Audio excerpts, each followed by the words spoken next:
Think and Grow Rich by Napoleon Hill. Author's Preface. In every chapter of this book, mention has been made of the money-making secret, which has made fortunes for more than 500 exceedingly wealthy men whom I have carefully analyzed over a long period of years. The secret was brought to my attention by Andrew Carnegie more than a quarter of a century ago. The canny, lovable old Scotsman carelessly tossed it into my mind when I was but a boy. Then he sat back in his chair with a merry twinkle in his eyes and watched carefully to see if I had brains enough to understand the full significance of what he had said to me.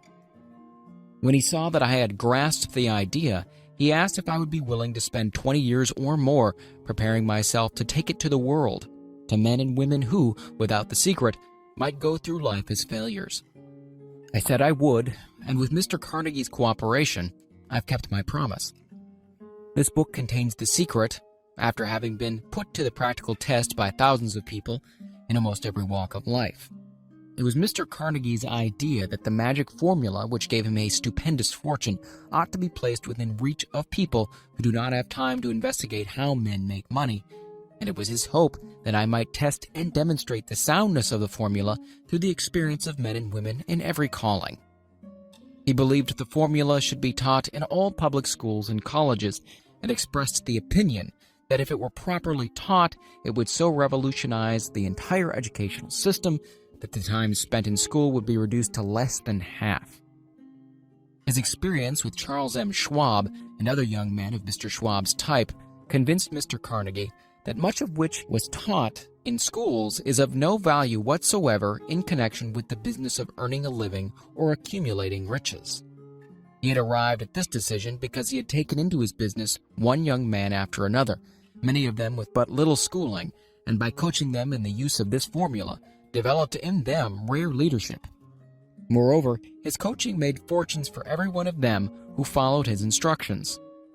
In the chapter on faith, you'll read the astounding story of the organization of the giant United States Steel Corporation, as it was conceived and carried out by one of the young men through whom Mr. Carnegie proved his formula will work for all who are ready for it. This single application of the secret by that young man, Charles M. Schwab, made him a huge fortune in both money and opportunity. Roughly speaking, this particular application of the formula was worth $600 million. These facts, and they are facts, well known to almost everyone who knew Mr. Carnegie, give you a fair idea of what the reading of this book may bring to you, provided you know what it is that you want. Even before it had undergone 20 years of practical testing, the secret was passed on to more than 100,000 men and women who have used it for their personal benefit, as Mr. Carnegie planned that they should. Some have made fortunes with it. Others have used it successfully in creating harmony in their homes. A clergyman used it so effectively that it brought him an income of upwards of $75,000 a year. Arthur Nash, a Cincinnati tailor, used his near-bankrupt business as a guinea pig on which to test the formula. The business came to life and made a fortune for its owners. It's still thriving, though Mr. Nash is gone. The experiment was so unique that newspapers and magazines gave it more than $1 million worth of laudatory publicity. The secret was passed on to Stuart Austin Weir of Dallas, Texas. He was ready for it, so ready that he gave up his profession and studied law. Did he succeed? That story is told too. I gave the secret to Jennings Randolph the day he graduated from college, and he has used it so successfully that he is now serving his third term as a member of Congress with an excellent opportunity to keep on using it until it carries him to the White House. While serving as an advertising manager of the LaSalle Extension University, when it was little more than a name, I had the privilege of seeing J.G. Chaplin, president of the university, use the formula so effectively that he has since made the LaSalle one of the great extension schools of the country. The secret to which I refer has been mentioned no fewer than 100 times throughout this book. It has not been named directly, for it seems to work more successfully when it is merely uncovered and left in sight, where those who are ready and searching for it may pick it up. This is why Mr. Carnegie tossed it to me so quietly, without giving me its specific name. If you are ready to put it to use, you will recognize this secret at least once in every chapter. I wish I might feel privileged to tell you how you will know if you are ready, but that would deprive you of much of the benefit you will receive when you make the discovery in your own way. While this book was being written, my own son, who was then finishing the last year of his college work, picked up the manuscript of Chapter 2, read it, and discovered the secret himself. He used the information so effectively that he went directly into a responsible position at the beginning salary greater than the average man ever earns. His story has been briefly described in Chapter 2. When you read it, perhaps you'll dismiss any feeling you may have had at the beginning of the book that it promised too much. And two, if you have ever been discouraged, if you have had difficulties to surmount which took the very soul out of you, if you have tried and failed, if you were ever handicapped by illness or physical affliction, this story of my son's discovery and the use of the Carnegie formula may prove to be the oasis in the desert of lost hope for which you have been searching. This secret has extensively been used by President Woodrow Wilson during the World War. It is passed on to every soldier who fought in the war, carefully wrapped in the training received before going to the front. President Wilson told me it was a strong factor in raising the funds needed for the war. More than 20 years ago, Honorable Manuel L. Quezon, then resident commissioner of the Philippine Islands, was inspired by the secret to gain freedom for his people. He has gained freedom for the Philippines and is the first president of the Free State. A peculiar thing about the secret is that those who once acquire it and use it find themselves literally swept on to success with but little effort, and they never again submit to failure. If you doubt this, study the names of those who have used it, wherever they've been mentioned. Check their records for yourself and be convinced. There is no such thing as something for nothing. The secret to which I refer can be had without a price, although the price is far less than its value. It cannot be had at any price by those who are not intentionally searching for it. It cannot be given away. It cannot be purchased for money, for the reason that it comes in two parts. One part is already in possession of those who already are ready for it. The secret serves equally well all who are ready for it. Education has nothing to do with it. Long before I was born, the secret had found its way into the possession of Thomas Edison, and he used it so intelligently that he became the world's leading inventor, although he had but 3 months of schooling. The secret was passed on to a business associate of Mr. Edison.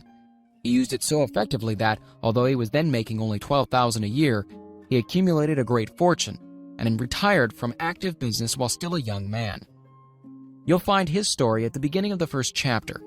It should convince you that riches are not beyond your reach, that you can still be what you wish to be, that money, fame, recognition, and happiness can be had by all who are ready and determined to have these blessings. How do I know these things? You should have the answer before you finish this book.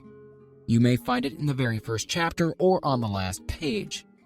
While I was performing the 20-year task of research, which I had undertaken at Mr. Carnegie's request, I analyzed hundreds of well-known men, many of whom admitted that they have accumulated their vast fortunes through the aid of the Carnegie secret.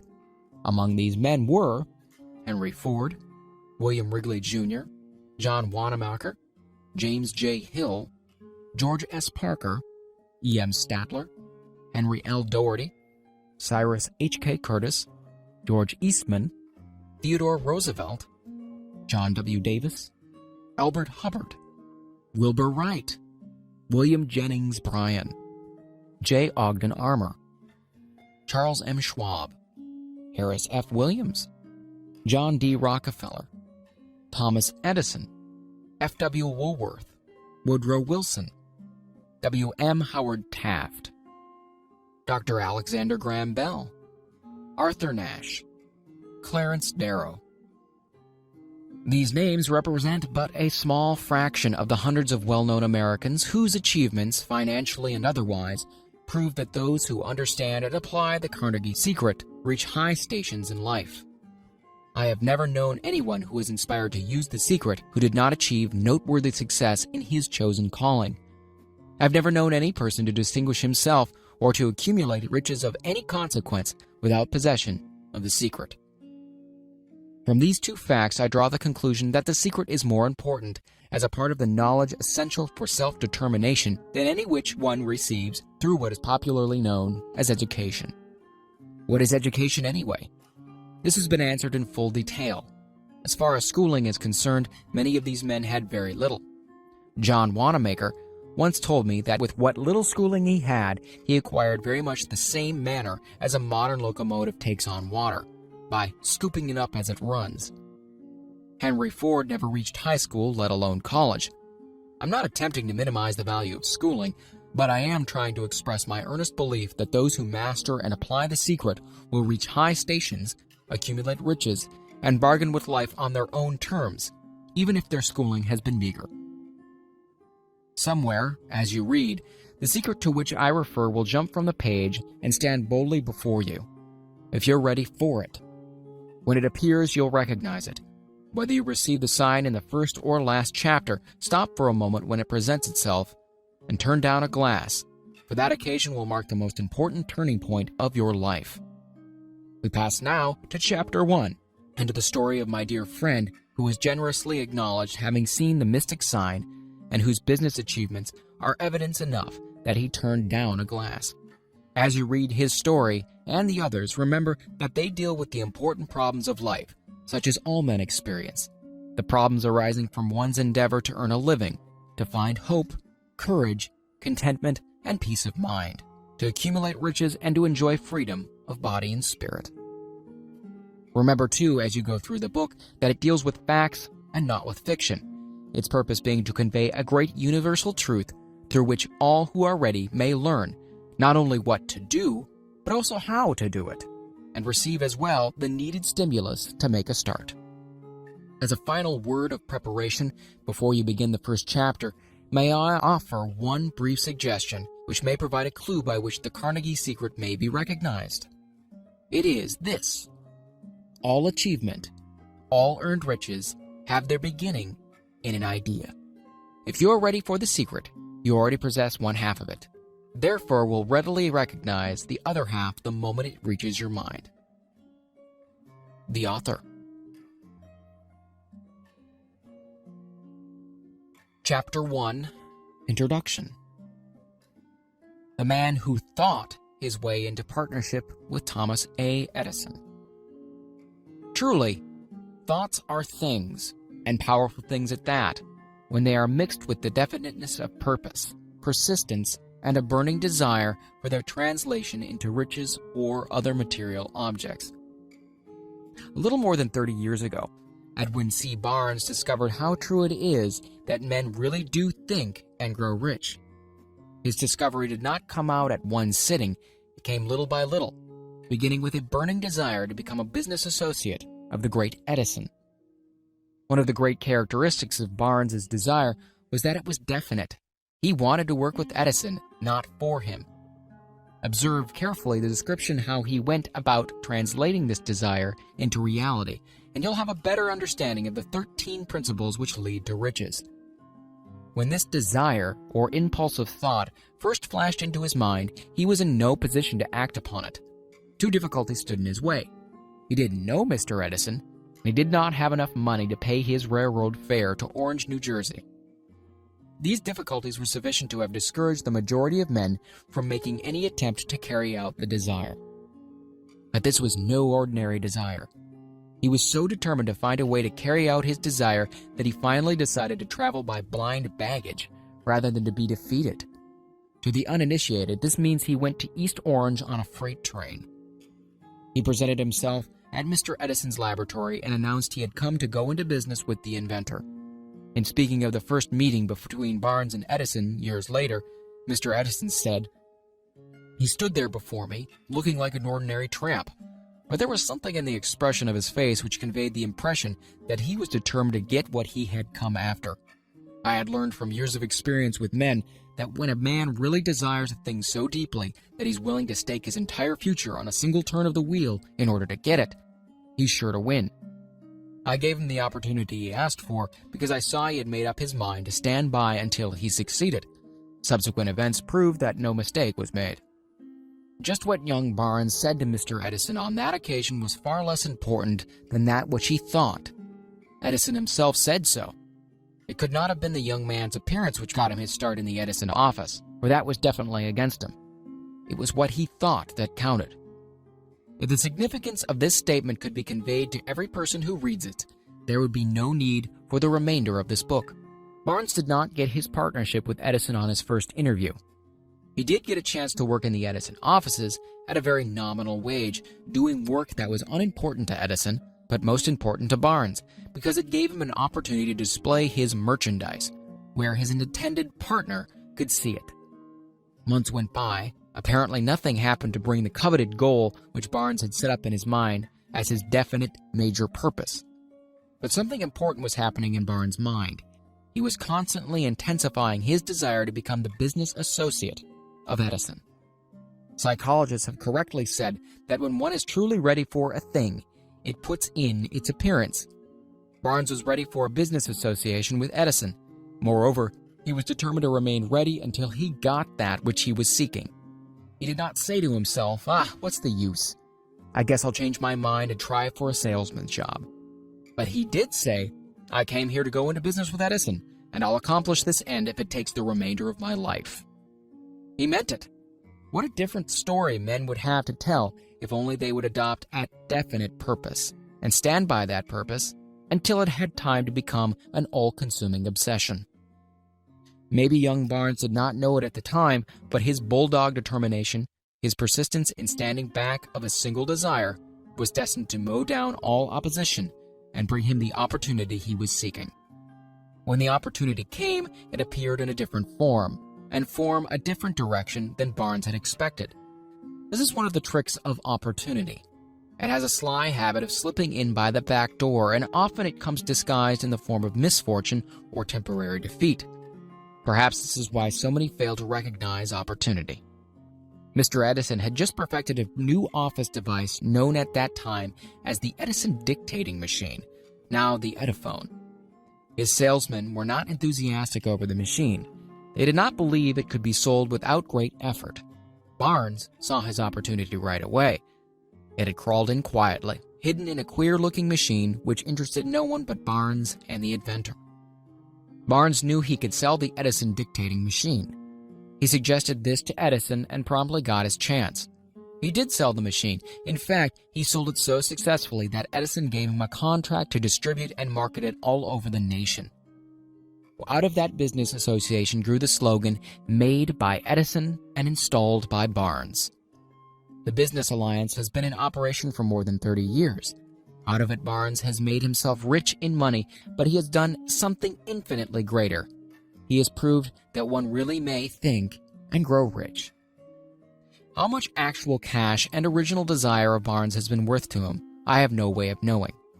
Perhaps it has brought him $2 or $3 million, but the amount, whatever it is, becomes insignificant when compared with the greater asset he acquired in the form of definite knowledge that an intangible impulse of thought can be transmuted into its physical counterpart by the application of known principles.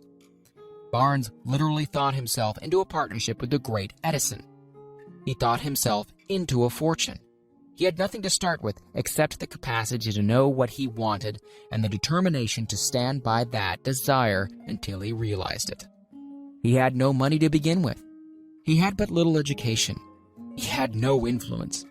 But he did have initiative, faith, and the will to win. With these intangible forces, he made himself #1 man with the greatest inventor who has ever lived. Now, let us look at a different situation and study a man who had plenty of tangible evidence of riches, but lost it because he stopped 3 feet short of the goal he was seeking. 3 feet from gold. One of the most common causes of failure is the habit of quitting when one is overtaken by temporary defeat. Every person is guilty of this mistake at one time or another. An uncle of R.U. Darby was caught by the gold fever in the gold rush days and went west to dig and grow rich. He had never heard that more gold had been mined from the brains of men than has ever been taken from earth. He staked a claim and went to work with pick and shovel. The going was hard, but his lust for gold was definite. After weeks of labor, he was rewarded by the discovery of the shining ore. He needed machinery to bring that ore to the surface. Quietly, he covered up the mine, retraced his footsteps to his home in Williamsburg, Maryland, told his relatives and a few neighbors of the strike, and they got together money for the needed machinery to have it shipped. the uncle and Darby went back to work the mine. The first car of ore was mined and shipped to a smelter. The returns proved they had one of the richest mines in Colorado. A few more cars of that ore would clear the debts. Then would come the big killing in profits. Down went the drills. Up went the hopes of Darby and Uncle. Then something happened. The vein of gold ore disappeared. They had come to the end of the rainbow, and the pot of gold was no longer there. They drilled on, desperately trying to pick up the vein again, all to no avail. Finally, they decided to quit. They sold the machinery to a junk man for a few $100s and took the train back home. Some junk men are dumb, but not this one. He called in a mining engineer to look at the mine and do a little calculating. The engineer advised that the project had failed because the owners were not familiar with fault lines.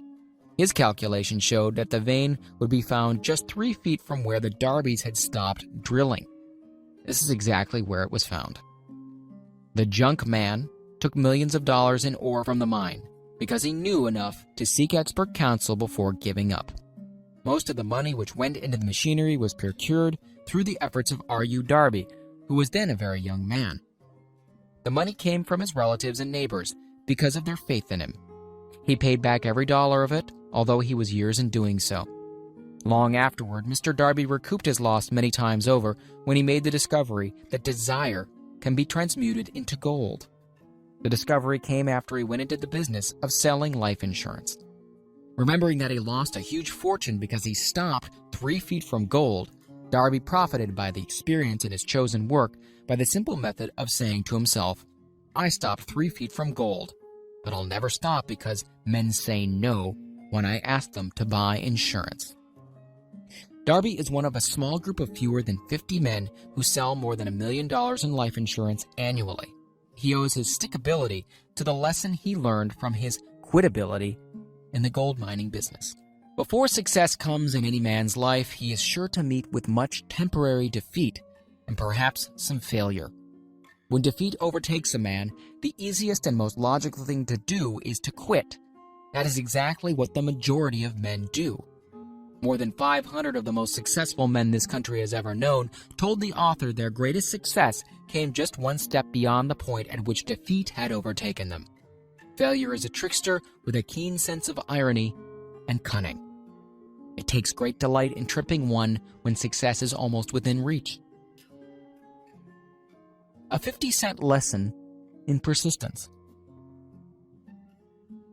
Shortly after Mr. Darby received his degree from the University of Hard Knocks and had decided to profit by his experience in the gold mining business, he had the good fortune to be present on an occasion that proved to him that no does not necessarily mean no. One afternoon, he was helping his uncle grind wheat in an old-fashioned mill. The uncle operated a large farm on which a number of colored sharecrop farmers lived. Quietly, the door was opened, and a small colored child, the daughter of a tenant, walked in and took her place near the door. The uncle looked up, saw the child, and barked at her roughly. "What do you want?" Meekly the child replied, "My mammy said send her 50 cents. "I'll not do it," the uncle retorted. "Now you run on home." "Yes, sir," the child replied. But she did not move. The uncle went ahead with his work, so busily engaged that he did not pay enough attention to the child to observe that she did not leave. When he looked up and saw her still standing there, he yelled at her, "I told you to go home. Now go, or I'll take a switch to you." The little girl said, "Yes, sir," but she did not budge an inch. The uncle dropped a sack of grain he was about to pour into the mill hopper, picked up a barrel staff, and started toward the child with an expression on his face that indicated trouble. Darby held his breath. He was certain he was about to witness a murder. He knew his uncle had a fierce temper. He knew that colored children were not supposed to defy white people in that part of the country. When the uncle reached the spot where the child was standing, she quickly stepped forward one step, looked into his eyes, and screamed at the top of her shrill voice, "My mammy's gotta have that 50 cents. The uncle stopped, looked at her for a minute, then slowly laid the barrel staff down on the floor, put his hand in his pocket, took out $50 and gave it to her. The child took the money and slowly backed towards the door, never taking her eyes off the man whom she had just conquered. After she had gone, the uncle sat down on a box and looked out the window into space for more than 10 minutes. He was pondering with awe over the whipping he had just taken. Mr. Darby, too, was doing some thinking. That was the first time in his experience that he had seen a colored child deliberately master an adult white person. How did she do it? What happened to his uncle that caused him to lose his fierceness and become as docile as a lamb? What strange power did this child use that made her master over her superior? These and other similar questions flashed into Darby's mind, but he did not find the answer until years later when he told me the story. Strangely, the story of this unusual experience was told to the author in the old mill on the very spot where the uncle took his whipping. Strangely, too, I had devoted nearly a quarter of a century to the study of the power which enabled an ignorant, illiterate colored child to conquer an intelligent man. As we stood there in that musty old mill, Mr. Darby repeated the story of the unusual conquest and finished by asking, "What can you make of it? What strange power did that child use that so completely whipped my uncle?" The answer to this question will be found in the principles described in this book. The answer is full and complete. It contains details and instructions sufficient to enable anyone to understand and apply the same force which the little girl accidentally stumbled upon. Keep your mind alert, and you'll observe exactly what strange power came to the rescue of the child. You will catch a glimpse of this power in the next chapter. Somewhere in the book, you'll find an idea that will quicken your receptive powers and place at your command, for your own benefit, the same irresistible power. The awareness of this power may come to you in the first chapter, or it may flash into your mind in some subsequent chapter. It may come in the form of a single idea, or it may come in the nature of a plan or a purpose. Again, it may cause you to go back into your past experience of failure or defeat and bring to the surface the same lesson by which you can regain all that you lost through defeat. After I had described to Mr. Darby the power unwittingly used by the colored girl, he quickly retraced his 30 years of experience as a life insurance salesman, and frankly acknowledged that his success in that field was due in no small degree to the lesson he had learned from the child. Mr. Darby pointed out, "Every time a prospect tried to bow me out without buying, I saw that child standing there in the old mill, her big eyes glaring in defiance, and I said to myself, I've got to make this sale." The better portion of all sales I have made were made after people had said no. He recalled, too, his mistake in having stopped only 3 feet from gold. But, he said, that experience was a blessing in disguise. It taught me to keep on keeping on, no matter how hard the going may be. A lesson I needed to learn before I could succeed in anything. This story of Mr. Darby and his uncle, the colored girl and the gold mine, doubtless will be read by hundreds of men who make their living by selling life insurance. And to all of these, the author wishes to offer the suggestion that Darby owes to these two experiences his ability to sell more than $1 million of life insurance every year. Life is strange and often imponderable. Both the successes and failures have their roots in simple experiences. Mr. Darby's experiences were commonplace and simple enough, yet they held the answer to his destiny in life. Therefore, they were as important to him as life itself. He profited by these two dramatic experiences because he analyzed them and found the lesson they taught. But what of the man who has neither the time nor the inclination to study failure in search of knowledge that may lead to success? Where and how is he to learn the art of converting defeat into stepping stones to opportunity? In answer to these questions, this book was written. The answer called for a description of 13 principles, but remember as you read, the answer you may be seeking to the questions which have caused you to ponder over the strangeness of life may be found in your own mind through some idea, plan, or purpose which may spring into your mind as you read. One sound idea is all one needs to achieve success. The principles described in this book contain the best and the most practical of all that is known concerning ways and means of creating useful ideas. Before we may go any further in our approach to the description of these principles, we believe you are entitled to receive this important suggestion. When riches begin to come, they come so quickly in such great abundance that one wonders where they have been hiding during all those lean years. This is an astounding statement, and all the more so when we take into consideration the popular belief that riches come only to those who work hard and long. When you begin to think and grow rich, you will observe that riches begin with a state of mind, with definiteness of purpose, with little or no hard work. You and every other person ought to be interested in knowing how to acquire that state of mind which will attract riches. I spent 25 years in research analyzing more than 25,000 people because I too wanted to know how wealthy men became that way. Without that research, this book could not have been written. Here take notice of a very significant truth. The business depression started in 1929 and continued on to an all-time record of destruction until sometime after President Roosevelt entered office. Then the depression began to fade into nothingness. Just as an electrician in a theater raises the light so gradually that darkness is transmuted into light before you realize it, so did the spell of fear in the minds of the people gradually fade away and become faith. Observe very closely as soon as you master the principles of this philosophy and begin to follow the instructions for applying those principles. Your financial status will begin to improve, and everything you touch will begin to transmute itself into an asset for your benefit. Impossible? Not at all. One of the main weaknesses of mankind is the average man's familiarity with the word impossible. He knows all the rules which will not work. He knows all the things which cannot be done. This book was written for those who seek the rules which have made others successful and are willing to stake everything on those rules. A great many years ago, I purchased a fine dictionary.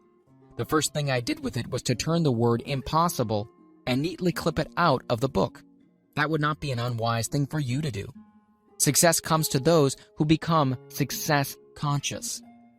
Failure comes to those who indifferently allow themselves to become failure conscious.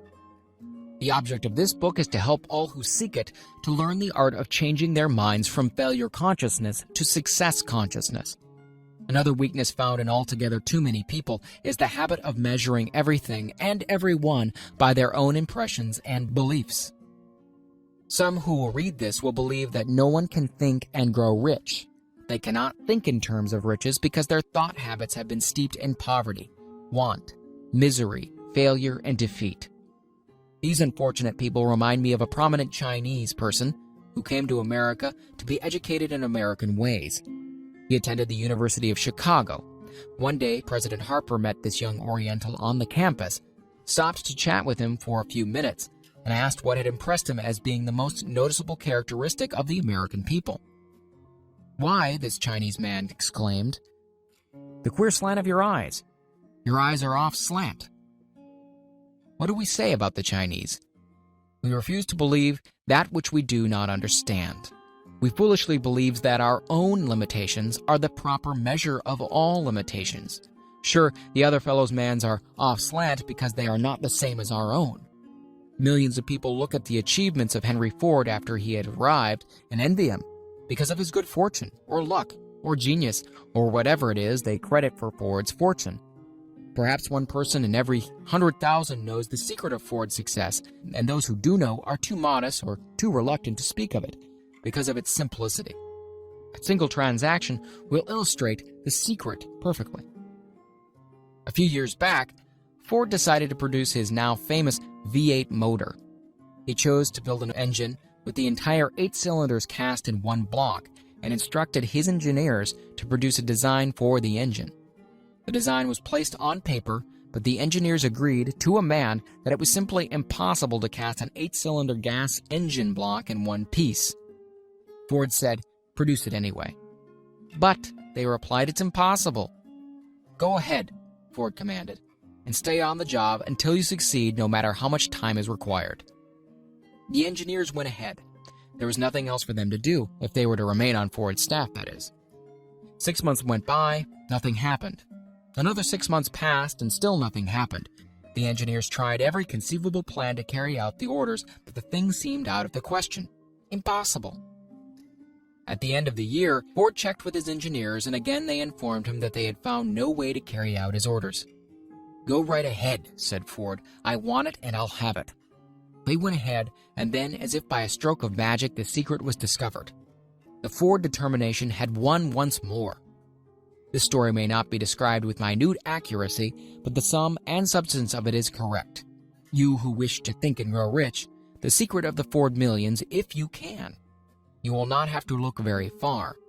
Henry Ford is a success because he understands and applies the principles of success.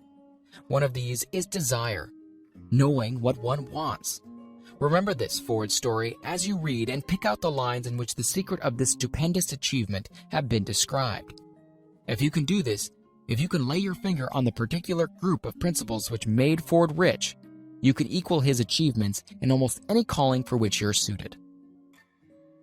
You are the master of your fate, the captain of your soul, because when Henry wrote the prophetic lines, "I am the master of my fate, I am the captain of my soul," he should have informed us that we are the masters of our fate, the captains of our souls, because we have the power to control our thoughts. He should have told us that the ether in which these little earths float, in which we move and have our being, is a form of energy moving at an inconceivably high rate of vibration, and that the ether is filled with a form of universal power which adapts itself to the nature of the thoughts we hold in our minds, and influences us in natural ways to transmute our thoughts into their physical equivalent. If the poet had told us of this great truth, we would know why it is that we are the masters of our fate, the captains of our souls. He should have told us, with great emphasis, that this power makes no attempt to discriminate between destructive thoughts and constructive thoughts, that it will urge us to translate into physical reality thoughts of poverty just as quickly as it will influence us to act upon thoughts of riches. He should have told us, too, that our brains become magnetized with the dominating thoughts which we hold in our minds, and by means with which no man is familiar, these magnets attract to us the forces, the people, the circumstances of life which harmonize with the nature of our dominating thoughts. He should have told us that before we can accumulate riches in great abundance, we must magnetize our minds with intense desire for riches, that we must become money conscious until the desire for money drives us to create definite plans for acquiring it. But, being a poet and not a philosopher, Henley contented himself by stating a great truth in poetic form, leaving those who followed him to interpret the philosophical meaning of his lines. Little by little, the truth has unfolded itself until it now appears certain that the principles described in this book hold the secret of mastery over our economic fate. We are now ready to examine the first of these principles. Maintain a spirit of open-mindedness, and remember as you read, they are the invention of no one man. The principles were gathered from the life experiences of more than 500 men who were actually accumulating riches in huge amounts. Men who began in poverty and with but little education or influence. The principles worked for these men. You can put them to work for your own enduring benefit. You'll find it easy, not hard to do. Before you read the next chapter, I want you to know that it conveys factual information which might easily change your entire financial destiny, as it has so definitely brought changes of stupendous proportions to two people described. I want you to know also that the relationship between these men and myself is such that I could have taken no liberties with the facts, even if I had wished to do so. One of them has been my closest personal friend for almost 25 years, and the other is my own son. The unusual success of these two men, success which they generously accredit to the principle described in the next chapter, more than justifies this personal reference as a mean of emphasizing the far-flung power of this principle. Almost 15 years ago, I delivered the commencement address at Salem College in Salem, West Virginia. I emphasized the principle described in the next chapter with so much intensity that one of the members of the graduating class definitely appropriated it and made it a part of his own philosophy. The young man is now a member of Congress and an important factor in the present administration. Just before this book went to the publisher, he wrote me a letter in which he so clearly stated his opinion of the principle outlined in the next chapter that I have chosen to publish this letter as an introduction to that chapter. It gives you an idea of the rewards to come. My dear Napoleon, my service as a member of Congress having given me an insight into the problems of men and women, I am writing to offer a suggestion which may become helpful to thousands of worthy people. With apologies, I must state that the suggestion, if acted upon, will mean several years of labor and responsibility for you, but I am enheartened to make this suggestion because I know your great love for rendering useful service. In 1922, you delivered the commencement address at Salem College when I was a member of the graduating class. In that address, you planted in my mind an idea which has become responsible for the opportunity I now have to serve the people of my state, and will be responsible in a very large measure for whatever success I may have in the future.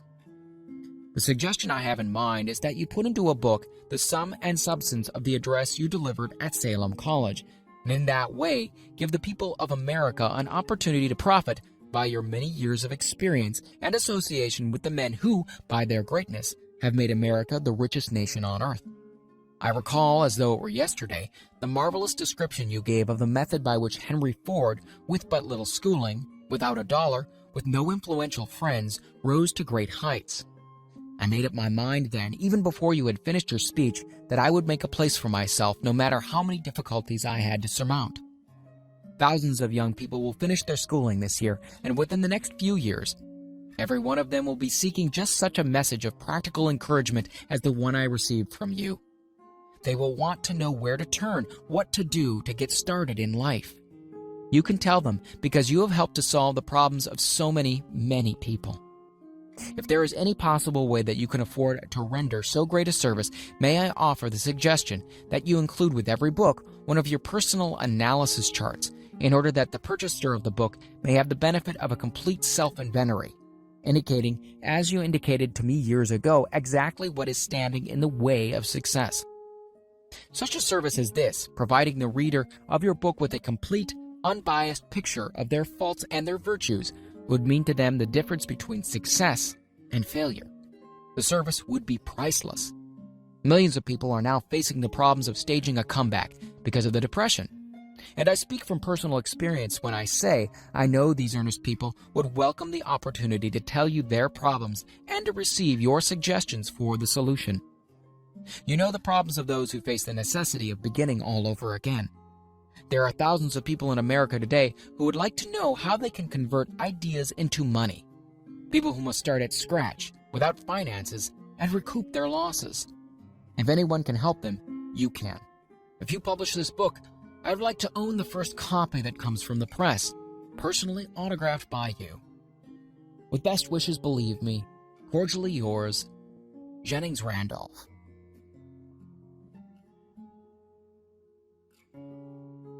Chapter 2. Desire, the starting point of all achievement. The first step toward riches. When Edwin C. Barnes climbed down in Orange, New Jersey, more than 30 years ago, he may have resembled a tramp, but his thoughts were those of a king. As he made his way from the railroad tracks to Thomas A. Edison's office, his mind was at work. He saw himself standing in Edison's presence. He heard himself asking Mr. Edison for an opportunity to carry out that one consuming obsession of his life, a burning desire to become the business associate of the great inventor. Barnes' desire was not a hope. It was not a wish. It was a keen, pulsating desire which transcended everything else. It was definite. The desire was not new when he approached Edison. It had been Barnes' dominating desire for a long time. In the beginning, when the desire first appeared in his mind, it may have been, or probably was, only a wish, but it was no mere wish when he appeared before Edison with it.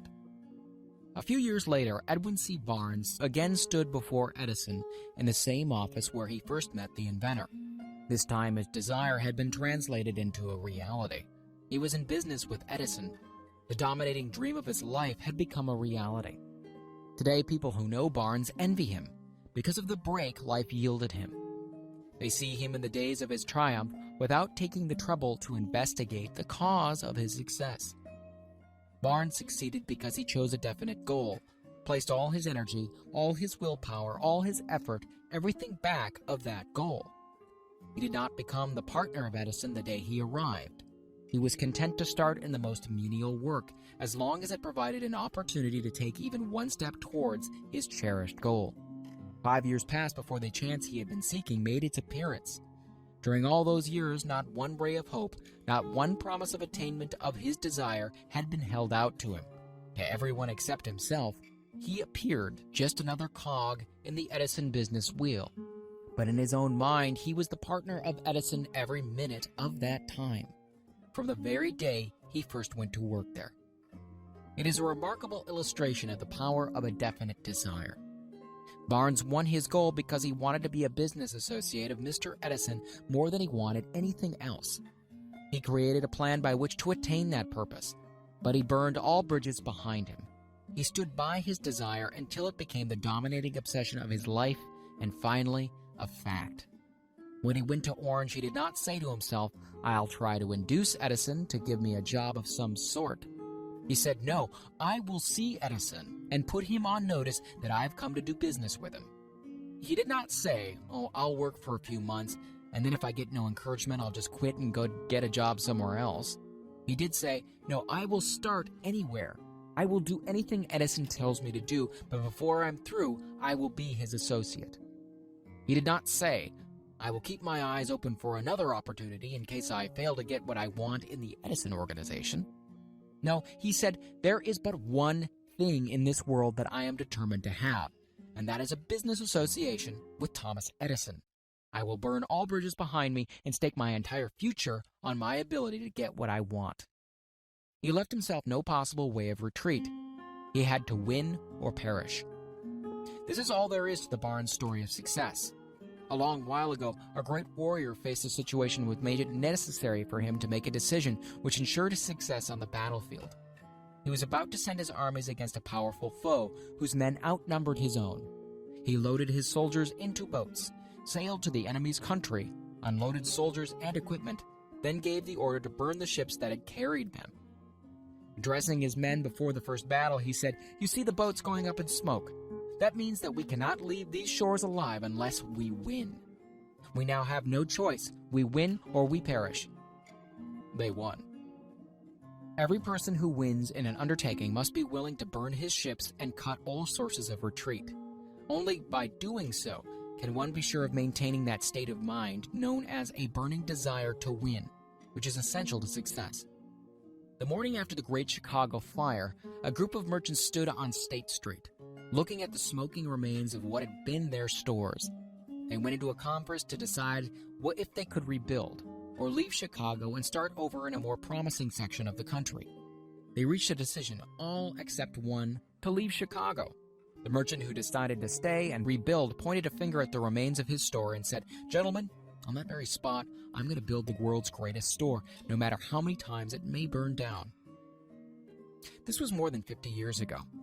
The store was built. It stands there today, a towering monument to the power of that state of mind known as a burning desire. The easy thing for Marshall Field to have done would have been exactly what his fellow merchants did. When the going was hard and the future looked dismal, they pulled up and went where the going seemed easier. Mark well this difference between Marshall Field and the other merchants, because it is the same difference which distinguishes Edwin C. Barnes from thousands of other young men who have worked in the Edison organization. It is the same difference which distinguishes practically all who succeed from those who fail. Every human being who reaches the age of understanding of the purpose of money wishes for it.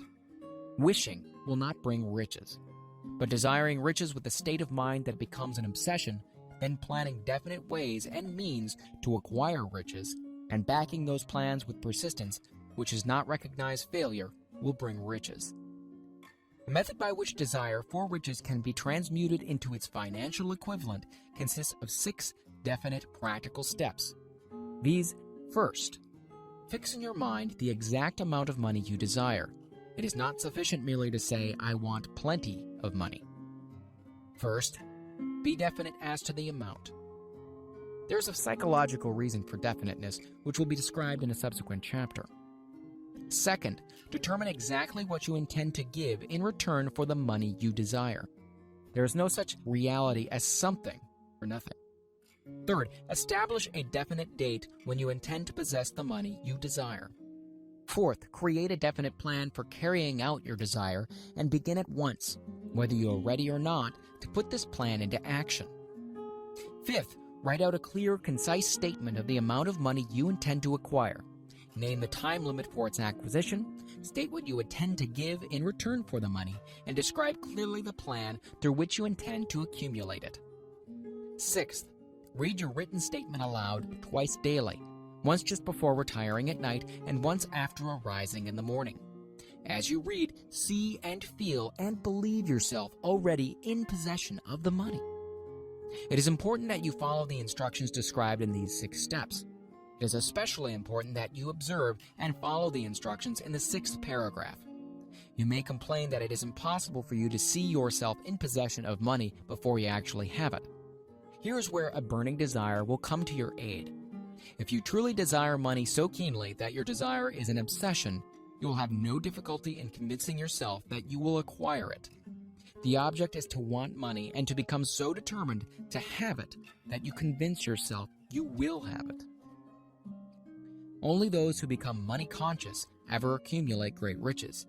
Money consciousness means that the mind has become so thoroughly saturated with the desire for money that one can see one's self already in possession of it.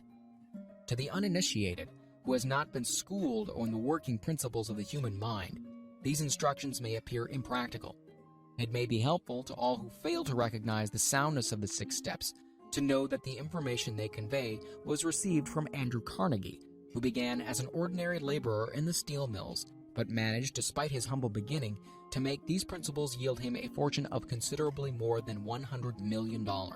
It may be of further help to know that the 6 steps here recommended were carefully scrutinized by the late Thomas Edison, who placed his stamp of approval upon them as being not only the steps essential for the accumulation of money, but necessary for the attainment of any definite goal. The steps call for no hard labor. They call for no sacrifice. They do not require one to become ridiculous or credulous. To apply them calls for no great amount of education. But the successful application of these 6 steps does call for sufficient imagination to enable one to see and to understand that accumulation of money cannot be left to chance, good fortune, and luck. One must realize that all who have accumulated great fortunes first did a certain amount of dreaming, hoping, wishing, desiring, and planning before they acquired money. You may as well know right here that you can never have riches in great quantities unless you can work yourself into a white heat of desire for money and actually believe you will possess it. You may as well know also that every great leader, from the dawn of civilization down to the present, was a dreamer. Christianity is the greatest potential power in the world today because its founder was an intense dreamer who had the vision and the imagination to see realities in their mental and spiritual form before they had been transmuted into physical form. If you do not see great riches in your imagination, you will never see them in your bank balance.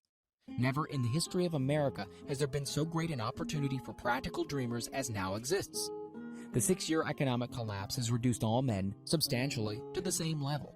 A new race is about to be run. The stakes represent huge fortunes which will be accumulated within the next 10 years. The rules of the race have changed because we now live in a changed world, and that definitely favors the masses, those who had but little or no opportunity to win under the conditions existing during the Depression, when fear paralyzed growth and development. We who are in this race for riches should be encouraged to know that this changed world in which we live is demanding new ideas, new ways of doing things, new leaders, new inventions, new methods of teaching, new methods of marketing, new books, new literature, new features for the radio, new ideas for moving pictures. Back of all this demand for new and better things, there is one quality which one must possess to win, and that is definiteness of purpose, the knowledge of what one wants and a burning desire to possess it. The business depression marks the death of one age and the birth of another. This changed world requires practical dreamers who can and will put their dreams into action. The practical dreamers have always been and always will be the pattern makers of civilization. We who desire to accumulate riches should remember the real leaders of the world always have been men who harnessed and put into practical use the intangible, unseen forces of unborn opportunity, and have converted those forces, or impulses of thought, into skyscrapers, cities, factories, airplanes, automobiles, and every form of convenience that makes life more pleasant. Tolerance and an open mind are practical necessities of the dreamer of today. Those who are afraid of new ideas are doomed before they start. Never has there been a time more favorable to pioneers than the present. True, there is no wild and woolly West to be conquered, as in the days of covered wagon. But there is a vast business, financial, and industrial world to be remolded and redirected along new and better lines. In planning to acquire your share of the riches, let no one influence you to scorn the dreamer. To win the big stakes in this changed world, you must catch the spirit of the great pioneers of the past, whose dreams have given to civilization all that it has of value. The spirit which serves as the lifeblood of your own country, your opportunities, and mine to develop and market our talents.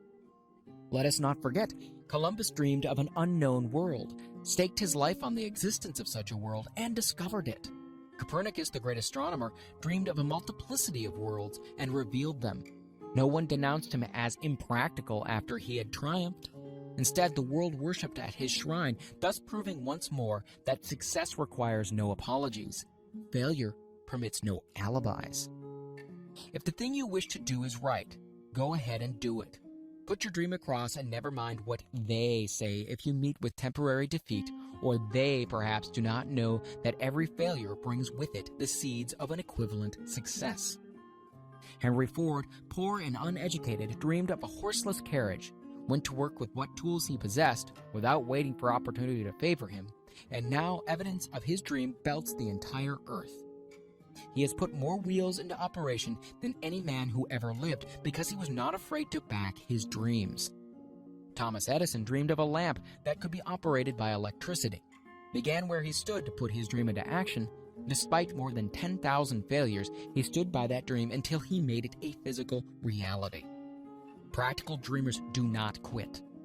Whelan dreamed of a chain of cigar stores, transformed his dream into action, and now the United Cigar Stores occupy the best corners in America.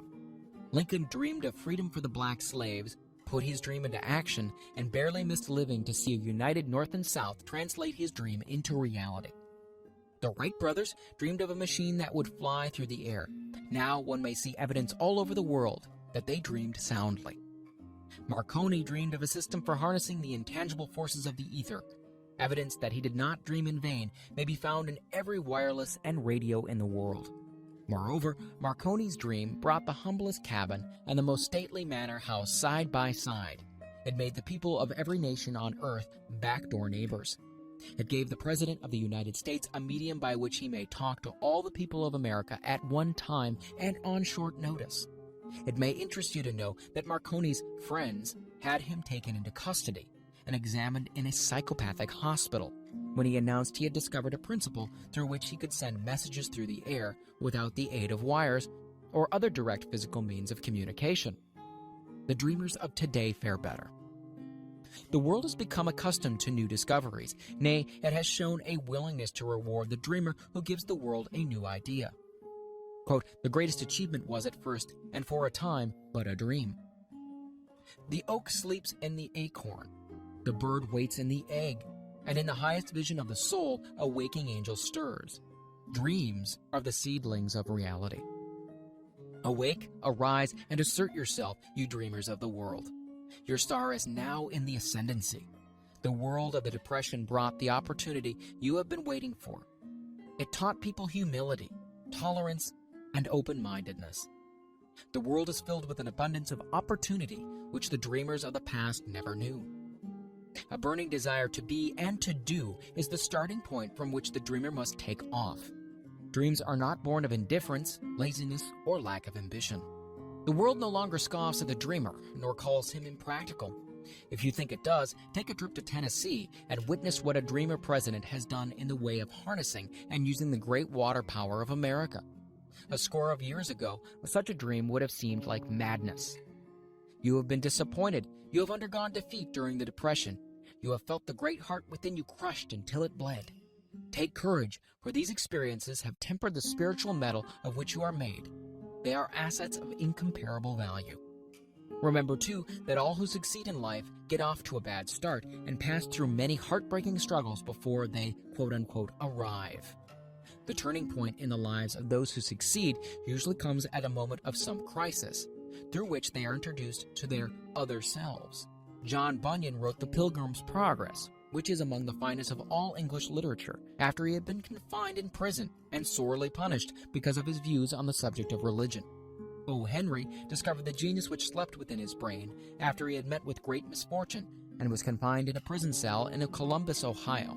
Forced, through misfortune, to become acquainted with his other self and to use his imagination, he discovered himself to be a great author instead of a miserable criminal and outcast. Strange and varied are the ways of life, and stranger still are the ways of infinite intelligence, through which men are sometimes forced to undergo all sorts of punishment before discovering their own brains and their own capacity to create useful ideas through imagination. Edison, the world's greatest inventor and scientist, was a quote-unquote tramp telegraph operator. He failed innumerable times before he was driven finally to the discovery of the genius which slept within his brain. Charles Dickens began by pasting labels on blacking pots. The tragedy of his first love penetrated the depths of his soul and converted him into one of the world's truly great authors. That tragedy produced first David Copperfield, then a succession of other works that made this a richer and better world for all who read his books. Disappointment over love affairs generally has the effect of driving men to drink and women to ruin, and this because most people never learn the art of transmuting their strongest emotions into dreams of a constructive nature. Helen Keller became deaf, dumb, and blind shortly after birth. Despite her greatest misfortune, she has written her name indelibly in the pages of the history of the great. Her entire life has served as evidence that no one ever is defeated until defeat has been accepted as a reality. Robert Burns was an illiterate country lad. He was cursed by poverty and grew up to be a drunkard in the bargain. The world was made better for his having lived because he clothed beautiful thoughts in poetry and thereby plucked a thorn and planted a rose in its place. Booker T. Washington was born into slavery, handicapped by race and color. Because he was tolerant, had an open mind at all times on all subjects, and was a dreamer, he left his impress for good on an entire race. Beethoven was deaf. Milton was blind, but their names will last as long as time endures because they dreamed and translated their dreams into organized thought. Before passing to the next chapter, kindle anew in your mind the fire of hope, faith, courage, and tolerance. If you have these states of mind and a working knowledge of the principles described, all else you need will come to you when you're ready for it. Let Emerson state the thought in these words: every proverb, every book, every byword that belongs to thee for aid and comfort shall surely come through open or winding passages.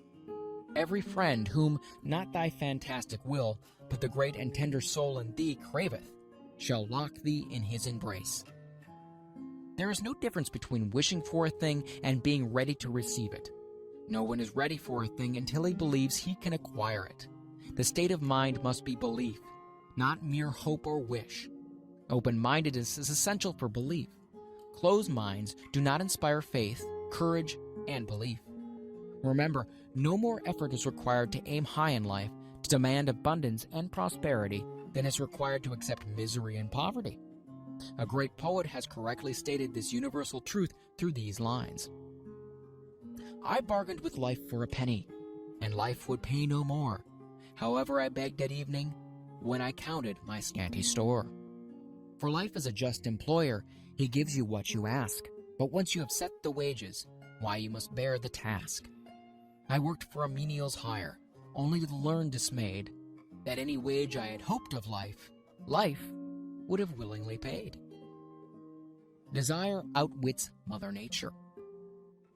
As a fitting climax to this chapter, I wish to introduce one of the most unusual persons I have ever known. I first saw him 24 years ago, a few minutes after he was born. He came into the world without any physical sign of ears, and the doctor admitted, when pressed for an opinion, that the child might be deaf and mute for life. I challenged the doctor's opinion. I had the right to do so. I was the child's father. I, too, reached a decision and rendered an opinion, but I expressed the opinion silently in the secrecy of my own heart. I decided that my son would hear and speak. Nature could send me a child without ears, but nature could not induce me to accept the reality of the affliction. In my own mind, I knew that my son would hear and speak. How? I was sure there must be a way, and I knew I would find it. I thought of the words of the immortal Emerson. The whole course of things goes to teach us faith.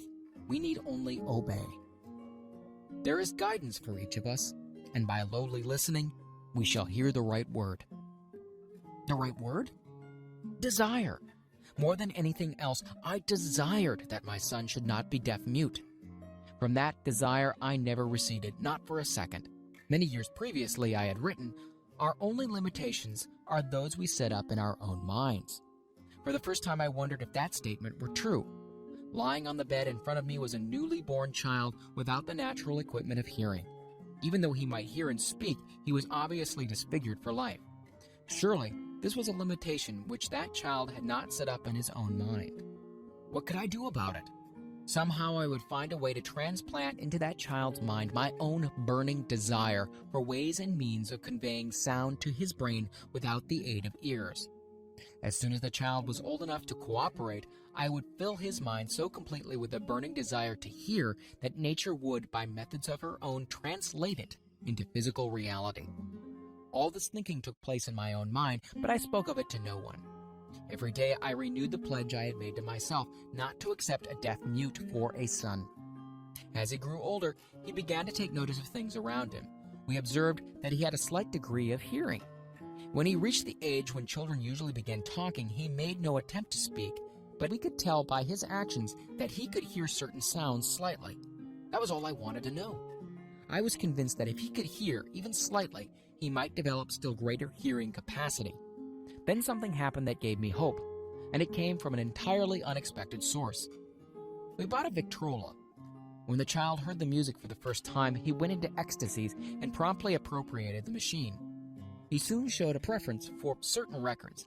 Among them, It's a Long Way to Tipperary. On one occasion, he played that piece over and over for almost 2 hours, standing in front of the Victrola with his teeth clamped on the edge of the case.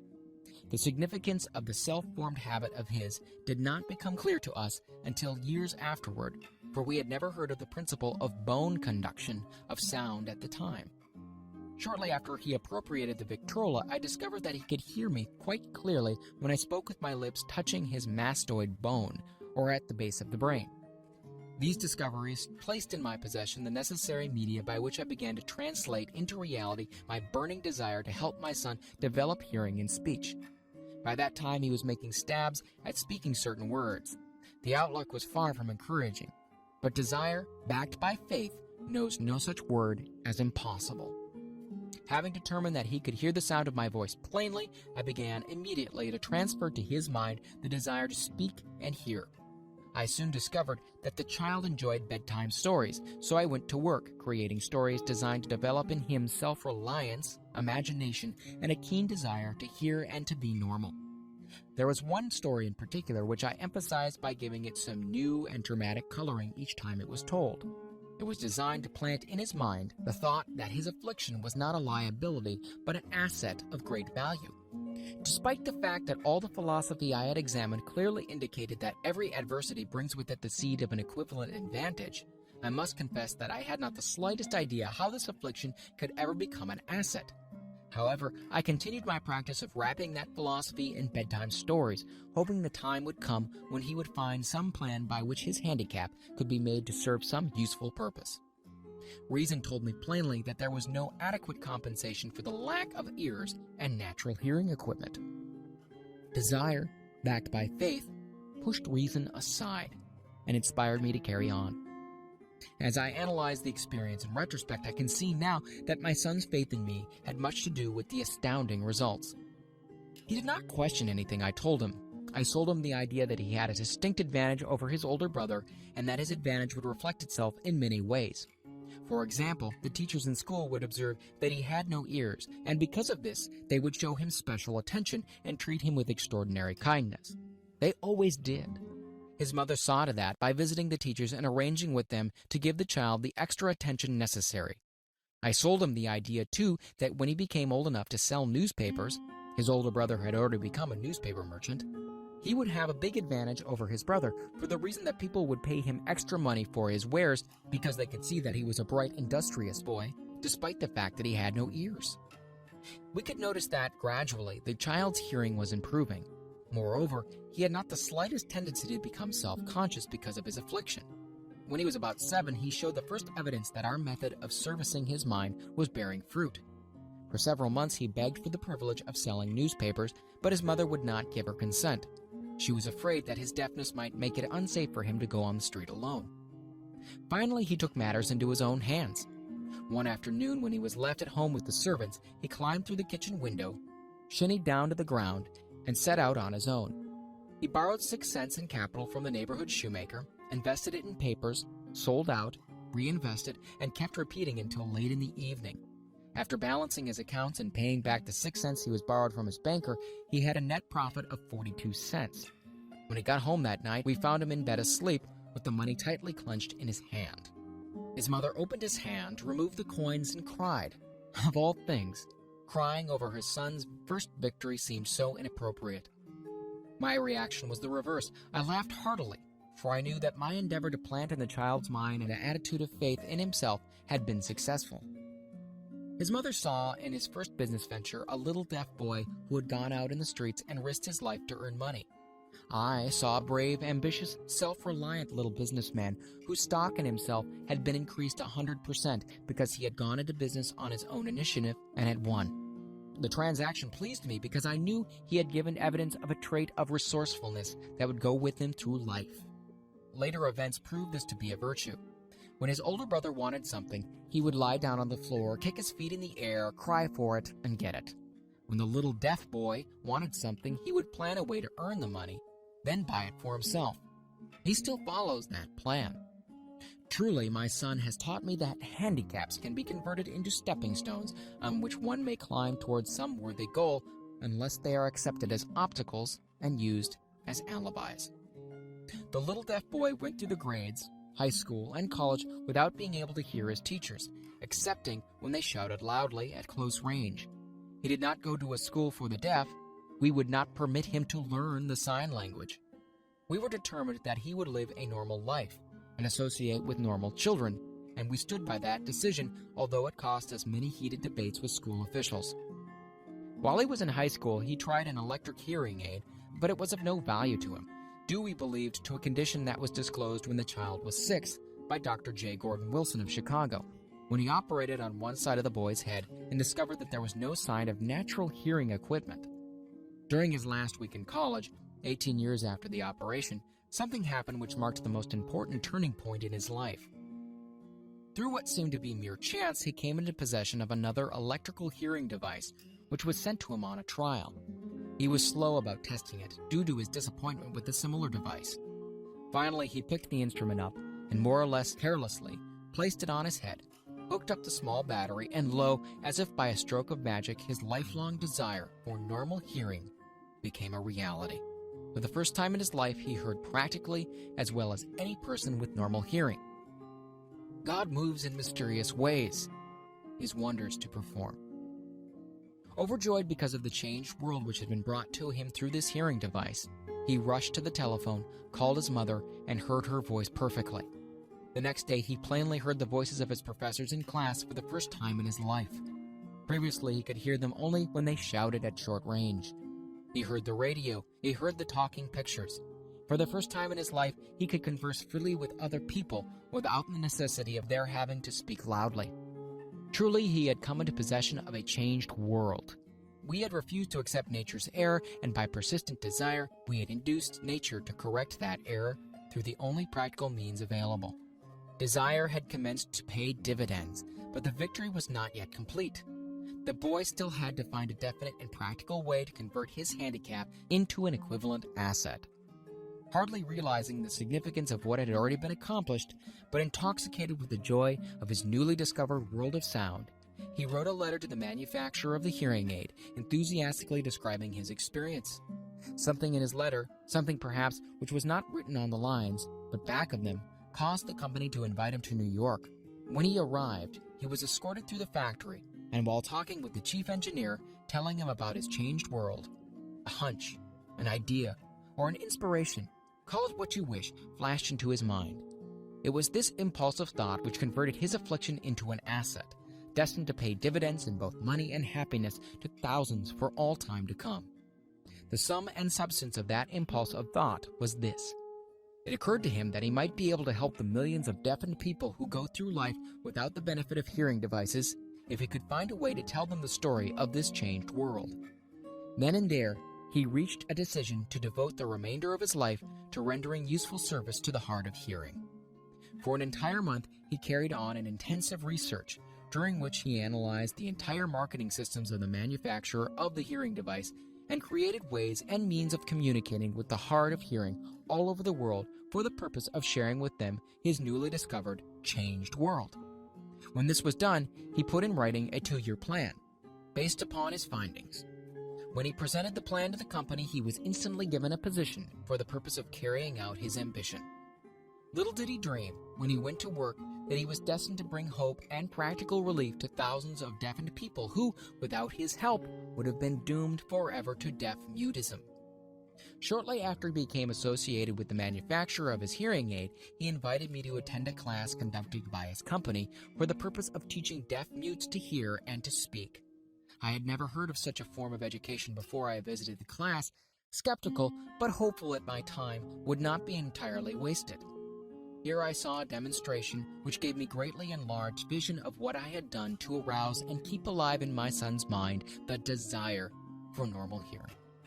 I saw deaf-mutes actually being taught to hear and to speak through application of the self-same principle I had used more than 20 years previously in saving my son from deaf-mutism. Thus, through some strange turn of the wheel of fate, my son Blair and I have been destined to aid in correcting deaf-mutism for those yet unborn, because we are the only living human beings, as far as I know, who have established definitely the fact that deaf-mutism can be corrected to the extent of restoring to normal life those who suffer with this affliction. It has been done for one, it'll be done for others. There is no doubt in my mind that Blair would have been a deaf-mute all his life if his mother and I had not managed to shape his mind as we did. The doctor who attended at his birth told us confidentially the child might never hear or speak. A few weeks ago, Dr. Irving Voorhees, a noted specialist on such cases, examined Blair very thoroughly. He was astounded when he learned how well my son now hears and speaks, and said his examination indicated that theoretically the boy should not be able to hear at all. But the lad does hear, despite the fact that X-ray pictures show there is no opening in the skull whatsoever from where his ears should be to the brain. When I planted in his mind the desire to hear and talk and live as a normal person, there went with the impulse some strange influence which caused nature to become a bridge builder and span the gulf of silence between his brain and the outer world by some means which the keenest medical specialists have not been able to interpret. It would be sacrilege for me to even conjecture as to how nature performed this miracle. It would be unforgivable if I neglected to tell the world as much as I know of the humble part I assumed in the strange experience. It is my duty and a privilege to say I believe, and not without reason, that nothing is impossible to the person who backs desire with enduring faith. Verily, a burning desire has devious ways of transmuting itself into its physical equivalent. Blair desired normal hearing. Now he has it. He was born with a handicap which might easily have sent one with less defined desire to a street with a bundle of pencils and a tin cup. That handicap now promises to serve as the medium by which he will render useful service to many millions of hard of hearing. Also, to give him useful employment at adequate financial compensation for the remainder of his life. The little white lies I planted in his mind when he was a child by leading him to believe his affliction would become a great asset which he could capitalize has justified itself. Verily, there is nothing, right or wrong, which belief plus burning desire cannot make real. These qualities are free to everyone. In all my experience in dealing with men and women who had personal problems, I never handled a single case which more definitely demonstrates the power of desire. Authors sometimes make the mistake of writing of subjects of which they have not but superficial or very elementary knowledge. It has been my good fortune to have had the privilege of testing the soundness of the power of desire through the affliction of my own son. Perhaps it was providential that the experience came as it did. for surely no one is better prepared than he to serve as an example of what happens when desire is put to the test. If Mother Nature bends to the will of desire, is it logical that mere men can defeat a burning desire? Strange and imponderable is the power of the human mind. We do not understand the method for which it uses every circumstances, every individual, every physical thing within its reach as a mean of transmuting desire into its physical counterpart. Perhaps science will uncover this secret. I planted in my son's mind the desire to hear and to speak as any normal person hears and speaks. That desire has now become a reality. I planted in his mind the desire to convert his greatest handicap into his greatest asset. That desire has been realized. The modus operandi by which the astounding result was achieved is not hard to describe. It consisted of 3 very definite facts. First, I mixed faith with the desire for normal hearing, which I passed on to my son. Second, I communicated my desire to him in every conceivable way available, through persistent, continuous effort over a period of years. Third, he believed me. As this chapter was being completed, news came of the death of Madame Schumannheink. One short paragraph of the News Dispatch gives the clue to this unusual woman's stupendous success as a singer. I quote the paragraph because the clue it contains is none other than desire. Early in her career, Madame Schumannheink visited the director of the Vienna Court Opera to have him test her voice. But he did not test it. After taking one look at the awkward and poorly dressed girl, he exclaimed none too gently, "With such a face, and with no personality at all, how can you ever expect to succeed in opera? My good child, give up the idea. Buy a sewing machine and go to work. You can never be a singer." Never is a long time. The director of the Vienna Court Opera knew much about the technique of singing. He knew little about the power of desire when it assumes the proportion of an obsession. If he had known more of that power, he would have not made the mistake of condemning genius without giving it an opportunity. Several years ago, one of my business associates became ill. He became worse as time went on, and finally was taken to the hospital for an operation. Just before he was wheeled into the operating room, I took a look at him and wondered how anyone as thin and emaciated as he could possibly go through a major operation successfully. The doctor warned me that there was little of any chance of me ever seeing him alive again. But that was the doctor's opinion. It was not the opinion of the patient. Just before he was wheeled away, he whispered feebly, "Don't be disturbed, Chief. I'll be out of here in a few days." The attending nurse looked at me with pity, but the patient did come through safely. After it was all over, his physician said, "Nothing but his own desire to live saved him. He would never have pulled through if he had not refused to accept the possibility of death." I believe in the power of desire, backed by faith, because I have seen this power lift men from lowly beginnings to places of power and wealth. I have seen it rob the grave of its victims. I have seen it serve as the medium by which men stage a comeback after having been defeated in 100 different ways. I have seen it provide my own son with a normal, happy, successful life, despite nature's having sent him into a world without ears. How can one harness and use the power of desire? This has been answered through this and the subsequent chapters of this book. This message is going out to the world at the end of the longest and perhaps the most devastating depression America has ever known. It is reasonable to presume that the message may come to the attention of many who have been wounded by the depression, those who have lost their fortunes, others who have lost their positions, and great numbers who must recognize their plans and stage a comeback. To all these, I wish to convey the thought that all achievement, no matter what may be its nature or its purpose, must begin with an intense, burning desire for something definite. Through some strange and powerful principle of mental chemistry, which she has never divulged, nature wraps up in the impulse of strong desire that something, quote-unquote, which recognizes no such word as impossible and accepts no such reality as failure. Chapter 3.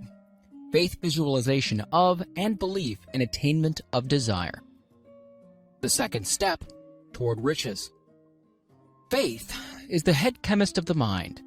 When faith is blended with the vibration of thought, the subconscious mind instantly picks up the vibration, translates it into spiritual equivalents, and transmits it to the infinite intelligence, as in the case of prayer. The emotions of faith, love, and sex are the most powerful of all the major positive emotions. When the three are blended, they have the effect of coloring the vibration of thought in such a way that it instantly reaches the subconscious mind, where it is changed into its spiritual equivalent, the only form that induces a response from the infinite intelligence. Love and faith are psychic, related to the spiritual side of man. Sex is purely biological and related only to the physical. The mixing or blending of these three emotions has the effect of opening a direct line of communication between the finite, thinking mind of man and infinite intelligence. How to develop faith. There comes now a statement which will give a bigger or better understanding of the importance the principle of autosuggestion assumes in the transmutation of desire into its physical or monetary equivalent. Namely, faith is a state of mind which may be induced or created by affirmation or repeated instructions to the subconscious mind through the principle of autosuggestion. As an illustration, consider the purpose for which you are presumably reading this book. The object is naturally to acquire the ability to transmute the intangible thought impulse of desire into its physical counterpart, money. By following the instructions laid down in the chapters on autosuggestion and the subconscious mind, as summarized in the chapter on autosuggestion, you may convince the subconscious mind that you believe you will receive that for which you ask, and it will act upon that belief, which your subconscious mind passes back to you in the form of faith, followed by definite plans for procuring that which you desire.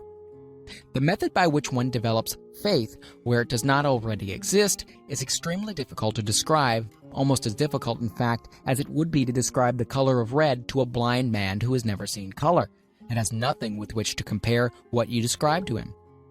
Faith is a state of mind which you may develop at will after you have mastered the 13 principles, because it is a state of mind which develops voluntarily through application and use of these principles. Repetition of affirmation of orders to your subconscious mind is the only known method of voluntary development of the emotion of faith. Perhaps the meaning may be made clearer through the following explanation as to the way men sometimes become criminals. Stated in the words of a famous criminologist, "When men first come into contact with crime, they abhor it. If they remain in contact with crime for a time, they become accustomed to it and endure it. When they remain in contact with it for long enough, they finally embrace it and become influenced by it." This is the equivalent of saying that any impulse of thought which is repeatedly passed on to the subconscious mind is finally accepted and acted upon by the subconscious mind, which proceeds to translate that impulse into its physical equivalent by the most practical procedure available. In connection with this, consider again the statement, "All thoughts which have been emotionalized, given feeling, and mixed with faith, begin immediately to translate themselves into their physical equivalent or counterpart." The emotions, or the feeling portion of thoughts, are the factors which give thoughts vitality, life, and action. The emotions of faith, love, and sex, when mixed with any thought impulse, give it greater action than any of these emotions can do singly. Not only thought impulses which have been mixed with faith, but those which have been mixed with any of the positive emotions or any of the negative emotions may reach and influence the subconscious mind. From this statement, you will understand that the subconscious mind will translate into its physical equivalent a thought impulse of a negative or destructive nature, just as readily as it will act upon the thought impulses of a positive or constructive nature. This accounts for the strange phenomenon so many millions of people experience, referred to as misfortune or bad luck. There are millions of people who believe themselves doomed to poverty and failure because of some strange force over which they believe they have no control. They are the creators of their own misfortunes because of this negative belief, which is picked up by the subconscious mind and translated into its physical equivalent.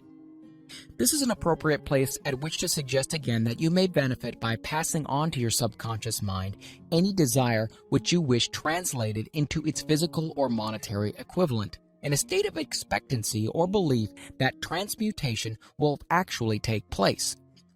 Your belief or faith is the element which determines the action of your subconscious mind. There is nothing to hinder you from deceiving your subconscious mind when giving it instructions through autosuggestion, just as I deceived, quote-unquote, my son's subconscious mind. To make this deceit more realistic, conduct yourself just as you would if you were already in possession of the material thing which you are demanding when you call upon your subconscious mind. The subconscious mind will transmute into its physical equivalent by the most direct and practical media available any order which is given to it in a state of belief or faith that the order will be carried out. Surely, enough has been stated to give a starting point from which one may, through experiment and practice, acquire the ability to mix faith with any order given to the subconscious mind.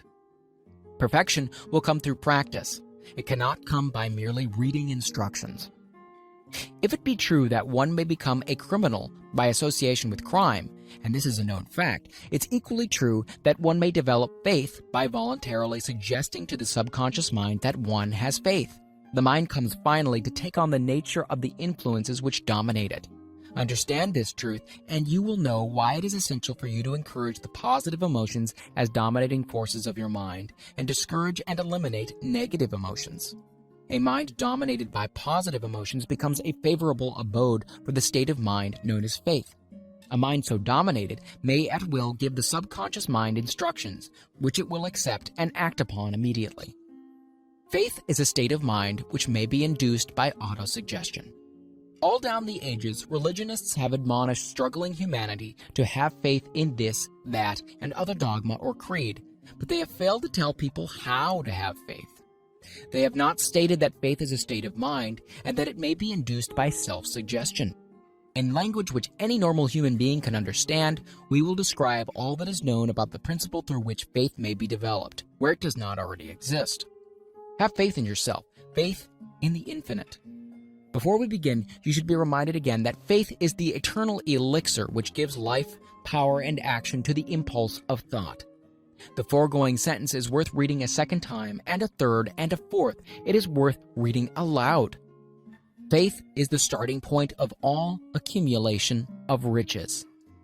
Faith is the basis of all miracles and all mysteries which cannot be analyzed by the rules of science. Faith is the only known antidote for failure. Faith is the element, the chemical, which, when mixed with prayer, gives one direct communication with infinite intelligence. Faith is the element which transforms the ordinary vibration of thought created by the finite mind of man into the spiritual equivalent. Faith is the only agency through which the cosmic force of infinite intelligence can be harnessed and used by man. Every one of the foregoing statements is capable of proof. The proof is simple and easily demonstrated. It is wrapped up in the principle of autosuggestion. Let us center our attention, therefore, upon the subject of self-suggestion and find out what it is and what it is capable of achieving. It is a well-known fact that one comes finally to believe whatever one repeats to oneself, whether the statement be true or false. If a man repeats a lie over and over, he will eventually accept the lie as truth. Moreover, he will believe it to be the truth. Every man is what he is because of the dominating thoughts which he permits to occupy his mind. Thoughts which a man deliberately places in his own mind and encourages with sympathy, and with which he mixes any one or more of the emotions, constitute the motivating forces which direct and control his every movement, act, and deed. Comes now a very significant statement of truth. Thoughts which are mixed with any of the feeling of emotions constitute a magnetic force which attracts, from the vibrations of the ether, other similar or related thoughts. A thought thus magnetized with emotion may be compared to a seed which, when planted in fertile soil, germinates, grows, and multiplies itself over and over again until that which was originally one small seed becomes countless millions of seeds of the same brand. The ether is a great cosmic mass of eternal forces of vibration. It is made up of both destructive vibrations and constructive vibrations.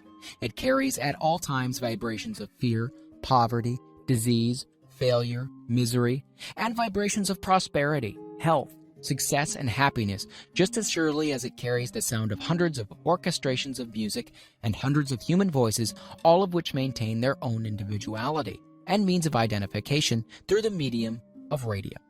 From the great storehouse of the ether, the human mind is constantly attracting vibrations which harmonize with that which dominates the human mind.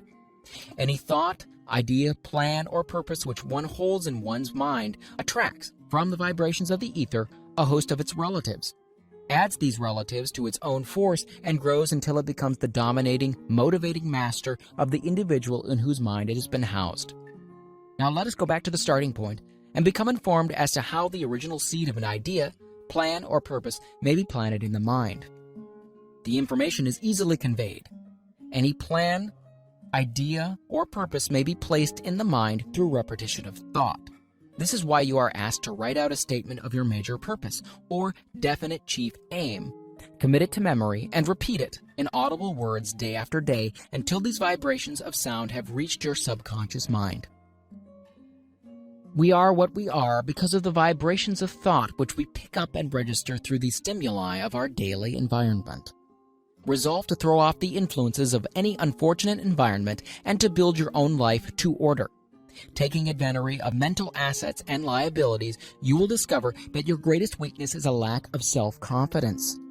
This handicap can be surmounted and timidity translated into courage through the aid of the principle of autosuggestion. The application of this principle may be made through a simple arrangement of positive thought impulses stated in writing, memorized and repeated until they become a part of the working equipment of the subconscious faculty of your mind. Self-confidence formula. First, I know that I have the ability to achieve the object of my definite purpose in life. Therefore, I demand of myself persistent, continuous action towards its attainment, and I here and now promise to render such action. Second, I realize that the dominating thoughts of my mind will eventually reproduce themselves in outward physical action and gradually transform themselves into physical reality. Therefore, I will concentrate my thoughts for 30 minutes daily upon the task of thinking of the person I intend to become, thereby creating in my mind a clear mental picture of that person.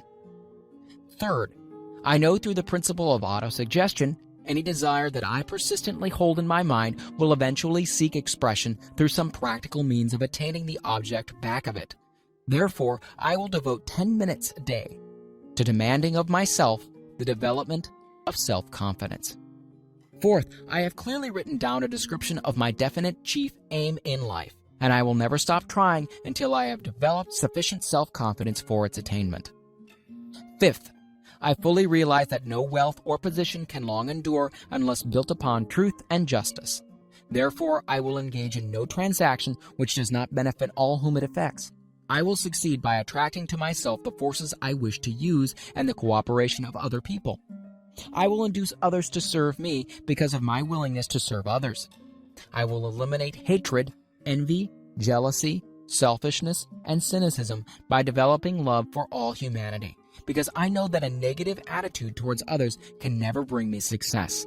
I will cause others to believe in me because I will believe in them and in myself. I will sign my name to this formula, commit it to memory, and repeat it aloud once a day with full faith that it will gradually influence my thoughts and actions so that I will become a self-reliant and successful person. Because this formula is a law of nature which no man has yet been able to explain, it has baffled the scientists of all ages. The psychologists have named this law autosuggestion and let it go at that. The name by which one calls this law is of little importance. The important fact about it is that it works for the glory and success of mankind, if, that is, it is used constructively. On the other hand, if used destructively, it will destroy just as readily. In this statement may be found a very significant truth, namely that those who go down in defeat and end their lives in poverty, misery, and distress do so because of negative application of the principle of autosuggestion. The cause may be found in the fact that all impulses of thoughts have a tendency to close themselves in their physical equivalent. The subconscious mind, the chemical laboratory in which all thought impulses are combined and made ready for translation into physical reality, makes no distinction between constructive and destructive thought impulses. It works with the material we feed it through our thought impulses. The subconscious mind will translate into reality a thought driven by fear just as readily as it translates into reality a thought driven by courage or faith. The pages of medical history are rich with illustrations of cases of suggestive suicide.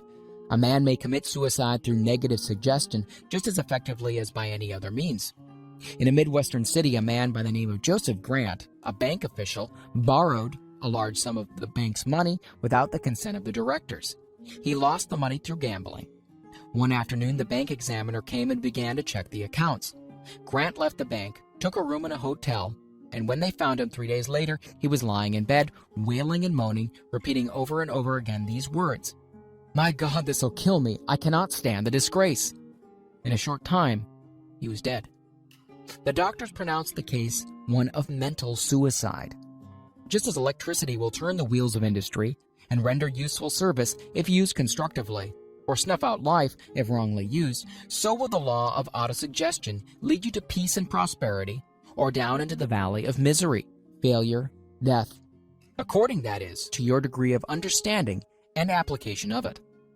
If you fill your mind with fear, doubt, and unbelief in your ability to connect with and use the forces of infinite intelligence, the law of autosuggestion will take the spirit of unbelief and use it as a pattern by which your subconscious mind will translate it into its physical equivalent. This statement is as true as the statement that 2 and 2 are 4. Like the wind which carries one ship east and another west, the law of autosuggestion will lift you up or pull you down according to the way you set your sails of thought. The law of autosuggestion, through which any person may rise to the altitudes of achievement which stagger the imagination, is well described in the following verse. If you think you are beaten, you are. If you dare not, you don't. If you like to win but think you can't, it is almost certain you won't. If you think you'll lose, you're lost. For out of the world we find, success begins with a fellow's will. It's all in the state of mind. If you think you are outclassed, you are. You've got to think high to rise. You've got to be sure of yourself before you can ever win a prize. Life's battles don't always go to the stronger or faster man, but soon or late the man who wins is the man who thinks he can. Observe the words which have been emphasized, and you will catch the deep meaning which this poet had in mind. Somewhere in your makeup, perhaps in the cells of your brain, there lies sleeping the seed of achievement which, if aroused and put into action, would carry you to heights such as you may never have hoped to attain. Just as a master musician may cause the most beautiful strains of music to pour forth from the strings of a violin, so you may arouse the genius which lies asleep in your brain and cause it to drive you upward to whatever goal you wish to achieve. Abraham Lincoln was a failure at everything he tried until he was well past the age of 40. He was a Mr. Nobody from nowhere until a great experience came into his life, aroused the sleeping genius within his heart and brain, and gave the world one of its really great men. That experience was mixed with the emotions of sorrow and love. It came to him through Anne Rutledge, the only woman whom he ever truly loved. It is a known fact that the emotion of love is closely akin to the state of mind known as faith, and it's for this reason that love comes very near to translating one's thought impulses into their spiritual equivalent. During his work of research, the author discovered, from the analysis of life work and achievements of hundreds of men of outstanding accomplishment, that there was the influence of a woman's love back of nearly every one of them. The emotion of love in the human heart and brain creates a favorable field of magnetic attraction which causes an influx of the higher and finer vibrations which are afloat in the ether. If you wish evidence of the power of faith, study the achievements of men and women who have employed it. At the head of the list comes the Nazarene. Christianity is the greatest single force which influences the minds of men. The basis of Christianity is faith. No matter how many people may have perverted or misinterpreted the meaning of this great force, and no matter how many dogmas and creeds have been created in its name which do not reflect its tenets. The sum and substance of the teachings and achievements of Christ, which may have been interpreted as miracles, were nothing more nor less than faith. If there are any such phenomena as miracles, they are produced only through the state of mind known as faith.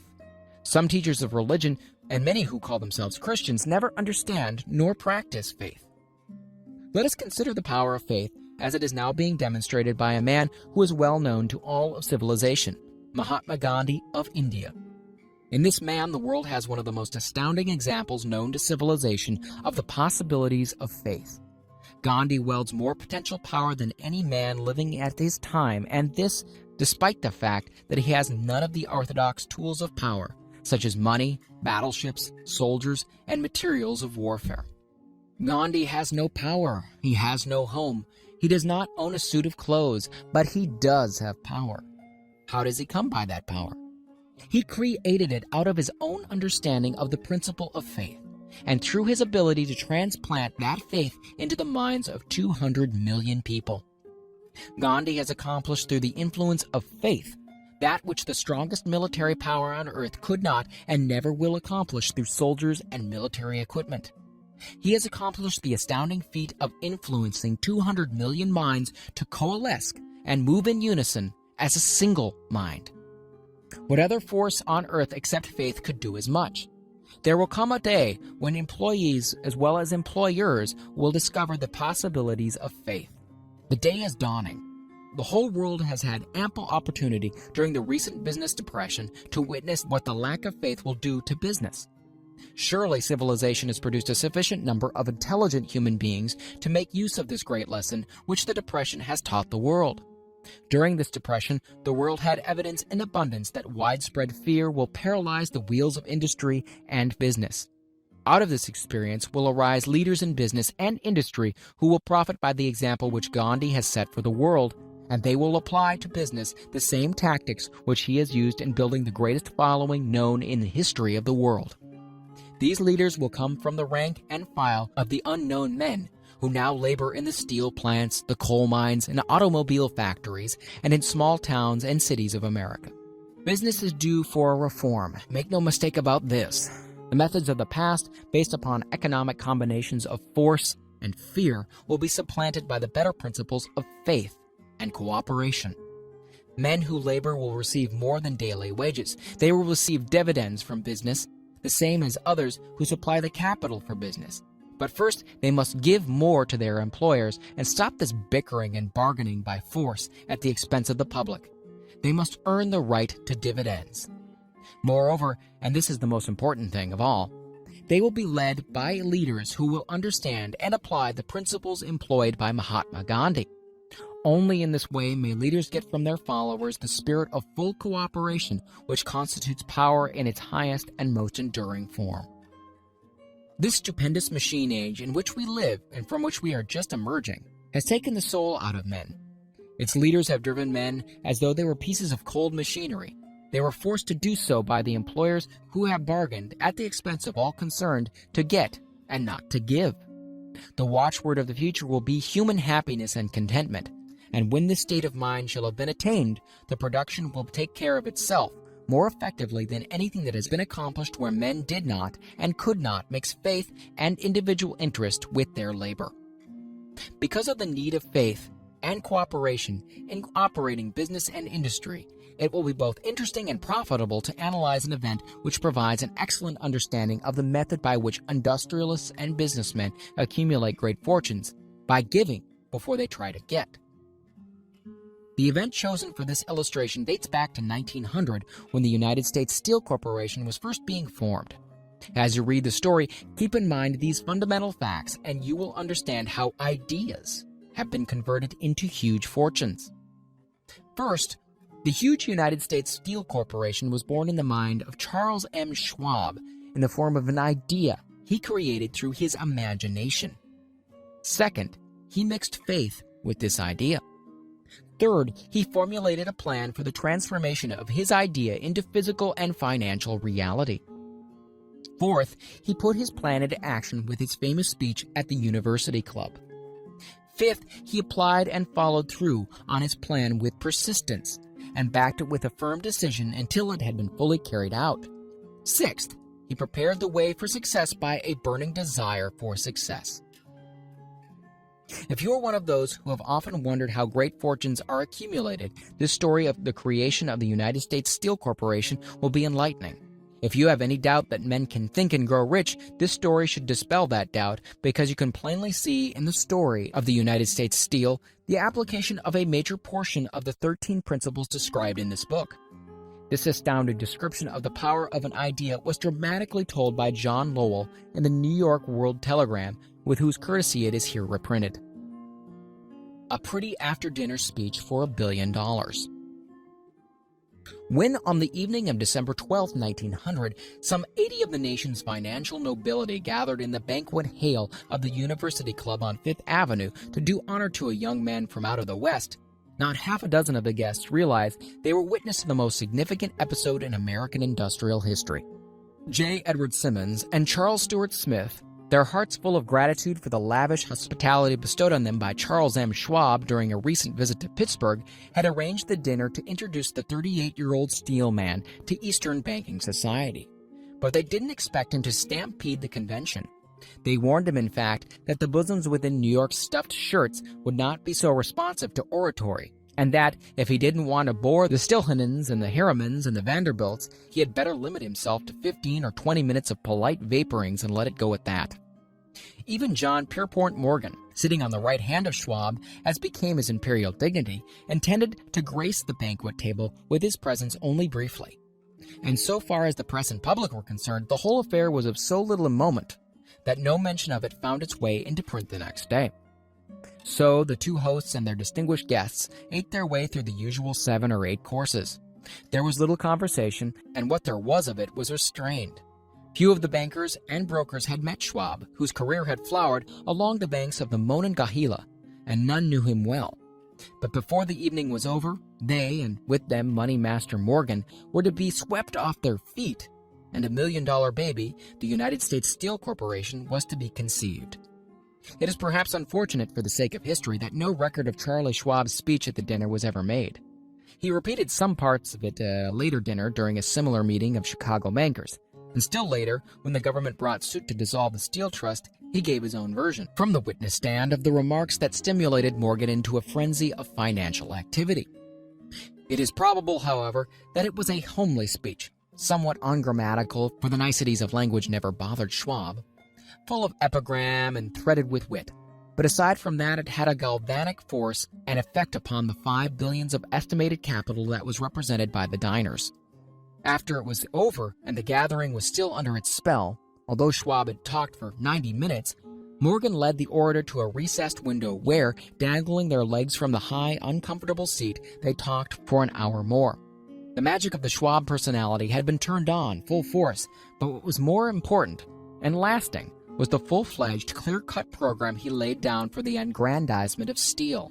Many other men had tried to interest Morgan in slapping together a steel trust after the pattern of the biscuit, wire and hoop, sugar, rubber, whiskey, oil, or chewing gum combinations. John W. Gates, the gambler, had urged it, but Morgan distrusted him. The Moore boys, Bill and Jim, Chicago stock jobbers who had glued together a match trust and a cracker corporation, had urged it and failed. Albert H. Gary, the sanctimonious country lawyer, wanted to foster it, but he wasn't big enough to be impressive. Until Schwab's eloquence took J.P. Morgan to the heights from which he could visualize the solid results of the most daring financial undertaking ever conceived, the project was regarded as a delirious dream of easy money crackpots. The financial magnetism that began a generation ago to attract thousands of small and sometimes inefficiently managed companies into large and competition-crushing combinations had become operative in the steel world through the devices of that jovial business pirate, John W. Gates. Gates already had formed the American Steel and Wire Company out of a chain of small concerns, and together with Morgan had created the Federal Steel Company. The National Tube and American Bridge Companies were two more Morgan concerns, and the Moore brothers had forsaken the match and cookie business to form the American Group: Tin Plate, Steel Hoop, Sheet Steel, and National Steel Company. But by the side of Andrew Carnegie's gigantic vertical trust, a trust owned and operated by 53 partners, those other combinations were picayune. They might combine to their heart's content, but the whole lot of them couldn't make a dent in Carnegie's organization, and Morgan knew it. The eccentric old Scot knew it too. From the magnificent heights of Skibo Castle, he had viewed, first with amusement and then with resentment, the attempts of Morgan's smaller companies to cut into his business.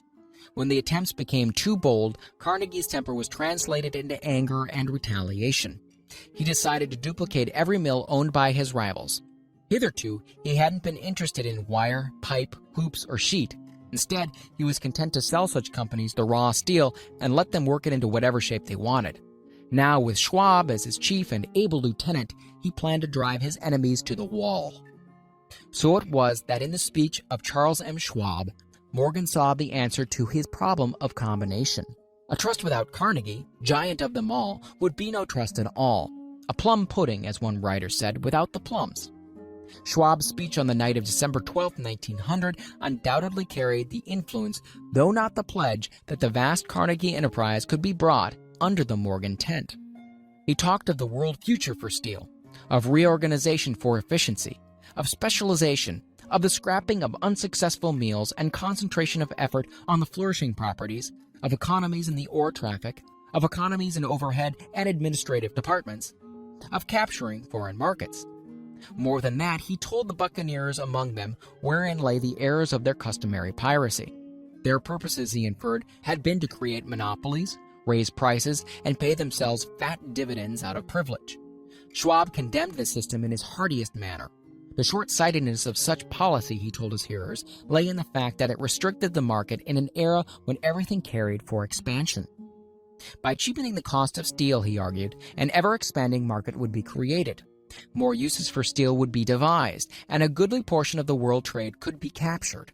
Actually, though he did not know it, Schwab was an apostle of modern mass production.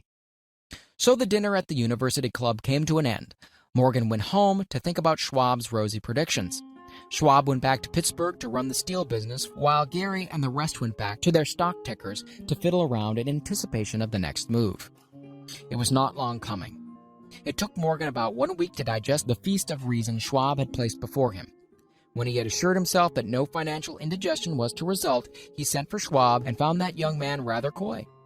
Mr. Carnegie, Schwab indicated, might not like it if he found his trust company president had been flirting with the Emperor of Wall Street, the street upon which Carnegie had resolved never to tread. Then it was suggested by John W. Gates, the go-between, that if Schwab happened to be in the Bellevue Hotel in Philadelphia, J.P. Morgan might also happen to be there. When Schwab arrived, however, Morgan was inconveniently ill at his New York home, and so, on the elder man's pressing invitation, Schwab went to New York and presented himself at the door of the financier's library. Now, certain economic historians have professed the belief that from the beginning to the end of the drama, the stage was set by Andrew Carnegie, that the dinner to Schwab, the famous speech, the Sunday night conferences between Schwab and the Money King were events arranged by the Kenny Scott. The truth is exactly the opposite. When Schwab was called in to consummate the deal, he didn't even know whether the little boss, as Andrew was called, would so much as listen to an offer to sell, particularly to a group of men whom Andrew regarded as being endowed with something less than holiness. But Schwab did take into the conference with him, in his own handwriting, 6 sheets of copperplate figures, representing to his mind the physical worth and potential earning capacity of every steel company he regarded as an essential star in the new metal firmament. 4 men pondered over these figures all night.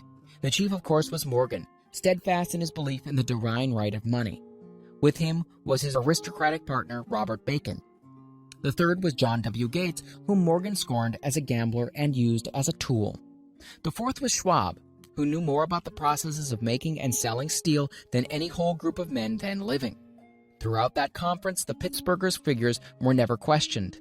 If he had said a company was worth so much, then it was worth that much and no more. He was insistent, too, upon including in the combination only those concerns he nominated. He had conceived a corporation in which there would be no duplication, not even to satisfy the greed of friends who wanted to unload their companies upon the broad Morgan shoulders. Thus he left out, by design, a number of the larger concerns upon which the walruses and carpenters of Wall Street had cast hungry eyes. When dawn came, Morgan rose and straightened his back. Only one question remained. "Do you think you can persuade Andrew Carnegie to sell?" he asked. "I can try," said Schwab. "If you can get him to sell, I will undertake the matter," said Morgan. So far as good, but would Carnegie sell? How much would he demand? Schwab thought about $320 million. What would he take payment in? Common or preferred stocks? Bonds? Cash? Nobody could raise $350 million in cash. There was a golf game in January on the frost-cracking heath of the St. Andrews Links in Westchester, with Andrew bundled up in sweaters against the cold and Charlie talking volubly as usual to keep his spirits up. But no word of business was mentioned until the pair sat down in the cozy warmth of the Carnegie cottage hard by. Then, with the same persuasiveness that had hypnotized 80 millionaires at the university club, Schwab poured out the glittering promises of retirement and comfort, of untold millions to satisfy the old man's social caprices. Carnegie capitulated, wrote a figure on a slip of paper, handed it to Schwab, and said, "All right, that's what we'll sell for." The figure was approximately $400 million, and was reached by taking the $320 million mentioned by Schwab as a basic figure and adding to it $80 million to represent the increased capital value over the previous 2 years. Later on the deck of a transatlantic liner, the Scotsman said ruefully to Morgan, "I really wish I'd asked you for $100 million more." "If you asked for it, you'd have gotten it," Morgan told him cheerfully. There was an uproar, of course. A British correspondent cabled that the foreign steel world was appalled by the gigantic combination. President Hadley of Yale declared that unless trusts were regulated, the country might expect an emperor in Washington within the next 25 years. But that able stock manipulator, Keene, went at his work of shoving the new stock at the public so vigorously that all the excess water, estimated by some at nearly 600 million, was absorbed in a twinkling. So, Carnegie had his millions, and Morgan Syndicate had $62 million for all its trouble. And all the boys from Gates to Gary had their millions. The 38-year-old Schwab had his reward. He was made president of the new corporation and remained in control until 1930. The dramatic story of Big Business, which you have just finished, was included in this book because it is a perfect illustration of the method by which desire can be transmuted into its physical equivalent. I imagine some readers will question the statement that a mere intangible desire can be converted into its physical equivalent. Doubtless some will say, you cannot convert nothing into something. The answer is in the story of United States Steel. That giant organization was created in the mind of one man. The plan by which the organization was provided with the steel mills that gave it financial stability was created in the mind of the same man. His faith, his desire, his imagination, his persistence were the real ingredients that went into United States Steel. The steel mills and mechanical equipment acquired by the corporation after it had been brought into legal existence were incidental, but careful analysis will disclose the fact that the appraised value of the properties acquired by the corporation increased in value by an estimated $600 million just by the mere transaction which consolidated them into one management. In other words, Charles M. Schwab's idea, plus the faith with which he conveyed it in the minds of J.P. Morgan and the others, was marketed for a profit of approximately $600 million. That is not an insignificant sum for a single idea. What happened to some of the men who took their share of the millions of dollars of profit made by this transaction is a matter with which we are not now concerned. The important feature of the astounding achievement is that it serves as unquestionable evidence of the soundness of the philosophy described in this book, because this philosophy was the warp and the woof of the entire transaction. Moreover, the practicability of the philosophy has been established by the fact that the United States Steel Corporation prospered and became one of the richest and most powerful corporations in America, employing thousands of people, developing new uses for steel, and opening new markets, thus proving that the $600 million in profit which the Schwab idea produced was earned. Riches begin in the form of thought. The amount is limited only by the persons in whose mind the thought is put into motion. Faith removes limitations. Remember this when you are ready to bargain with life for whatever it is that you ask as your price for having passed this way. Remember also that the man who created the United States Steel Corporation was practically unknown at the time. He was merely Andrew Carnegie's Man Friday until he gave birth to his famous idea. After that, he quickly rose to a position of power, fame, and riches. There are no limitations to the mind except those we acknowledge. Both poverty and riches are the offspring of thought. Chapter 4. Autosuggestion, the medium for influencing the subconscious mind. The third step towards riches. Autosuggestion is a term which applies to all suggestions and all self-administered stimuli which reach one's mind through the five senses. Stated in another way, Autosuggestion is self-suggestion. It is the agency of communication between that part of the mind where conscious thought takes place and that which serves as the seat of action for the subconscious mind. Through the dominating thoughts which one permits to remain in the conscious mind, whether these thoughts be negative or positive is immaterial, the principle of autosuggestion voluntarily reaches the subconscious mind and influences it with these thoughts. No thought, whether it be negative or positive, can enter the subconscious mind without the aid of the principle of autosuggestion, with the exception of thoughts picked up from the ether. Stated differently, all sense impressions, which are perceived through the five senses, are stopped by the conscious thinking mind, and may be either passed on to the subconscious mind or rejected at will. The conscious faculty serves, therefore, as an outer guard to the approach of the subconscious. Nature has so built man that he has absolute control over the material which reaches his subconscious mind through his five senses, although this is not meant to be construed as a statement that man always exercises this control. In the great majority of instances, he does not exercise it, which explains why so many people go through life in poverty. Recall what has been said about the subconscious mind resembling a fertile garden spot, in which weeds will grow in abundance if the seeds of more desirable crops are not sown therein. Autosuggestion is the agency of control through which an individual may voluntarily feed his subconscious mind on thoughts of a creative nature, or, by neglect, permit thoughts of a destructive nature to find their way into the rich garden of the mind. You were instructed in the last of the 6 steps described in the chapter on desire to read aloud twice daily the written statement of your desire for money, and to see and feel yourself already in possession of the money. By following these instructions, you communicate the object of your desire directly to your subconscious mind in a spirit of absolute faith. Through repetition of this procedure, you voluntarily create thought habits which are favorable to your efforts to transmute desire into its monetary equivalent. Go back to these 6 steps described in Chapter 2 and read them again very carefully before you proceed further. Then, when you come to it, read very carefully the 4 instructions for the organization of your master mind group, described in the chapter on organized planning. By comparing these 2 sets of instructions with that which has been stated on autosuggestion, you, of course, will see that the instructions involve the application of the principle of autosuggestion. Remember, therefore, when reading aloud the statement of your desire, through which you are endeavoring to develop a money consciousness, that the mere reading of the words is of no consequence unless you mix emotion or feeling with your words. If you repeat 1,000,000 times the famous Emile Coué formula, day by day and every way I'm getting better and better, without mixing emotion and faith with your words, you will experience no desirable results. Your subconscious mind recognizes and acts upon only thoughts which have been well mixed with the emotion or feeling.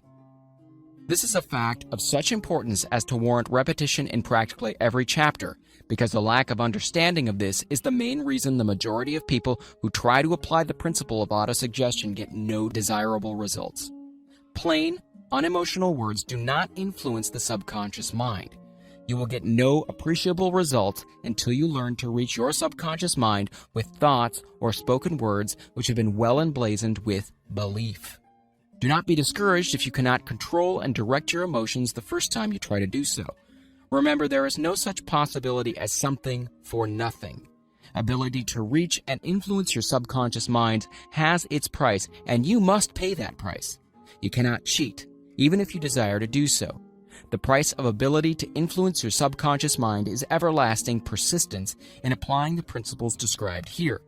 You cannot develop the desired ability for a lower price. You and you alone must decide whether or not the reward for which you are striving, the money consciousness, is worth the price you must pay for it in effort. Wisdom and cleverness alone will not attract and retain money except in very rare instances where the law of averages favors the attraction of money through these sources. The method of attracting money described here does not depend upon the law of averages. Moreover, the method plays no favorites. It will work for one person as effectively as it will for another. Where failure is experienced, it is the individual, not the method, which has failed. If you try and fail, make another effort and still another until you succeed. Your ability to use the principle of autosuggestion will depend very largely upon your capacity to concentrate upon a given desire until the desire becomes a burning obsession.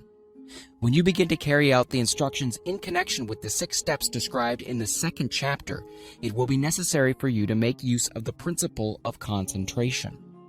Let us here offer suggestions for the effective use of concentration. When you begin to carry out the first of the 6 steps, which instructs you to fix in your mind the exact amount of money you desire, hold your thoughts on that amount of money by concentration, or fixation of attention, with your eyes closed until you can actually see the physical appearance of the money. Do this at least once each day. As you go through these exercises, follow the instructions given in the chapter on faith, and see yourself actually in possession of the money. Here is the most significant fact. The subconscious mind takes any orders given it in a spirit of absolute faith and acts upon those orders, although the orders often have to be presented over and over again through repetition before they are interpreted by the subconscious mind. Following the preceding statement, consider the possibility of playing a perfectly legitimate trick on your subconscious mind by making it believe, because you believe it, that you must have the amount of money you are visualizing, that this money is already awaiting your claim, that the subconscious mind must hand over to you practical plans for acquiring the money which is yours. Hand over the thought suggested in the preceding paragraph to your imagination and see what your imagination can or will do to create practical plans for the accumulation of money through transmutation of your desire. Do not wait for a definite plan through which you intend to exchange services or merchandise in return for the money you are visualizing, but begin at once to see yourself in possession of the money, demanding and expecting, meanwhile, that your subconscious mind will hand over the plan or plans you need. Be on the alert for these plans, and when they appear, put them into action immediately. When the plans appear, they will probably flash into your mind through the 6th sense in the form of an inspiration. This inspiration may be considered a direct telegram or message from infinite intelligence. Treat it with respect and act upon it as soon as you receive it. Failure to do this will be fatal to your success. In the 4th of the 6 steps, you were instructed to create a definite plan for the carrying out your desire and begin at once to put this plan into action. You should follow this instruction in the manner described in the preceding paragraph. Do not trust to your reason when creating your plan for accumulating money through the transmutation of desire. Your reason is faulty. Moreover, your reasoning faculty may be lazy, and if you depend entirely upon it to serve you, it may disappoint you. When visualizing the money you intend to accumulate with closed eyes, see yourself rendering the service or delivering the merchandise you intend to give in return for this money. This is important. Summary of instructions. The fact that you are reading this book is an indication that you earnestly seek knowledge. It is also an indication that you are a student of this subject. If you are only a student, there is a chance that you may learn much that you did not know, but you will learn only by assuming an attitude of humility. If you choose to follow some of the instructions, but neglect or refuse to follow others, you will fail. To get satisfactory results, you must follow all instructions in a spirit of faith. The instructions given in connection with the 6 steps in the 2nd chapter will now be summarized and blended with principles covered by this chapter as follows. First, go into some quiet spot, preferably in bed at night, where you will not be disturbed or interrupted. Close your eyes and repeat aloud, so you may hear your own words, the written statement of the amount of money you intend to accumulate, the time limit for its accumulation, and a description of the service or merchandise you intend to give in return for the money. As you carry out these instructions, see yourself already in possession of the money. For example, suppose that you intend to accumulate $50,000 by the 1st of January 5 years hence, that you intend to give personal service in return for the money in the capacity of a salesman. Your written statement of your purpose should be similar to the following. By the first day of January, such and such year, I will have in my possession $50,000, which will come to me in various amounts from time to time during the interim. In return for this money, I will give the most efficient service of what I am capable, rendering the fullest possible quantity and the best possible quality of service in the capacity of salesman of describe the service or merchandise you intend to sell. I believe that I will have this money in my possession. My faith is so strong that I can now see this money before my eyes. I can touch it with my hands. It is now awaiting transfer to me at the time and in the proportion that I deliver the service I intend to render in return for it. I am awaiting a plan by which to accumulate this money, and I will follow that plan when it is received. Second, repeat this program night and morning until you can see, in your imagination, the money you intend to accumulate. Third, place a written copy of your statement where you can see it night and morning, and read it before retiring and upon arising until it has been memorized. Remember, as you carry out these instructions, that you are applying the principle of autosuggestion for the purpose of giving orders to your subconscious mind. Remember also that your subconscious mind will act only upon instructions that are emotionalized and handed over to it with feeling. Faith is the strongest and most productive of the emotions. Follow the instructions given in the chapter on faith. These instructions may at first seem abstract. Do not let this disturb you. Follow the instructions no matter how abstract or how impractical they may at first appear to be. The time will soon come, if you do as you've been instructed, in spirit as well in act, when a whole new universe of power will unfold to you. Skepticism in connection with all new ideas is characteristic of all human beings. But if you follow the instructions outlined, your skepticism will soon be replaced by belief, and this in turn will soon become crystallized into absolute faith. Then you will have arrived at the point where you may truly say, I am the master of my fate. I am the captain of my soul. Many philosophers have made the statement that man is the master of his own earthly destiny, but most of them have failed to say why he is the master. The reason that man may be the master of his own earthly status, and especially his financial status, is thoroughly explained in this chapter. Man may become the master of himself and of his environment because he has the power to influence his own subconscious mind, and through it, gain the cooperation of infinite intelligence. You are now reading the chapter which represents the keystone to the arc of this philosophy. The instructions contained in this chapter must be understood and applied with persistence if you are to succeed in transmuting desire into money. The actual performance of transmuting desire into money involves the use of autosuggestion as an agency by which one may reach and influence the subconscious mind. The other principles are simply tools with which to apply autosuggestion. Keep this thought in mind, and you will at all times be conscious of the important part the principle of autosuggestion is to play in your efforts to accumulate money through the methods described in this book. Carry out these instructions as though you were a small child. Inject into your efforts something of the faith of a child. The author has been most careful to see that no impractical instructions were included because of his sincere desire to be helpful. After you have read the entire book, come back to this chapter and follow in spirit and in action this instruction. Read the entire chapter aloud once every night until you become thoroughly convinced that the principle of autosuggestion is sound, that it will accomplish for you all that has been claimed for it. As you read, underscore with a pencil every sentence which impresses you favorably. Follow the foregoing instruction to the letter, and it will open the way for complete understanding and mastery of the principles of success.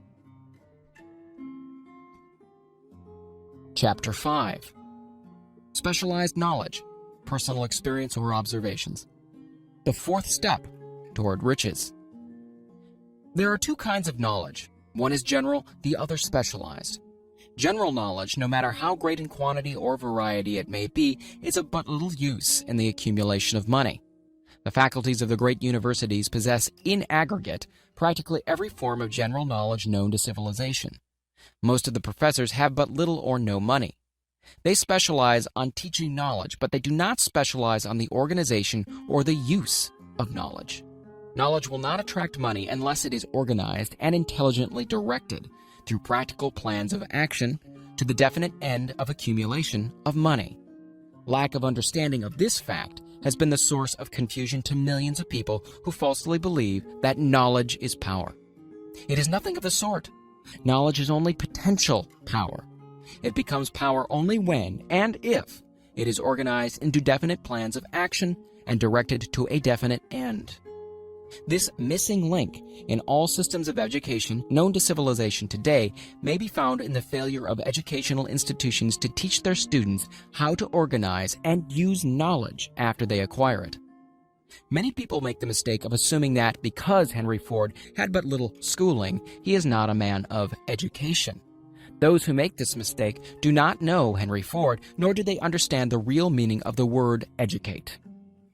That word is derived from the Latin word educo, meaning to educe, to draw out, to develop from within.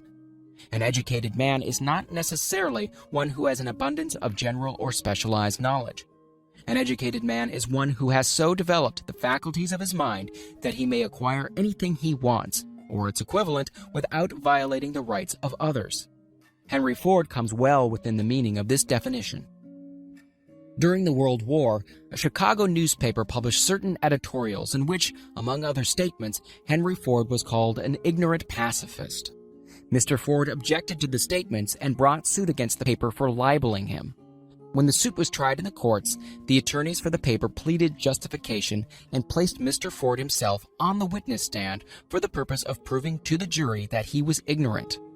The attorneys asked Mr. Ford a great variety of questions, all of them intended to prove, by his own evidence, that while he might possess considerable specialized knowledge pertaining to the manufacture of automobiles, he was in the main ignorant. Mr. Ford was plied with such questions as the following. Who was Benedict Arnold? And how many soldiers did the British send over to America to put down the rebellion of 1776? In answer to the last question, Mr. Ford replied, I do not know the exact number of soldiers the British sent over, but I have heard that it was a considerably larger number than ever went back. Finally, Mr. Ford became tired of this line of questioning, and in reply to a particularly offensive question, he leaned over, pointed his finger at the lawyer who asked the question, and said, If I should really want to answer the foolish question you have just asked, or any of the other questions you have just been asking me, let me remind you that I have a row of electric push buttons on my desk, and by pushing the right button, I can summon to my aid men who can answer any question I desire to ask concerning the business to which I am devoting most of my efforts.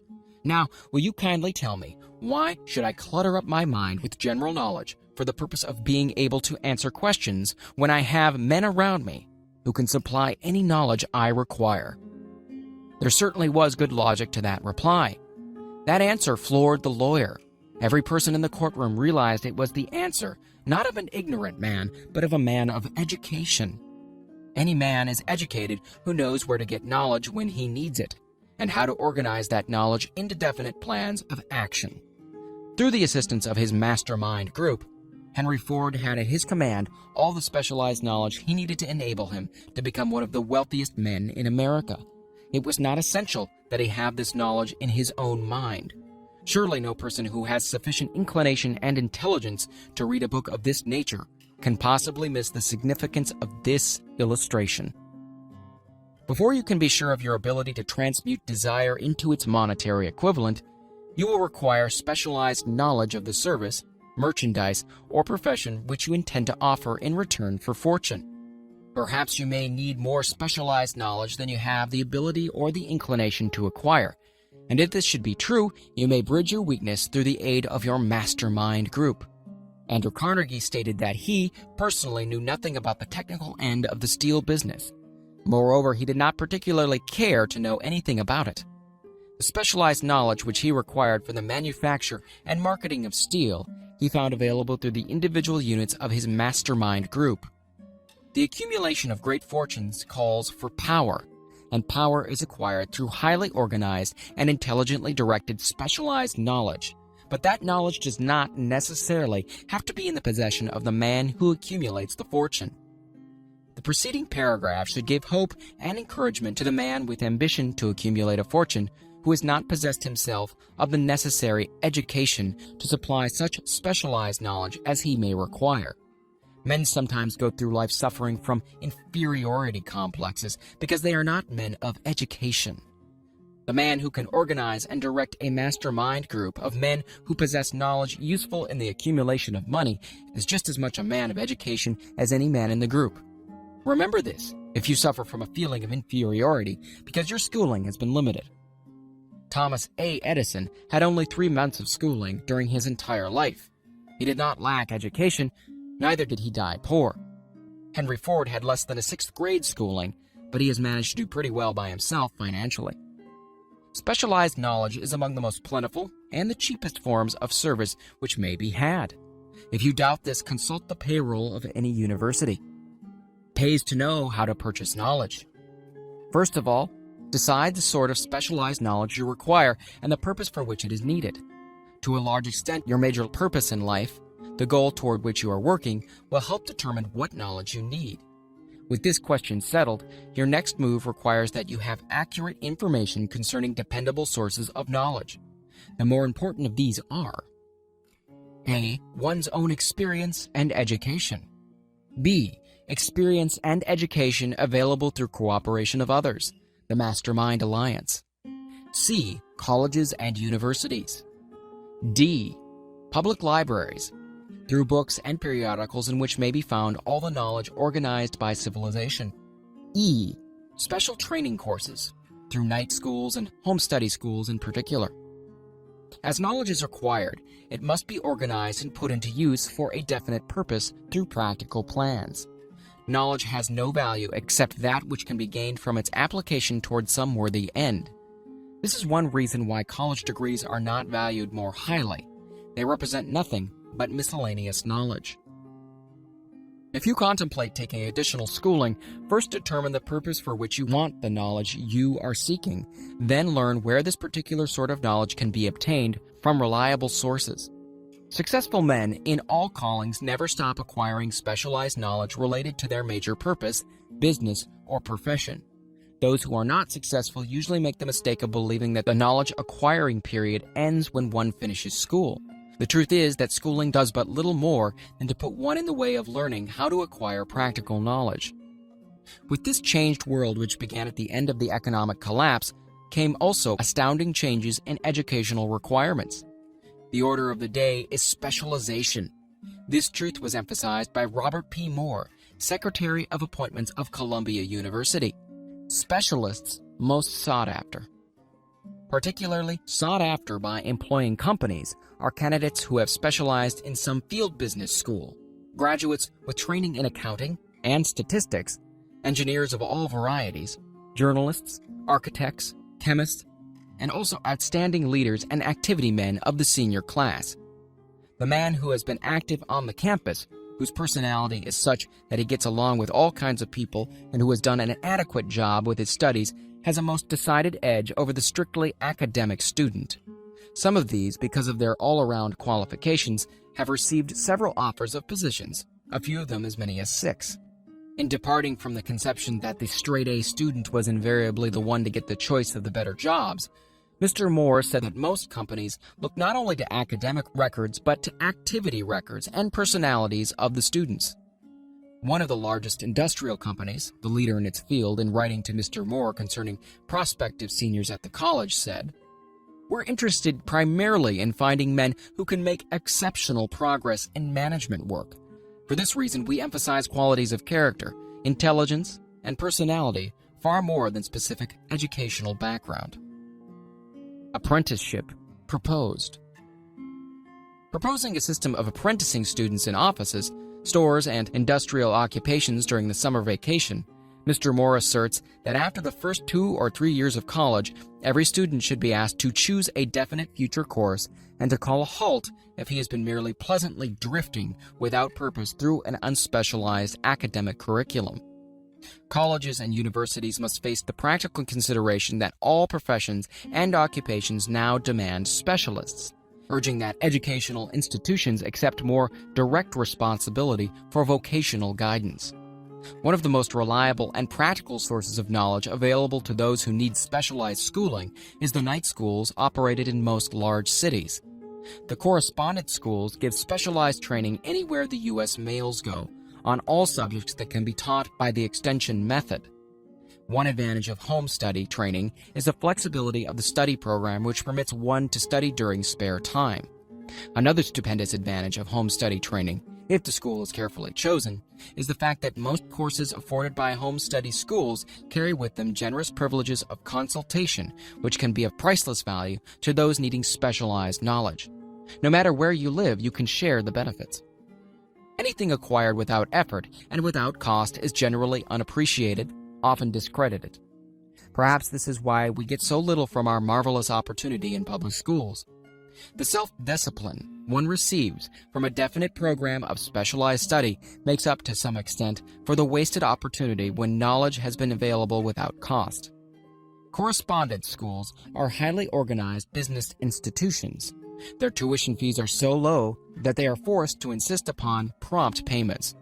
Being asked to pay, whether the student makes good grades or poor, has the effect of causing one to follow through with the course when he would otherwise drop it. The correspondence schools have not stressed this point sufficiently, but the truth is that their collection departments constitute the very finest sort of training on decision, promptness, action, and the habit of finishing that which one begins. I learned this from experience more than 25 years ago. I enrolled for a home study course in advertising. After completing 8 or 10 lessons, I stopped studying, but the school did not stop sending me bills. Moreover, it insisted upon payment, whether I kept up my studies or not. I decided that if I had to pay for the course, which I had legally obligated myself to do, I should complete the lessons and get my money's worth. I felt at first at the time that the collection system of the school was somewhat too well organized, but I learned later in life that it was a valuable part of my training for which no charge had been made. Being forced to pay, I went ahead and completed the course.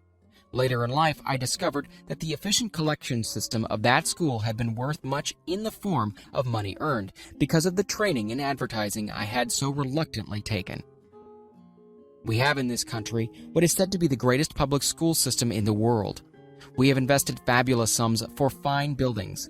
We have provided convenient transportation for children living in rural districts so they may attend the best schools. But there is one astounding weakness to this marvelous system. It is free. One of the strange things about human beings is that they value only that which has a price. The free schools of America and the free public libraries do not impress people because they are free. This is the major reason why so many people find it necessary to acquire additional training after they quit school and go to work. It is also one of the major reasons why employers give greater consideration to employees who take home study courses. They have learned from experience that any person who has the ambition to give up a part of his spare time to studying at home has in him those qualities which make for leadership. This recognition is not a charitable gesture, it is a sound business judgment upon the part of the employers. There is one weakness in people for which there is no remedy. It is the universal weakness of lack of ambition. Persons, especially salaried people, who schedule their spare time to provide for home study seldom remain at the bottom very long. Their action opens the way for the upward climb, removes many obstacles from their path, and gains the friendly interest of those who have the power to put them in the way of opportunity. The home study method of training is especially suited to the needs of employed people who find after leaving school that they must acquire additional specialized knowledge but cannot spare the time to go back to school. The changed economic conditions prevailing since the Depression have made it necessary for thousands of people to find additional or new sources of income. For the majority of these, the solution to their problem may be found only by acquiring specialized knowledge. Many will be forced to change their occupations entirely. When a merchant finds that a certain line of merchandising is not selling, he usually supplants it with another that is in demand. The person whose business is that of marketing personal services must also be an efficient merchant. If his service does not bring adequate returns in one occupation, he must change to another where broader opportunities are available. Stuart Austin Weir prepared himself as a construction engineer and followed this line of work until the Depression limited his market to where it did not give him the income he required. He took inventory of himself, decided to change his profession to law, went back to school, and took special courses by which he prepared himself as a corporation lawyer. Despite the fact that the Depression had not ended, he completed his training, passed the bar exam, and quickly built a lucrative law practice in Dallas, Texas. In fact, he's turning away clients. Just to keep the record straight and to anticipate the alibis of those who will say, "I couldn't go to school because I have a family to support," or "I'm too old," I will add the information that Mr. Weir was past 40 and married when he went back to school. Moreover, by carefully selecting highly specialized courses in colleges best prepared to teach the subjects chosen, Mr. Weir completed in 2 years the work for which the majority of law students require 4 years. It pays to know how to purchase knowledge. The person who stops studying merely because he has finished school is forever hopelessly doomed to mediocrity, no matter what may be his calling. The way of success is the way of continuous pursuit of knowledge. Let us consider a specific instance. During the Depression, a salesman in a grocery store found himself without a position. Having had some bookkeeping experience, he took a special course in accounting, familiarized himself with all the latest bookkeeping and office equipment, and went into business for himself. Starting with the grocer for whom he had formerly worked, he made contracts with more than 100 small merchants to keep their books, all at a very nominal monthly fee. His idea was so practical that he soon found it necessary to set up a portable office in a light delivery truck, which he equipped with modern bookkeeping machinery.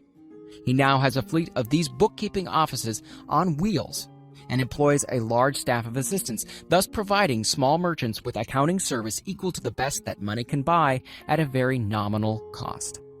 Specialized knowledge plus imagination were the ingredients that went into this unique and successful business.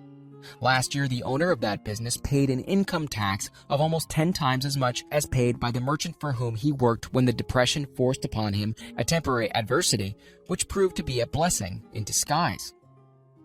The beginning of this successful business was an idea.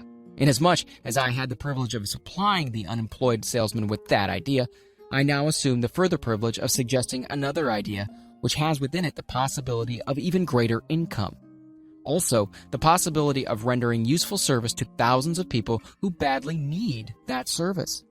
The idea was suggested by the salesman who gave up selling and went into the business of keeping books on a wholesale basis. When the plan was suggested as a solution to his unemployment problem, he quickly exclaimed, "Well, I like the idea, but I would not know how to turn it into cash." In other words, he complained he would not know how to market his bookkeeping knowledge after he acquired it. So, that brought up another problem which had to be solved. With the aid of a young woman typist, clever at hand lettering, and who could put the story together, a very attractive book was prepared describing the advantages of the new system of bookkeeping. The page was neatly typed and pasted in an ordinary scrapbook, which was used as a silent salesman through which the story of this new business was so effectively told that its owner soon had more accounts than he could handle. There are thousands of people all over the country who need the services of a merchandising specialist capable of preparing an attractive brief for use in marketing personal services. The aggregate annual income from such a service might easily exceed that received by the largest employment agency, and the benefits of that service might be made far greater to the purchaser than to any obtained from an employment agency. The idea here described was born of necessity, to bridge an emergency which had to be covered. But it did not stop by merely serving one person. The woman who created the idea has a keen imagination. She saw in her newly born brainchild the making of a new profession, one that is destined to render valuable services to thousands of people who need practical guidance in marketing personal services. Spurred to action by the instantaneous success of her first prepared plan to market personal services, this energetic woman turned next to the solution of a similar problem for her son, who had just finished college, but had been totally unable to find a market for his services. The plan she originated for his use was the finest specimen of merchandising of personal services I have ever seen. When the plan book had been completed, It contained nearly 50 pages of beautifully typed, properly organized information telling the story of her son's native ability, schooling, personal experiences, and a great variety of other information too extensive for description. The plan book also contained a complete description of the position her son desired, together with a marvelous word picture of the exact plan he would use in filling the position. The preparation of the plan book required several weeks' labor, during which time its creator sent her son to the public library almost every day to procure data needed in selling his services to best advantage. She sent him also to all the competitors of his prospective employer and gathered from them vital information concerning their business methods, which was of great value in the formation of the plan he intended to use in filling the position he sought. When the plan had been finished, it contained more than half a dozen very fine suggestions for the use and benefit of the prospective employer. The suggestions were put into use by that company. One may be inclined to ask, why go to all this trouble just to secure a job? The answer is straight and to the point. Also, it is dramatic because it deals with a subject which assumes the proportion of a tragedy with millions of men and women whose sole source of income is personal services. The answer is, doing a thing well never is trouble. The plan prepared by this woman for the benefit of her son helped him get the job for which he applied at the first interview, at a salary fixed by himself. Moreover, and this too is important, the position did not require the young man to start at the bottom. He began as a junior executive, at an executive's salary. Why go to all this trouble, do you ask? Well, for one thing, the planned presentation of this young man's application for a position clipped off no less than 10 years of time he would have required to get where he began had he started at the bottom and worked his way up. This idea of starting at the bottom and working one's way up may appear to be sound, but the major objection to it is this. Too many of those who begin at the bottom never manage to lift their heads high enough to be seen by opportunity, so they remain at the bottom. It should be remembered also that the outlook from the bottom is not so very bright or encouraging. It has a tendency to kill off ambition. We call it getting into a rut, which means that we accept our fate because we form the habit of daily routine, a habit that finally becomes so strong we cease to throw it off. And that is another reason why it pays to start 1 or 2 steps above the bottom. By so doing, one forms the habit of looking around, of observing how others get ahead, of seeing opportunity, and of embracing it without hesitation. Dan Halpin is a splendid example of what I mean. During his college days, he was the manager of a famous 1930 national championship Notre Dame football team, when it was under the direction of the late Knute Rockne. Perhaps he was inspired by the great football coach to aim high, and not mistake temporary defeat for failure, just as Andrew Carnegie, the great industrial leader, inspired his young business lieutenants to set high goals for themselves.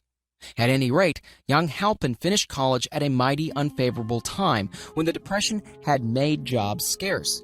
So, after a fling at investment banking and motion pictures, he took the first opening with a potential future he could find, selling electrical hearing aids on a commission basis. Anyone could start in that sort of job, and Halpin knew it, but it was enough to open the door of opportunity to him. For almost 2 years he continued in a job not to his liking, and he would never have risen to above that job if he had not done something about his dissatisfaction. He aimed at first at the job of assistant sales manager of this company, and got the job. That one step upward placed him high enough above the crowd to enable him to see still greater opportunity. Also, it placed him where opportunity could see him. He made such a fine record selling hearing aids that A.M. Andrews, chairman of the board of the Dictograph Products Company, a business competitor of the company for which Halpin worked, wanted to know something about that man Dan Halpin, who was taking big sales away from the long-established Dictograph Company. He sent for Halpin. When the interview was over, Halpin was the new sales manager in charge of the Acousticon division. Then, to test young Halpin's mettle, Mr. Andrews went away to Florida for 3 months, leaving him to sink or swim in his new job. He didn't sink. Knute Rockne's spirit of all the world loves a winner and has no time for a loser inspired him to put so much into his job that he was recently elected vice president of the company and general manager of Acousticon and silent radio divisions. a job which most men would be proud to earn through 10 years of loyal effort. Halpin turned this trick in little more than 6 months. It is difficult to say whether Mr. Andrews or Mr. Halpin is more deserving of eulogy, for the reason that both showed evidence of having an abundance of that very rare quality known as imagination. Mr. Andrews deserves credit for seeing in young Halpin a go-getter of the highest order. Halpin deserves credit for refusing to compromise with life by accepting and keeping a job he did not want. And that is one of the major points I'm trying to emphasize through this entire philosophy, that we rise to high positions or remain at the bottom because of conditions we can control if we desire to control them. I'm also trying to emphasize another point, namely that both success and failure are largely the results of habit. I have not the slightest doubt that Dan Halpin's close association with the greatest football coach America ever knew planted in his mind the same brand of desire to excel which made the Notre Dame football team world famous. Truly, there is something to the idea that hero worship is helpful, provided one worships a winner. Halpin tells me that Rockne was one of the world's greatest leaders of men in all history. My belief in the theory that business associations are vital factors both in failure and in success were recently demonstrated when my son Blair was negotiating with Dan Halpin for a position. Mr. Halpin offered him a beginning salary of about one-half that he could have gotten from a rival company. I brought parental pressure to bear and induced him to accept the place with Mr. Halpin because I believe that close association with one who refuses to compromise with circumstances he does not like is an asset that can never be measured in terms of money.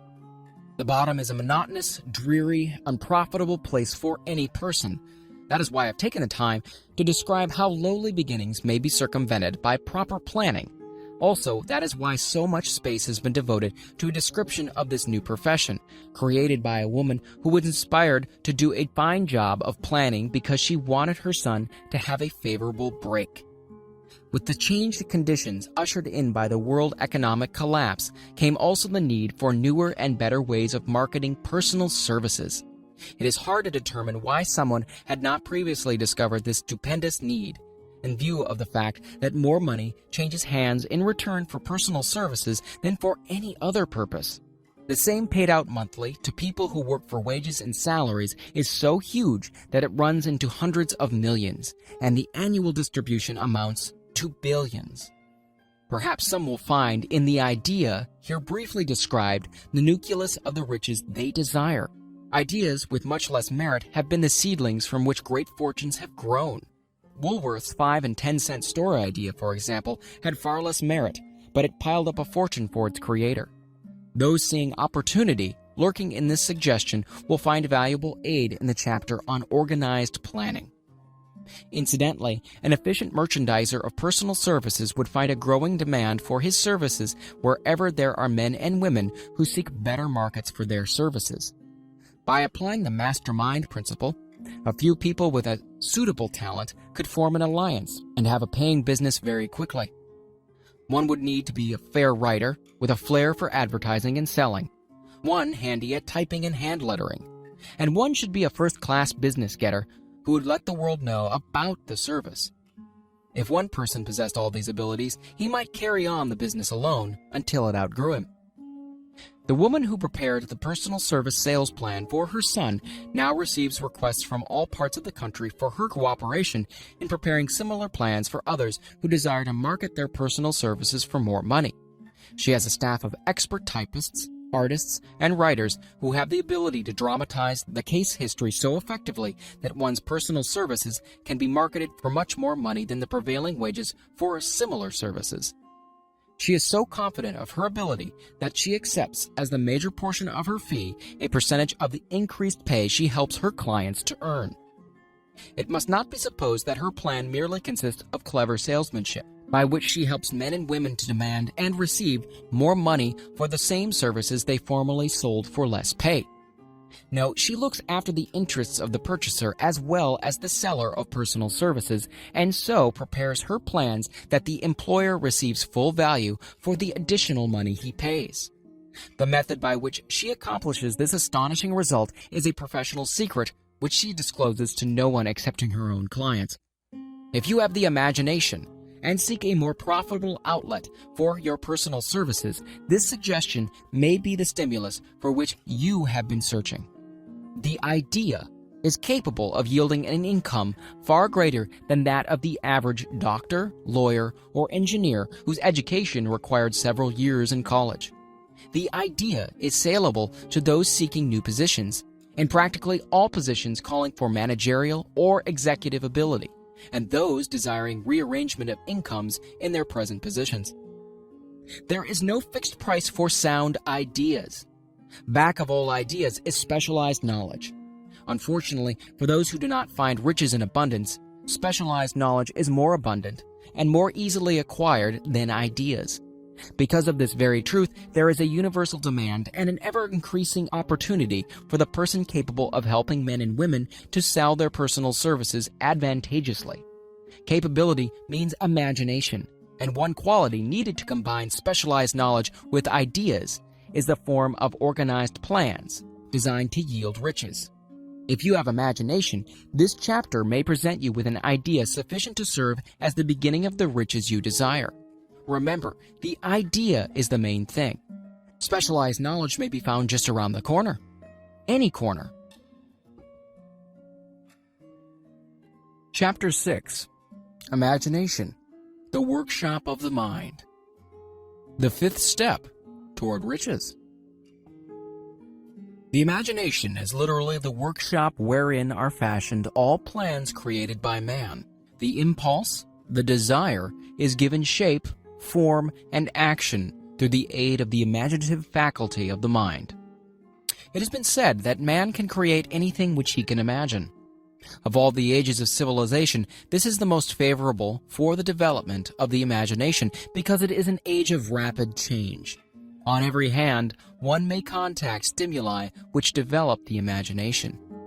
Through the aid of his imaginative faculty, man has discovered and harnessed more of nature's forces during the past 50 years than during the entire history of the human race previous to that time. He has conquered the air so completely that the birds are a poor match for him in flying. He has harnessed the ether and made it serve as a means of instantaneous communication with any part of the world. He has analyzed and weighed the sun at a distance of millions of miles and has determined through the aid of imagination the elements of which it consists. He has discovered that his own brain is both a broadcasting and a receiving station for the vibration of thought, and he is beginning now to learn how to make practical use of this discovery.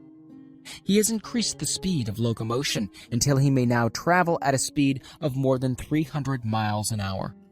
The time will soon come when a man may breakfast in New York and lunch in San Francisco. Man's only limitation, within reason, lies in his development and use of his imagination. He has not yet reached the apex of development in the use of his imaginative faculty.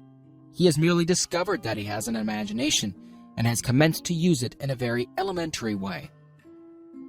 Two forms of imagination. The imaginative faculty functions in two forms. One is known as synthetic imagination, and the other as creative imagination. Synthetic imagination. Through this faculty, one may arrange old concepts, ideas, or plans into new combinations. The faculty creates nothing. It merely works with the material of experience, education, and observation with which it is fed. It is the faculty used most by the inventor, with the exception of those who draw upon the creative imagination when he cannot solve his problem through synthetic imagination. Creative imagination. Through the faculty of creative imagination, the finite mind of man has direct communication with infinite intelligence. It is the faculty through which hunches and inspirations are received. It is by this faculty that all basic or new ideas are handed over to man. It is through this faculty that thought vibrations from the minds of others are received. It is through this faculty that one individual may tune in or communicate with the subconscious mind of other men. The creative imagination works automatically in the manner described in subsequent pages. This faculty functions only when the conscious mind is vibrating at an exceedingly rapid rate, as for example, when the conscious mind is stimulated through the emotion of a strong desire. The creative faculty becomes more alert, more receptive to vibrations from the sources mentioned in proportion to its development through use. This statement is significant. Ponder over it before passing on. Keep in mind as you follow these principles that the entire story of how one may convert desire into money cannot be told in one statement. The story will be complete only when one has mastered, assimilated, and begun to make use of all the principles. The great leaders of business, industry, finance, and the great artists, musicians, poets, and writers became great because they developed the faculty of creative imagination. Both the synthetic and creative faculties of imagination become more alert with use, just as any muscle or organ of the body develops through use. Desire is only a thought, an impulse. It is nebulous and ephemeral. It is abstract and of no value until it has been transformed into its physical counterpart. While the synthetic imagination is the one which will be used more frequently, in the process of transforming the impulse of desire into money, you must keep in mind the fact that you may face circumstances and situations which demand use of the creative imagination as well. Your imaginative quality may have become weak through inaction. It can be revived and made alert through use. This faculty does not die, though it may become quiescent through lack of use. Center your attention for the time being on the development of the synthetic imagination because this is the faculty which you will use more often in the process of converting desire into money. Transformation of the intangible impulse of desire into the tangible reality of money calls for the use of a plan or plans. These plans must be formed with the aid of the imagination and mainly with the synthetic faculty. Read the entire book through, then come back to this chapter and begin at once to put your imagination to work on the building of a plan or plans for the transformation of your desire into money. Detailed instructions for the building of plans has been given in almost every chapter. Carry out the instructions best suited to your needs. Reduce your plan to writing if you have not already done so. The moment you complete this, you will have definitely given concrete form to the intangible desire.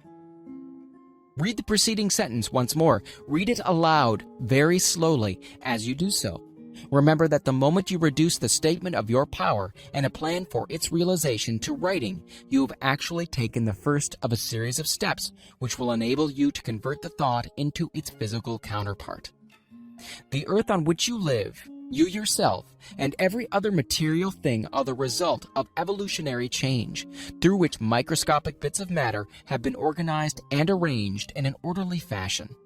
Moreover, and this statement is of stupendous importance, this earth, every one of the billions of individual cells of your bodies, and every atom of matter began as an intangible form of energy. Desire is thought impulse. Thought impulses are forms of energy. When you begin with the thought impulse, desire, to accumulate money, you are drafting into your service the same stuff that nature used in creating this earth and in every material form in the universe, including the body and brain in which the thought impulses function. As far as science has been able to determine, the entire universe consists of but two elements, matter and energy. Through the combination of energy and matter has been created everything perceptible to man, from the largest star which floats in the heavens down to and including himself. You are now engaged in the task of trying to profit by nature's method. You are sincerely and earnestly, we hope, trying to adapt yourself to nature's laws by endeavoring to convert desire into its physical or monetary equivalent. You can do it. It has been done before. You can build a fortune through the aid of laws which are immutable, but first you must become familiar with these laws and learn to use them. Through the repetition and by approaching the description of these principles from every conceivable angle, the author hopes to reveal to you the secret through which every great fortune has been accumulated. Strange and paradoxical as it may seem, the secret is not a secret.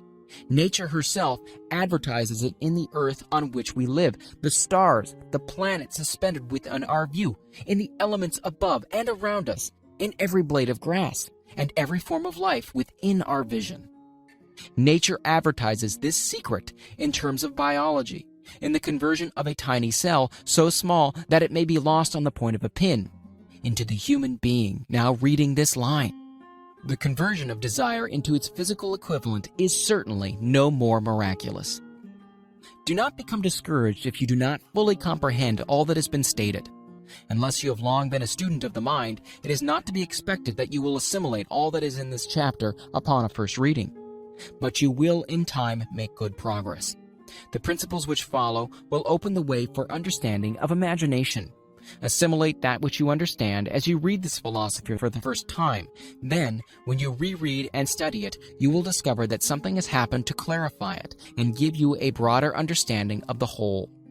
Above all, do not stop, nor hesitate in your study of these principles until you have read the book at least 3 times, for then you'll not want to stop. How to make practical use of imagination.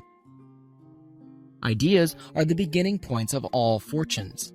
Ideas are products of the imagination.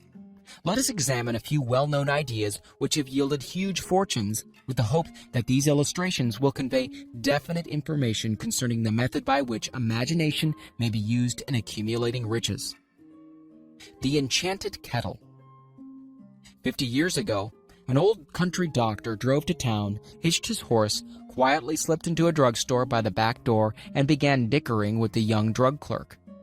His mission was destined to yield great wealth to many people. It was destined to bring the South the most far-flung benefit since the Civil War.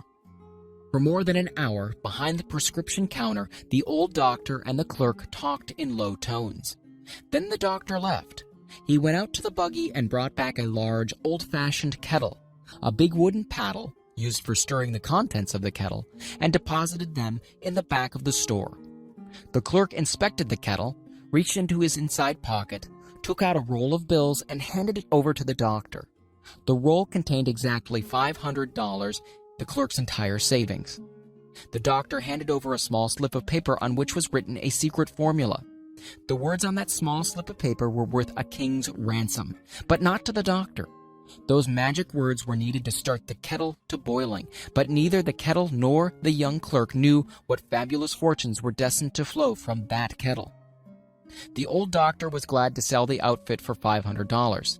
The money would pay off his debts and give him freedom of mind. The clerk was taking a big chance by staking his entire life savings on a mere scrap of paper and an old kettle. He never dreamed his investment would start a kettle to overflowing with gold that would surpass the miraculous performance of Aladdin's lamp. What the clerk really purchased was an idea. The old kettle and the wooden paddle and the secret message on a slip of paper were incidental. The strange performance of the kettle began to take place after the new owner mixed with the secret instructions an ingredient of which the doctor knew nothing. Read this story carefully. Give your imagination a test. See if you can discover what it was the young man added to the secret message which caused the kettle to overflow with gold. Remember as you read that this is not a story from Arabian Nights. Here you have a story of facts, stranger than fiction, facts which began in the form of an idea. Let us take a look at the vast fortunes of gold this idea has produced. It has paid and still pays huge fortunes to men and women all over the world who distribute the contents of the kettle to millions of people. The old kettle is now one of the world's largest consumers of sugar, thus providing jobs of a permanent nature to thousands of men and women engaged in growing sugarcane and in refining and marketing sugar.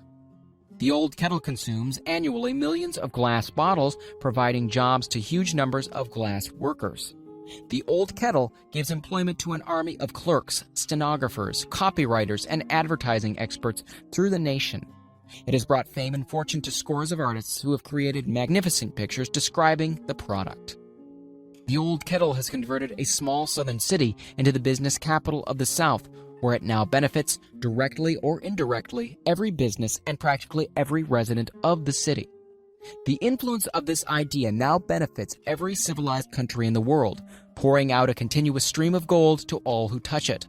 Gold from the kettle built and maintains one of the most prominent colleges of the South, where thousands of young people receive the training essential for success. The old kettle has done other marvelous things. All through the World Depression, when factories, banks, and business houses were folding up and quitting by the thousands, the owner of this enchanted kettle went marching on, giving continuous employment to an army of men and women all over the world, and paying out extra portions of gold to those who, long ago, had faith in the idea. If the product of that old brass kettle could talk, it would tell thrilling tales of romance in every language. Romances of love, romances of business, romances of professional men and women who are daily being stimulated by it. The author is sure of at least one such romance, for he was a part of it, and it all began not far from the very spot on which the drug clerk purchased the kettle. It was here that the author met his wife, and it was she who first told him of the enchanted kettle.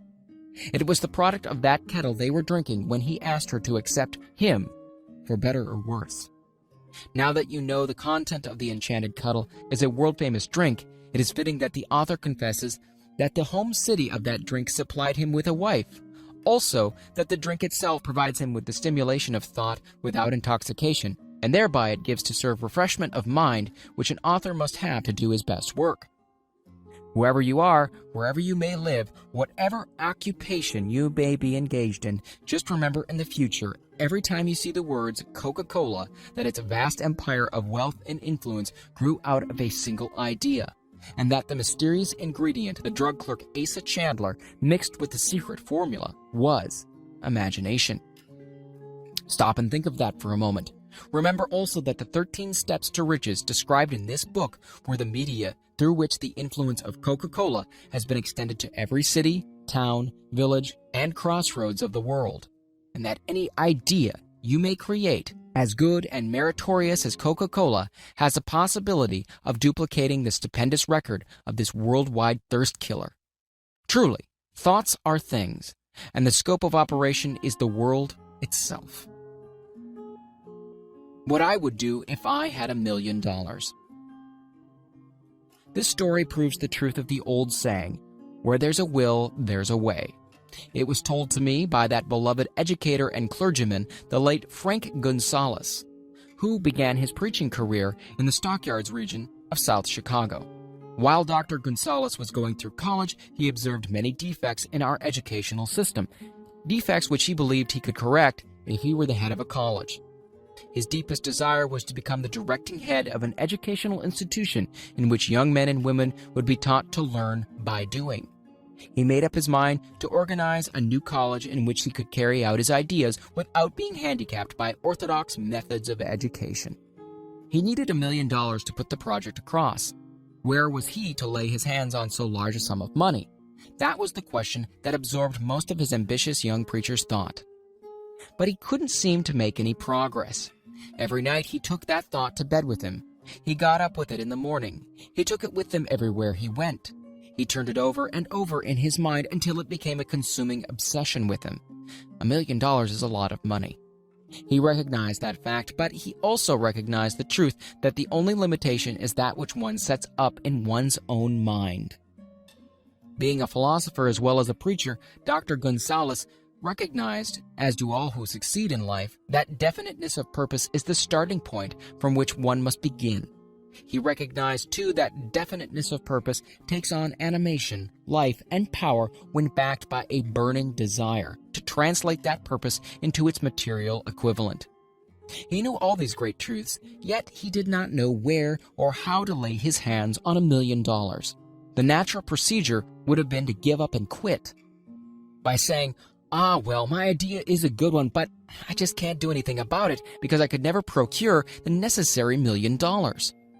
This is exactly what the majority of people would have said, but it is not what Dr. Gonzalez said. What he said and what he did are so important that I now introduce him and let him speak for himself. One Saturday afternoon, I sat in my room thinking of ways and means of raising the money to carry out my plans. For nearly 2 years I had been thinking, but I had done nothing but think. The time had come for action. I made up my mind then and there that I would get the necessary $1 million within a week. How? I wasn't concerned about that. The main thing of importance was the decision to get the money within a specified time. And I want to tell you that the moment I reached a definite decision to get the money within a specified time, a strange feeling of assurance came over me, such as I had never before experienced. Something inside me seemed to say, "Why didn't you reach that decision a long time ago? The money was waiting for you all that time." Things began to happen in a hurry. I called the newspapers and announced that I would preach a sermon that following morning entitled, "What I Would Do If I Had $1 Million." I went to work on the sermon immediately, but I must tell you frankly, the task was not difficult because I had been preparing that sermon for almost 2 years. The spirit back of it was a part of me. Long before midnight, I had finished writing the sermon. I went to bed and slept with a feeling of confidence, for I could already see myself already in possession of the $1 million. Next morning, I arose early, went into the bathroom, read the sermon, then knelt on my knees and asked that my sermon might come to the attention of someone who could supply the needed money. While I was praying, I again had that feeling of assurance that the money would be forthcoming. In my excitement, I walked out without my sermon and did not discover the oversight until I was in my pulpit and about ready to begin delivering it. It was too late to go back for my notes, and what a blessing that I couldn't go back. Instead, my own subconscious mind yielded the material I needed. When I arose to begin my sermon, I closed my eyes and spoke with all my heart and soul of my dreams. I had not only talked to my audience, but I fancy I also talked to God. I told what I would do with $1 million if that amount were placed in my hands. I described the plan I had in mind for organizing a great educational institution where young people could learn to do practical things and at the same time develop their minds. When I had finished and sat down, a man slowly arose from his seat, about 3 rows from the rear, and made his way towards the pulpit. I wondered what he was going to do. He came into the pulpit, extended his hand, and said, "Reverend, I liked your sermon. I believe you can do everything you said you would if you had $1 million. To prove that I believe in you and your sermon, if you will come to my office tomorrow morning, I will give you the $1 million. My name is Philip D. Armour." Young Gonzalez went to Mr. Armour's office, and the $1 million was presented to him. With the money, he founded the Armour Institute of Technology. That is more money than the majority of preachers ever see in an entire lifetime, yet the thought impulse back of the money was created in the young preacher's mind in a fraction of a minute. The necessary $1 million came as a result of an idea. Back of the idea was a desire which young Gonzalez had been nursing in his mind almost 2 years. Observe this important fact. He got the money within the 36 hours after he reached a definite decision in his mind to get it, and decided upon a definite plan for getting it. There was nothing new or unique about Gonzalez's vague thinking about $1 million and weakly hoping for it. Others before him, and many since his time, have had similar thoughts. But there was something very unique and different about the decision he reached on that memorable Saturday when he put vagueness into the background and definitely said, "I will get that money within a week." God seems to throw himself on the side of the man who knows exactly what he wants, if he is determined to get just that. Moreover, the principle through which Mr. Gonzalez got his $1 million is still alive. It is available to you. This universal law is as workable today as it was when the young preacher made use of it so successfully. This book describes, step by step, the 13 elements of this great law and suggests how they can be put to use. Observe that Asa Chandler and Dr. Frank Gonzalez had one characteristic in common. Both knew the astounding truth that ideas can be transmuted into cash through the power of definite purpose, plus definite plans. If you are one of those who believe that hard work and honesty alone will bring riches, perish the thought. It is not true. Riches, when they come in huge quantities, are never the result of hard work. Riches come, if they come at all, in response to definite plans, based upon the application of definite principles, and not by chance or luck. Generally speaking, an idea is an impulse of thought that impels action, by an appeal to the imagination. All master salesmen know that ideas can be sold where merchandise cannot. Ordinary salesmen do not know this. That is why they're ordinary. A publisher of books, which sell for a nickel, made a discovery that should be worth much to publishers generally. He learned that many people buy titles and not contents of books. By merely changing the name of one book that was not moving, his sales on the book jumped upward more than 1 million copies. The inside of the book was not changed in any way. He merely ripped off the cover bearing the title that did not sell and put on a new cover with a title that had box office value. That, as simple as it may seem, was an idea. It was imagination. There is no standard price on ideas. The creator of ideas makes his own price, and if he is smart, gets it. The moving picture industry created a whole flock of millionaires. Most of them were men who couldn't create ideas, but they had the imagination to recognize ideas when they saw them. The next flock of millionaires will probably grow out of the radio business, which is new and not overburdened with men of keen imagination. The money will be made by those who discover or create new and more meritorious radio programs and have the imagination to recognize merit and to give the radio listeners a chance to profit by it. The sponsor, that unfortunate victim who now pays the cost of all radio entertainment, soon will become idea conscious and demand something for his money. The man who beats the sponsor to the draw and supplies programs that render useful service is the man who will become rich in this new industry. Crooners and light chatter artists who now pollute the air with wisecracks and silly giggles will go the way of light timbers, and their places will be taken by real artists who interpret carefully planned programs which have been designed to service the minds of men as well as provide entertainment. Here's a wide-open field of opportunity screaming its protest at the way it is being butchered because of lack of imagination and begging for rescue at any price. Above all, the thing that radio needs is new ideas. If this new field of opportunity intrigues you, perhaps you might profit by the suggestion that the successful radio programs of the future will give more attention to creating buyer audiences and less attention to listener audiences. Stated more plainly, the builder of radio programs who succeeds in the future must find practical ways to convert listeners into buyers.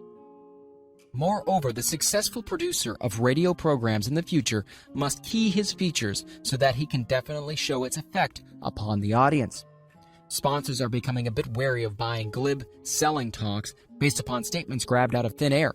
They want, and in the future will demand, indisputable proof that the Who's It program not only gives millions of people the silliest giggle ever, but that the silly giggler can sell merchandise.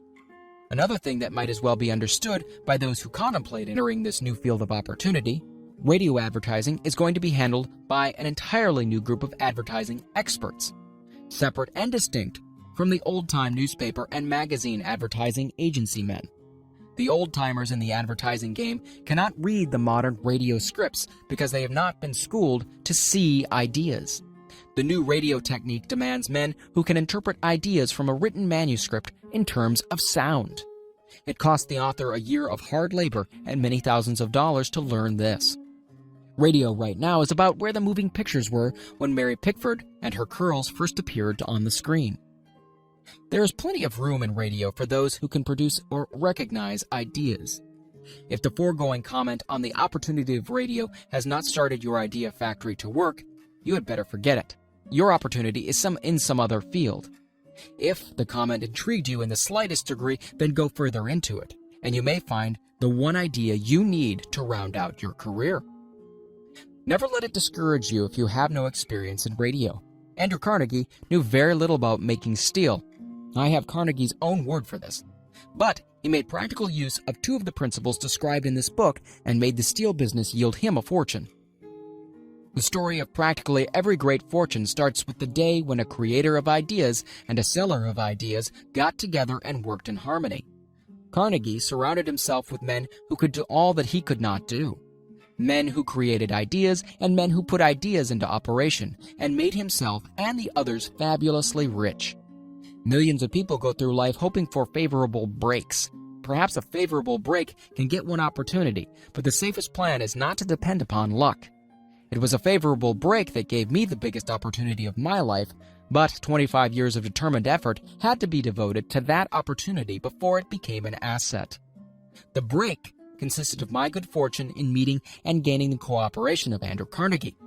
On that occasion, Carnegie planted in my mind the idea of organizing the principles of achievement into a philosophy of success. Thousands of people have profited by the discoveries made in the 25 years of research, and several fortunes have been accumulated through the application of this philosophy. The beginning was simple, though. It was an idea which anyone might have developed.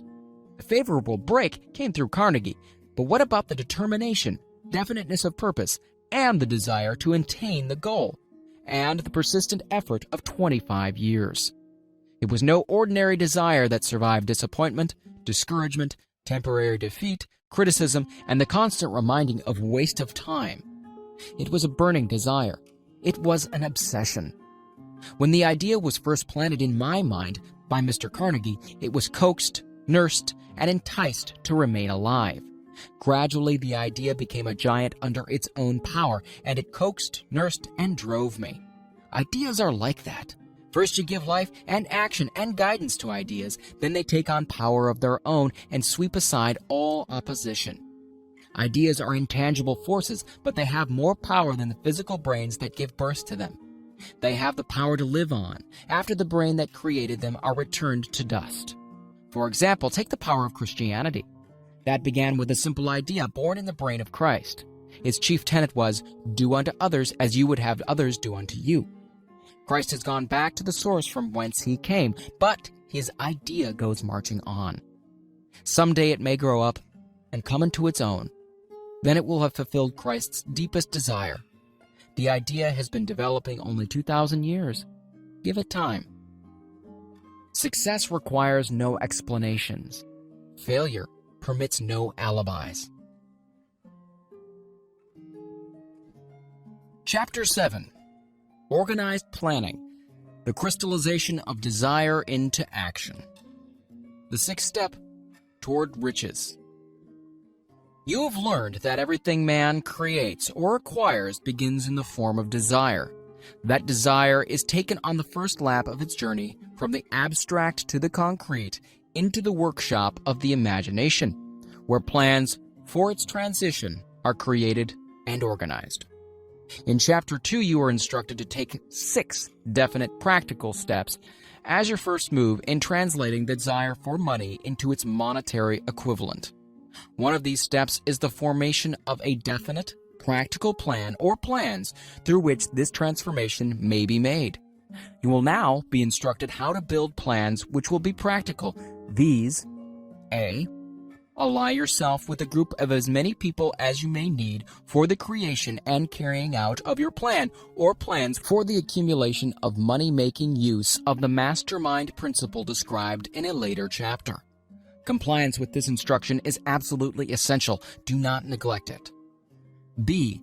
Before forming your mastermind alliance, decide what advantages and benefits you may offer the individual members of your group in return for their cooperation. No one will work indefinitely without some form of compensation. No intelligent person will either request or expect another to work without adequate compensation, though this may not always be in the form of money. C. Arrange to meet with the members of your mastermind group at least twice a week, and more often if possible, until you have jointly perfected the necessary plan or plans for the accumulation of money. D. Maintain perfect harmony between yourself and every member of your mastermind group. If you fail to carry out this instruction to the letter, you may expect to meet with failure. The mastermind principle cannot obtain where perfect harmony does not prevail. Keep in mind these facts. First, you are engaged in an undertaking of major importance to you. To be sure of success, you must have plans which are faultless. Second, you must have the advantage of the experience, education, native ability, and imagination of other minds. This is in harmony with the methods followed by every person who has accumulated a great fortune. No individual has sufficient experience, education, native ability, and knowledge to ensure the accumulation of a great fortune without the cooperation of other people. Every plan you adopt in your endeavor to accumulate wealth should be the joint creation of yourself and every other member of your mastermind group. You may originate your own plans, either in whole or in part, but see that those plans are checked and approved by the members of your mastermind alliance. If the first plan which you adopt does not work successfully, replace it with a new plan. If this new plan fails to work, replace it, in turn with still another, and so on, until you find a plan which does work. Right here is the point at which the majority of men meet with failure because of their lack of persistence in creating new plans to take the place of those which fail. The most intelligent men living cannot succeed in accumulating money, nor in any other undertaking, without plans which are practical and workable. Just keep this fact in mind and remember when your plans fail that temporary defeat is not permanent failure. It may only mean that your plans have not been sound. Build other plans. Start all over again. Thomas Edison failed 10,000 times before he perfected the incandescent electric light bulb. That is, he met with temporary defeat 10,000 times before his efforts were crowned with success. Temporary defeat should mean only one thing: the certain knowledge that there is something wrong with your plan. Millions of men go through life in misery and poverty because they lack a sound plan through which to accumulate a fortune. Henry Ford accumulated a fortune not because of his superior mind, but because he adopted and followed a plan which proved to be sound. 1,000 men could be pointed out, each with a better education than Ford's, yet each of whom lives in poverty, because he does not possess the right plan for the accumulation of money. Your achievement can be no greater than your plans are sound. That may seem to be an axiomatic statement, but it is true. Samuel Insull lost his fortune of over $100 million. The Insull fortune was built on plans which were sound. The business depression forced Mr. Insull to change his plans, and the change brought temporary defeat because his new plans were not sound. Mr. Insull is now an old man. He may consequently accept failure instead of temporary defeat, but if his experience turns out to be a failure, it will be for the reason that he lacks the fire of persistence to rebuild his plans. No man is ever whipped until he quits in his own mind. This fact will be repeated many times because it is so easy to take the count at the first sign of defeat. James J. Hill met with temporary defeat when he first endeavored to raise the necessary capital to build a railroad from east to west, but he too turned defeat into victory through new plans. Henry Ford met with temporary defeat not only at the beginning of his automobile career, but after he had gone far towards the top. He created new plans and went marching on to financial victory. We see men who have accumulated great fortunes, but we often recognize only their triumph, overlooking the temporary defeats which they had to surmount before arriving. No follower of this philosophy can reasonably expect to accumulate a fortune without experiencing temporary defeat. When defeat comes, accept it as a signal that your plans are not sound. Rebuild those plans and set sail once more towards your coveted goal. If you give up before your goal has been reached, you're a quitter. A quitter never wins, and a winner never quits. Lift this sentence out, write it on a piece of paper in letters an inch high, and place it where you will see it every night before you go to sleep, and every morning before you go to work. When you begin to select members of your mastermind group, endeavor to select those who do not take defeat seriously. Some people foolishly believe that only money can make money. That's not true. Desire, transmuted into its monetary equivalent through the principles laid down here, is the agency through which money is made. Money of itself is nothing but inert matter. It cannot move, think, or talk, but it can hear when a man who desires it calls it to come. Planning the sale of services. The remainder of this chapter has been given over to a description of ways and means of marketing personal services. The information here covered will be of practical help to any person having any form of personal services to market, but it will be of priceless benefit to those who aspire to leadership in their chosen occupations. Intelligent planning is essential for success in any undertaking designed to accumulate riches. Here will be found detailed instructions to those who must begin the accumulation of riches by selling personal services. It should be encouraging to know that practically all the great fortunes began in the form of compensation for personal services, or from the sale of ideas. What else, except ideas and personal services, would one not possessed of property have to give in return for riches? Broadly speaking, there are two types of people in the world. One type is known as leaders and the other as followers. Decide at the outset whether you intend to become a leader in your chosen calling or remain a follower. The difference in compensation is vast. The follower cannot reasonably expect the compensation to which the leader is entitled, although many followers make the mistake of expecting such pay. It is no disgrace to be a follower. On the other hand, it's no credit to remain a follower. Most great leaders began in the capacity of followers.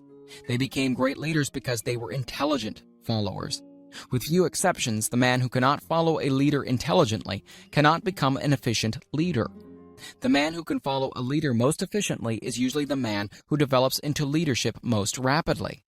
An intelligent follower has many advantages, among them the opportunity to acquire knowledge from his leader. The major attributes of leadership. The following are important factors of leadership. 1. Unwavering courage based upon knowledge of self and of one's occupation.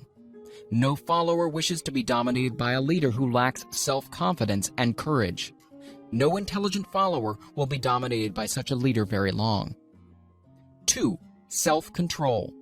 The man who cannot control himself can never control others. Self-control sets a mighty example for one's followers, which the more intelligent will emulate. 3. A keen sense of justice. Without a sense of fairness and justice, no leader can command and retain the respect of his followers. 4. Definiteness of decision. The man who wavers in his decisions shows that he is not sure of himself. He cannot lead others successfully. 5. Definiteness of plans. The successful leader must plan his work and work his plan. A leader who works by guesswork without practical, definite plans is comparable to a ship without a rudder. Sooner or later, he will land on the rocks. 6. The habit of doing more than paid for. One of the penalties of leadership is the necessity of willingness upon the part of the leader to do more than he requires of his followers. 7. A pleasing personality. No slovenly, careless person can become a successful leader. Leadership requires respect. Followers will not respect a leader who does not grade high on all the factors of a pleasing personality. 8. Sympathy and understanding. The successful leader must be in sympathy with his followers. Moreover, he must understand them and their problems. 9. Mastery of detail. Successful leadership calls for mastery of details of the leader's position. 10. Willingness to assume full responsibility. The successful leader must be willing to assume responsibility for the mistakes and the shortcomings of his followers. If he tries to shift this responsibility, he will not remain the leader. If one of his followers makes a mistake and shows himself incompetent, the leader must consider that it is he who failed. 11. Cooperation. The successful leader must understand and apply the principle of cooperative effort and to be able to induce his followers to do the same. Leadership calls for power, and power calls for cooperation. There are two forms of leadership. The first and by far the most effective is leadership by consent of and with sympathy of the followers. The second is leadership by force, without the consent and sympathy of the followers. History is filled with evidences that leadership by force cannot endure. The downfall and disappearance of dictators and kings is significant. It means that people will not follow forced leadership indefinitely. The world has just entered a new era of relationship between leaders and followers, which very clearly calls for new leaders and a new brand of leadership in business and industry. Those who belong to the old school of leadership by force must acquire an understanding of the new brand of leadership, cooperation, or be relegated to the rank and file of the followers. There is no other way out for them. The relationship of employer and employee, or of leader and follower in the future, will be one of mutual cooperation based upon an equitable division of the profits of business. In the future, the relationship of employer and employee will be more like a partnership than it has been in the past.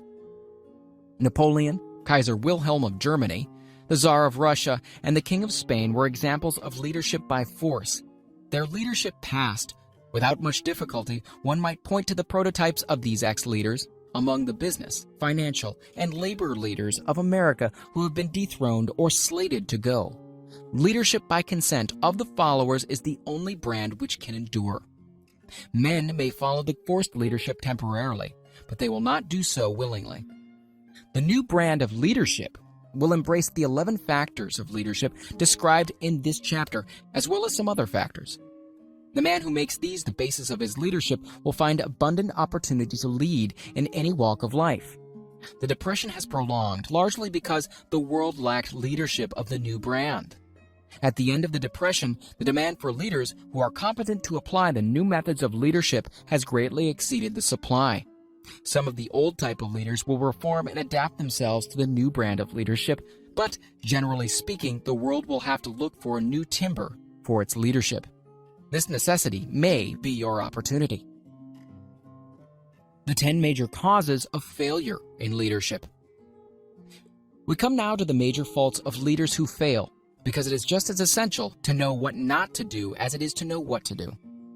1. Inability to organize details. Efficient leadership calls for ability to organize and master details. No genuine leader is ever too busy to do anything which may be required of him in his capacity as leader.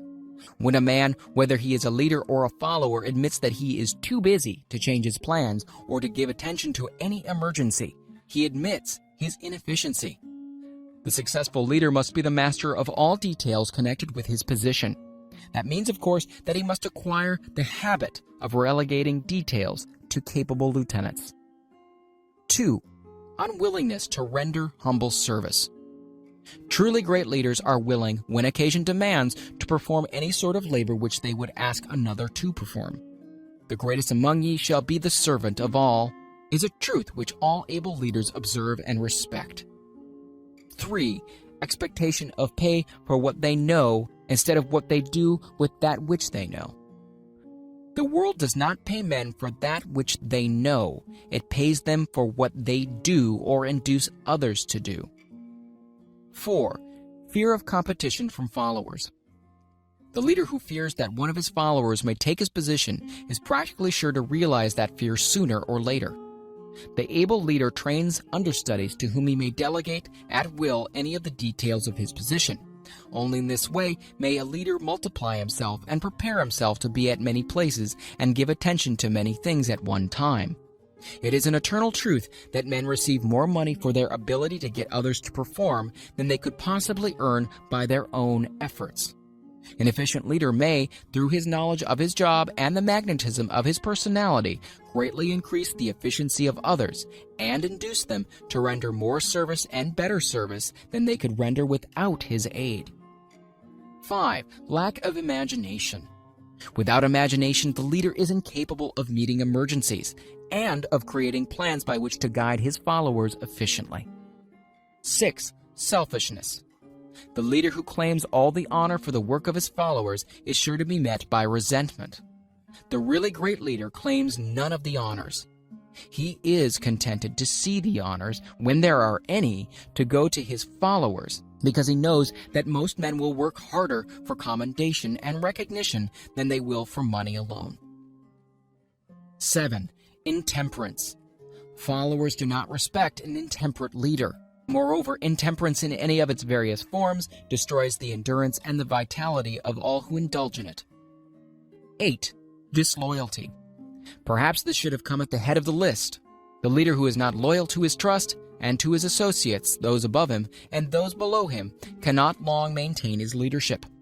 Disloyalty marks one as being less than the dust of the earth and brings down on one's head the contempt he deserves. Lack of loyalty is one of the major causes of failure in every walk of life. 9. Emphasis of the authority of leadership. The efficient leader leads by encouraging and not by trying to instill fear in the hearts of his followers. The leader who tries to impress his followers with his authority comes within the category of leadership through force. If a leader is a real leader, he will have no need to advertise that fact except by his conduct, his sympathy, understanding, fairness, and a demonstration that he knows his job. 10. Emphasis of title. The competent leader requires no title to give him the respect of his followers. The man who makes too much over his title generally has little else to emphasize. The doors to the office of the real leader are open to all who wish to enter, and his working quarters are free from formality or ostentation. These are among the more common of the causes of failure in leadership. Any one of these faults is sufficient to induce failure.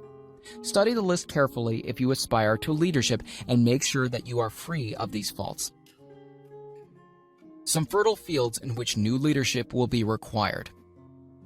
Before leaving this chapter, your attention is called to a few of the fertile fields in which there have been a decline of leadership and in which the new type of leader may find an abundance of opportunity.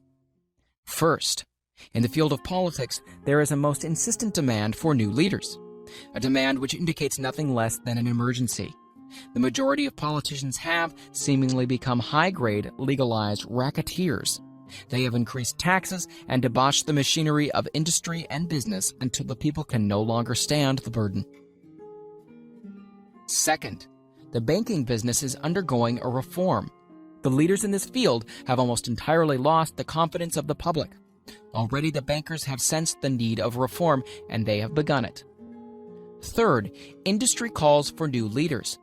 The old type of leaders thought and moved in terms of dividends instead of thinking and moving in terms of human equations. The future leader in industry, to endure, must regard himself as a quasi-public official whose duty it is to manage his trust in such a way that it will work hardship on no individual or group of individuals.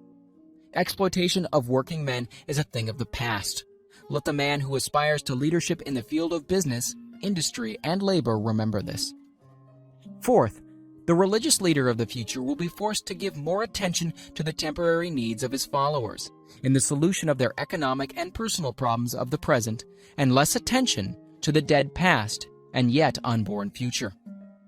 Fifth, in the professions of law, medicine, and education, a new brand of leadership, and to some extent, new leaders will become a necessity. This is especially true in the field of education. The leader in that field must, in the future, find ways and means of teaching people how to apply the knowledge they receive in school. He must deal more with practice and less with theory. Sixth, new leaders will be required in the field of journalism. Newspapers of the future, to be conducted successfully, must be divorced from special privilege and relieved from the subsidy of advertising.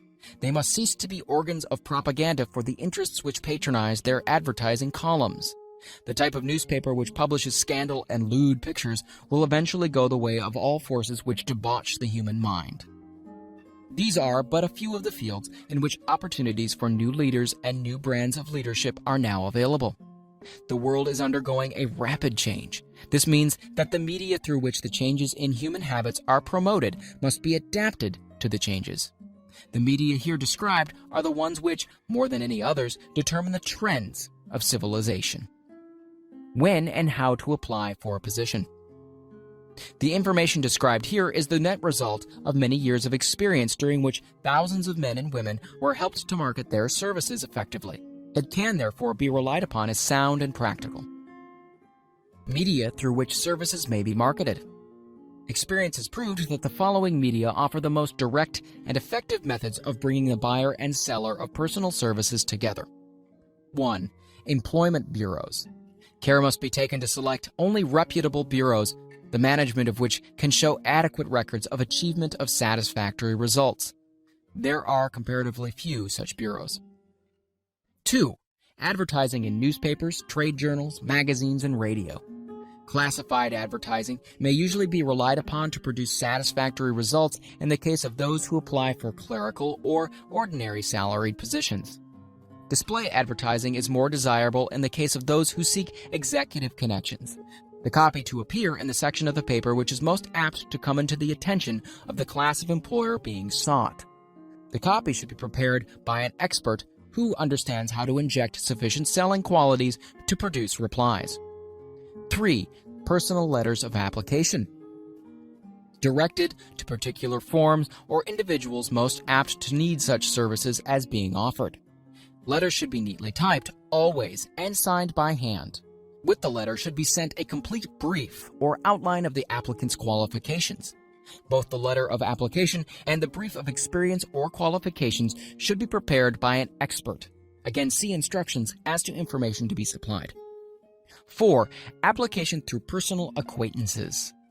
When possible, the applicant should endeavor to approach prospective employers through some mutual acquaintance. This method of approach is particularly advantageous in the case of those who seek executive connections and do not wish to appear to be peddling themselves. 5. Application in person.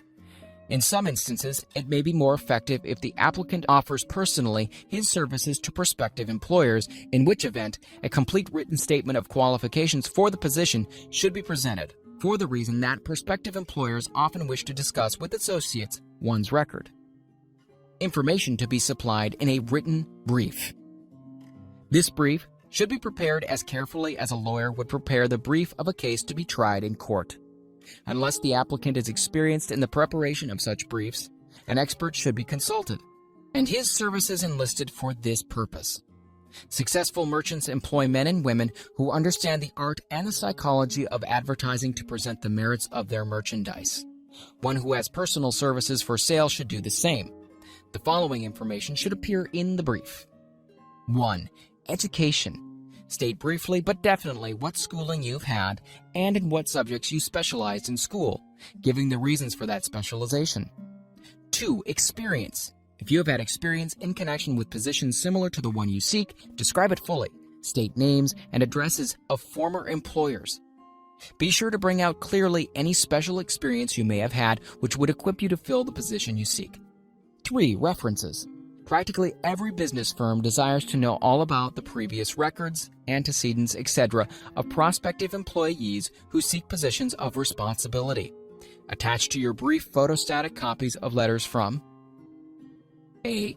Former employers. B. Teachers under whom you've studied. C. Prominent people whose judgment may be relied upon. 4. Photograph of self. Attach to your brief a recent, unmounted photograph of yourself. 5. Apply for a specific position. Avoid application for a position without describing exactly what particular position you seek. Never apply for just a position. That indicates you lack specialized qualifications. 6. State your qualifications for the particular position for which you apply. Give full details as to the reasons you believe you are qualified for the particular position you seek. This is the application. It will determine more than anything else what consideration you receive. 7. Offer to go to work on probation. In the majority of instances, if you are determined to have the position for which you apply, it will be most effective if you offer to work for a week or a month, or for sufficient length of time to enable your prospective employer to judge your value without pay. This may appear to be a radical suggestion, but experience has proved that it seldom fails to win at least a trial. If you are sure of your qualifications, a trial is all you need. Incidentally, such an offer indicates that you have confidence in your ability to fill the position you seek. It is most convincing. If your offer is accepted and you make good, more than likely you'll be paid for your probation period. Make clear the fact that your offer is based upon A. Your confidence in your ability to fill the position. B. Your confidence in your prospective employer's decision to employ you after trial. C. Your determination to have the position you seek. 8. Knowledge of your prospective employer's business. Before applying for a position, do sufficient research in connection with the business to familiarize yourself thoroughly with that business, and indicate in your brief the knowledge you have acquired in this field. This will be impressive as it will indicate that you have imagination and a real interest in the position you seek. Remember that it is not the lawyer who knows the most law, but the one who best prepares his case who wins. If your case is properly prepared and presented, your victory will have been more than half won at the outset.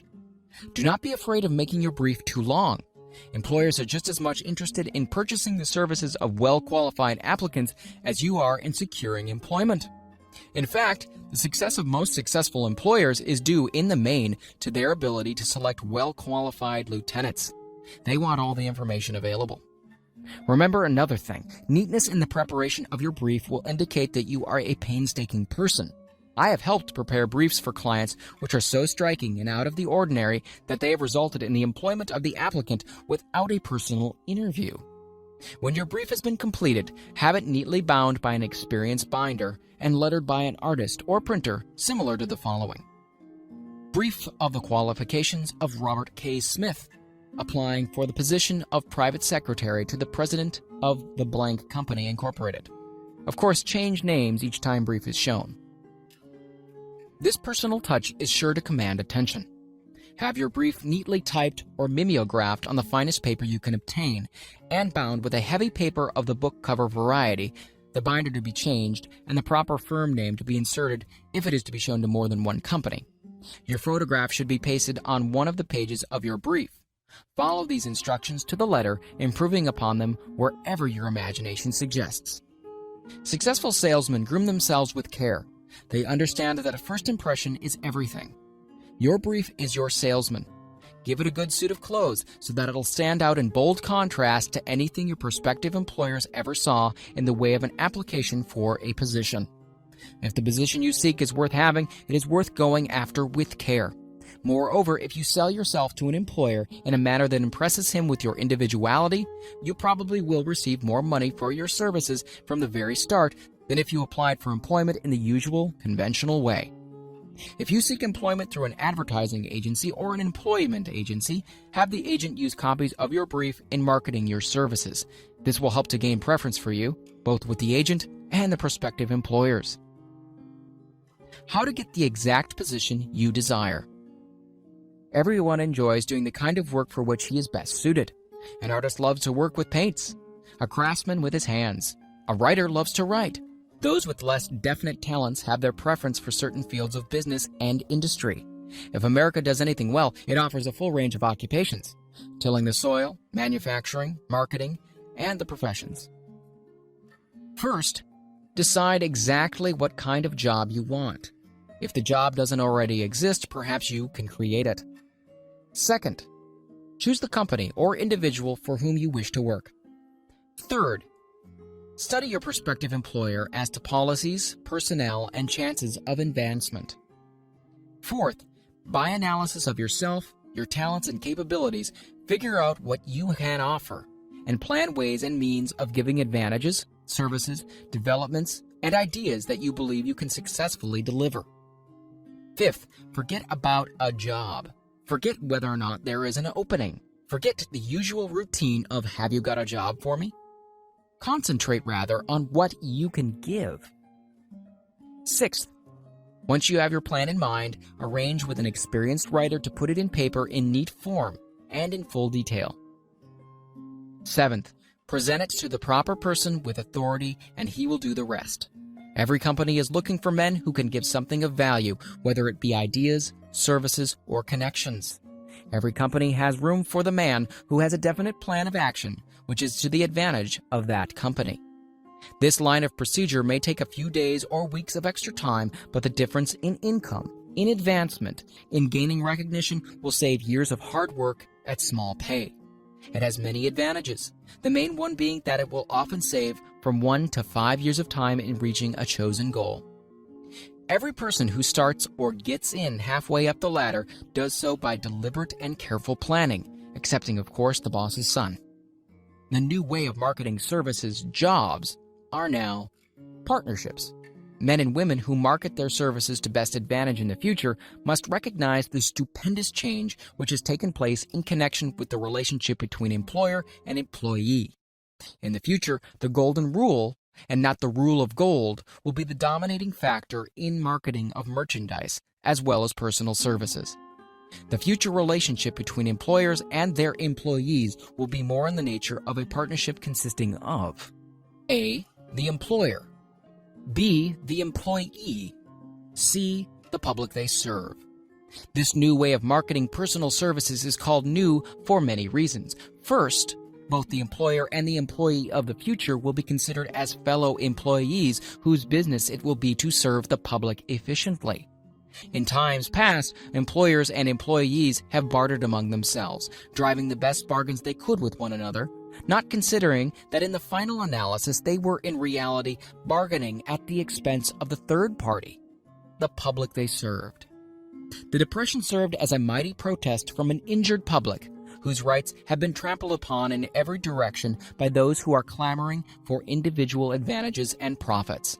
When the debris of the Depression shall have cleared away and business shall have been once again restored to balance, both employers and employees will recognize that they are no longer privileged to drive bargains at the expense of those whom they serve. The real employer of the future will be the public.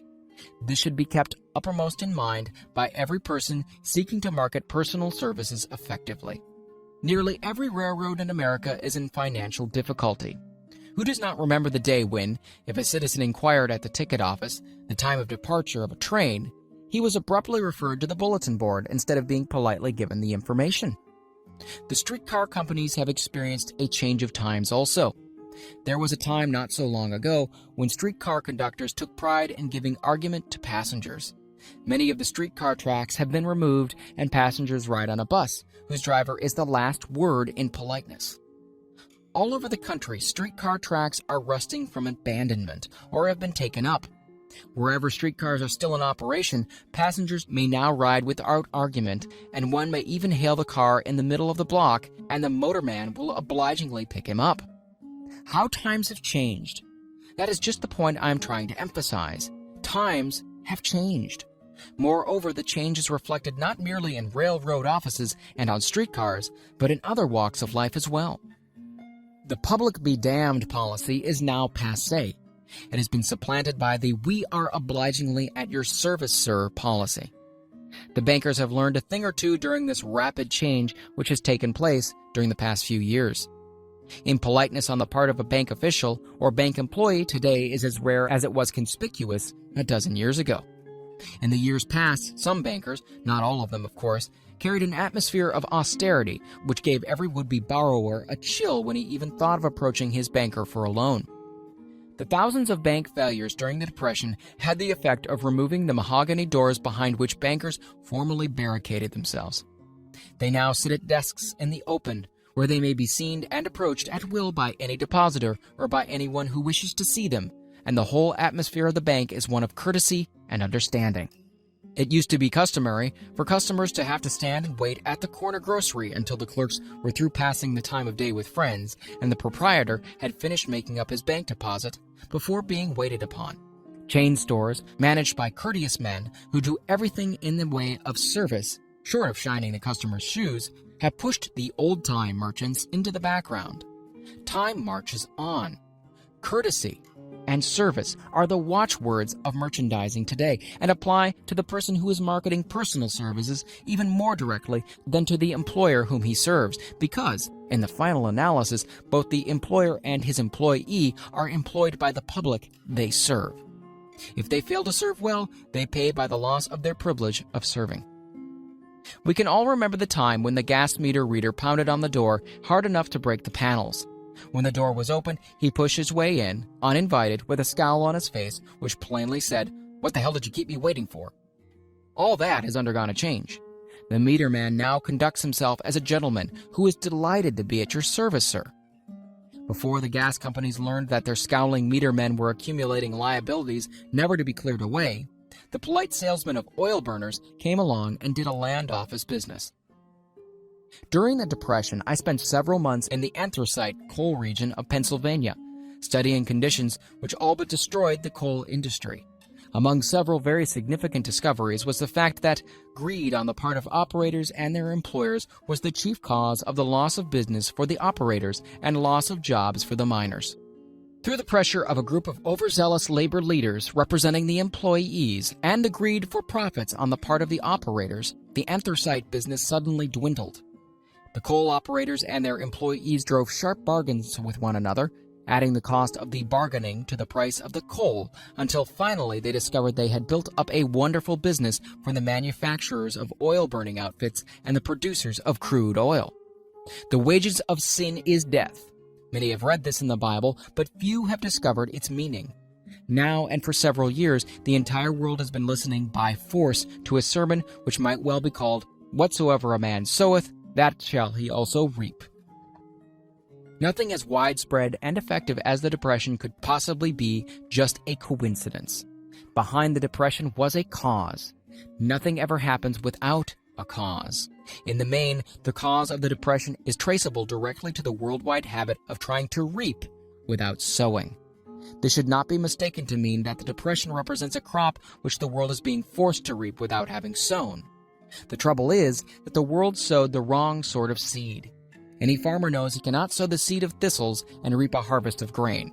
Beginning at the outbreak of the World War, the people of the world began to sow the seed of service inadequate in both quality and quantity. Nearly everyone was engaged in the pastime of trying to get without giving. These illustrations are brought to the attention of those who have personal services to market, to show that we are where we are and what we are because of our own conduct. If there is a principle of cause and effect which controls business, finance, and transportation, this same principle controls individuals and determines their economic status. What is your QQS rating? The cause of success in marketing services effectively and permanently have been clearly described. Unless those causes are studied, analyzed, understood, and applied, no man can market his services effectively and permanently. Every person must be his own salesman of personal services. The quality and the quantity of services rendered and the spirit in which it is rendered determine to a large extent the price and the duration of employment. To market personal services effectively, which means a permanent market at a satisfactory price under pleasant conditions, one must adopt and follow the QQS formula, which means the quality plus quantity plus the proper spirit of cooperation, which equals perfect salesmanship of service. Remember the QQS formula, but do more. Apply it as a habit. Let us analyze the formula to make sure we understand exactly what it means. 1. Quality of service shall be construed to mean the performance of every detail in connection with your position in the most efficient manner possible, with the object of greater efficiency always in mind. 2.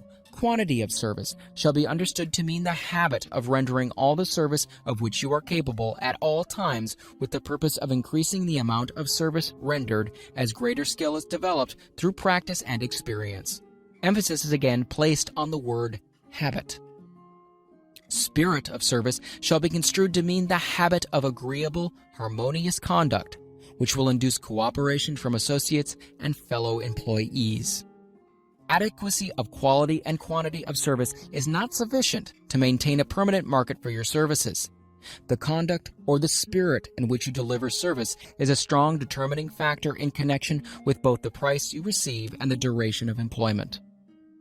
Andrew Carnegie stressed this point more than others in connection with his description of the factors which lead to success in the marketing of personal services. He emphasized again and again the necessity for harmonious conduct. He stressed the fact that he would not retain any man, no matter how great a quantity or how efficient the quality of his work, unless he worked in a spirit of harmony. Mr. Carnegie insisted upon men being agreeable. To prove that he placed a high value upon this quality, he permitted many men who conformed to his standards to become very wealthy. Those who did not conform had to make room for others. The importance of pleasing personality has been stressed because it is a factor which enables one to render service in the proper spirit. If one has a personality which pleases and renders service in a spirit of harmony, these assets often make up for deficiencies in both the quality and the quantity of services one renders. Nothing, however, can be successfully substituted for pleasing conduct. The capital value of your services. The person whose income is derived entirely from the sale of personal services is no less a merchant than the man who sells commodities. And it might well be added, such a person is subject to exactly the same rules of conduct as the merchant who sells merchandise. This has been emphasized because the majority of people who live by the sale of personal services make the mistake of considering themselves free from the rules of conduct and the responsibilities attached to those who are engaged in marketing commodities. The new way of marketing services has practically forced both employer and employee into partnership alliances, through which both take into consideration the rights of the third party, the public they serve. The day of the go-getter has passed. He has been supplanted by the go-giver. High-pressure methods in business finally blew the lid off. There will never be the need to put the lid back on because in the future, business will be conducted by methods that will require no pressure. The actual capital value of your brains may be determined by the amount of income you can produce by marketing your services. A fair estimate of the capital value of your services may be made by multiplying your annual income by 16 2/3, as it is reasonable to estimate that your annual income represents 6% of your capital value. Money rents for 6% per annum. Money is worth no more than brains. It is often worth much less. Competent brains, if effectively marketed, represent a much more desirable form of capital than that which is required to conduct a business dealing in commodities, because brains are a form of capital which cannot be permanently depreciated through depressions, nor can this form of capital be stolen or spent. Moreover, the money which is essential for the conduct of business is as worthless as a sand dune until it has been mixed with efficient brains. The 30 major causes of failure. How many of these are holding you back? Life's greatest tragedy consists of men and women who earnestly try and fail. The tragedy lies in the overwhelmingly large majority of people who fail as compared to the few who succeed. I've had the privilege of analyzing several thousand men and women, 98% of whom were classed as failures. There is something radically wrong with the civilization and a system of education which permit 98% of the people to go through life as failures. But I did not write this book for the purpose of moralizing on the rights and wrongs of the world. That would require a book of 100 times the size of this one. My analysis work proved that there are 30 major reasons for failure and 13 major principles through which people accumulate fortunes. In this chapter, a description of the 30 major causes of failure will be given. As you go over the list, check yourself by it, point by point, for the purpose of discovering how many of these causes of failure stand between you and success. 1. Unfavorable hereditary background. There is but little, if anything, which can be done for people who are born with a deficiency in brain power. This philosophy offers but one method of bridging this weakness, through the aid of the master mind. Observe with profit, however, that this is the only one of the 30 causes of failure which may not be easily corrected by any individual. 2. Lack of a well-defined purpose in life. There is no hope of success for the person who does not have a central purpose or definite goal at which to aim. 98 out of every 100 of those whom I have analyzed had no such aim. 3. Lack of ambition to aim above mediocrity. We offer no hope for the person who is so indifferent as not to want to get ahead in life and who is not willing to pay the price. 4. Insufficient education. This is a handicap which may be overcome with comparative ease. Experience has proven that the best educated people are often those who are known as self-made or self-educated. It takes more than a college degree to make one a person of education. Any person who is educated is one who has learned to get whatever he wants in life without violating the rights of others. Education consists not so much of knowledge, but of knowledge effectively and persistently applied. Men are paid not merely for what they know, but more particularly for what they do with that which they know. 5. Lack of self-discipline. Discipline comes through self-control. This means that one must control all negative qualities. Before you can control conditions, you must control yourself first. Self-mastery is the hardest job you will ever tackle. If you do not conquer self, you will be conquered by self. You may see at one and the same time both your best friend and your greatest enemy by stepping in front of the mirror. 6. Ill health. No person may enjoy outstanding success without good health. Many of the causes of ill health are subject to mastery and control. These in the main are A. Overeating of foods not conducive to health. B. Wrong habits of thought giving expression to negatives. C. Wrong use of and overindulgence in sex. D. Lack of proper physical exercise. E. An inadequate supply of fresh air due to improper breathing. 7. Unfavorable environmental influences during childhood. As the twig is bent, so shall the tree grow. Most people who have criminal tendencies acquire them as a result of a bad environment and improper associates during childhood. 8. Procrastination. This is one of the most common causes of failure. Old man procrastination stands within the shadow of every human being, waiting his opportunity to spoil one's chances of success. Most of us go through life as failures because we are waiting for the time to be right, to start doing something worthwhile. Don't wait. The time will never be just right. Start where you stand and work with whatever tools you may have at your command, and better tools will be found as you go along. 9. Lack of persistence. Most of us are good starters, but poor finishers of everything we begin. Moreover, people are prone to give up at the first signs of defeat. There is no substitute for persistence. The person who makes persistence his watchword discovers that old man failure, finally becomes tired and makes his departure. Failure cannot cope with persistence. 10. Negative personality. There is no hope of success for the person who repels power through a negative personality. Success comes through the application of power, and power is attained through the cooperative efforts of other people.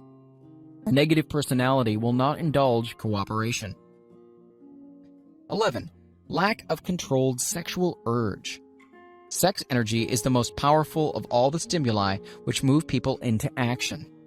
Because it is the most powerful of the emotions, it must be controlled through transmutation and converted into other channels. 12. Uncontrolled desire for something for nothing. The gambling instinct drives millions of people to failure. Evidence may be found for this in a study of the Wall Street crash of '29, during which millions of people tried to make money by gambling on stock margins. 13. Lack of a well-defined power of decision. Men who succeed reach decisions promptly and change them, if at all, very slowly. Men who fail reach decisions, if at all, very slowly and change them frequently and quickly. Indecision and procrastination are twin brothers. Where one is found, the other usually will be found also. Kill off this pair before they completely hog-tie you to the treadmill of failure. 14. One or more of the 6 basic fears. These fears have been analyzed for you in a later chapter. They must be mastered before you can market your services effectively. 15. Wrong selection of a mate in marriage. This is a most common cause of failure. The relationship of marriage brings people intimately into contact. Unless this relationship is harmonious, failure is likely to follow. Moreover, it will be a form of failure that is marked by misery and unhappiness, destroying all signs of ambition. 16. Overcaution.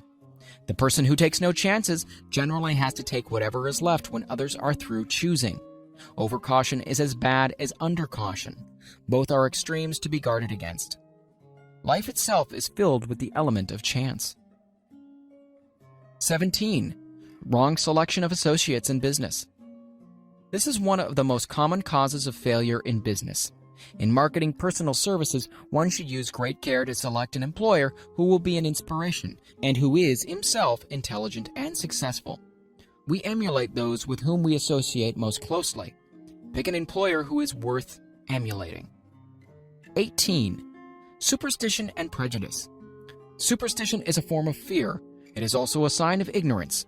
Men who succeed keep open minds and are afraid of nothing. 19. Wrong selection of a vocation. No man can succeed in a line of endeavor which he does not like. The most essential step in the marketing of personal services is that of selecting an occupation into which you can throw yourself in wholeheartedly. 20. Lack of concentration of effort. The jack of all trades seldom is good at any. Concentrate all of your efforts on the definite chief aim. 21. The habit of indiscriminate spending. The spendthrift cannot succeed mainly because he stands eternally in fear of poverty. Form the habit of systematic saving by putting aside a definite percentage of your income. Money in the bank gives one a very safe foundation of courage when bargaining for the sale of personal services.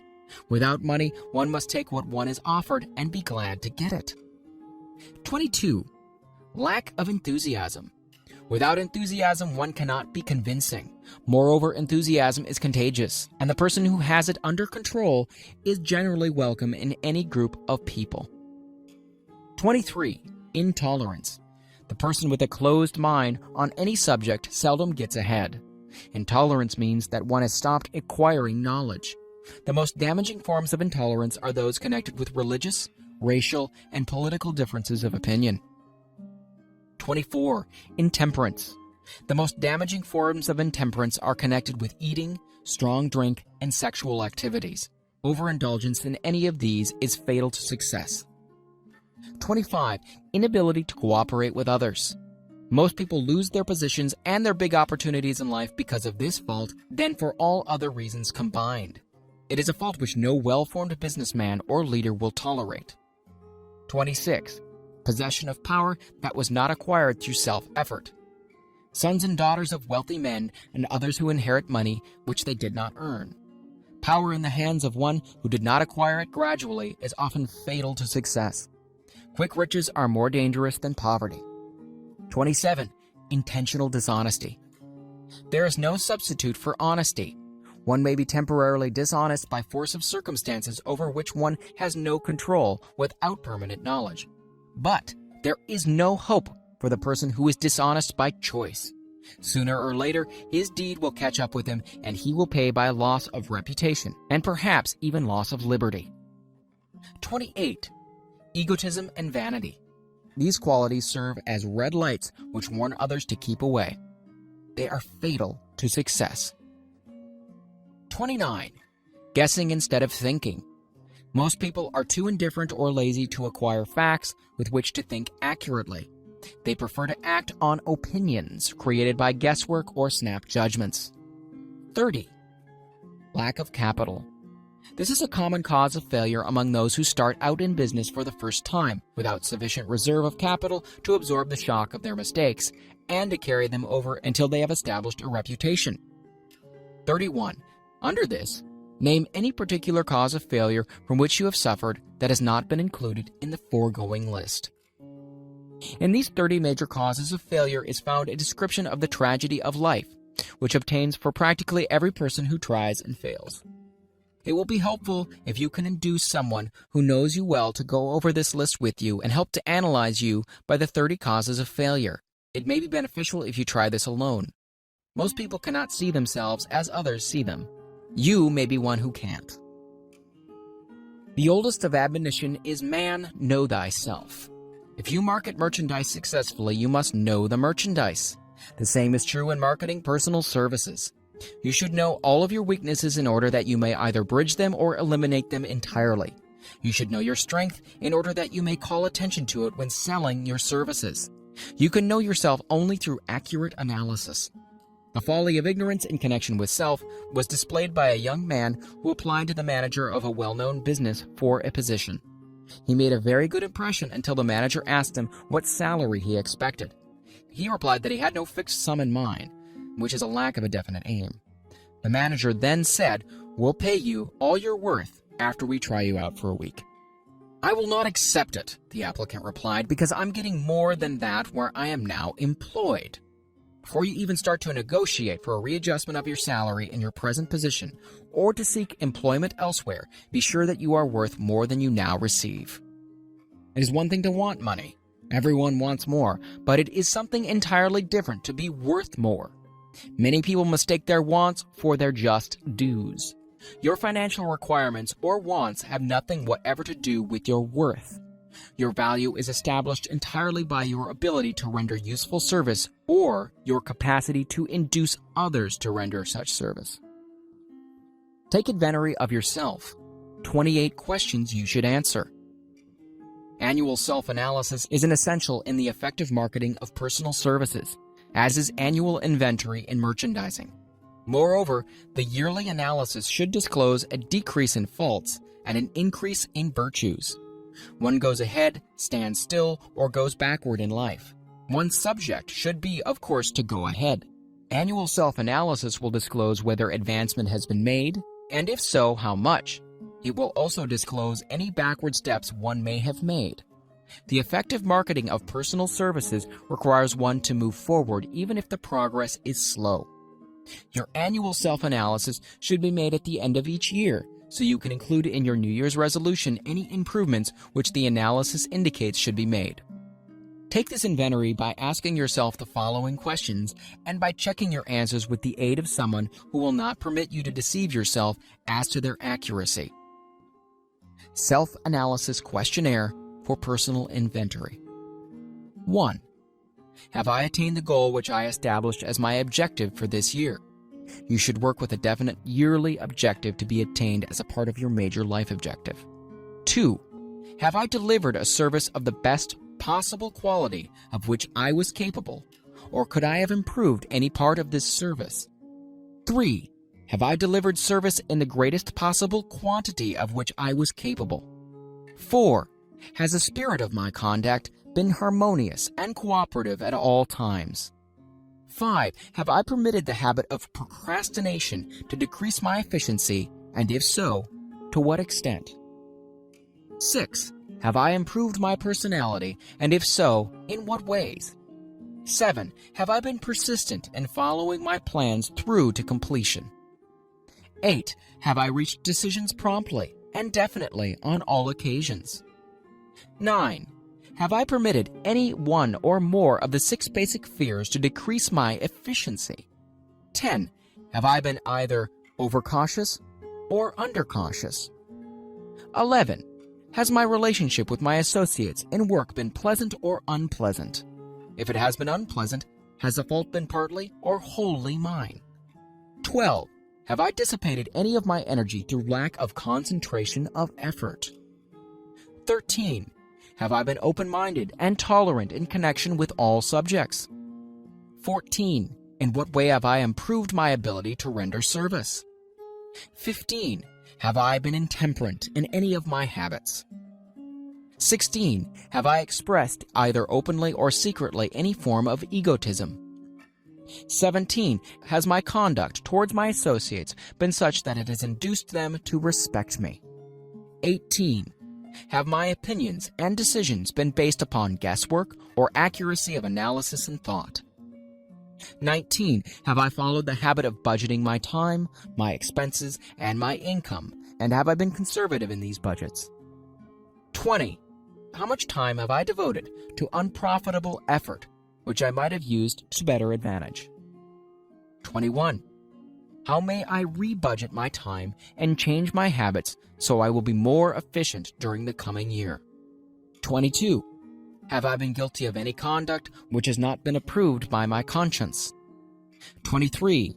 In what ways have I rendered more service and better service than I was paid to render? 24. Have I been unfair to anyone, and if so, in what way? 25. If I had been the purchaser of my own services for the year, would I be satisfied with my purchase? 26. Am I in the right vocation, and if not, why not? 27. Has the purchaser of my services been satisfied with the service I have rendered, and if not, why not? 28. What is my present rating on the fundamental principles of success? Make this rating fairly and frankly, and have it checked by someone who is courageous enough to do it accurately. Having read and assimilated the information conveyed throughout this chapter, you are now ready to create a practical plan for marketing your personal services.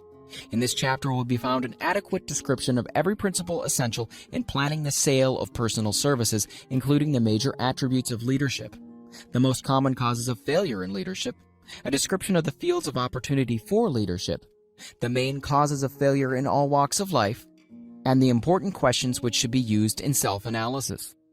This extensive and detailed presentation of accurate information has been included because it will be needed by all who must begin the accumulation of riches by marketing personal services. Those who have lost their fortunes and those who are just beginning to earn money have nothing but personal services to offer in return for riches. Therefore, it is essential that they have available the practical information needed to market services to best advantage. The information contained in this chapter will be of great value to all who aspire to attain leadership in any calling. It will be particularly helpful to those aiming to market their services as business or industrial executives. Complete assimilation and understanding of the information here conveyed will be helpful in marketing one's own services, and it will also help one to become more analytical and capable of judging people. The information will be priceless to personal directors, employment managers, and other executives charged with the selection of employees and the maintenance of efficient organizations. If you doubt this statement, test its soundness by answering and writing the 28 self-analysis questions. That might be both interesting and profitable, even though you do not doubt the soundness of the statement. Where and how one may find opportunities to accumulate riches.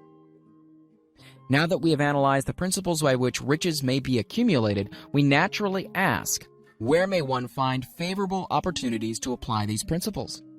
Well, very well. Let us take inventory and see what the United States of America offers the person seeking riches, great or small.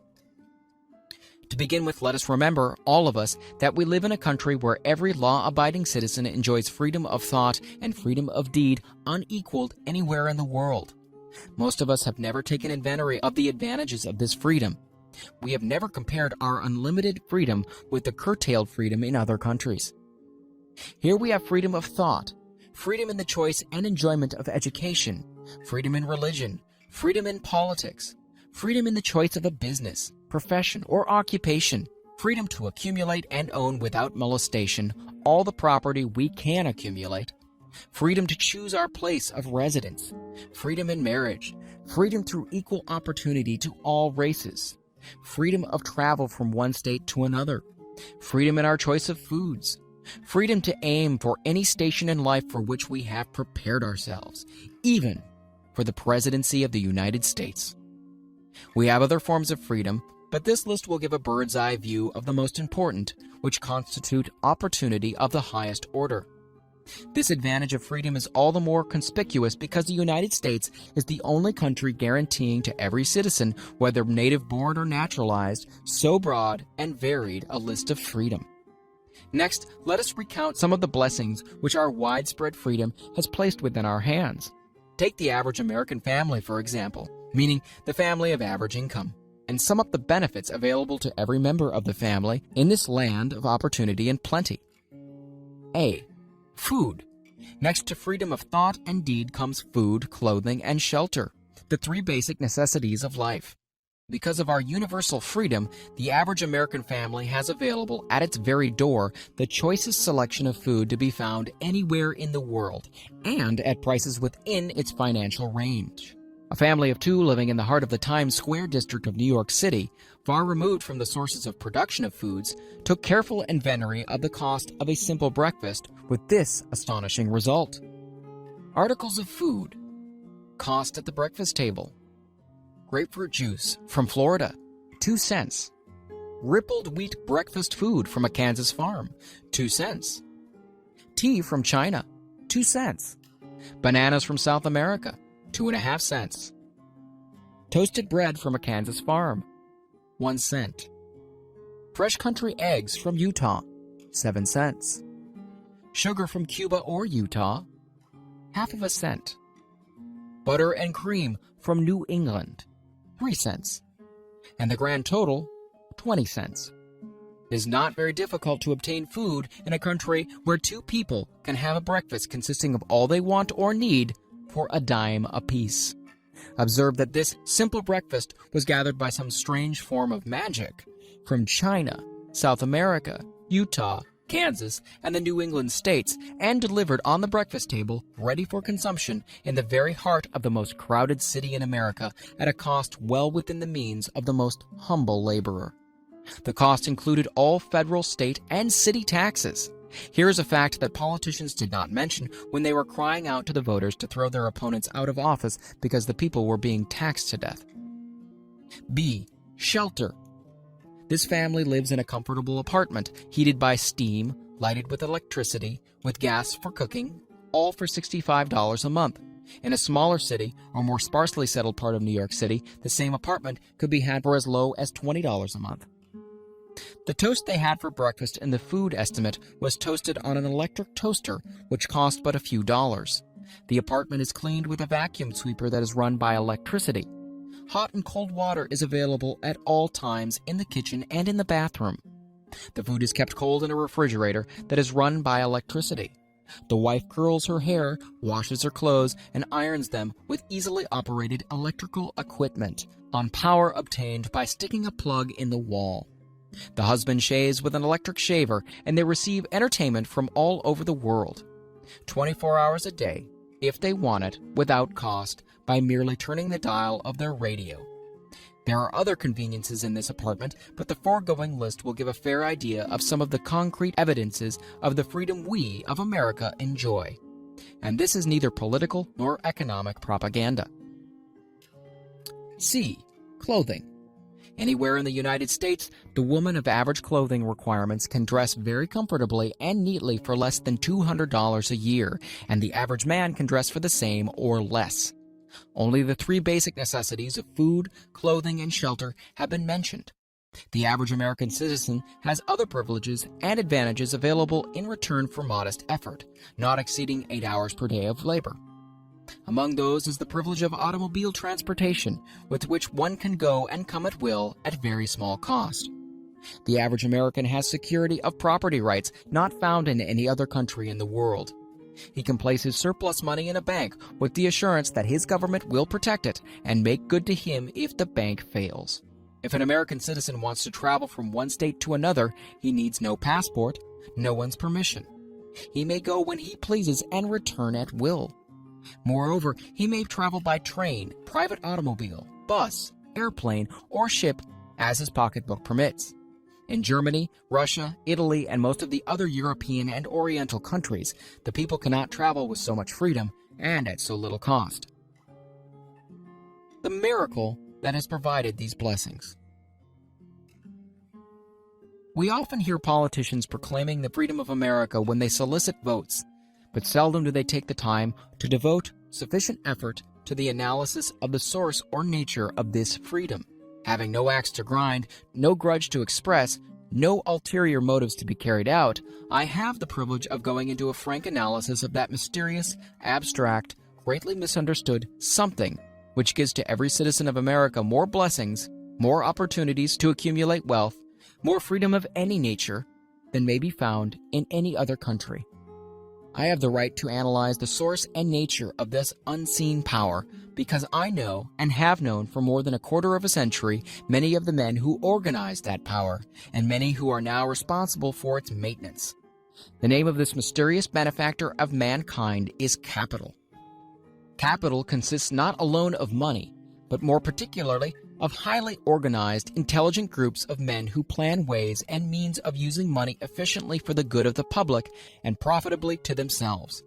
These groups consist of scientists, educators, chemists, inventors, business analysts, publicity men, transportation experts, accountants, lawyers, doctors, and both men and women who have highly specialized knowledge in all fields of industry and business. They pioneer, experiment, and blaze trails in new fields of endeavor. They support colleges, hospitals, public schools, build good roads, publish newspapers, pay most of the cost of government, and take care of the multitudinous detail essential to human progress. Stated briefly, the capitalists are the brains of civilization because they supply the entire fabric of which all education, enlightenment, and human progress consists. Money without brains always is dangerous. Properly used, it is the most important essential of civilization. The simple breakfast here described could not have been delivered to the New York family at a dime each or at any other price if organized capital had not provided the machinery, the ships, the railroads, and the huge armies of trained men to operate them. Some slight idea of the importance of organized capital may be had by trying to imagine yourself burdened with the responsibility of collecting, without the aid of capital, and delivering to the New York City family the simple breakfast described. To supply the tea, you'd have to make a trip to China or India, both a very long way from America. Unless you're an excellent swimmer, you'd become rather tired before making the round trip. Then, too, another problem would confront you. What would you use for money, even if you had the physical endurance to swim the ocean? To supply the sugar, you'd have to take another long swim to Cuba, or a long walk to the sugar beet section of Utah. But even then, you might come back without the sugar because organized effort and money are necessary to produce the sugar, to say nothing of what is required to refine, transport, and deliver it to the breakfast table anywhere in the United States. The eggs you could deliver easily enough from the barnyards near New York City, but you'd have a very long walk to Florida and return before you could serve the 2 glasses of grapefruit juice. You'd have another long walk to Kansas or any of the other wheat-growing states when you went after the 4 slices of wheat bread. The rippled wheat biscuits would have to be omitted from the menu because they would not be available except through the labor of trained organizations of men and suitable machinery, all of which call for capital. While resting, you could take off for another little swim down to South America, where you would pick up a couple of bananas, and on your return, you could take a short walk to the nearest farm having a dairy and pick up some butter and cream. Then your New York City family would be ready to sit down and enjoy breakfast, and you could collect 2 dimes for your labor. Seems absurd, doesn't it? Well, the procedure described would be the only possible way these simple items of food could be delivered to the heart of New York City, if we had no capitalistic system. The sum of money required for the building and maintenance of the railroads and steamships used in the delivery of that simple breakfast is so huge that it staggers one's imagination. It runs into hundreds of millions of dollars, not to mention the armies of trained employees required to man the ships and trains. But transportation is only a part of the requirement of modern civilization in capitalistic America. Before there can be anything to haul, something must be grown from the ground, or manufactured and prepared for market. This calls for millions of dollars of equipment, machinery, boxing, marketing, and for the wages of millions of men and women. Steamships and railroads do not spring up from the earth and function automatically. They come in response to the call of civilization, through the labor and ingenuity and organizing ability of men who have imagination, faith, enthusiasm, decision, persistence. These men are known as capitalists. They are motivated by the desire to build, construct, achieve, render useful service, earn profits, and accumulate riches. And because they render service without which there would be no civilization, they put themselves in the way of great riches. Just to keep the record simple and understandable, I will add that these capitalists are the self-same men of whom most of us have heard soapbox orators speak. They are the same men to whom radicals, racketeers, dishonest politicians, and grafting labor leaders refer to as predatory interests, or Wall Street. I'm not attempting to present a brief for or against any group of men or any system of economics. I'm not attempting to condemn the collective bargaining when I refer to the grafting labor leaders, nor do I aim to give a clean bill of health to all individuals known as capitalists. The purpose of this book, a purpose to which I have faithfully devoted over a quarter of a century, is to present to all who want the knowledge the most dependable philosophy through which individuals may accumulate riches in whatever amounts they desire.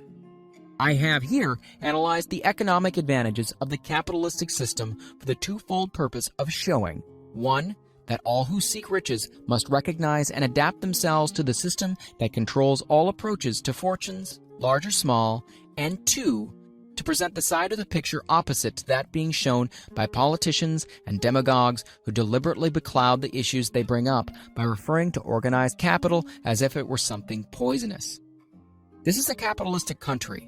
It was developed through the use of capital, and we who claim the right to partake of the blessings of freedom and opportunity, we who seek to accumulate riches here, may as well know that neither riches nor opportunity would be available to us if organized capital had not provided these benefits.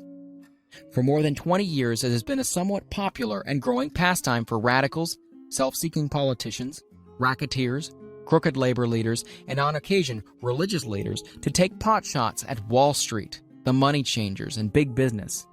The practice became so general that we witnessed during the business depression the unbelievable sight of high government officials lining up with the cheap politicians and labor leaders with the openly avowed purpose of throttling the system which had made industrial America the richest country on earth. The lineup was so general and so well organized that it prolonged the worst depression America has ever known.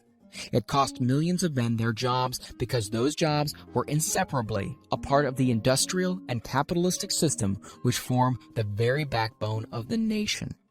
During this unusual alliance of government officials and self-seeking individuals who were endeavoring to profit by declaring open season on the American system of industry, a certain type of labor leader joined forces with the politicians and offered to deliver voters in return for legislation designed to permit men to take riches away from industry by organized force of numbers, instead of the better method of giving a fair day's work for a fair day's pay.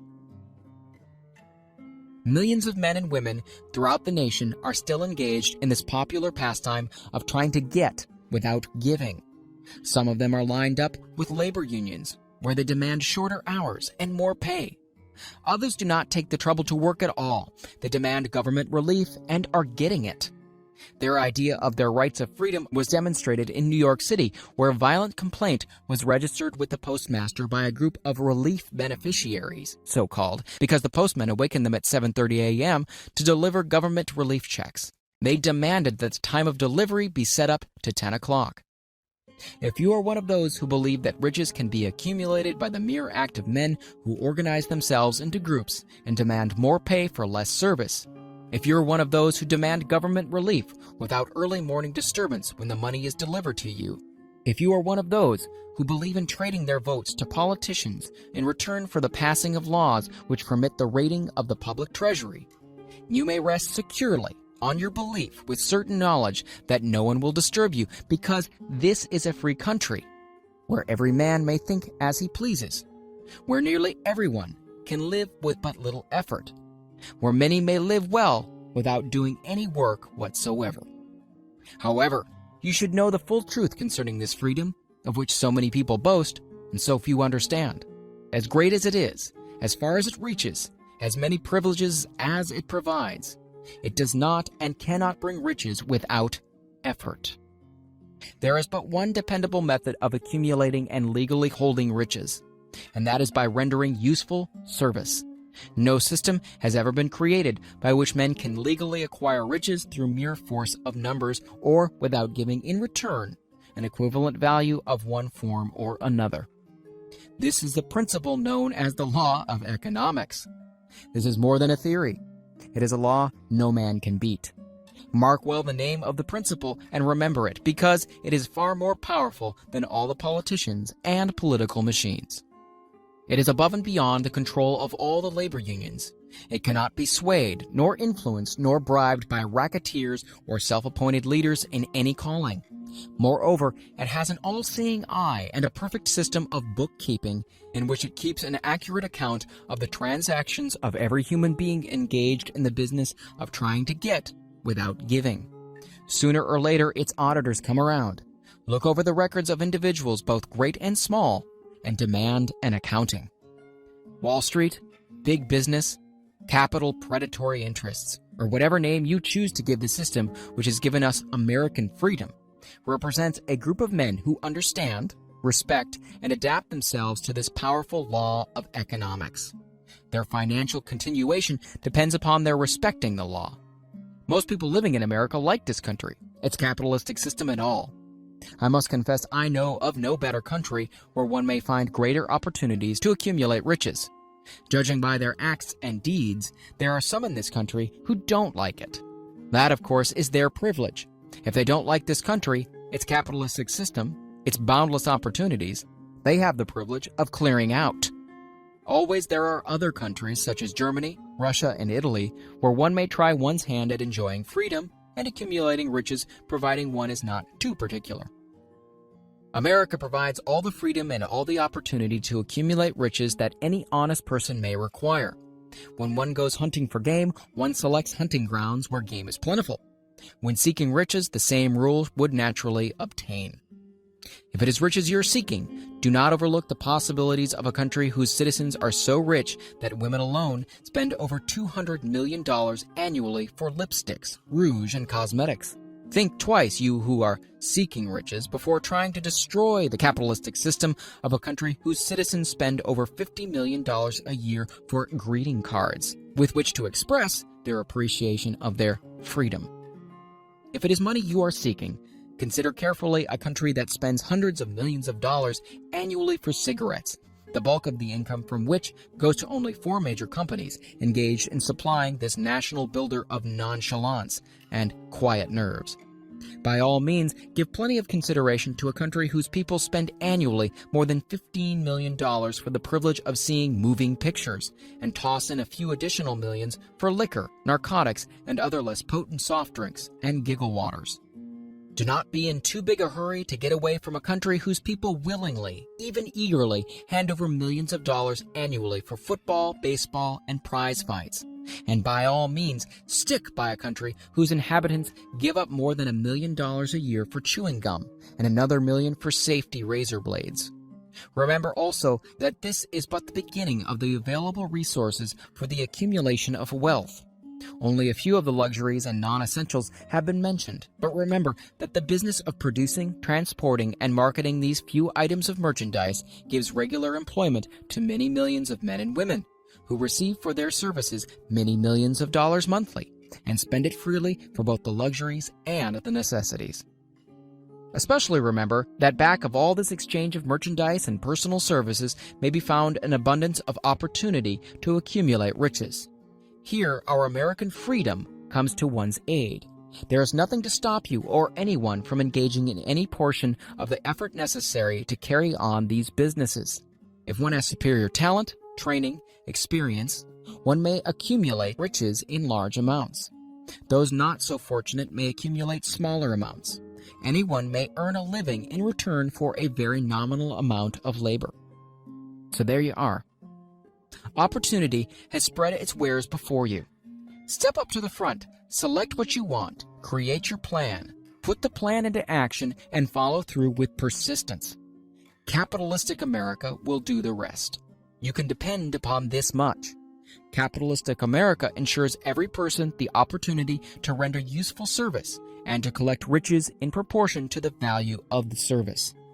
The system denies no one this right, but it does not and cannot promise something for nothing, because the system itself is irrevocably controlled by the law of economics, which neither recognizes nor tolerates for long getting without giving. The law of economics was passed by nature. There is no Supreme Court to which violators of this law may appeal. The law hands out both penalties for its violation and appropriate rewards for its observance, without interference or the possibility of interference by any human being. The law cannot be repealed. It is as fixed as the stars in the heavens and subject to and a part of the same system that controls the stars. May one refuse to adapt oneself to the law of economics? Certainly. This is a free country where all men are born with equal rights, including the privilege of ignoring the law of economics. What happens then? Well, nothing happens until large numbers of men join forces for the avowed purpose of ignoring the law and taking what they want by force. Then comes the dictator, with well-organized firing squads and machine guns. We have not yet reached that stage in America, but we have heard all we want to know about how that system works. Perhaps we'll be fortunate enough not to demand personal freedom of so gruesome a reality. Doubtless, we shall prefer to continue with our freedom of speech, freedom of deed, and freedom to render useful service in return for riches. The practice by government officials of extending to men and women the privilege of raiding the public treasury in return for votes sometimes results in election. But as night follows day, the final payoff comes, when every penny wrongfully used must be repaid with compound interest on compound interest. If those who make the grab are not forced to repay, the burden falls on their children and their children's children, even unto the third and fourth generations. There is no way to avoid the debt. Men can, and sometimes do, form themselves into groups for the purpose of crowding wages up and working hours down. There is a point beyond which they cannot go. It is the point at which the law of economics steps in, and the sheriff gets both the employer and the employees. For 6 years, from 1929 to 1935, the people of America, both rich and poor, barely missed seeing the old man economics hand over to the sheriff all the businesses and industries and banks. It was not a pretty sight. It did not increase our respect for mob psychology, through which men cast reason to the winds and start trying to get without giving. We who went through those 6 discouraging years, when fear was in the saddle and faith was on the ground, cannot forget how ruthlessly the law of economics exacted its toll from both rich and poor, weak and strong, old and young. We shall not wish to go through another such experience. These observations are not found upon short-time experience. They are the result of 25 years of careful analysis of the methods of both the most successful and the most unsuccessful men America has known. Chapter 8. Decision: The Mastery of Procrastination. The 7th step toward riches. Accurate analysis of over 25,000 men and women who had experienced failure disclosed the fact that lack of decision was near the head of the list of the 30 major causes of failure. This is no mere statement of theory, it is a fact.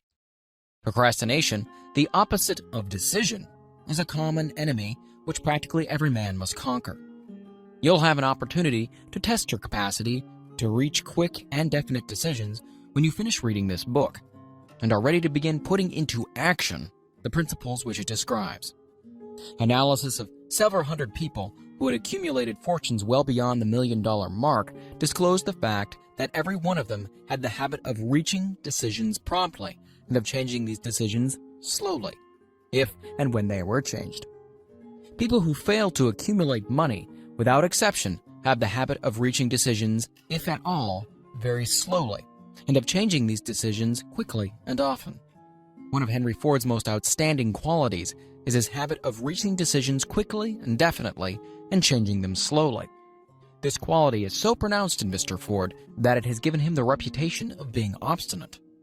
It was this quality which prompted Mr. Ford to continue to manufacture his famous Model T, the world's ugliest car, when all of his advisors and many of the purchasers of the car were urging him to change it. Perhaps Mr. Ford delayed too long in making the change, but the other side of the story is that Mr. Ford's firmness of decision yielded a huge fortune before the change in model became necessary. There is but little doubt that Mr. Ford's habit of definiteness of decision assumes the proportion of obstinacy, but this quality is preferable to slowness in reaching decisions and quickness in changing them. The majority of people who fail to accumulate money sufficient for their needs are generally easily influenced by the opinions of others. They permit the newspapers and gossiping neighbors to do their thinking for them. Opinions are the cheapest commodities on earth. Everyone has a flock of opinions ready to be wished upon anyone who will accept them. If you are influenced by opinions when you reach your decisions, you will not succeed in any undertaking, much less that of transmuting your own desire into money. If you are influenced by the opinions of others, you will have no desire of your own. Keep your own counsel when you begin to put into practice the principles described here by reaching your own decisions and following them. Take no one into your confidence except the members of your mastermind group, and be very sure in your selection of this group that you choose only those who will be in complete sympathy and harmony with your purpose. Close friends and relatives, while not meaning to do so, often handicap one through opinions, and sometimes through ridicule, which is meant to be humorous. Thousands of men and women carry inferiority complexes with them all through life because some well-meaning but ignorant person destroyed their confidence through opinions or ridicule. You have a brain and mind of your own. Use it and reach your own decisions. If you need facts or information from other people to enable you to reach decisions, as you probably will in many instances, acquire these facts or secure the information you need quietly without disclosing your purpose. It is characteristic of people who have but a smattering or a veneer of knowledge to try to give the impression that they have much knowledge. Such people generally do too much talking and too little listening. Keep your eyes and ears wide open and your mouth closed if you wish to acquire the habit of prompt decision. Those who talk too much do little else. If you talk more than you listen, you not only deprive yourself of many opportunities to accumulate useful knowledge, but you also disclose your plans and purposes to people who will take great delight in defeating you because they envy you. Remember also that every time you open your mouth in the presence of a person who has an abundance of knowledge, you display to that person your exact stock of knowledge or your lack of it. Genuine wisdom is usually conspicuous through modesty and silence. Keep in mind the fact that every person with whom you associate is like yourself seeking the opportunity to accumulate money. If you talk about your plans too freely, you may be surprised when you learn that some other person has beaten you to your goal by putting into action ahead of you the plans of which you talked unwisely. Let one of your first decisions be to keep a closed mouth and open ears and eyes. As a reminder to yourself, follow this advice. It will be helpful if you copy the following epigram in large letters and place it where you will see it daily. Tell the world what you intend to do, but first show it. This is the equivalent of saying that deeds and not words are what count most. Freedom or death on a decision. The value of decisions depends upon the courage required to render them. The great decisions, which served as the foundation of civilization, were reached by assuming great risks, which often meant the possibility of death. Lincoln's decision to issue his famous Proclamation of Emancipation, which gave freedom to the colored people of America, was rendered with full understanding that this act would turn thousands of friends and political supporters against him.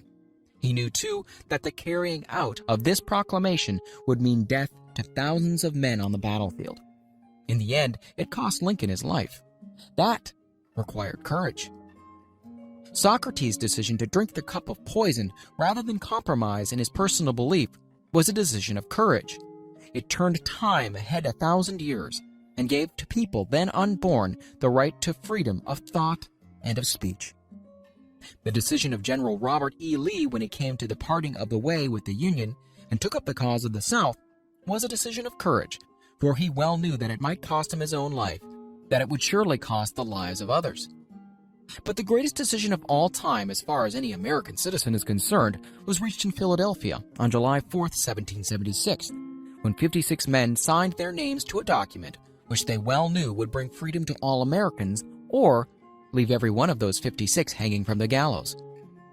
You've heard of this famous document, but you may not have drawn from it the great lesson in personal achievement it so plainly taught.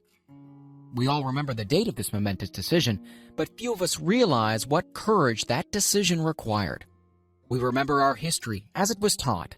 We remember dates and the names of the men who fought. We remember Valley Forge and Yorktown. We remember George Washington and Lord Cornwallis. But we know little of the real forces back of these names, dates, and places. We know still less of the intangible power which ensured us freedom long before Washington's armies reached Yorktown.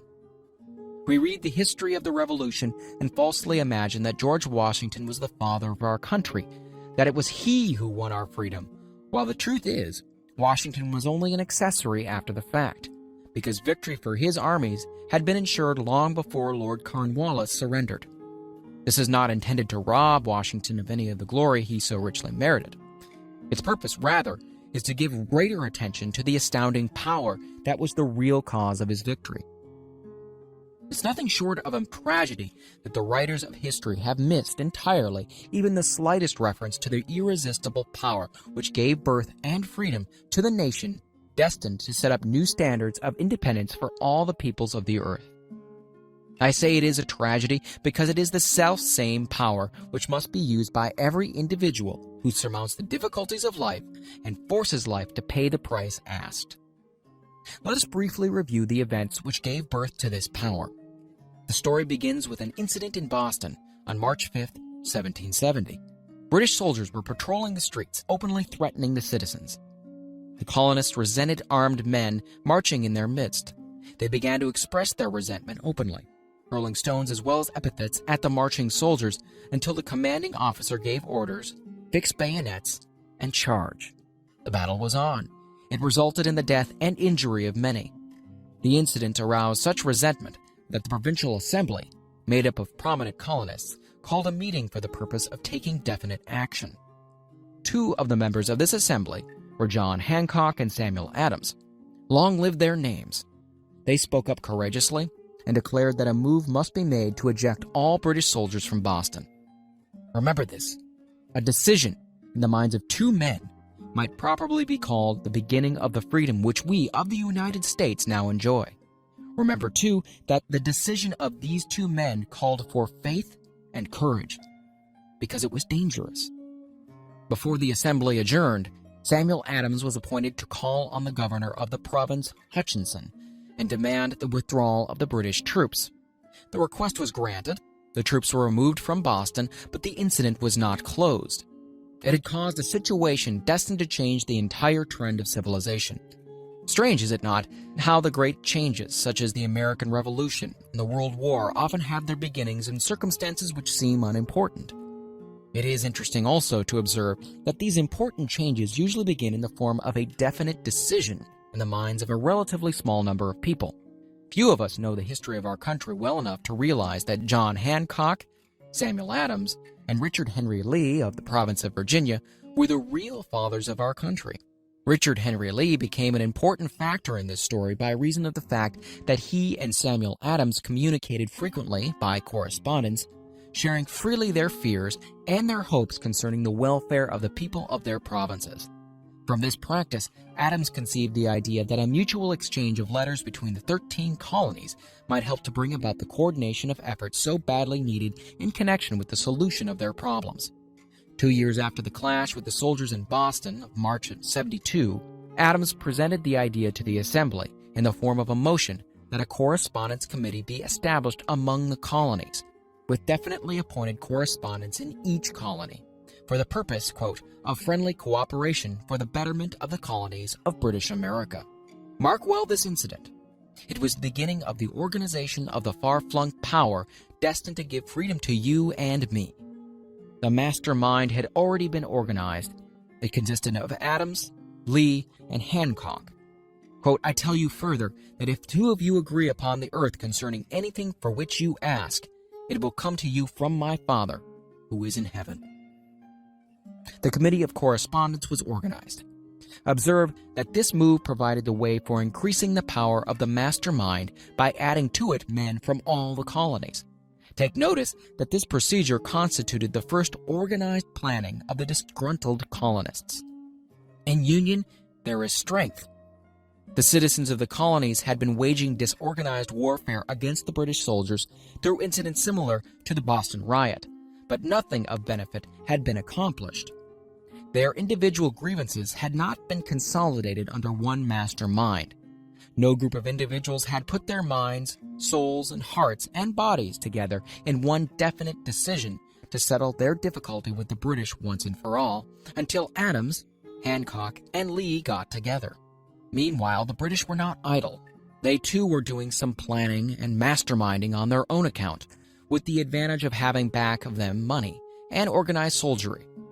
The Crown appointed Gage to supplant Hutchinson as the governor of Massachusetts. One of the new governor's first acts was to send a messenger to call on Samuel Adams for the purpose of endeavoring to stop his opposition by fear.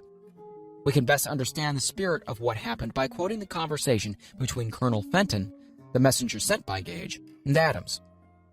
Colonel Fenton: I have been authorized by Governor Gage to assure you, Mr. Adams, that the governor has been empowered to confer upon you such benefits as would be satisfactory, endeavoring to win Adams by a promise of a bribe, upon the condition that you engage to cease in your opposition to the measures of the government. It is the governor's advice to you, sir, not to incur the further displeasure of his majesty. Your conduct has been such as makes you liable to penalties of an amount of Henry VIII, by which persons can be sent to England for trial for treason or misprision of treason, at the discretion of a governor of a province. But by changing your political course, you will not only receive great personal advantages, but you'll also make your peace with the king. Samuel Adams had the choice of 2 decisions here. He could cease his opposition and receive personal bribes, or he could continue and run the risk of being hanged. Clearly, the time had come when Adams was forced to reach instantly a decision which could have cost him his life. The majority of men would have found it difficult to reach such a decision. The majority would have sent back an evasive reply, but not Adams. He insisted upon Colonel Fenton's word of honor that the colonel would deliver to the governor the answer exactly as Adams would give it to him. Adams's answer was, Then you tell Governor Gage that I trust I have long since made my peace with the King of Kings. No personal consideration shall induce me to abandon the righteous cause of my country. And tell Governor Gage it is the advice of Samuel Adams to him no longer to insult the feelings of an exasperated people. Comment as to the character of this man seems unnecessary. It must be obvious to all who read this astounding message that its sender possessed loyalty of the highest order. This is important. Racketeers and dishonest politicians have prostituted the honor for which such men as Adams died. When Governor Gage received Adams's caustic reply, he flew into a rage and issued a proclamation which read, I do hereby, in His Majesty's name, offer and promise His most gracious pardon to all persons who shall forthwith lay down their arms and return to the duties of peaceful subjects, accepting only the benefit of such pardon. Samuel Adams and John Hancock, whose offenses are of too flagitious a nature to admit of any other consideration but that of condign punishment. As one might say in modern slang, Adams and Hancock were on the spot. The threat of the irate governor forced the two men to reach another decision, equally as dangerous. They hurriedly called a secret meeting of their staunchest followers. Here the mastermind began to take on a momentum. After the meeting had been called to order, Adams locked the door, placed the key in his pocket, and informed all present that it was imperative that a Congress of the colonists be organized, and that no man should leave the room until the decision for such a Congress had been reached. Great excitement followed. Some weighed the possible consequences of such radicalism, old man fear. Some expressed grave doubts as to the wisdom of so definite a decision in defiance of the Crown. Locked in that room were two men immune to fear, blind to the possibility of failure: Hancock and Adams. Through the influence of their minds, the others were induced to agree that, through the Correspondence Committee, arrangements should be made for a meeting of the First Continental Congress to be held in Philadelphia on September 5, 1774. Remember this date. It is more important than July 4, 76. If there had been no decision to hold a Continental Congress, there could have been no signing of the Declaration of Independence. Before the first meeting of the new Congress, another leader in a different section of the country was deep in the throes of publishing a summary view of the rights of British America.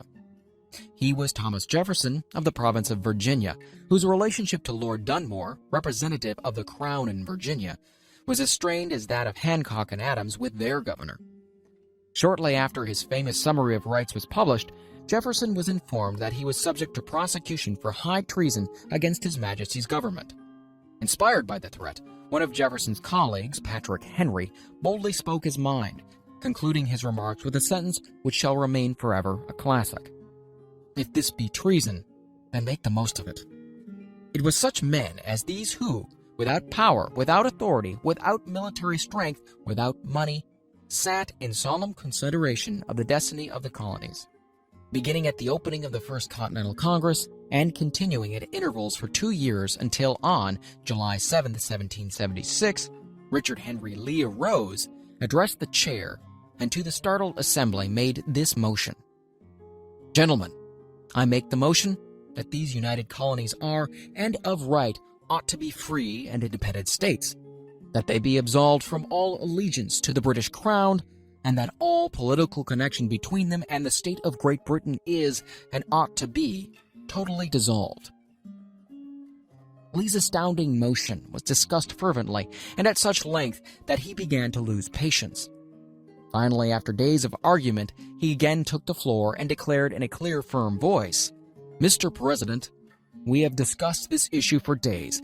It is the only course for us to follow. Why then, sir, do we longer delay? Why still deliberate? Let this happy day give birth to an American republic. Let her arise, not to devastate and to conquer, but to reestablish the reign of peace and of law. The eyes of Europe are fixed on us. She demands of us a living example of freedom that may exhibit a contrast in the felicity of the citizen to the ever-increasing tyranny." Before his motion was finally voted upon, Lee was called back to Virginia because of serious family illness. But before leaving, he placed his cause in the hands of his friend Thomas Jefferson, who promised to fight until favorable action was taken.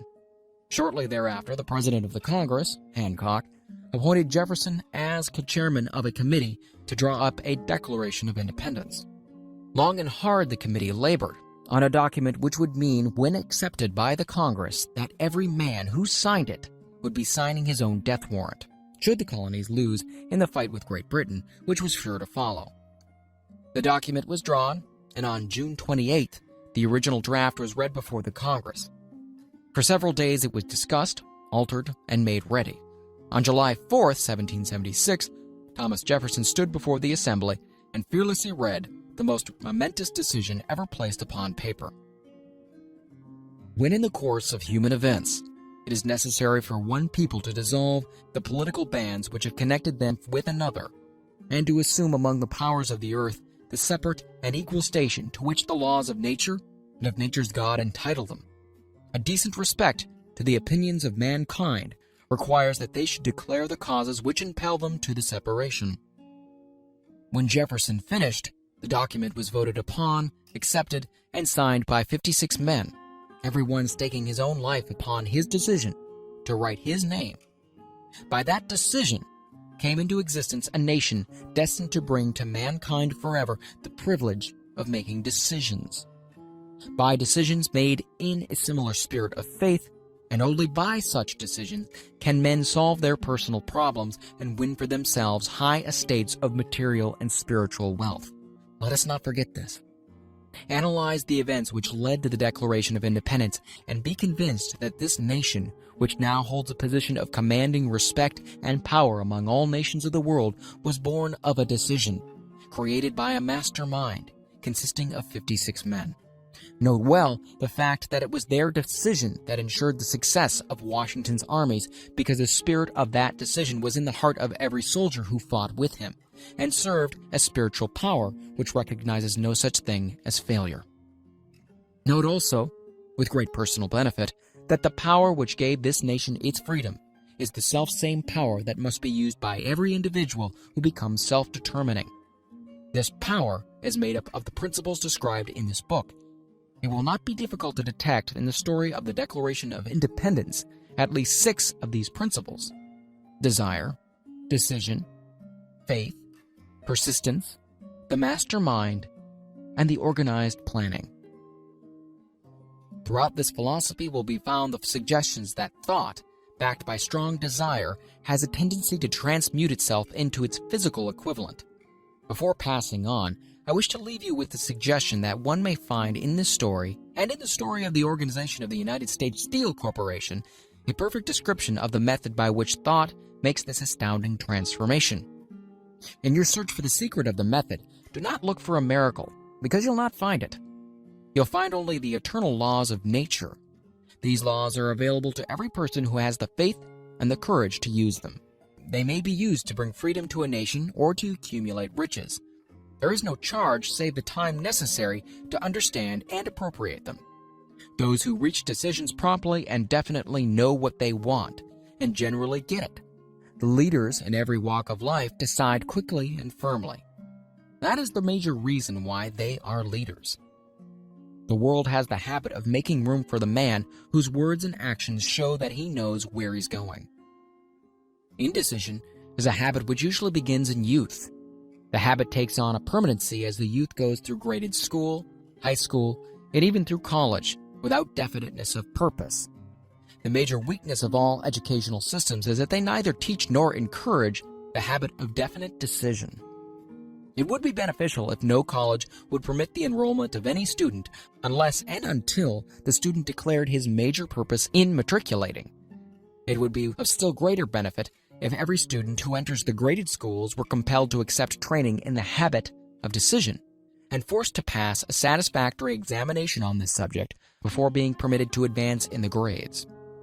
The habit of indecision acquired because of the deficiencies of our school system goes with the student into the occupation he chooses, if, in fact, he chooses an occupation. Generally, the youth just out of school seeks any job that can be found. He takes the first place he finds because he has fallen into the habit of indecision. 98 out of every 100 people working for wages today are in the positions they hold because they lacked the definiteness of decision to plan a definite position and the knowledge of how to choose an employer. Definiteness of decision always requires courage, sometimes very great courage. The 56 men who signed the Declaration of Independence staked their lives on the decision to affix their signatures to that document. The person who reaches a definite decision to procure the particular job and make life pay the price he asks does not stake his life on that decision. He stakes his economic freedom. Financial independence, riches, desirable business, and professional positions are not within reach of the person who neglects or refuses to expect, plan, and demand these things. The person who desires riches in the same spirit that Samuel Adams desired freedom for the colonies is sure to accumulate wealth. In the chapter on organized planning, you'll find complete instructions for marketing every type of personal service. You'll also find detailed information on how to choose the employer you prefer and the particular job you desire. These instructions will be of no value to you unless you definitely decide to organize them into a plan of action.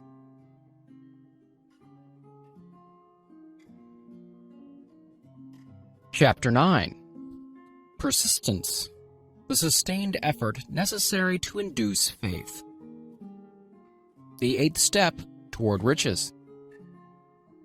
Persistence is an essential factor in the procedure of transmuting desire into its monetary equivalent. The basis of persistence is the power of will. Willpower and desire, when properly combined, make an irresistible pair. Men who accumulate great fortunes are generally known as cold-blooded and sometimes ruthless. Often they are misunderstood. What they have is willpower, which they mix with persistence and place back of their desires to ensure the attainment of their objectives. Henry Ford has been generally misunderstood to be ruthless and cold-blooded. This misconception grew out of Ford's habit of following through in all of his plans with persistence. The majority of people are ready to throw their aims and purposes overboard and give up at the first sign of opposition or misfortune. A few carry on despite all opposition until they attain their goal.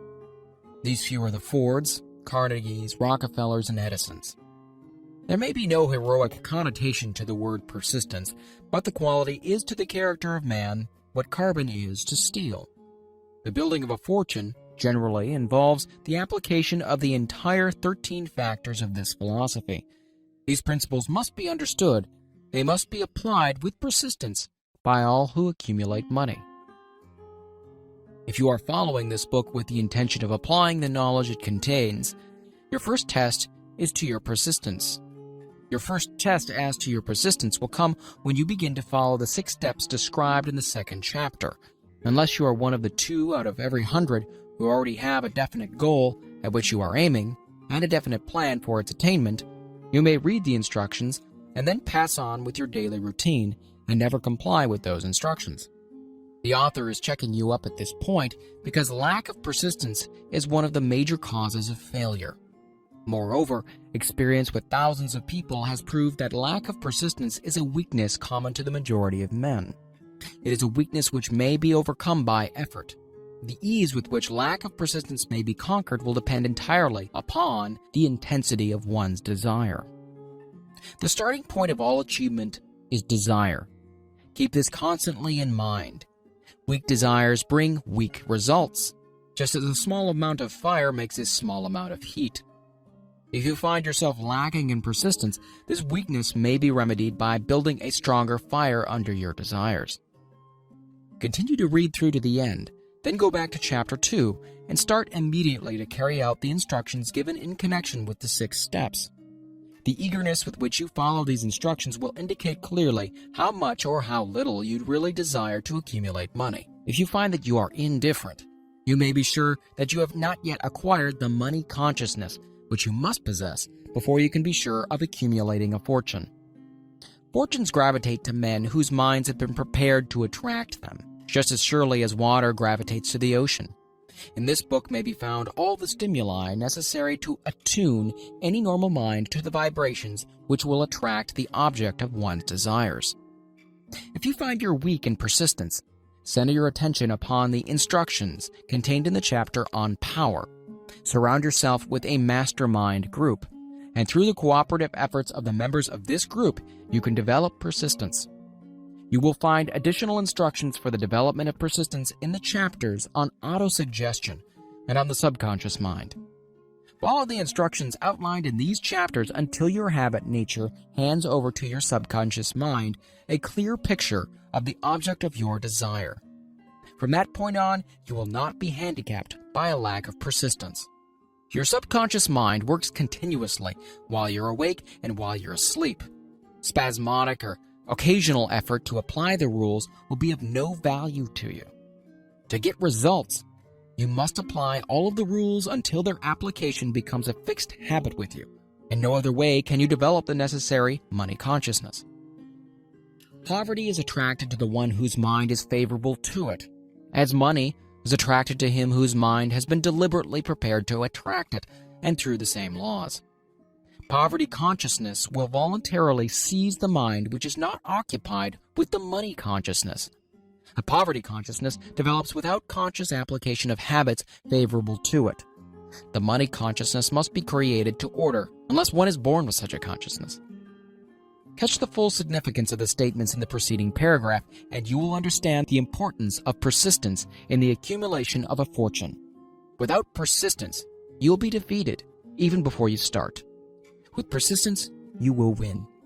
If you have ever experienced a nightmare, you'll realize the value of persistence. You're lying in bed, half awake, with a feeling that you're about to smother. You're unable to turn over or to move a muscle. You realize that you must begin to regain control over your muscles. Through persistent effort of willpower, you finally manage to move the fingers of one hand. By continuing to move your fingers, you extend your control to the muscles of one arm until you can lift it. Then you gain control of the other arm in the same manner. You finally gain control over the muscles of one leg and then extend it to the other leg. Then, with one supreme effort of will, you regain complete control over your muscular system and snap out of your nightmare. The trick has been turned step by step. You may find it necessary to snap out of your mental inertia through a similar procedure, moving slowly at first, then increasing your speed until you gain complete control over your will. Be persistent no matter how slowly you may at first have to move. With persistence will come success. If you select your mastermind group with care, you'll have in it at least one person who will aid you in the development of persistence. Some men who have accumulated great fortunes did so because of necessity. They developed the habit of persistence because they were so closely driven by circumstances that they had to become persistent. There's no substitute for persistence. It cannot be supplanted by any other quality. Remember this, and it will hearten you in the beginning when the going may seem difficult and slow. Those who have cultivated the habit of persistence seem to enjoy insurance against failure. No matter how many times they're defeated, they finally arrive up toward the top of the ladder. Sometimes it appears that there is a hidden guide whose duty is to test men through all sorts of discouraging experiences. Those who pick themselves up after defeat and keep on trying arrive, and the world cries, "Bravo, I knew you could do it." The hidden guide lets no one enjoy great achievement without passing the persistence test. Those who can't take it simply can't make the grade. Those who can take it are bountifully rewarded for their persistence. They receive as their compensation whatever goal they're pursuing. This is not all. They receive something infinitely more important than material compensation: the knowledge that every failure brings with it the seed of an equivalent advantage. There are exceptions to this rule. A few people know from experience the soundness of persistence. They are the ones who have not accepted defeat as being anything more than temporary. They are the ones whose desires are so persistently applied that defeat is finally changed into victory. We who stand on the sidelines of life see the overwhelmingly large number who go down in defeat, never to rise again. We see the few who take the punishment of defeat as an urge to greater effort. These fortunately never learn to accept life's reverse gear. But what we do not see, what most of us never suspect of existing, is the silent but irresistible power which comes to the rescue of those who fight on in the face of discouragement. If we speak of this power at all, we call it persistence, and let it go at that. One thing we all know: if one does not possess persistence, one does not achieve noteworthy success in any calling. As these lines are being written, I look up from my work and see before me, less than a block away, the great mysterious Broadway, the graveyard of dead hopes, and the front porch of opportunity. From all over the world, people have come to Broadway, seeking fame, fortune, power, love, or whatever it is that human beings call success. Once in a great while, someone steps out from the long procession of seekers, and the world hears that another person has mastered Broadway. But Broadway is not easily nor quickly conquered. She acknowledges talent, recognizes genius, pays off in money only after one has refused to quit. Then we know he has discovered the secret of how to conquer Broadway. The secret is always inseparably attached to one word: persistence. The secret is told in the struggle of Fannie Hurst, whose persistence conquered the Great White Way. She came to New York in 1915 to convert writing into riches. The conversion did not happen quickly, but it came. For 4 years, Miss Hurst learned about the, quote, sidewalks of New York from first-hand experience. She spent her days laboring and her nights hoping. When hope grew dim, she did not say, "All right, Broadway, you win." She said, "Very well, Broadway. You may whip some, but not for me. I'm going to force you to give up." One publisher, the Saturday Evening Post, sent her 36 rejection slips before she broke the ice and got a story across. The average writer, like the average in other walks of life, would have given up the job when the first rejection slip came. She pounded the pavement for 4 years to the tune of the publisher's no, because she was determined to win. Then came the payoff. The spell had been broken. The unseen guide had tested Fannie Hurst, and she could take it. From that time on, publishers made a beaten path to her door. Money came so fast she hardly had time to count it. Then the moving picture men came, discovered her, and money came not in small change but in floods. The moving picture rights to her latest novel, Great Laughter, brought $100,000, said to be the highest price ever paid for a story before publication. Her royalties from the sale of the book probably will run much more. Briefly, you have a description of what persistence is capable of achieving. Fannie Hurst is no exception. Wherever men and women accumulate great riches, you may be sure they have first acquired persistence. Broadway will give any beggar a cup of coffee and a sandwich, but it demands persistence of those who go after the big stakes. Kate Smith will say amen when she reads this. For years, she sang without money and without price before any microphone she could reach. Broadway said to her, "Come on, get it, if you can take it." She did take it, until one happy day Broadway got tired and said, "What's the use? You don't know when you're whipped, so name your price and go to work in earnest." Miss Smith named her price, and it was plenty, a way up in figure so high that 1 week's salary is far more than most people make in a whole year. Verily, it pays to be persistent. And here is an encouraging statement which carries with it a suggestion of great significance. Thousands of singers who excel Kate Smith are walking up and down Broadway looking for a break without success. Countless others have come and gone. Many of them sang well enough, but they failed to make the grade because they lacked the courage to keep on keeping on, until Broadway became tired of turning them away. Persistence is a state of mind, therefore it can be cultivated. Like all states of mind, persistence is based upon definite causes, among them these. A. Definiteness of purpose. Knowing what one wants is the first and perhaps the most important step towards the development of persistence. A strong motive forces one to surmount many difficulties. B. Desire. It is comparably easy to acquire and to maintain persistence in pursuing the object of intense desire. C. Self-reliance. Belief in one's ability to carry out a plan encourages one to follow the plan through with persistence. Self-reliance can be developed through the principle described in the chapter on autosuggestion. D. Definiteness of plans. Organized plans, even though they may be weak and entirely impractical, encourage persistence. E. Accurate knowledge. Knowing that one's plans are sound, based upon experience or observation, encourages persistence. Guessing instead of knowing destroys persistence. F. Cooperation. Sympathy, understanding, and harmonious cooperation with others tends to develop persistence. G. Willpower. The habit of concentrating one's thoughts upon the building of plans for the attainment of definite purpose leads to persistence. H. Habit.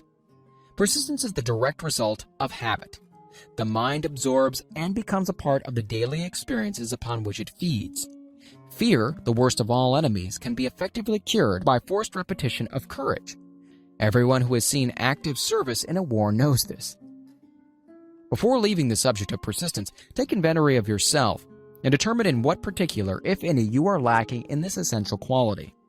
Measure yourself courageously, point by point, and see how many of the 8 factors of persistence you lack. The analysis may lead to discoveries that will give you a new grip on yourself. Symptoms of lack of persistence. Here you'll find the real enemies which stand between you and noteworthy achievement. Here you'll find not only the symptoms indicating weakness of persistence, but also the deeply seated subconscious causes of this weakness. Study the list carefully and face yourself squarely, if you really wish to know who you are and what you are capable of doing. These are the weaknesses which must be mastered by all who accumulate riches. 1. Failure to recognize and to clearly define exactly what one wants. 2. Procrastination with or without cause, usually backed up with a formidable array of alibis and excuses. 3. Lack of interest in acquiring specialized knowledge. 4. Indecision, the habit of passing the buck on all occasions instead of facing issues squarely. It's also backed by alibis. 5. The habit of relying upon alibis instead of creating definite plans for the solution of problems. 6. Self-satisfaction. There is but little remedy for this affliction and no hope for those who suffer from it. 7. Indifference, usually reflected in one's readiness to compromise on all occasions rather than meet opposition and fight it. 8. The habit of blaming others for one's mistakes and accepting unfavorable circumstances as being unavoidable. 9.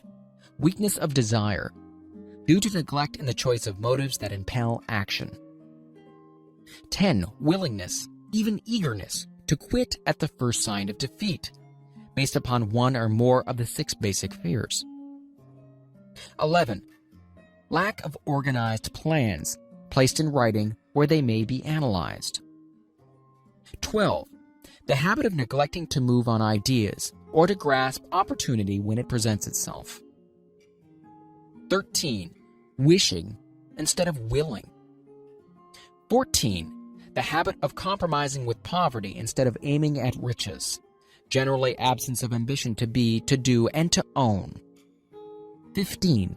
Searching for all the shortcuts to riches, trying to get without giving a fair equivalent. Usually reflected in the habit of gambling, endeavoring to drive sharp bargains. 16. Fear of criticism. Failure to create plans and to put them into action because of what other people will think, do, or say. This enemy belongs at the head of the list because it generally exists in one's subconscious mind, where its presence is not easily recognized. See the 6 basic fears in a later chapter. Let us examine some of the symptoms of the fear of criticism. The majority of people permit relatives, friends, and the public at large to so influence them that they cannot live their own lives because they fear criticism. Huge numbers of people make mistakes in marriage, stand by the bargain, and go through life miserable and unhappy because they fear criticism, which may follow if they correct the mistake. Anyone who has submitted to this form of fear knows the irreparable damage it does by destroying ambition, self-reliance, and the desire to achieve. Millions of people neglect to acquire belated educations after having left school because they fear criticism. Countless numbers of men and women, both young and old, permit relatives to wreck their lives in the name of duty because they fear criticism. Duty does not require any person to submit to the destruction of his personal ambitions and the right to live his own life in his own way. People refuse to take chances in business because they fear the criticism which may follow if they fail. The fear of criticism in such cases is stronger than the desire for success. Too many people refuse to set high goals for themselves or even neglect selecting a career because they fear the criticism of relatives and friends, quote-unquote, who may say, "Don't aim so high. People will think you're crazy." When Andrew Carnegie suggested that I devote 20 years to the organization of a philosophy of individual achievement, my first impulse of thought was fear of what people might say. The suggestion set up a goal for me, far out of proportion to any I had ever conceived. As quick as a flash, my mind began to create alibis and excuses, all of them traceable to the inherent fear of criticism. Something inside of me said, "You can't do it. The job is too big and requires too much time. What will your relatives think of you? How you will earn a living? No one has ever organized the philosophy of success. What right have you to believe you can do it? Who are you anyway, to aim so high? Remember your humble birth. What do you know about philosophy? People will think you're crazy," and they did. Why hasn't some other person done this before now? These and many other questions flashed into my mind and demanded attention. It seemed as if the whole world had suddenly turned its attention to me with the purpose of ridiculing me into giving up all desire to carry out Mr. Carnegie's suggestion. I had a fine opportunity then and there to kill off ambition before it gained control of me. Later in life, after having analyzed thousands of people, I discovered that most ideas are stillborn, and need the breath of life injected into them through definite plans of immediate action. The time to nurse an idea is at the time of its birth. Every minute it lives gives it a better chance of surviving. The fear of criticism is at the bottom of the destruction of most ideas which never reach the planning and action stage. Many people believe that material success is the result of favorable breaks. There's an element of ground for the belief, but those depending entirely upon luck are nearly always disappointed because they overlook another important factor which must be present before one can be sure of success. It is the knowledge with which favorable breaks can be made to order. During the Depression, W.C. Fields, the comedian, lost all of his money and found himself without income, without a job, and his means of earning a living, vaudeville, which no longer existed. Moreover, he was past 60 when many men considered themselves old. He was so eager to stage a comeback that he offered to work without pay in a new field, movies. In addition to his other troubles, he fell and injured his neck. To many, that would have been the place to give up and quit. But Fields was persistent. He knew that if he carried on, he would get the breaks sooner or later. And he did get them, but not by chance. Marie Dressler found herself down and out, with her money gone, with no job, when she was about 60. She too went after the breaks and got them. Her persistence brought on astounding triumph late in life, long beyond the age when most men and women are done with ambition to achieve. Eddie Cantor lost his money in the 1921 stock crash, but he still had his persistence and his courage. With these plus 2 prominent eyes, he exploited himself back into the income of $10,000 a week. Verily, if one has persistence, one can get along very well without many other qualities. The only break anyone can afford to rely upon is a self-made break. These come through the application of persistence. The starting point is definiteness of purpose. Examine the first 100 people you meet. Ask them what they want most in life, and 98 of them will not be able to tell you. If you press them for an answer, some will say security. Many will say money. A few will say happiness, others will say fame and power, and still others will say social recognition, ease in living, ability to sing, dance, or write. None of them will be able to define these terms or give the slightest indication of a plan by which they hope to attain these vaguely expressed wishes. Riches do not respond to wishes. They respond only to definite plans, backed by definite desires through constant persistence. How to develop persistence? There are 4 simple steps which lead to the habit of persistence. They call for no great amount of intelligence, no particular amount of education, and but little time or effort. The necessary steps are: 1. A definite purpose backed by a burning desire for its fulfillment. 2. A definite plan expressed in continuous action. 3. A mind closed tightly against all negative and discouraging influence, including negative suggestions of relatives, friends, and acquaintances. 4. A friendly alliance with one or more persons who will encourage one to follow through with both plan and purpose. These 4 steps are essential for success in all walks of life. The entire purpose of the 13 principles of this philosophy is to enable one to take these 4 steps as a matter of habit. These are the steps by which one may control one's economic destiny. They are the steps that lead to freedom and independence of thought. They are the steps that lead to riches in small or great quantities. They lead the way to power, fame, and worldly recognition. They are the 4 steps which guarantee favorable breaks. They are the steps that convert dreams into physical realities. They lead also to the mastery of fear, discouragement, indifference. There is a magnificent reward for all who learn to take these 4 steps. It is the privilege of writing one's own ticket and of making life yield whatever price is asked. I have no way of knowing the facts, but I venture to conjecture that Mrs. Wallace Simpson's great love for a man was not accidental, nor the result of favorable breaks alone. There was a burning desire and careful searching at every step of the way. Her first duty was to love. What is the greatest thing on earth? The master called it love, not man, made rules. Criticism, bitterness, slander, or political marriages. But love. The master called it love, not man-made rules, criticism, bitterness, slander, or political marriages, but love. She knew what she wanted, Not after she met the Prince of Wales, but long before that. Twice when she had failed to find it, she had the courage to continue her search. To thine own self be true, and it must follow, as the night the day, thou canst not be false to any man. Her rise from obscurity was of the slow, progressive, persistent order, but it was sure.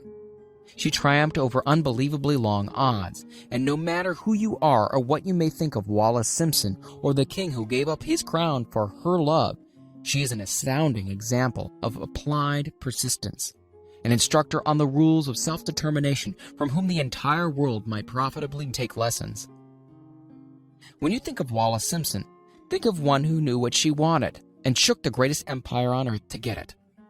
Women who complain that this is a man's world, that women do not have an equal chance to win, owe it to themselves to study carefully the life of this unusual woman who, at an age which most women consider old, captured the affection of the most desirable bachelor in the entire world. And what of King Edward? What lesson may we learn from his part in the world's greatest drama of recent times? Did he pay too high a price for the affection of the woman of his choice? Surely no one but he can give the correct answer. The rest of us can only conjecture. This much we know: the king came into the world without his own consent.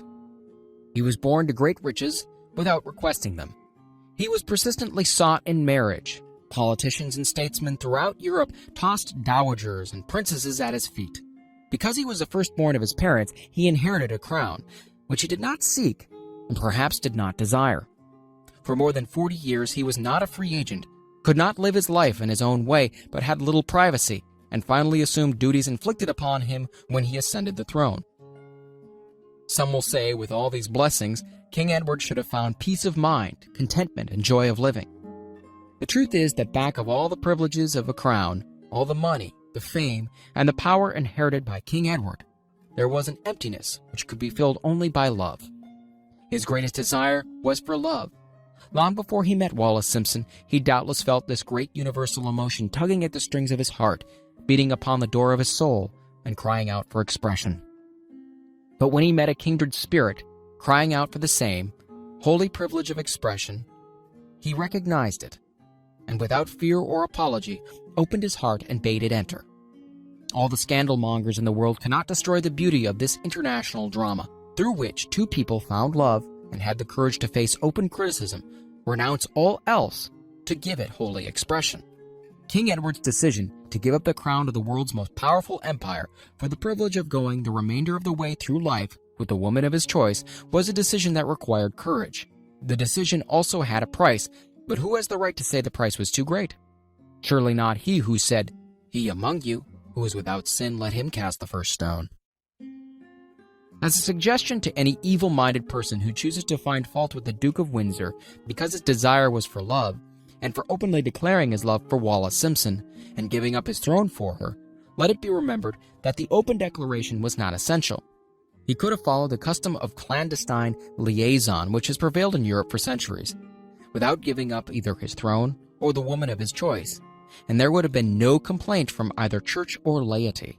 But this unusual man was built of sterner stuff. His love was clean, it was deep and sincere. It represented one thing which above all else he truly desired.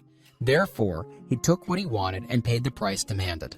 If Europe had been blessed with more rulers with the human heart and the traits of honesty of ex-King Edward for the past century, that unfortunate hemisphere, now seething with greed, hate, lust, political connivance, and threats of war, would have a different and a better story to tell. A story of which love, and not hate, would rule. In the words of Stuart Austin Weir, we raise our cup and drink this toast to ex-King Edward and Wallace Simpson.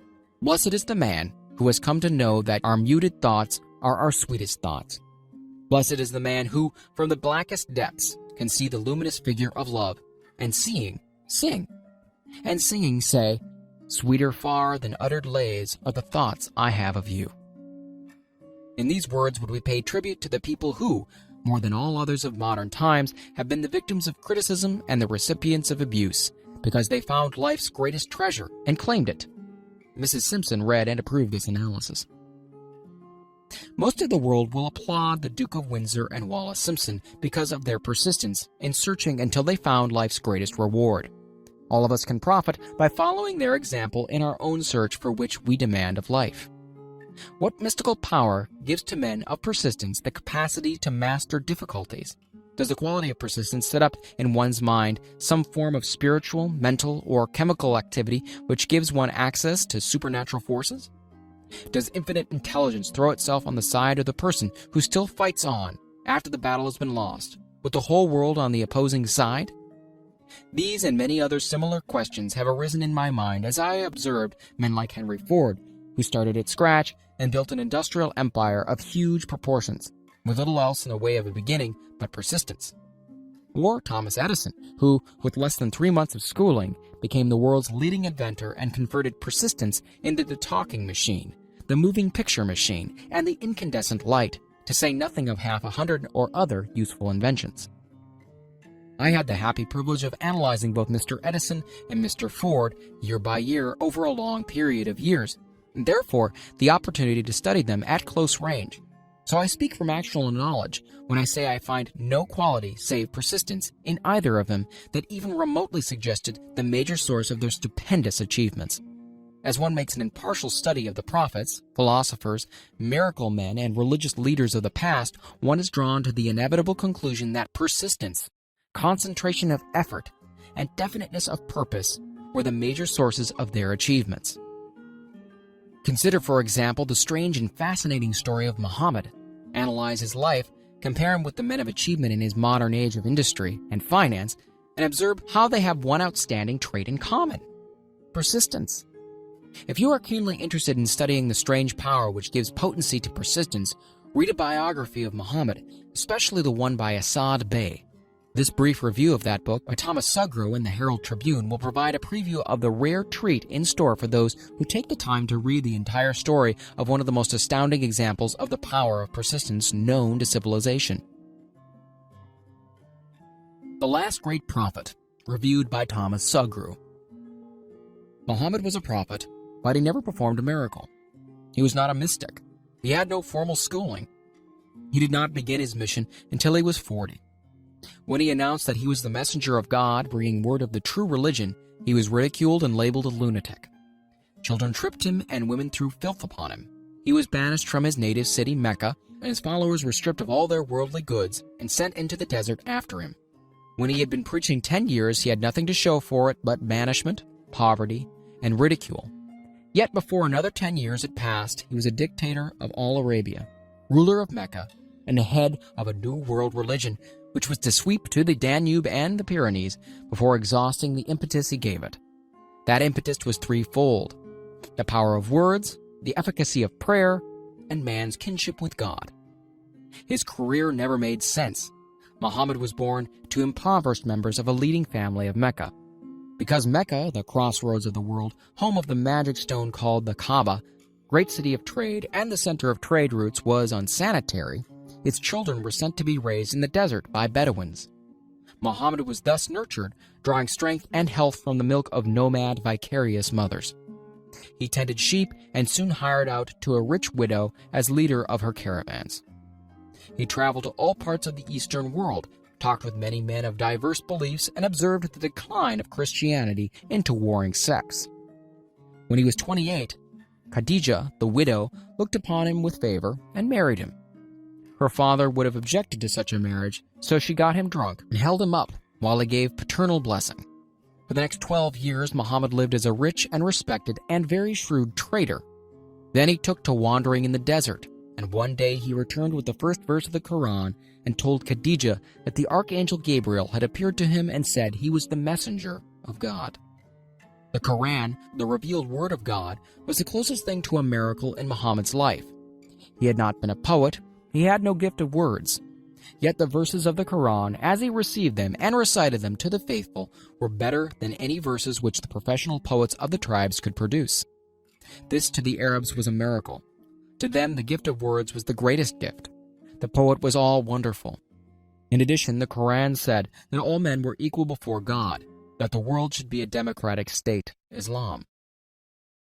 It was this political heresy, plus Muhammad's desire to destroy all the 360 idols in the courtyard of the Kaaba, which brought about his banishment. The idols brought the desert tribes to Mecca, and that meant trade. So the businessmen of Mecca, the capitalists, of which he had been one, set upon Muhammad. Then he retreated to the desert and demanded sovereignty over the world. The rise of Islam began. Out of the desert came a flame which would not be extinguished, a democratic army fighting as a unit and prepared to die without wincing. Muhammad had invited the Jews and Christians to join him, for he was not building a new religion. He was calling all who believed in one God to join in one single faith. If the Jews and Christians had accepted his invitation, Islam would have conquered the world. They didn't. They would not even accept Muhammad's innovation of humane warfare. When the armies of the Prophet entered Jerusalem, not a single person was killed because of his faith. When the Crusaders entered the city centuries later, not a Muslim man, woman, or child was spared. But the Christians did accept one Muslim idea: the place of learning, the university. Chapter 10. Power of the Mastermind, the Driving Force. The ninth step toward riches. Power is essential for success in the accumulation of money. Plans are inert and useless without sufficient power to translate them into action.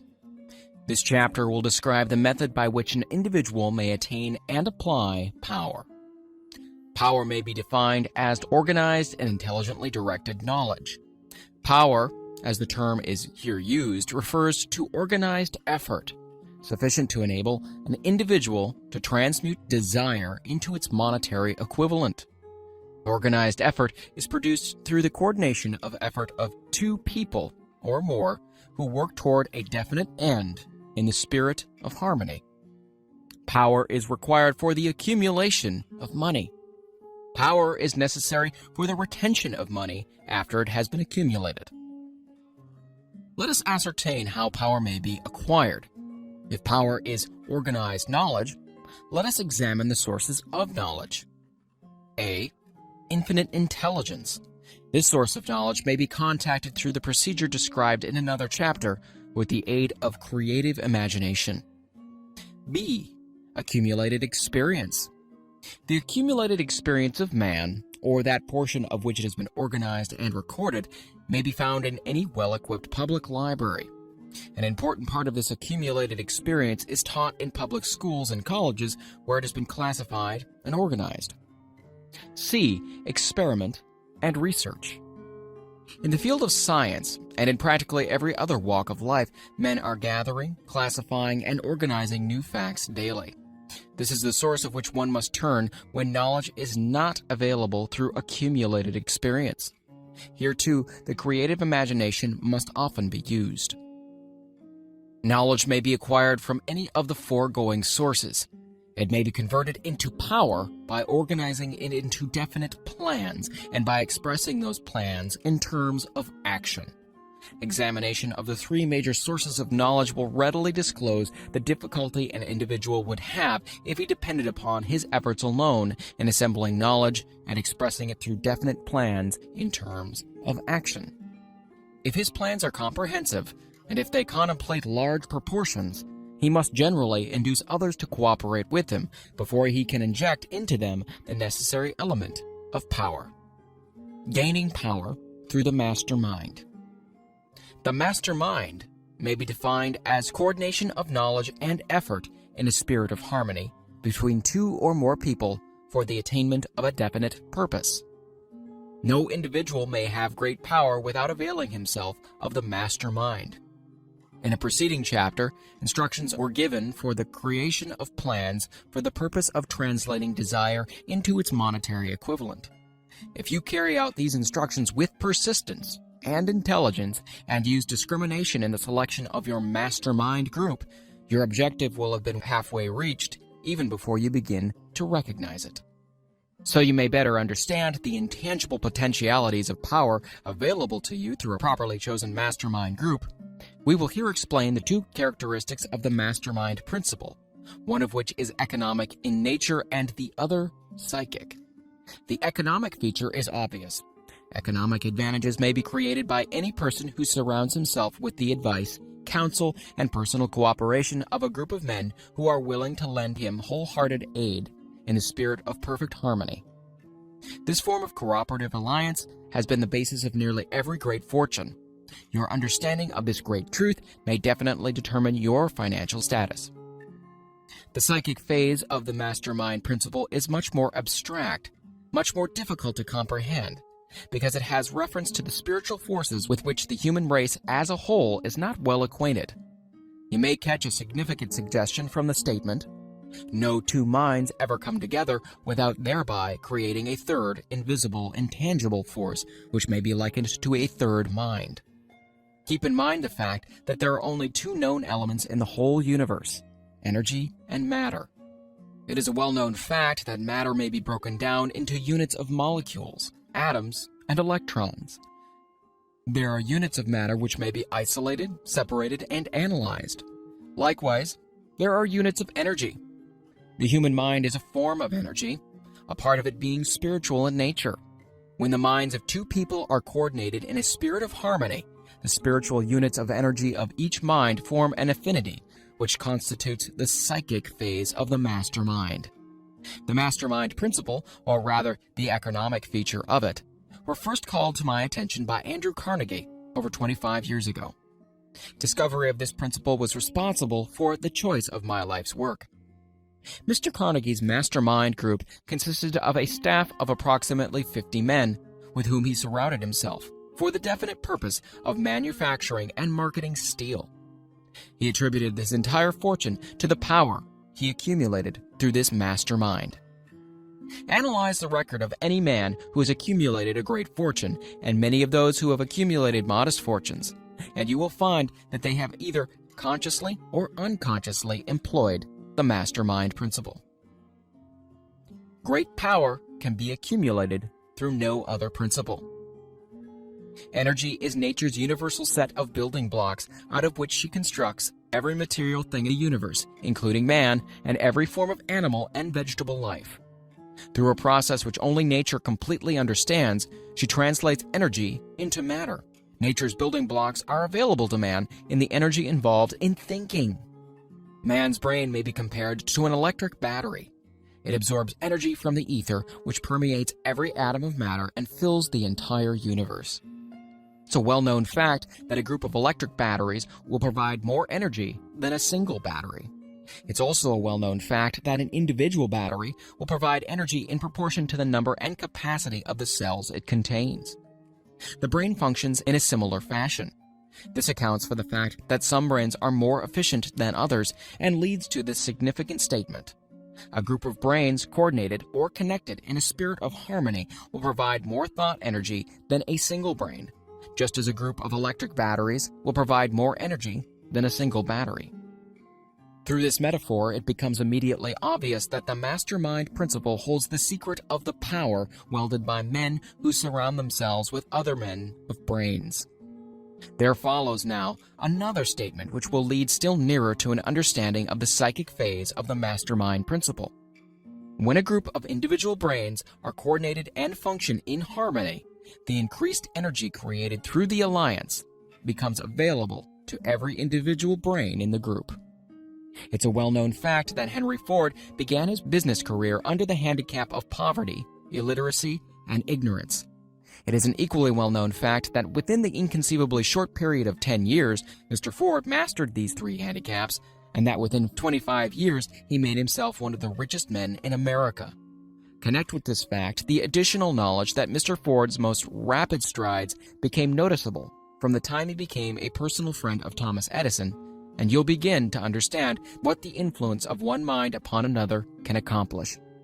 Go a step further and consider the fact that Mr. Ford's most outstanding achievements began from the time that he formed the acquaintances of Harvey Firestone, John Burroughs, and Luther Burbank, each a man of great brain capacity.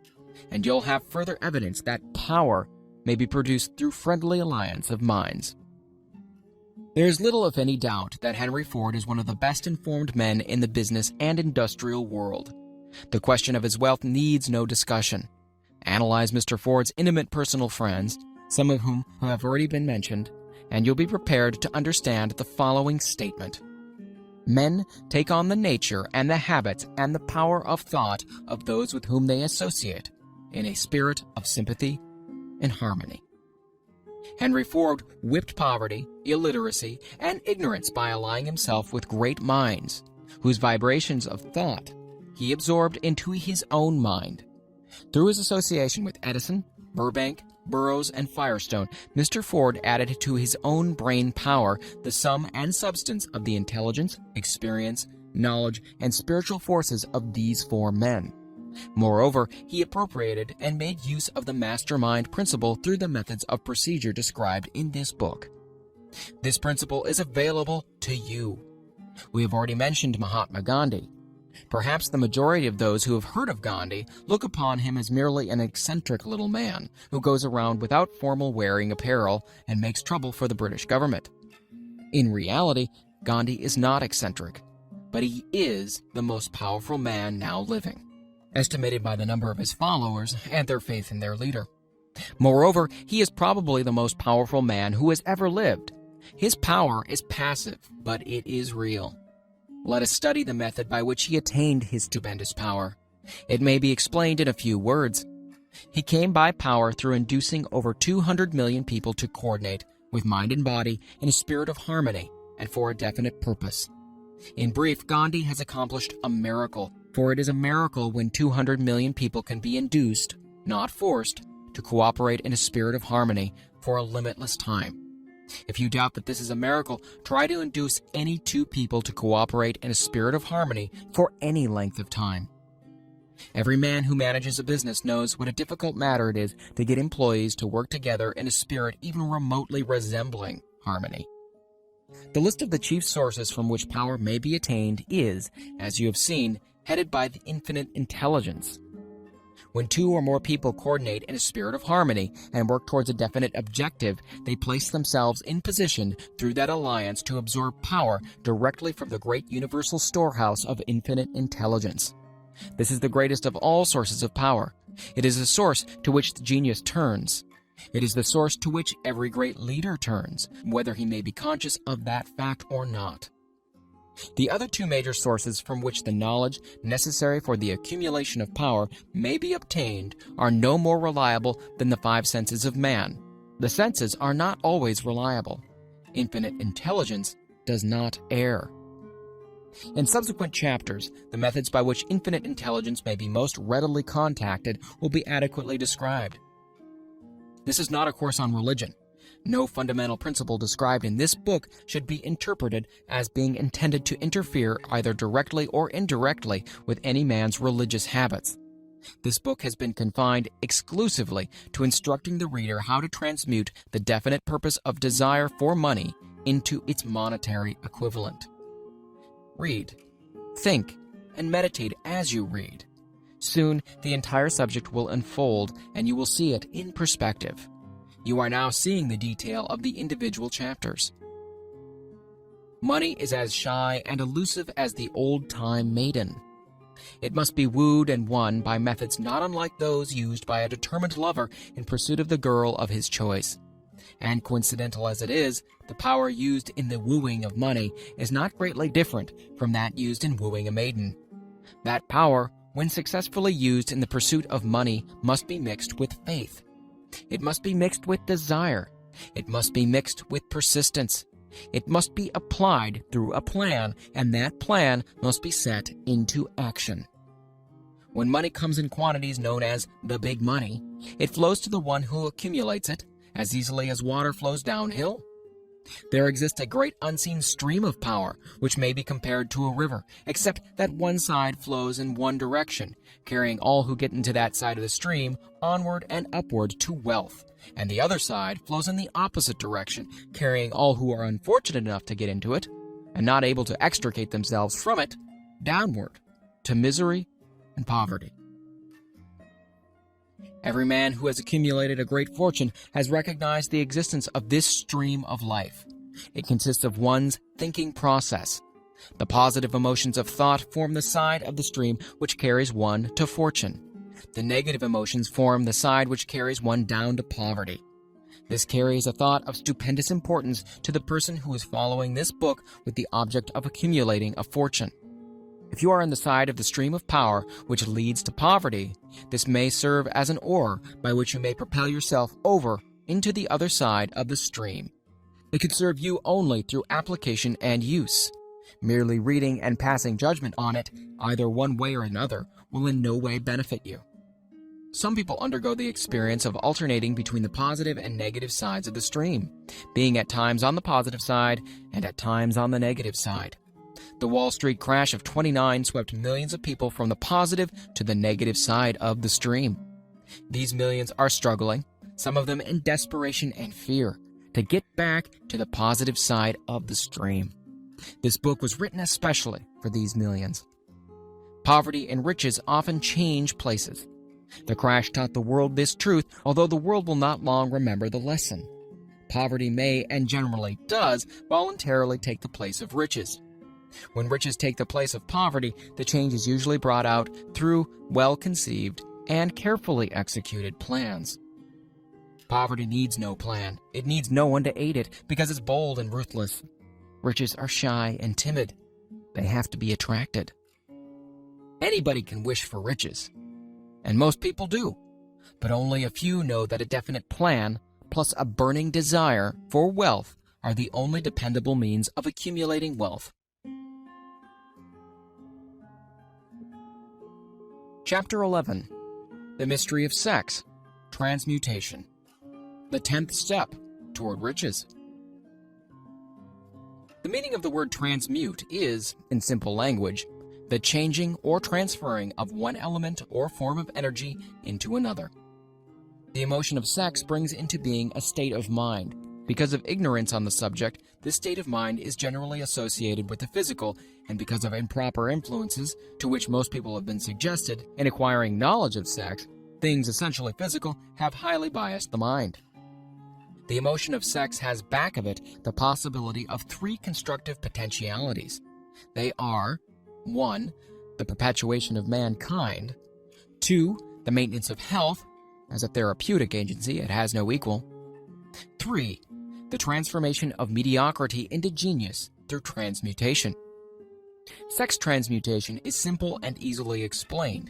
It means the switching of the mind from thoughts of physical expression to thoughts of some other nature. Sex desire is the most powerful of human desires. When driven by this desire, men develop keenness of imagination, courage, willpower, persistence, and creative ability unknown to them at other times. So strong and impelling is the desire for sexual contact that men freely run the risk of life and reputation to indulge it. When harnessed and redirected along other lines, this motivating force maintains all of its attributes of keenness of imagination, courage, etc., which may be used as powerful creative forces in literature, art, or in any other profession or calling, including, of course, the accumulation of riches. The transmutation of sex energy calls for the exercise of willpower, to be sure, but the reward is worth the effort. The desire for sexual expression is inborn and natural. The desire cannot and should not be submerged or eliminated, but it should be given an outlet through forms of expression which enrich the body, mind, and spirit of man. If not given this form of outlet through transmutation, it will seek outlets through purely physical channels. A river may be dammed and its water controlled for a time, but eventually it will force an outlet. The same is true of the emotion of sex. It may be submerged and controlled for a time, but its very nature causes it to be ever-seeking means of expression. If it is not transmuted into some creative effort, it'll find a less worthy outlet. Fortunate indeed is the person who has discovered how to give sex emotion an outlet through some form of creative effort, for he has, by that discovery, lifted himself to the state of a genius. Scientific research has disclosed these significant facts. 1. The men of greatest achievement are men with highly developed sex natures, men who have learned the art of sex transmutation. 2. The men who have accumulated great fortunes and achieved outstanding recognition in literature, art, industry, architecture, and the professions were motivated by the influence of a woman. The research from which these astounding discoveries were made went back through the pages of biography and history for more than 2,000 years. Wherever there was evidence available in connection with the lives of men and women of great achievement, it indicated most convincingly that they had possessed highly developed sex natures. The emotion of sex is an irresistible force against which there can be no such opposition as an immovable body. When driven by this emotion, men become gifted with a superpower for action. Understand this truth, and you will catch the significance of the statement that sex transmutation will lift one to the status of a genius. The emotion of sex contains the secret of creative ability. Destroy the sex glands, whether in man or beast, and you have removed the major source of action. For proof of this, observe what happens in any animal after it has been castrated. A bull becomes as docile as a cow after it has been altered sexually. Sex alteration takes out of the male, whether man or beast, all the fight that he has in him. Sex alteration of the female has the same effect. The 10 mind stimuli. The human mind responds to stimuli through which it may be keyed up to high rates of vibration, known as enthusiasm, creative imagination, intense desire, etc. The stimuli to which the mind responds most freely are: 1. The desire for sex expression. 2. Love. 3. A burning desire for fame, power, or financial gain. Money. 4. Music. 5. Friendship between either those of the same sex or those of the opposite sex. 6. A mastermind alliance based upon the harmony of 2 or more people who ally themselves for spiritual or temporal advancement. 7. Mutual suffering such as that experienced by people who are persecuted. 8. Autosuggestion. 9. Fear. 10. Narcotics and alcohol. The desire for sex expression comes at the head of the list of stimuli, which most effectively step up the vibrations of the mind and start the wheels of physical action. 8 of these stimuli are natural and constructive. 2 are destructive.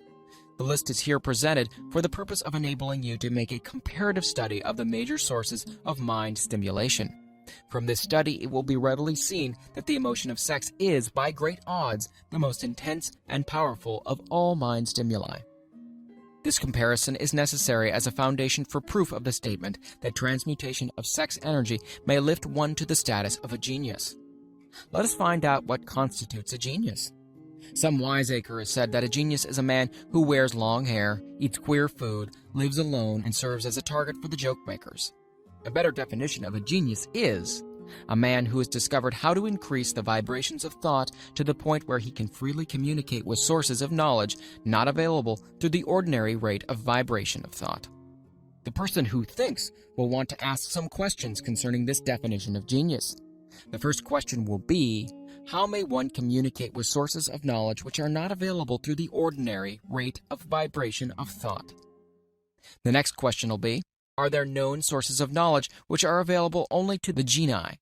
And if so, what are these sources, and exactly how may they be reached? We shall offer proof of the soundness of some of the more important statements made in this book, or at least we will offer evidence through which you may secure your own proof through experimentation, and in doing so, we shall answer both of these questions. Genius is developed through the sixth sense.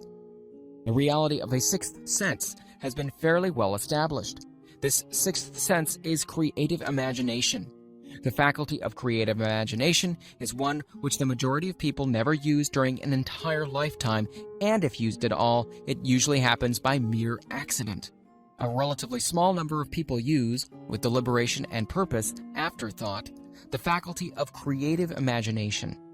Those who use this faculty voluntarily and with understanding of its functions are genii. The faculty of creative imagination is the direct link between the finite mind of man and infinite intelligence. All so-called revelations referred to in the realm of religion and all discoveries of basic or new principles in the field of invention take place through the faculty of creative imagination. When ideas or concepts flash into one's mind through what is popularly called a hunch, they come from one or more of the following sources. 1. Infinite intelligence. 2. One's subconscious mind, wherein is stored every sense impression and thought impulse which ever reached the brain through any of the 5 senses. 3. From the mind of some other person who has just released the thought, or picture of the idea or concept through conscious thought. Or 4. From that other person's subconscious storehouse. There are no other known sources for which inspired ideas or hunches may be received. The creative imagination functions best when the mind is vibrating due to some form of mind stimulation at an exceedingly high rate. That is, when the mind is functioning at a rate of vibration higher than that of ordinary, normal thought. When brain action has been stimulated through one or more of the 10 mind stimulants, it has the effect of lifting the individual far above the horizon of ordinary thought and permits him to envision distance, scope, and quality of thoughts not available on the lower plane, such as that occupied while one is engaged in the solution of the problems of business and professional routine. When lifted to this higher level of thought, through any form of mind stimulation, an individual occupies, relatively, the same position as one who has ascended in an airplane to a height from which he may see over and beyond the horizon line which limits his vision while on the ground. Moreover, while on higher levels of thought, the individual is not hampered or bound by any of the stimuli which circumscribe and limit his vision while wrestling with the problems of gaining the 3 basic necessities of food, clothing, and shelter. He is in a world of thought in which the ordinary, workaday thoughts have been as effectively removed as are the hills and valleys and other limitations of physical vision when he rises in an airplane. While on this exalted plane of thought, the creative faculty of the mind is given freedom for action. The way has been cleared for the 6th sense to function. It becomes receptive to ideas which would not reach the individual under any other circumstances. This 6th sense is the faculty which marks the difference between a genius and an ordinary individual. The creative faculty becomes more alert and receptive to vibrations originating outside the individual's subconscious mind, and the more the individual relies upon it and makes demands upon it for thought impulses. This faculty can be cultivated and developed only through use. That which is known as one's conscience operates entirely through the faculty of the 6th sense. The great artists, writers, musicians, and poets became great because they acquire the habit of relying upon the still small voice which speaks from within through the faculty of creative imagination. It is a fact well known to people who have keen imaginations that their best ideas come through so-called hunches. There is a great orator who does not attain to greatness until he closes his eyes and begins to rely entirely upon the faculty of creative imagination. When asked why he closed his eyes just before the climaxes of his oratory, he replied, "I do it because then I speak through ideas which come to me from within." One of America's most successful and best-known financiers followed the habit of closing his eyes for 2 or 3 minutes before making a decision. When asked why he did this, he replied, "With my eyes closed, I am able to draw upon a source of superior intelligence." The late Dr. Elmer R. Gates of Chevy Chase, Maryland, created more than 200 useful patents, many of them basic, through the process of cultivating and using the creative faculty. His method is both significant and interesting to one interested in attaining the status of genius, in which category Dr. Gates unquestionably belonged. Dr. Gates was one of the really great, though less publicized, scientists of the world. In his laboratory, he had what he called his personal communication room. It was practically soundproof and so arranged that all light could be shut out. It was equipped with a small table on which he kept a pad of writing paper. In front of the table on the wall was an electric push button which controlled the lights. When Dr. Gates desired to draw upon the forces available to him through his creative imagination, he would go into this room, seat himself at the table, shut off the lights, and concentrate upon the known factors of the invention on which he was working, remaining in that position until ideas began to flash into his mind in connection with the unknown factors of the invention. On one occasion, ideas came through so fast he was forced to write for almost 3 hours. When the thoughts stopped flowing and he examined his notes, he found they contained a minute description of principles which had no parallel among the known data of the scientific world. Moreover, the answer to his problem was intelligently presented in these notes. In this manner, Dr. Gates completed over 200 patents, which had been begun but not completed by half-baked brains. Evidence of the truth of this statement is in the United States Patent Office. Dr. Gates earned his living by sitting for ideas for individuals and corporations. Some of the largest corporations in America paid him substantial fees by the hour for sitting for ideas. The reasoning faculty is often faulty because it is largely guided by one's accumulated experience. Not all knowledge which one accumulates through experience is accurate. Ideas received through the creative faculty are much more reliable for the reason that they come from sources more reliable than any which are available to the reasoning faculty of the mind. The major difference between the genius and the ordinary crank inventor may be found in the fact that the genius works through this faculty of creative imagination, while the crank knows nothing of this faculty. The scientific inventor, such as Mr. Edison or Dr. Gates, makes use of both the synthetic and the creative faculties of imagination. For example, the scientific inventor or genius begins an invention by organizing and combining the known ideas or principles accumulated through experience through the synthetic faculty, the reasoning faculty. If he finds this accumulated knowledge to be insufficient for the completion of his invention, he then draws upon the sources of knowledge available to him through his creative faculty. The method by which he does this varies with the individual, but this is the sum and substance of this procedure. 1.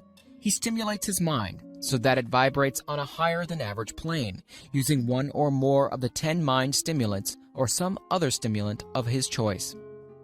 2. He concentrates upon the known factors, the finished part of his invention, and creates in his mind a perfect picture of unknown factors, the unfinished part of his invention. He holds this picture in his mind until it has been taken over by the subconscious mind, then relaxes by clearing his mind of all thought, and waits for his answer to flash into his mind. Sometimes the results are both definite and immediate. At other times the results are negative, depending upon the state of development of the sixth sense, or creative faculty. Mr. Edison tried out more than 10,000 different combinations of ideas through the synthetic faculty of his imagination before he tuned in through the creative faculty and got the answer which perfected the incandescent light. His experience was similar when he produced the talking machine. There is plenty of reliable evidence that the faculty of creative imagination exists. This evidence is available through accurate analysis of men who have become leaders in their respective callings, without having had extensive educations. Lincoln was a notable example of a great leader who achieved greatness through the discovery and the use of his faculty of creative imagination. He discovered and began to use this faculty as a result of the stimulation of love which he experienced when he met Anne Rutledge, a statement of the highest significance in connection with the study of the source of genius. The pages of history are filled with the records of great leaders whose achievements may be traced directly to the influence of women who aroused the creative faculties of their minds through the stimulation of sex desire. Napoleon Bonaparte was one of these. When inspired by his first wife, Josephine, he was irresistible and invincible. When his better judgment or reasoning faculty prompted him to put Josephine aside, he began to decline. His defeat at St. Helena was not far distant. If good taste would permit, we might easily mention scores of men, well known to the American people, who climbed to the great heights of achievement under the stimulating influence of their wives, only to drop back to destruction after money and power went to their heads, and they put aside the old wife for a new one. Napoleon was not the only man to discover that sex influence from the right source is more powerful than any substitute of expediency which may be created by mere reason. The human mind responds to stimulation. Among the greatest and most powerful of these stimuli is the urge of sex. When harnessed and transmuted, this driving force is capable of lifting men into that higher sphere of thought which enables them to master the sources of worry and petty annoyance which beset their pathway on the lower plane. Unfortunately, only the genii have made the discovery. Others have accepted the experience of sex urge without discovering one of its major potentialities, a fact which accounts for the great number of others as compared to the limited number of genii. For the purpose of refreshing the memory in connection with facts available from the biographies of certain men, we here present the names of a few men of outstanding achievement, each of whom was known to have been of highly sexed nature. The genius which was theirs undoubtedly found its source of power in transmuted sex energy. George Washington, Napoleon Bonaparte, William Shakespeare, Abraham Lincoln, Ralph Waldo Emerson, Robert Burns, Thomas Jefferson, Albert Hubbard, Albert H. Gary, Oscar Wilde, Woodrow Wilson, John H. Patterson, Andrew Jackson, Enrico Caruso. Your own knowledge of biography will enable you to add to this list. Find, if you can, a single man in all of history of civilization who achieved outstanding success in any calling who was not driven by a well-developed sex nature. If you do not wish to rely upon biographies of men now living, take inventory of those whom you know to be men of great achievement, and see if you can find one among them who is not highly sexed. Sex energy is the creative energy of all genii. There has never been and never will be a great leader, builder, or artist lacking in this driving force of sex.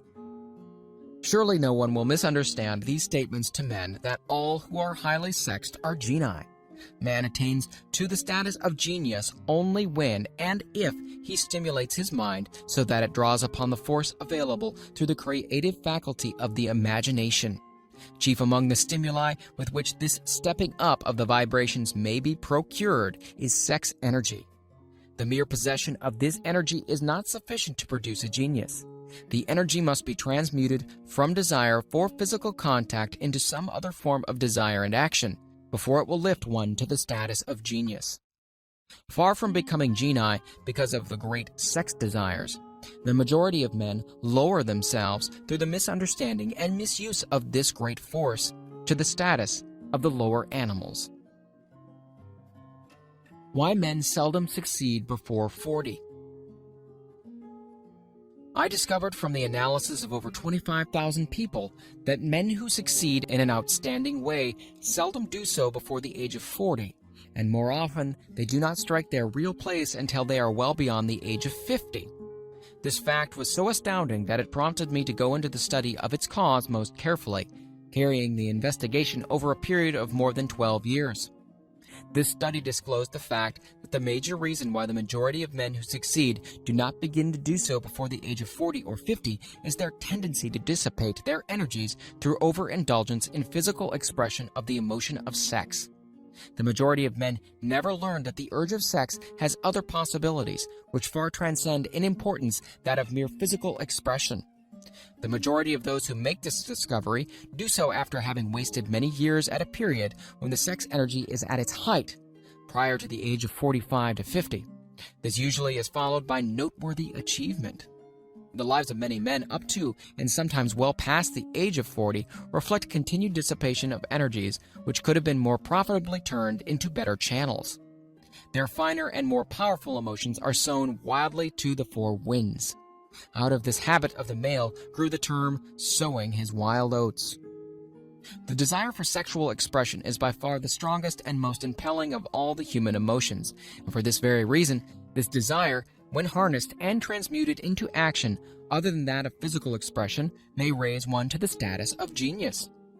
One of America's most able businessmen frankly admitted that his attractive secretary was responsible for most of the plans he created.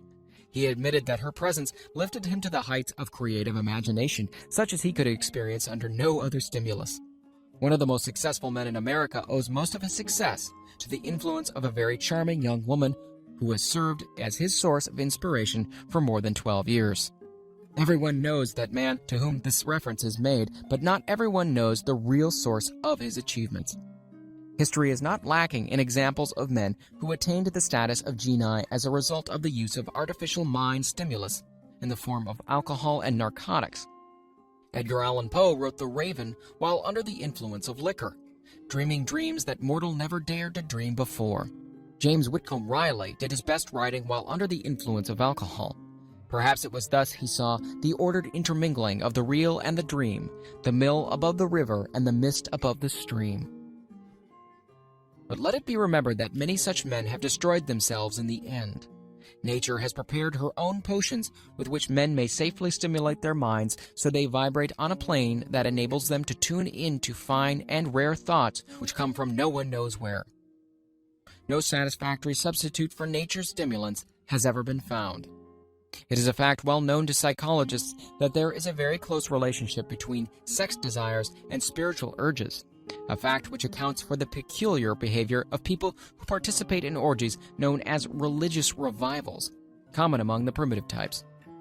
The world is ruled and the destiny of civilization is established by the human emotions. People are influenced in their actions not by reason so much as by feelings. The creative faculty of the mind is set into action entirely by emotions and not by cold reason. The most powerful of all human emotions is that of sex. There are other mind stimulants, some of which have been listed, but no one of them, nor all of them combined, can equal the driving power of sex. A mind stimulant is any influence which will either temporarily or permanently increase the vibrations of thought. The 10 major stimulants described are those most commonly resorted to. Through these sources, one may commune with infinite intelligence or enter, at will, the storehouse of the subconscious mind, either one's own or that of another person, a procedure which is all there is of genius. A teacher who has trained and directed the efforts of more than 30,000 salespeople made the astounding discovery that highly sexed men are the most efficient salesmen. The explanation is that the factor of personality, known as personal magnetism, is nothing more or less than sex energy. Highly sexed people always have a plentiful supply of magnetism. Through cultivation and understanding, this vital force may be drawn upon and used to great advantage in the relationships between people. This energy may be communicated to others through the following media. 1. The handshake. The touch of the hand indicates instantly the presence of magnetism or lack of it. 2. The tone of voice. Magnetism or sex energy is the factor with which the voice may be colored or made musical and charming. 3. Posture and carriage of body. Highly sexed people move briskly and with grace and ease. 4. The vibrations of thought. Highly sexed people mix the emotion of sex with their thoughts, or may do so at will, and in that way may influence those around them. 5. Body adornment. People who are highly sexed are usually very careful about their personal appearance. They usually select clothing of a style becoming to their personality, physique, complexion, etc. When employing salesmen, the more capable sales manager looks for the quality of personal magnetism as the first requirement of a salesman. People who lack sex energy will never become enthusiastic or inspire others, and enthusiasm is one of the most important requisites in salesmanship, no matter what one is selling. The public speaker, orator, preacher, lawyer, or salesman who is lacking in sex energy is a flop as far as being able to influence others is concerned. Couple this with the fact that most people can be influenced only through an appeal to their emotions, and you will understand the importance of sex energy as a part of the salesman's native ability. Master salesmen attain the status of mastery in selling because they, either consciously or unconsciously, transmute the energy of sex into sales enthusiasm. In this statement may be found a very practical suggestion as to the actual meaning of sex transmutation.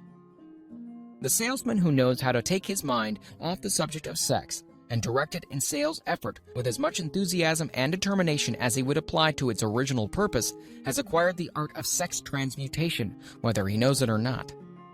The majority of salesmen who transmute their sex energy do so without being in the least aware of what they are doing or how they're doing it. Transmutation of sex energy calls for more willpower than the average person cares to use for this purpose. Those who find it difficult to summon willpower sufficient for transmutation may gradually acquire this ability. Though this requires willpower, the reward for the practice is more than worth the effort. The entire subject of sex is one with which the majority of people appear to be unpardonably ignorant.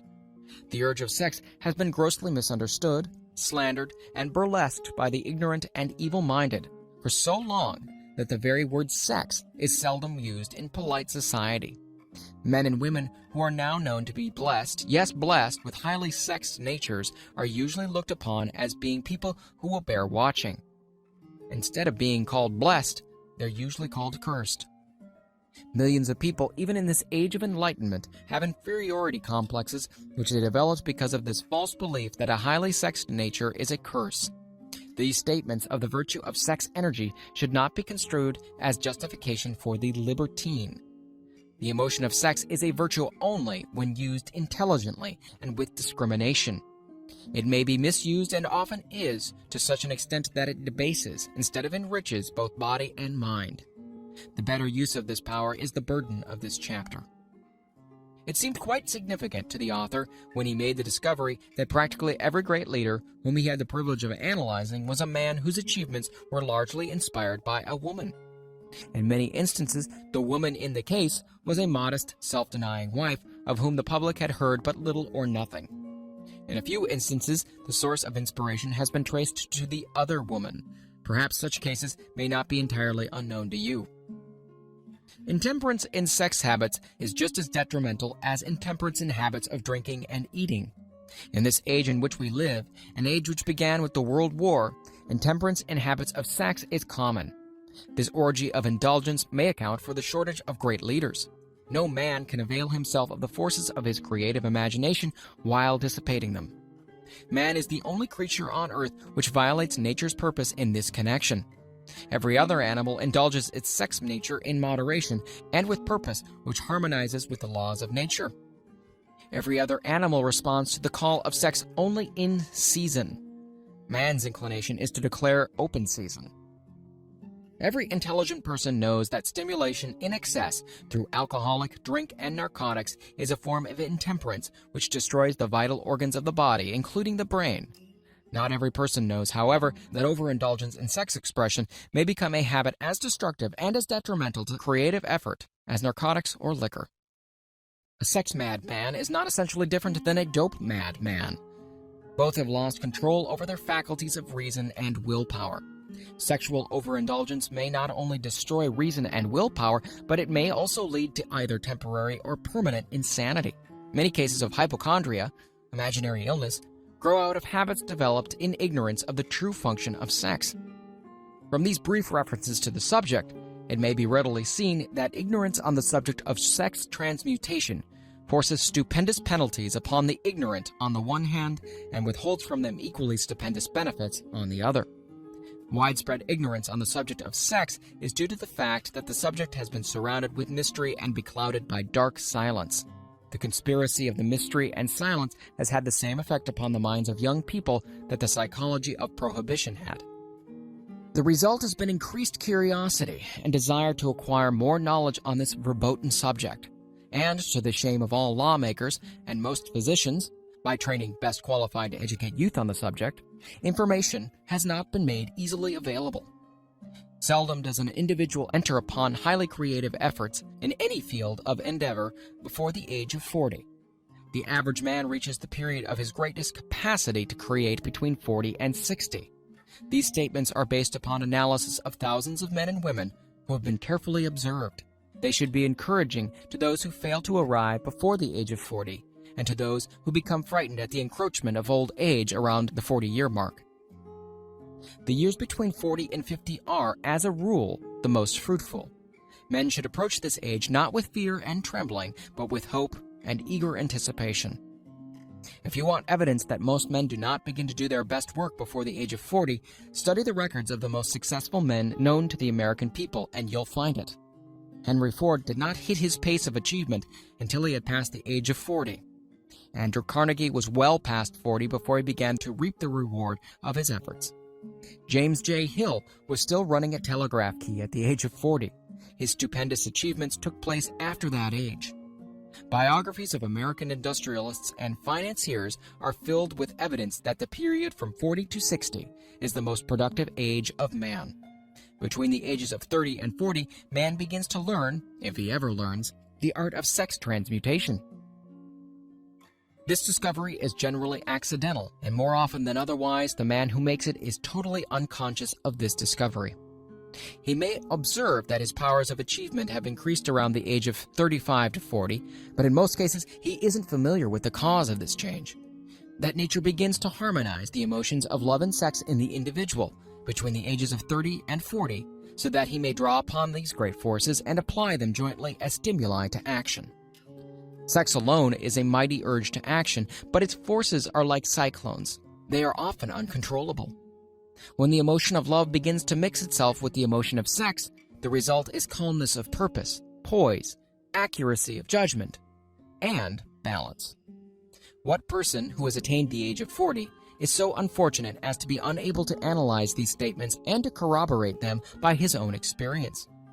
When driven by his desire to please a woman based solely upon the emotion of sex, A man may be, and usually is, capable of great achievement, but his actions may be disorganized, distorted, and totally destructive. When driven by his desire to please a woman based upon the motive of sex alone, a man may steal, cheat, and even commit murder. But when the emotion of love is mixed with the emotion of sex, that same man will guide his actions with more sanity, balance, and reason. Criminologists have discovered that the most hardened criminals can be reformed through the influence of a woman's love. There is no record of a criminal having been reformed solely through the sex influence. These facts are well known, but their cause is not. Reformation comes, if at all, through the heart, or the emotional side of man, not through his head or reasoning side. Reformation means a change of heart. It does not mean a change of head. A man may, because of reason, make certain changes in his personal conduct to avoid the consequences of undesirable effects. But genuine reformation comes only through a change of heart, through a desire to change.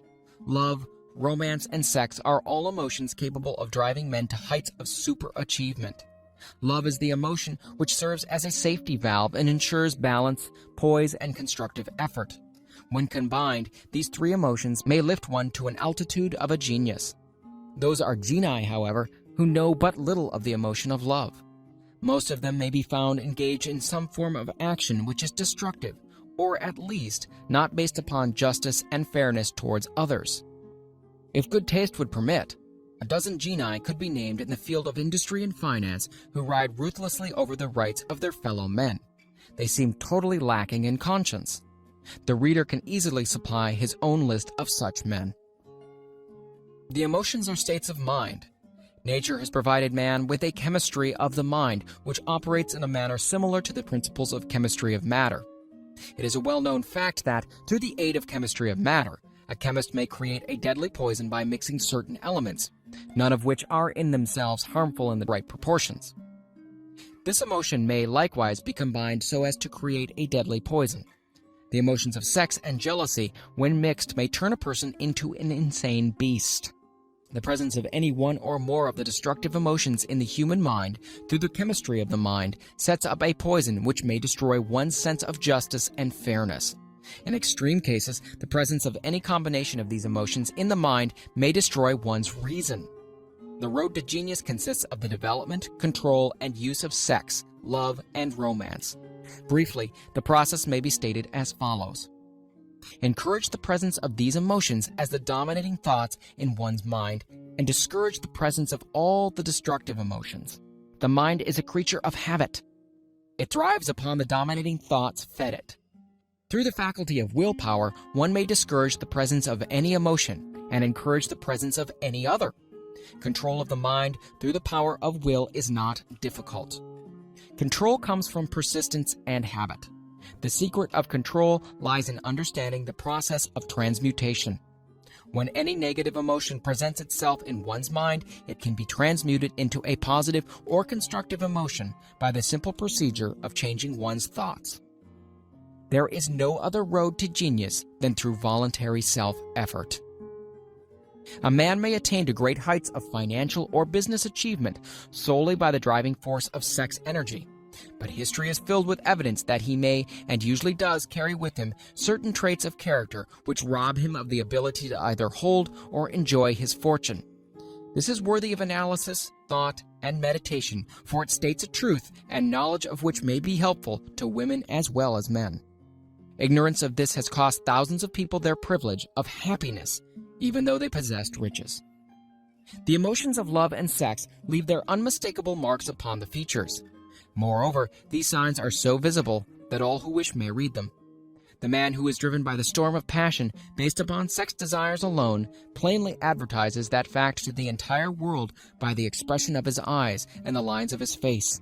The emotion of love, when mixed with the emotion of sex, softens, modifies, and beautifies the facial expression.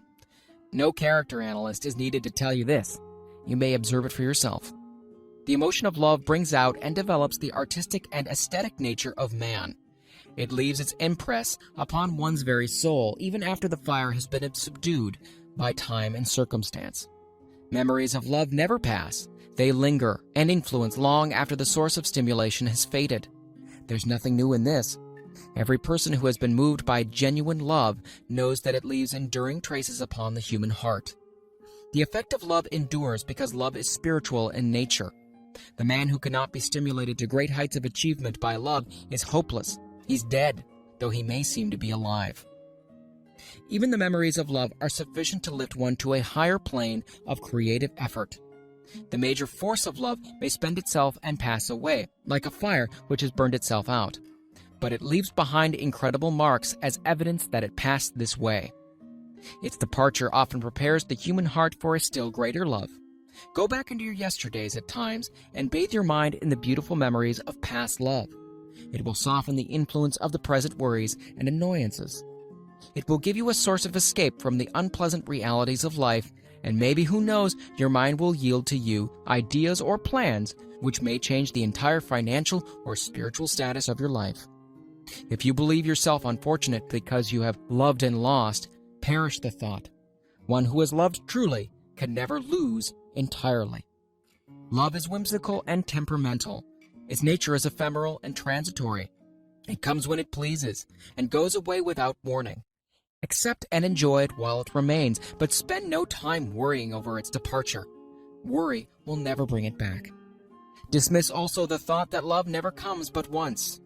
Love may come and go, times without number, but there are no two love experiences which affect one in just the same way. There may be, and there usually is, one love experience which leaves a deeper imprint on the heart than all the others. But all love experiences are beneficial except to the person who becomes resentful and cynical when love makes its departure. There should be no disappointment over love, and there should be none if people understood the difference between the emotions of love and sex. The major difference is that love is spiritual, while sex is biological. No experience which touches the human heart with a spiritual force can possibly be harmful, except through ignorance or jealousy. Love is, without question, life's greatest experience. It brings one into communion with the infinite intelligence. When mixed with the emotions of romance and sex, it may lead one far up the ladder of creative effort. The emotions of love, sex, and romance are sides of the eternal triangle of achievement-building genius. Nature creates genii through no other force. Love is an emotion with many sides, shades, and colors. The love which one feels for parents or children is quite different from that which one feels for one's sweetheart. The one is mixed with the emotion of sex, while the other's is not. The love which one feels in true friendship is not the same as that felt for one's sweetheart, parents, or children, but it too is a form of love. Then there's the emotion of love for things inanimate, such as the love of nature's handiwork. But the most intense and burning of all those various kinds of love is that experience in the blending of the emotions of love and sex. Marriage is not blessed with the eternal affinity of love, properly balanced and proportioned with sex, cannot be happy ones, and seldom endure. Love alone will not bring happiness in marriage, nor will sex alone. When these two beautiful emotions are blended, marriage may bring about a state of mind closest to the spiritual that one may ever know on this earthly plane. When the emotion of romance is added to those of love and sex, the obstructions between the finite mind of the man and the infinite intelligence are removed. Then a genius has been born. What a different story is this than those usually associated with the emotion of sex. Here is an interpretation of the emotion which lifts it out of the commonplace and makes of it potter's clay in the hands of God, from which he fashions all that is beautiful and inspiring. It is an interpretation which would, when properly understood, bring harmony out of the chaos which exists in too many marriages. The disharmonies often expressed in the form of nagging may usually be traced to a lack of knowledge on the subject of sex. Where love, romance, and the proper understanding of the emotions and function of sex abide, there is no disharmony between married people. Fortunate is the husband whose wife understands the true relationship between the emotions of sex, love, and romance. When motivated by this holy triumvirate, no form of labor is burdensome, because even the most lowly form of effort takes on the nature of a labor of love. It's a very old saying that a man's wife may either make him or break him, but the reason is not always understood. The making and the breaking is the result of the wife's understanding or lack of understanding of the emotions of love, sex, and romance. Despite the fact that men are polygamous by the very nature of their biological inheritance, it is true that no woman has as great an influence on a man as his wife unless he is married to a woman totally unsuited to his nature. If a woman permits her husband to lose interest in her and become more interested in other women, it's usually because of her ignorance or indifference towards the subjects of sex, love, and romance. This statement presupposes, of course, that genuine love once existed between a man and his wife.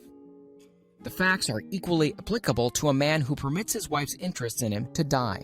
Married people often bicker over a multitude of trivialities. If these are analyzed accurately, the real question of the trouble will often be found to be indifference or ignorance on these subjects. Man's greatest motivating force is his desire to please woman. The hunter who excelled during prehistoric days before the dawn of civilization did so because of his desire to appear great in the eyes of a woman. Man's nature has not changed in this respect. The hunter of today brings home no skins of wild animals, but he indicates his desire for her favor by supplying fine clothes, motor cars, and wealth. Man has the same desire to please woman that he had before the dawn of civilization. The only thing that has changed is his method of pleasing. Men who accumulate large fortunes and attain to great heights of power and fame do so mainly to satisfy their desire to please women. Take women out of their lives, and great wealth would be useless to most men. It is the inherent desire of man to please woman which gives woman the power to make or break a man. The woman who understands man's nature and tactfully caters to it need no fear of competition from other women. Men may be giants with indomitable willpower when dealing with other men, but they are easily managed by the woman of their choice. Most men will not admit that they are easily influenced by the women they prefer because it is in the nature of the male to want to be recognized as the stronger of the species. Moreover, the intelligent woman recognizes this manly trait and very wisely makes no issue of it. Some men know that they are being influenced by the woman of their choice, their wives, sweethearts, mothers, or sisters, but they tactfully refrain from rebelling against the influence because they are intelligent enough to know no man is happy or complete without the modifying influence of the right woman. The man who does not recognize this important truth deprives himself of the power which has done more to help men achieve success than all other forces combined.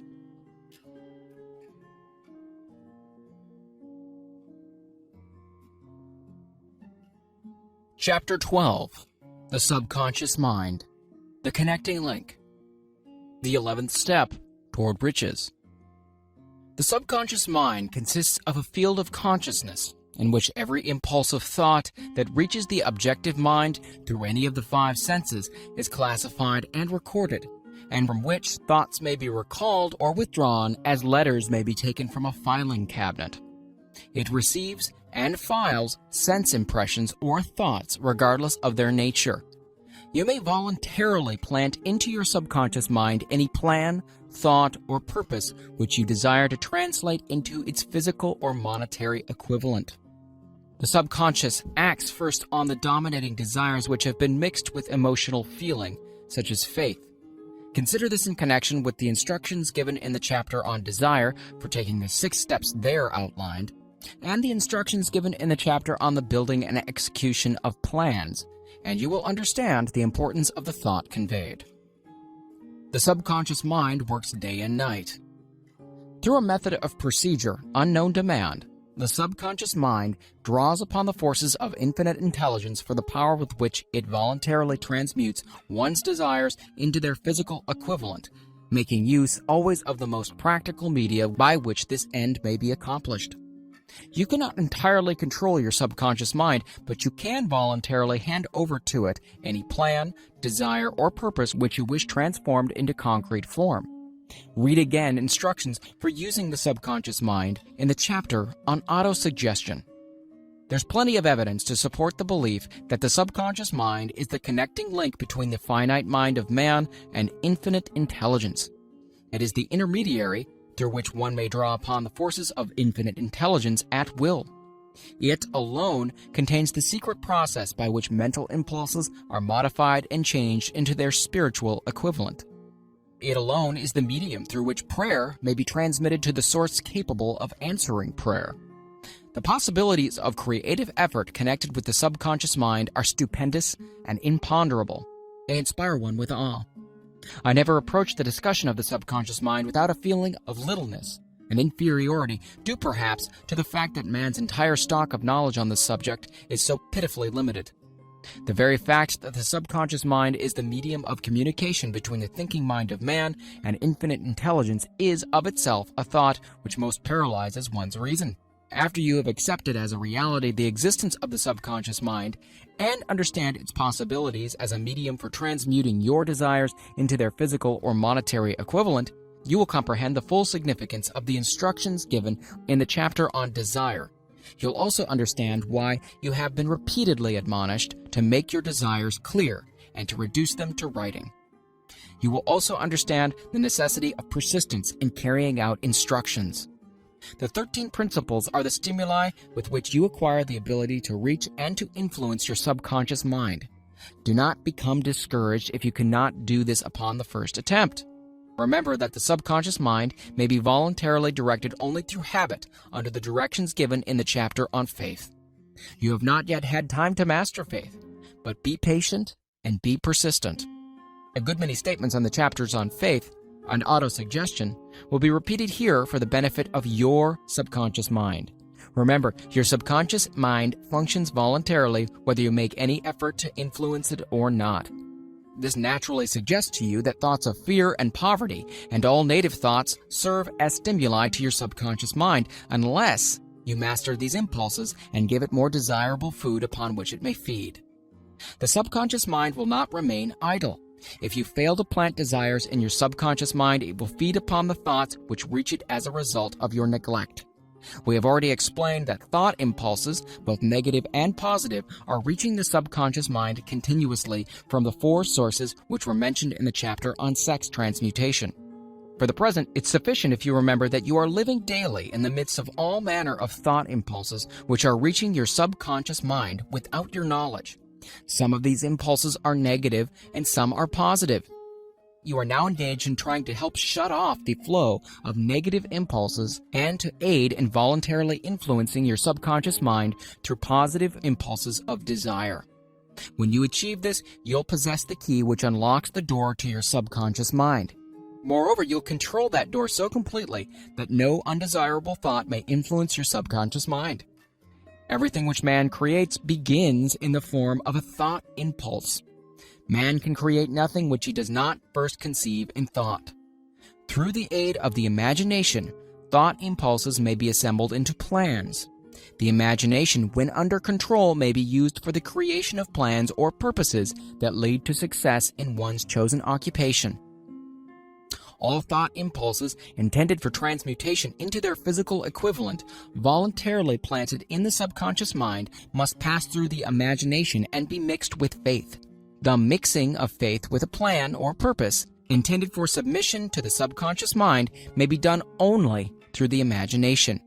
From these statements, you'll readily observe that voluntary use of the subconscious mind calls for coordination and application of all the principles. Ella Wheeler Wilcox gave evidence of her understanding of the power of the subconscious mind when she wrote, "You never can tell what a thought will do in bringing you hate or love. For thoughts are things, and their airy wings are swifter than carrier doves. They follow the law of the universe. Each thing creates its kind, and they speed o'er the track to bring you back whatever went from your mind." Mrs. Wilcox understood the truth that thoughts which go out from one's mind also embed themselves deeply in one's subconscious mind, where they serve as a magnet, pattern, or blueprint by which the subconscious mind is influenced while translating them into their physical equivalent. Thoughts are truly things for the reason that every material thing begins in the form of thought energy. The subconscious mind is more susceptible to influence by impulses of thought mixed with feeling or emotion than by those originating solely in the reasoning portion of the mind. In fact, there's much evidence to support the theory that only emotionalized thoughts have any action influence upon the subconscious mind. It's a well-known fact that emotion or feeling rules the majority of people. If it is true that the subconscious mind responds more quickly to and is influenced more readily by thought impulses that are well mixed with emotion, it is essential to become familiar with the more important of the emotions. There are 7 major positive emotions and 7 major negative emotions. The negatives voluntarily inject themselves into the thought impulses, which ensure passage into the subconscious mind. The positives must be injected through the principle of autosuggestion into the thought impulses, which an individual wishes to pass on to his subconscious mind. Instructions have been given in the chapter on autosuggestion. These emotions or feeling impulses may be likened to yeast in a loaf of bread because they constitute the action element, which transforms thought impulses from the passive to the active state. Thus may one understand why thought impulses, which have been well mixed with emotion, are acted upon more readily than thought impulses originating in cold reason. You are preparing yourself to influence and control the inner audience of your subconscious mind in order to hand over to it the desire for money, which you wish transmuted into its monetary equivalent. It is essential, therefore, that you understand the method of approach to this inner audience. You must speak its language, or it will not heed your call. It understands best the language of emotion or feeling. Let us therefore describe here the 7 major positive emotions and the 7 major negative emotions so that you may draw upon the positives and avoid the negatives when giving the instructions to your subconscious mind. The 7 major positive emotions. The emotion of desire, the emotion of faith, the emotion of love, the emotion of sex, the emotion of enthusiasm, the emotion of romance, the emotion of hope. There are other positive emotions, but these are the most powerful and the ones most commonly used in creative effort.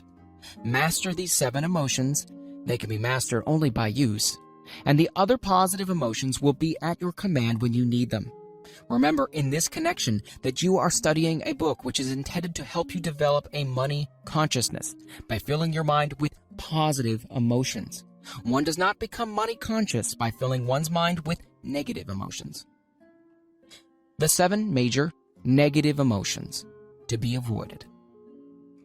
The emotion of fear, the emotion of jealousy, the emotion of hatred, the emotion of revenge, the emotion of greed, the emotion of superstition, the emotion of anger. Positive and negative emotions cannot occupy the mind at the same time. One or the other must dominate.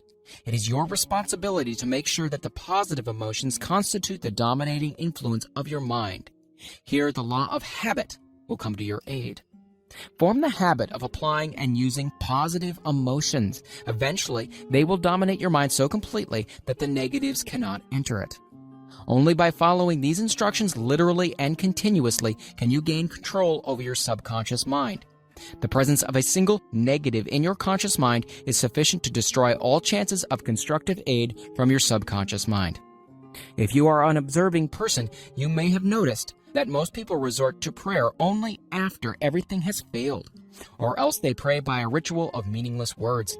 And because it is a fact that most people who pray do so only after everything else has failed, they go to prayer with their minds filled with fear and doubt, which are the emotions the subconscious mind acts upon and passes on to infinite intelligence. Likewise, this is the emotion which infinite intelligence receives and acts upon. If you pray for a thing, but you have fear as you pray that you might not receive it, or that your prayer will not be acted upon by infinite intelligence, your prayer will have been in vain. Prayer does sometimes result in the realization of that for which one prays. If you have had the experience of receiving that for which you prayed, go back in your memory and recall your actual state of mind while you were praying, and you'll know for sure that the theory here described is more than a theory. The time will come when the schools and educational institutions of the country will teach the science of prayer. Moreover, then prayer may be and will be reduced to a science. When that time comes, and it'll come as soon as mankind is ready for it and demands it, no one will approach the universal mind in a state of fear, for the very good reason that there will be no such emotion as fear. Ignorance, superstition, and false teaching will have disappeared, and man will have attained his true status as a child of infinite intelligence. A few have already attained this blessing. If you believe this prophecy is far-fetched, take a look at the human race in retrospect. Less than 100 years ago, men believed the lightning to be evidence of the wrath of God and feared it. Now, thanks to the power of faith, men have harnessed the lightning and made it turn the wheels of industry. Much less than 100 years ago, men believed the space between the planets to be nothing but a great void, a stretch of dead nothingness. Now, thanks to this same power of faith, men know that far from being either dead or a void, the space between the planets is very much alive, that it is the highest form of vibration known, excepting perhaps the vibration of thought. Moreover, men know that this living, pulsating, vibratory energy, which permeates every atom of matter and fills every niche of space, connects every human brain with every other human brain. What reason have men to believe that this same energy does not connect every human brain with infinite intelligence? There are no toll gates between the finite mind of man and infinite intelligence. The communication costs nothing except patience, faith, persistence, understanding, and a sincere desire to communicate. Moreover, the approach can be made only by the individual himself. Paid prayers are worthless. Infinite intelligence does no business by proxy. You either go direct or you do not communicate. You may buy prayer books and repeat them until the day of your doom without avail. Thoughts which you wish to communicate to infinite intelligence must undergo transformation, such as can be given only through your own subconscious mind. The method by which you may communicate with infinite intelligence is very similar to that through which the vibration of sound is communicated by radio. If you understand the working principles of radio, you of course know that sound cannot be communicated through the ether until it has been stepped up or changed into a rate of vibration which the human ear cannot detect. The radio sending station picks up the sound of the human voice and scrambles or modifies it by stepping up the vibration millions of times. Only in this way can the vibration of sound be communicated through the ether.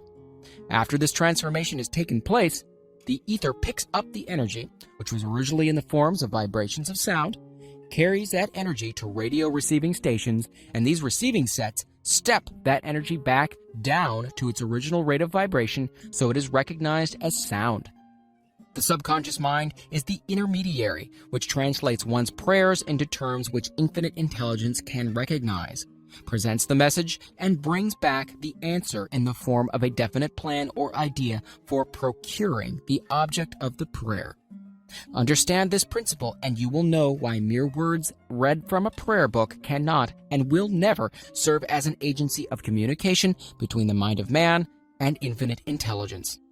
Before your prayer will reach infinite intelligence, a statement of the author's theory only, it probably is transformed from its original thought vibration into terms of spiritual vibration. Faith is the only known agency which will give your thoughts a spiritual nature. Faith and fear make poor bedfellows. Where one is found, the other cannot exist. Chapter 13, The Brain, the 12th step toward riches.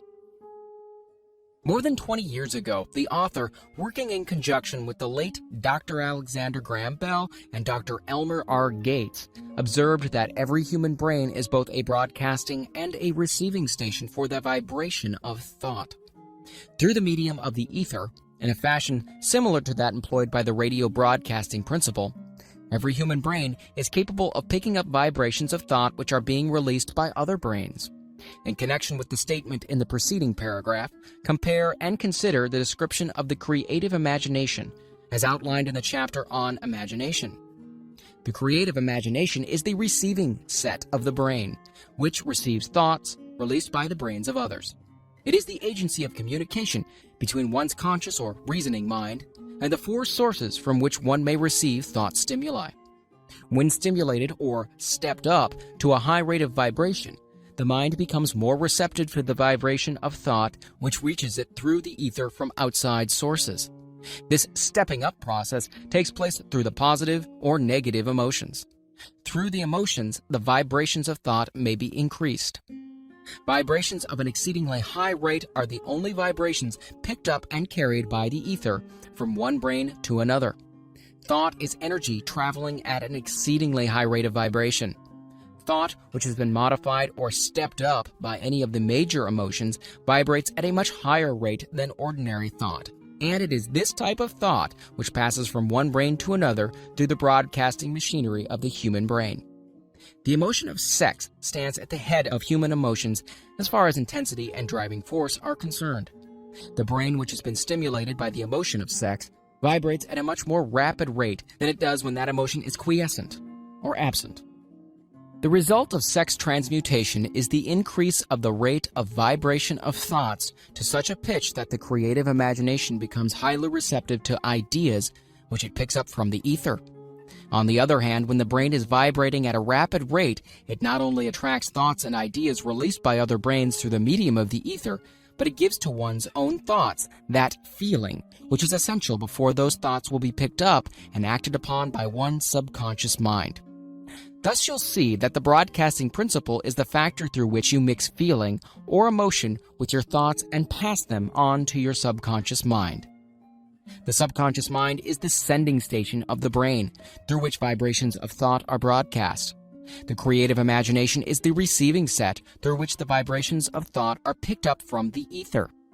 Along with the important factors of the subconscious mind and the faculty of the creative imagination, which constitutes the sending and receiving sets of your mental broadcasting machinery, consider now the principle of autosuggestion, which is the medium by which you may put into operation your broadcasting station.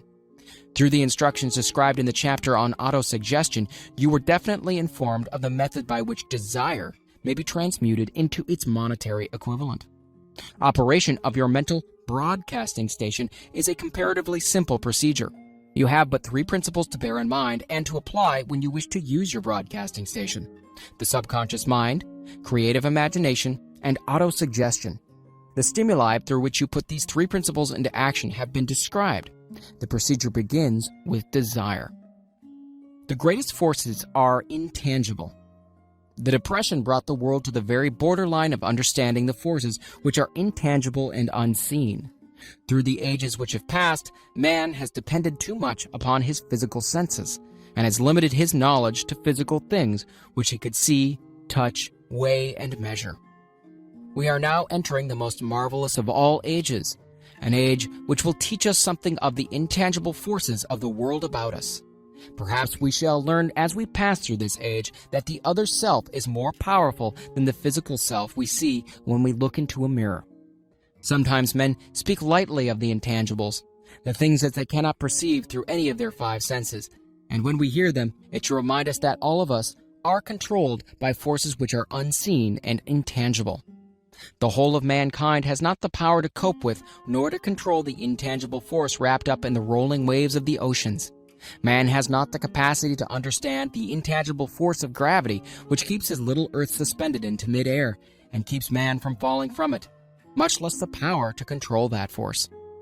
Man is entirely subservient to the intangible force which comes with a thunderstorm, and he is just as helpless in the presence of the intangible force of electricity. Nay, he does not even know what electricity is, where it comes from, or what its purpose is. Nor is this by any means the end of man's ignorance in connection with things unseen and intangible. He does not understand the intangible force and intelligence wrapped up in the soil of the earth, the force which provides him with every morsel of food he eats, every article of clothing he wears, and every dollar he carries in his pockets. The dramatic story of the brain. Last but not least, man, with all of his boasted culture and education, understands little or nothing of the intangible force, the greatest of all the intangibles, of thought. He knows but little concerning the physical brain and its vast network of intricate machinery through which the power of thought is translated into its material equivalent. But he is now entering an age which shall yield enlightenment on the subject. Already men of science have begun to turn their attention to the study of this stupendous thing called a brain, and while they are still in the kindergarten stage of their studies, they have uncovered enough knowledge to know that the central switchboard of the human brain, the number of lines which connect the brain cells one with the other, equal the figure 1, followed by 15 million ciphers. The figure is so stupendous, said Dr. C. Judson Herrick of the University of Chicago, that Astronomical figures dealing with hundreds of millions of light years become insignificant by comparison. It has been determined that there are 10 billion to 14 billion nerve cells in the human cerebral cortex, and we know that these are arranged in definite patterns. These arrangements are not haphazard, they are orderly. Recently developed methods of electrophysiology draw off action currents from very precisely located cells or fibers with microelectrodes, amplify them with radio tubes, and record potential differences to the millionth of a volt. It is inconceivable that such a network of intricate machinery should be in existence for the sole purpose of carrying on the physical functions incidental to growth and maintenance of the physical body. Is it not likely that the same system, which gives billions of brain cells the media of communication one with another, provides also the means of communication with other intangible forces? After this book had been written, just before the manuscript went to the publisher, there appeared in the New York Times an editorial showing that at least one great university and one intelligent investigator in the field of mental phenomena are carrying out an organized research through which conclusions have been reached that parallel many of these described in this and the following chapter. The editorial briefly analyzed the work carried on by Dr. Rhine and his associates at Duke University. These, what is telepathy? Quote, "A month ago, we cited on this page some of the remarkable results achieved by Professor Rhine and his associates in Duke University from more than 100,000 tests to determine the existence of telepathy and clairvoyance. These results were summarized in the first two articles in Harper's Magazine. In the second, which has now appeared, the author E.H. Wright attempts to summarize what has been learned, or what it seems reasonable to infer regarding the exact nature of these extrasensory modes of perception. The actual existence of telepathy and clairvoyance now seems to some scientists enormously probable as a result of Rhine's experiments. Various percipients were asked to name as many cards in a special pack as they could without looking at them and without their sensory access to them. About a score of men and women were discovered who could regularly name so many of the cards correctly that there was not one chance in many million of their having done their feats by luck or accident. But how did they do them? These powers, assuming that they exist, do not seem to be sensory. There is no known organ for them. The experiment worked just as well at distances of several hundred miles as they did in the same room. These facts also dispose, in Mr. Wright's opinion, of the attempt to explain telepathy or clairvoyance through any physical theory of radiation. All known forms of radiant energy decline inversely as the square of the distance traversed. Telepathy and clairvoyance don't, but they do vary through physical causes, as our other mental powers do. Contrary to widespread opinion, they do not improve when the percipient is asleep or half asleep, but, on the contrary, when he is most wide awake and alert. Rhine discovered that a narcotic will invariably lower a percipient's score, while a stimulant will always send it higher. The most reliable performer apparently cannot make a good score unless he tries to do his best. One conclusion that Wright draws with some confidence is that telepathy and clairvoyance are really one and the same gift. That is, the faculty that sees a card face down and on a table seems to be exactly the same one that reads a thought residing only in another mind. There are several grounds for believing this. So far, for example, the two gifts have been found in every person who enjoys either of them. In every one so far, the two have been of equal vigor, almost exactly.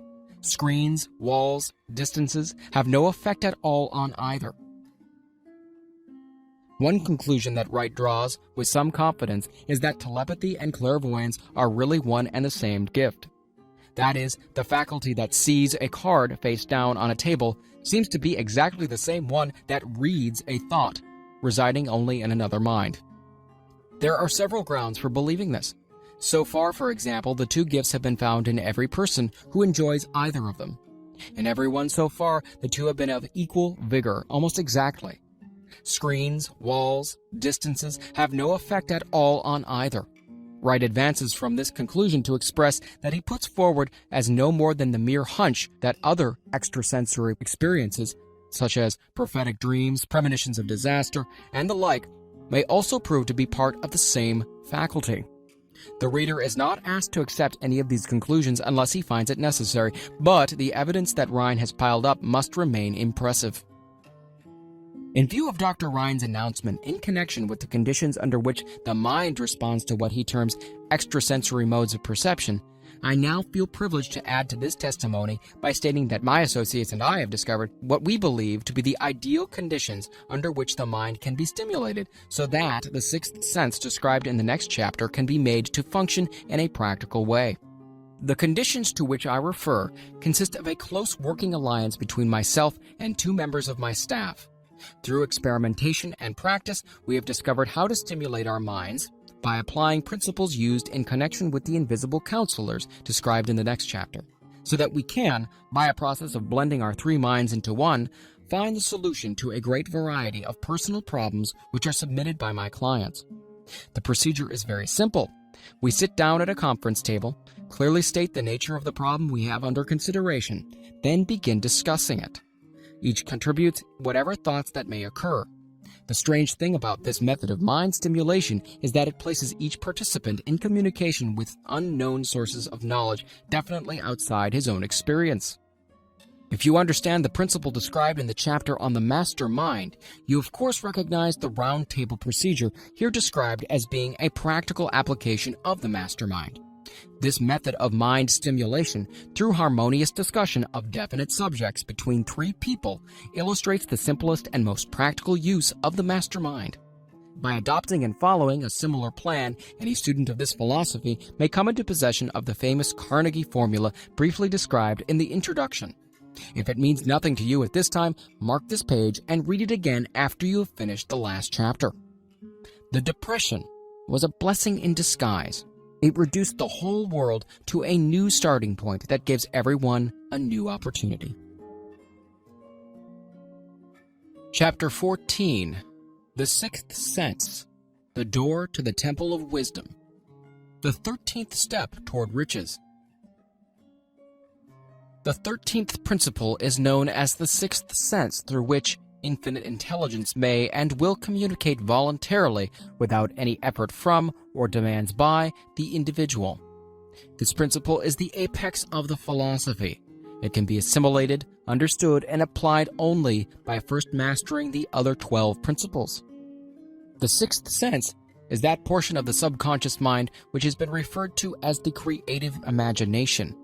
It has also been referred to as the receiving set through which ideas, plans, and thoughts flash into the mind. The flashes are sometimes called hunches or inspirations. The sixth sense defies description. It cannot be described to a man who has not mastered the other principles of this philosophy because such a person has no knowledge and no experience with which the sixth sense may be compared. Understanding of the sixth sense comes only by meditation through mind development from within. The sixth sense probably is the medium of contact between the finite mind of man and infinite intelligence, and for this reason it is a mixture of both the mental and the spiritual. It is believed to be the point at which the mind of man contacts the universal mind. After you've mastered the principle described in this book, you will be prepared to accept as truth a statement which may otherwise be incredible to you. Namely, through the aid of the sixth sense, you'll be warned of impending dangers in time to avoid them, and notified of opportunities in time to embrace them. There comes to your aid, and to do your bidding with the development of the sixth sense, a guardian angel who will open to you at all times the door to the temple of wisdom. Whether or not this is a statement of truth, you will never know, except by following the instructions described in the pages of this book, or some similar method of procedure. The author is not a believer in, nor an advocate of, miracles, for the reason that he has enough knowledge of nature to understand that nature never deviates from her established laws. Some of her laws are so incomprehensible that they produce what appear to be miracles. The sixth sense comes as near to being a miracle as anything I have ever experienced, and it appears so only because I do not understand the method by which this principle is operated. This much the author does know, that there is a power or a first cause, or an intelligence which permeates every atom of matter and embraces every unit of energy perceptible to man. That this infinite intelligence converts acorns into oak trees, causes water to flow downhill in response to the law of gravity, follows night with day and winter with summer, each maintaining its proper place and relationship to the other. This intelligence may, through the principles of this philosophy, be induced to aid in transmuting desires into concrete or material form. The author has this knowledge because he has experimented with it and has experienced it. Step by step, through the preceding chapters, you have been led to this, the first principle. If you have mastered each of the preceding principles, you are now prepared to accept, without being skeptical, the stupendous claims made here. If you have not mastered the other principles, you must do so before you may determine definitely whether or not the claims made in this chapter are fact or fiction. While I was passing through the age of hero worship, I found myself trying to imitate with those whom I admired. Moreover, I discovered that the element of faith with which I endeavored to imitate my idols gave me great capacity to do so quite successfully. I have never entirely divested myself of this habit of hero worship, although I have passed the age commonly given over to such. My experience has taught me that the next best thing to being truly great is to emulate the great, by feeling and action as nearly as possible. Long before I'd ever written a line for publication, or endeavored to deliver a speech in public, I followed the habit of reshaping my own character by trying to imitate the 9 men whose lives and life works have been most important to me. These 9 men were Emerson, Paine, Edison, Darwin, Lincoln, Burbank, Napoleon, Ford, and Carnegie. Every night, over a long period of years, I held an imaginary council meeting with this group whom I called my invisible counselors. The procedure was this. Just before going to sleep at night, I would shut my eyes and see in my imagination this group of men seated with me around my council table. Here, I had not only an opportunity to sit among these men, whom I considered to be great, but I actually dominated the group by serving as the chairman. I had a very definite purpose in indulging my imagination through these nightly meetings. My purpose was to rebuild my own character so it would represent a composite of the characters of my imaginary counselors. Realizing as I did early in life that I had to overcome the handicap of birth in an environment of ignorance and superstition, I desperately assigned myself the task of voluntary rebirth through the method here described. Building character through autosuggestion. Being an earnest student of psychology, I knew, of course, that all men have become what they are because of their dominating thoughts and desires. I knew that every deeply seated desire has the effect of causing one to seek outward expression through which that desire may be transmuted into reality. I knew that self-suggestion is a powerful factor in building character, that it is, in fact, the sole principle through which character is builded. With this knowledge of the principles of mind operation, I was fairly well armed with the equipment needed in rebuilding my character.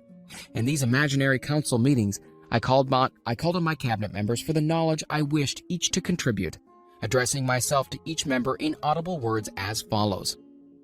Mr. Emerson, I desire to acquire from you the marvelous understanding of nature which distinguished your life. I ask that you make an impress upon my subconscious mind of whatever qualities you possessed, which enabled you to understand and adapt yourself to the laws of nature. I ask that you assist me in reaching and drawing upon whatever sources of knowledge are available to this end. Mr. Burbank, I request that you pass on to me the knowledge which enabled you to so harmonize the laws of nature that you caused the cactus to shed its thorns and become an edible food. Give me access to the knowledge which enabled you to make 2 blades of grass grow where but one grew before, and helped you to blend the coloring of the flowers with more splendor and harmony, for you alone have successfully gilded the lily. Napoleon, I desire to acquire from you, by emulation, the marvelous ability you possess to inspire men, and to arouse them to greater and more determined spirits of action. Also to acquire the spirit of enduring faith, which enabled you to turn defeat into victory and to surmount staggering obstacles. Emperor of fate, king of chance, man of destiny, I salute you. Mr. Paine, I desire to acquire from you the freedom of thought and the courage and clarity with which to express convictions, which so distinguished you. Mr. Darwin, I wish to acquire from you the marvelous patience and ability to study cause and effect without bias or prejudice, so exemplified by you in the field of natural science. Mr. Lincoln, I desire to build into my own character the keen sense of justice and untiring spirit of patience, the sense of humor, the human understanding, and the tolerance which were your distinguishing characteristics. Mr. Carnegie, I am already indebted to you for my choice of a life work. which has brought me great happiness and peace of mind. I wish to acquire a thorough understanding of the principles of organized effort, which you use so effectively in the building of a great industrial enterprise. Mr. Ford, you have been among the most helpful of the men who have supplied much of the material essential to my work.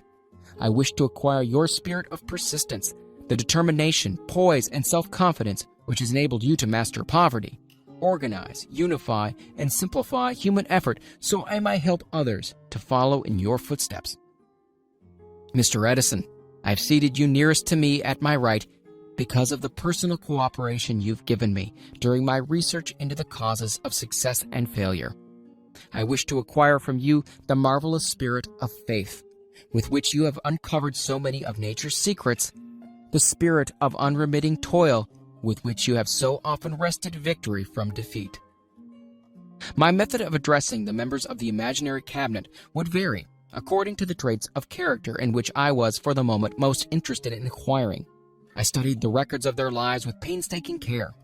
After some months of this nightly procedure, I was astounded by the discovery that these imaginary figures became apparently real.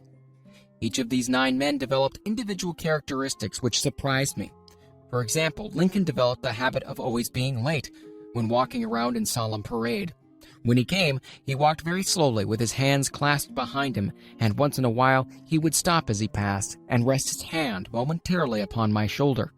He always wore an expression of seriousness upon his face. Rarely did I see him smile. The cares of a sundered nation made him grave. That was not true of the others. Burbank and Payne often indulged in witty repartee, which seemed at times to shock the other members of the cabinet. One night Payne suggested that I prepare a lecture on the age of reason, and deliver it from the pulpit of a church which I formally attended. Many around the table laughed heartily at the suggestion, but not Napoleon.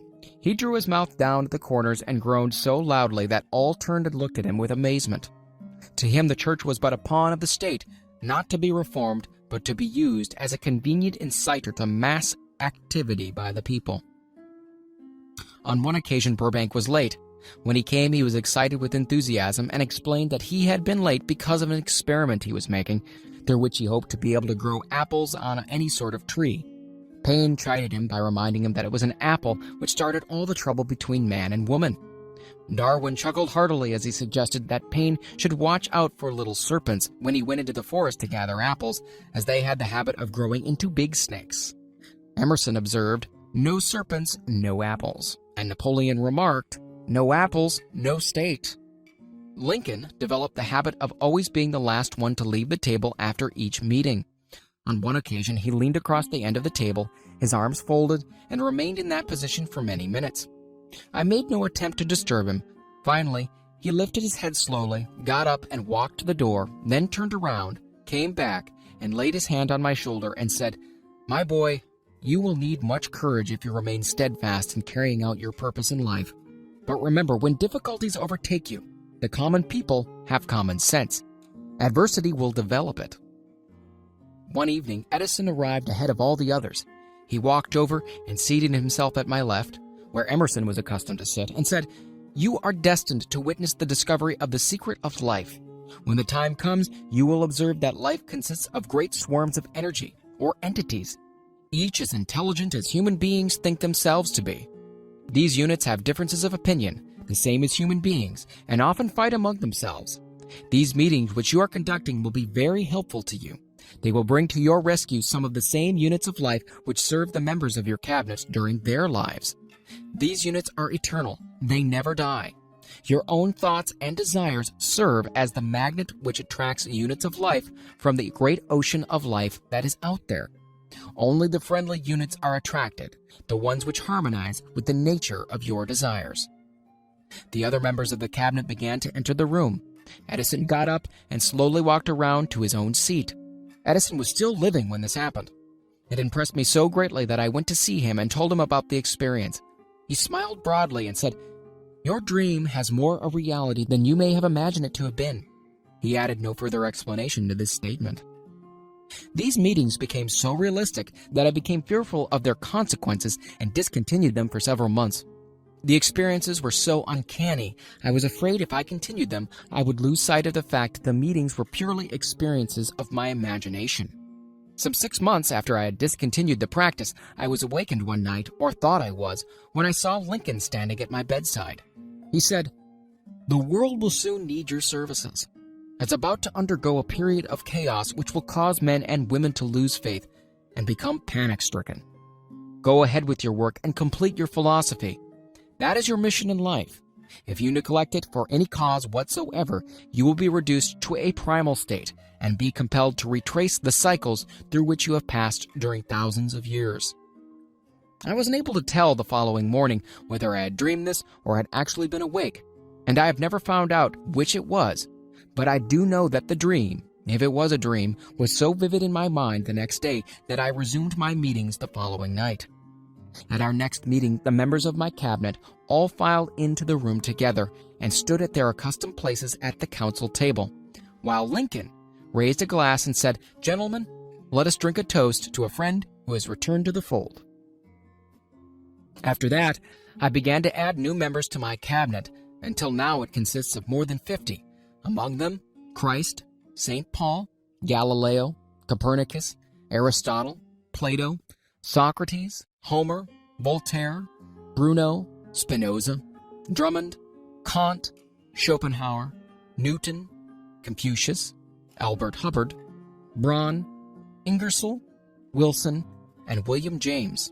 This is the first time that I have had the courage to mention this. Heretofore, I have remained quiet on the subject because I knew from my own attitude in connection with such matters that I would be misunderstood if I described my unusual experience. I've been emboldened now to reduce my experience to the printed page because I'm now less concerned about what they say than I was in the years that have passed. One of the blessings of maturity is that it sometimes brings one greater courage to be truthful, regardless of what those who do not understand may think or say. Lest I be misunderstood, I wish here to state more emphatically that I still regard my cabinet meetings as being purely imaginary, but I feel entitled to suggest that while the members of my cabinet may be purely fictional and the meetings existent only in my own imagination, they have led me into glorious paths of adventure, rekindled an appreciation of true greatness, encouraged creative endeavor, and emboldened the expression of honest thought. Somewhere in the cell structure of the brain is located an organ which receives vibrations of thought ordinarily called hunches. So far, science has not discovered where this organ of the sixth sense is located, but it is not important at this point. The fact remains that human beings do receive accurate knowledge through sources other than the physical senses. Such knowledge generally is received when the mind is under the influence of extraordinary stimulation. Any emergency which arouses the emotions and causes the heart to beat more rapidly than normal may, and generally does, bring the sixth sense into action. Anyone who has experienced a near accident while driving knows that on such occasions the sixth sense often comes to one's rescue and aids by split seconds in avoiding the accident. These facts are mentioned preliminary to a statement of fact which I shall now make, namely, that during my meetings with the invisible counselors, I find my mind more receptive to ideas, thoughts, and knowledge, which reach me through the sixth sense. I can truthfully say that I owe entirely to my invisible counselors full credit for such ideas, facts, or knowledge as I received through inspiration.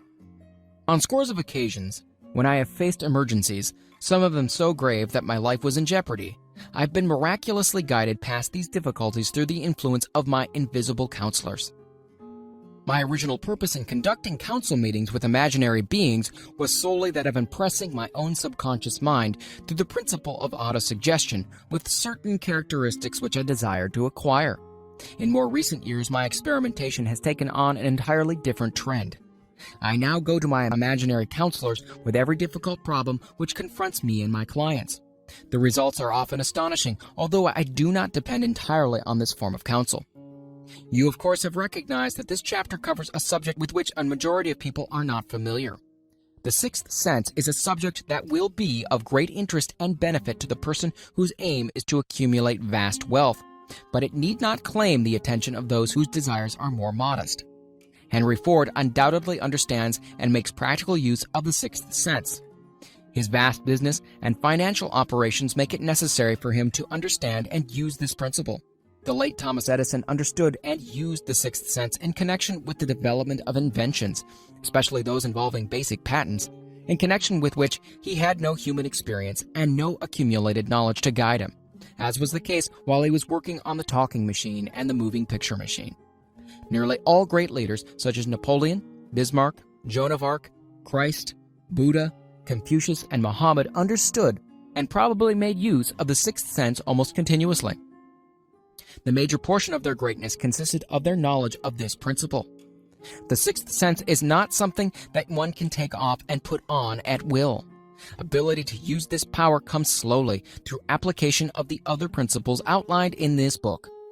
Seldom does any individual come into workable knowledge of the sixth sense before the age of 40. More often, the knowledge is not available until one is well past 50, and this for the reason that the spiritual forces, with which the sixth sense is so closely related, do not mature and become usable except through years of meditation, self-examination, and serious thought. No matter who you are or what may have been your purpose in reading this book, you can profit by it without understanding the principle described in this chapter. This is especially true if your major purpose is that of accumulation of money or other material things. The chapter on the sixth sense was included because the book is designed for the purpose of presenting a complete philosophy by which individuals may unerringly guide themselves in attaining whatever they ask of life. The starting point of all achievement is desire. The finishing point is that brand of knowledge which leads to understanding. Understanding of self, understanding of others, understanding of the laws of nature, recognition, and understanding of happiness. This sort of understanding comes in its fullness only through familiarity with and the use of the principle of the sixth sense. Hence, that principle had to be included as a part of this philosophy for the benefit of those who demand more than money. Having read the chapter, you must have observed that while reading it, you were lifted to a high level of mental stimulation. Well, that's splendid. Come back to this again a month from now, read it once more, and observe that your mind will soar to a still higher level of stimulation. Repeat this experience from time to time, giving no concern as to how much or how little you learn at the time, and eventually you'll find yourself in possession of a power that will enable you to throw off discouragement, master fear, overcome procrastination, and draw freely upon your imagination.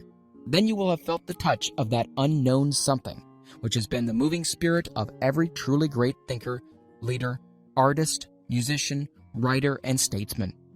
Then you'll be in a position to transmute your desires into their physical or financial counterpart as easily as you may lie down and quit at the first sign of opposition. Faith versus fear. Previous chapters have described how to develop faith through autosuggestion, desire, and the subconscious. The next chapter presents detailed instructions for the mastery of fear. Here will be found a full description of the 6 fears which are the cause of all discouragement, timidity, procrastination, indifference, indecision, and the lack of ambition, self-reliance, initiative, self-control, and enthusiasm. Search yourself carefully as you study these 6 enemies, as they may exist only in your subconscious mind, where their presence will be hard to detect. Remember, too, as you analyze the 6 ghosts of fear, that they are nothing but ghosts, because they exist only in one's mind.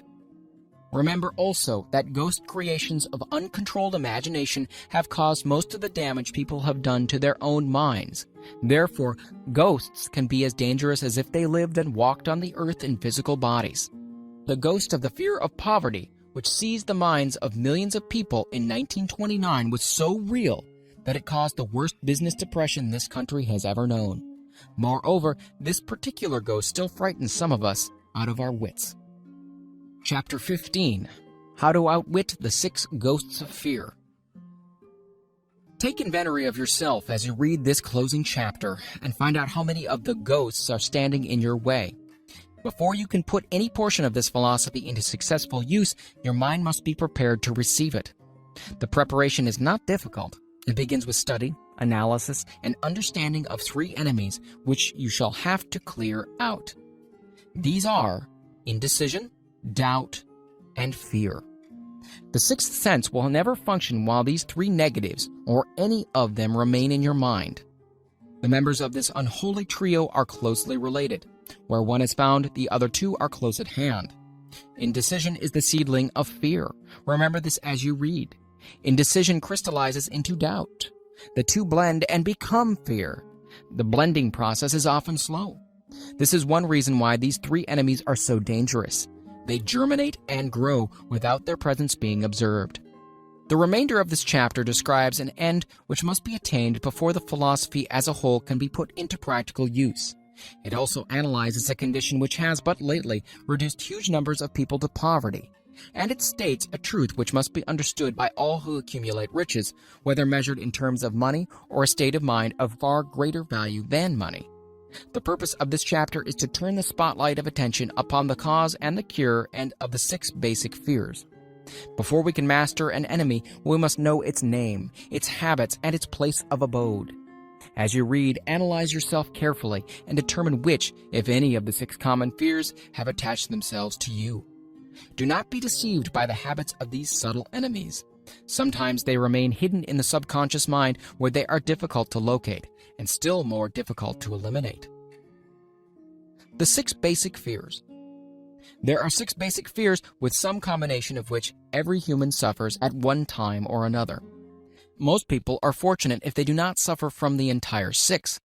Named in the order of the most common appearance, they are the fear of poverty, the fear of criticism, the fear of ill health. These last 2, most people worry about most of all. The fear of the loss of love of someone, the fear of old age, the fear of death.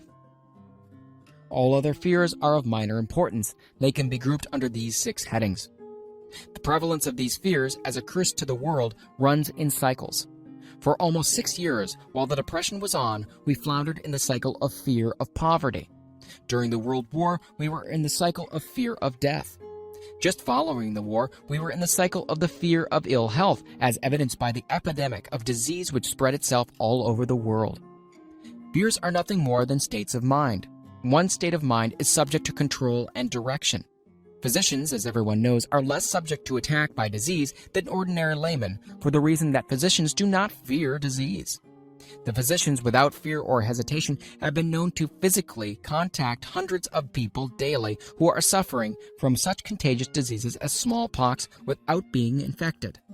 Their immunity against the disease consisted largely, if not solely, in their absolute lack of fear. Man can create nothing which he does not first conceive in the form of an impulse of thought. Following this statement comes another of still greater importance, namely, man's thought impulses begin immediately to translate themselves into their physical equivalent, whether those thoughts are voluntary or involuntary. Thought impulses which are picked up through the ether by mere chance, thoughts which have been released by other minds, may determine one's financial, business, professional, or social destiny just as surely as do the thought impulses which one creates by intent and design. We are here laying the foundation for the presentation of a fact of great importance to the person who does not understand why some people appear to be lucky while others of equal or greater ability, training, experience, and brain capacity seem destined to ride with misfortune.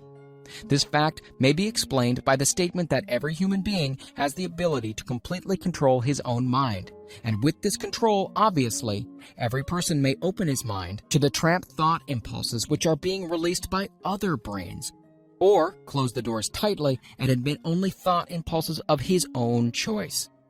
Nature has endowed man with absolute control over but one thing, and that is thought. This fact, coupled with the additional fact that everything which man creates begins in the form of a thought, leads one very near to the principle by which fear may be mastered. If it is true that all thought has a tendency to clothe itself in its physical equivalent, and this is true beyond any reasonable room for doubt, it is equally true that thought impulses of fear and poverty cannot be translated into terms of courage and financial gain. The people of America began to think of poverty following the Wall Street crash of 1929. Slowly but surely, that mass thought was crystallized into its physical equivalent, which is now known as a depression. This had to happen. It is in conformity with the laws of nature. The fear of poverty. There can be no compromise between poverty and riches. The two roads that lead to poverty and riches travel in opposite directions. If you want riches, you must refuse to accept any circumstances that lead toward poverty. The word riches is here used in its broadest sense, meaning financial, spiritual, mental, and material estates. The starting point of the path that leads to riches is desire. In Chapter 1, you received full instructions for the proper use of desire. In this chapter on fear, you have complete instructions for preparing your mind to make practical use of desire. Here, then, is the place to give yourself a challenge which will definitely determine how much of this philosophy you have absorbed. Here is the point at which you can turn prophet and foretell accurately what the future holds in store for you. If, after reading this chapter, you are willing to accept poverty, you may as well make up your mind to receive poverty. This is one decision you cannot avoid. If you demand riches, determine what form and how much will be required to satisfy you. You know the road that leads to riches. You have been given a road map which, if followed, will keep you on that road. If you neglect to make the start or stop before you arrive, no one will be to blame but you. This responsibility is yours. No alibi will save you from accepting the responsibility if you now fail or refuse to demand riches of life. Because the acceptance calls for but one thing. Incidentally, the only thing you can control, and that is a state of mind. A state of mind is something that one assumes. It cannot be purchased, it must be created. Fear of poverty is a state of mind, nothing else, but it is sufficient to destroy one's chances of achievement in any undertaking, a truth which became painfully evident during this depression.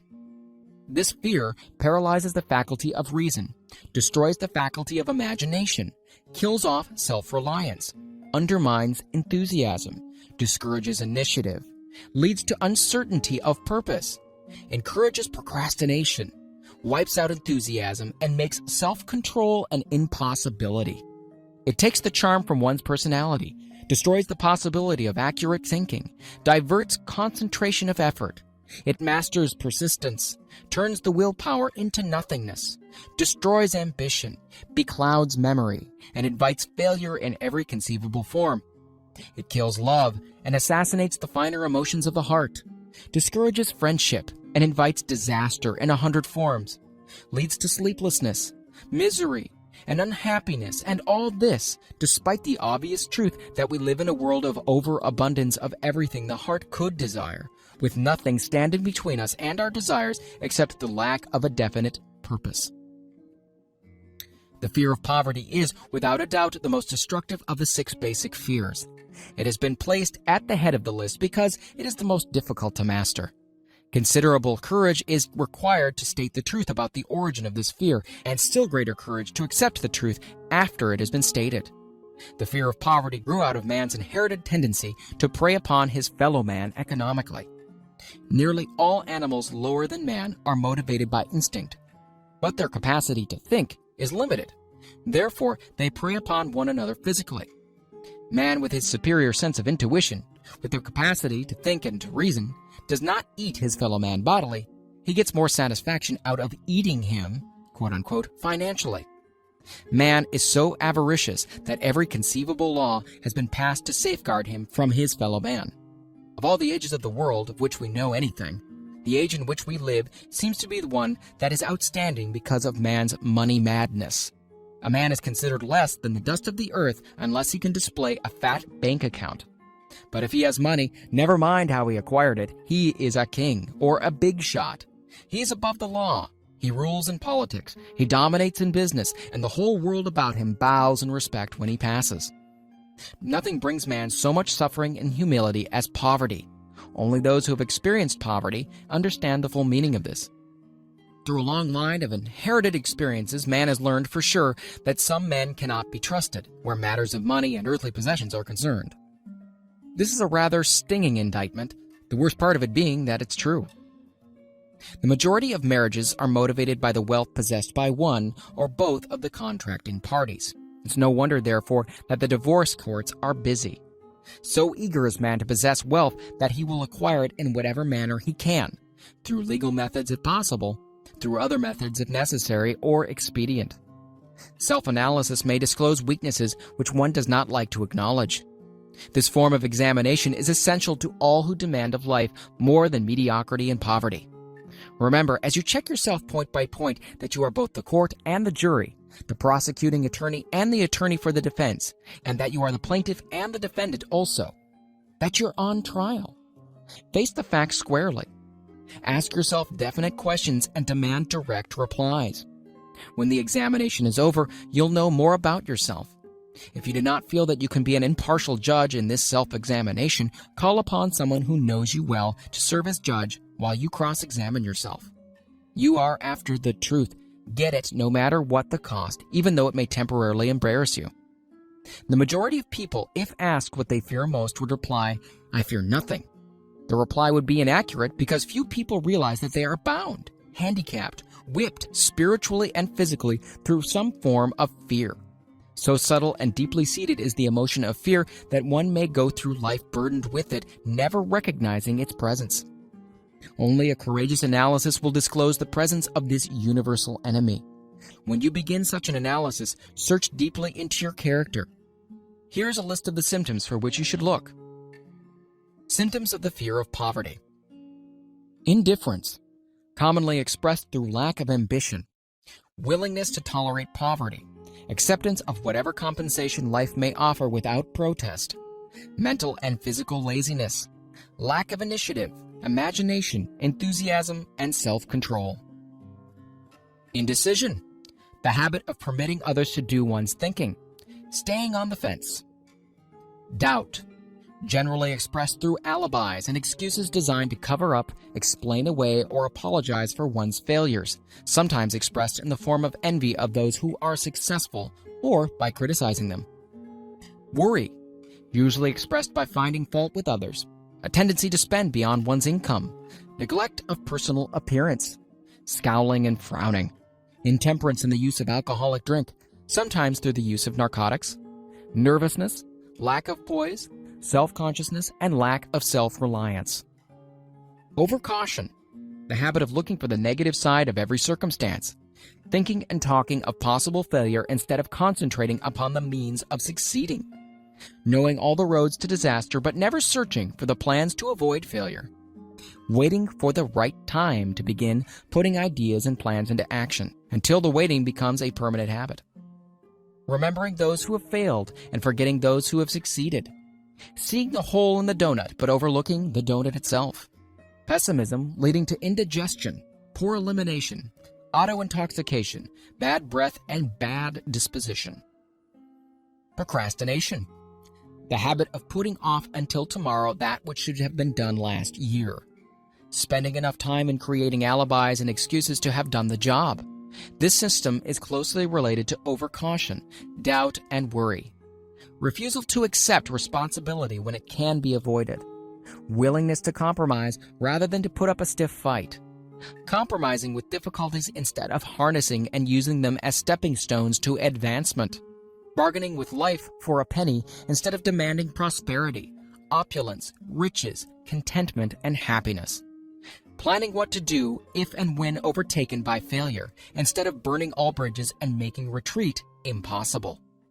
Weakness of and often total lack of self-confidence, definiteness of purpose, self-control, initiative, enthusiasm, ambition, thrift, and sound reasoning ability. Expecting poverty instead of demanding riches. Association with those who accept poverty instead of seeking the company of those who demand and receive riches. Money talks. Some will ask, why did you write a book about money?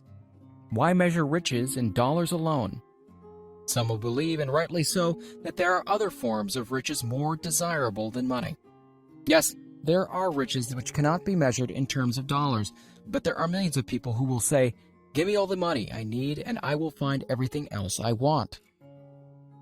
The major reason why I wrote this book on how to get money is the fact that the world has but lately passed through an experience that left millions of men and women paralyzed with the fear of poverty. What this sort of fear does to one was well described by Westbridge Pegler in the New York World Telegram. Money is only clamshells or metal discs or scraps of paper. And there are treasures of the heart and soul which money cannot buy. But most people, being broke, are unable to keep this in mind and sustain their spirits. When a man is down and out and on the street, unable to get any job at all, something happens to his spirit which can be observed in the droop of his shoulders, the set of his hat, his walk, and his gaze. He cannot escape a feeling of inferiority among people with regular employment, even though he knows that they are definitely not his equals in character, intelligence, or ability.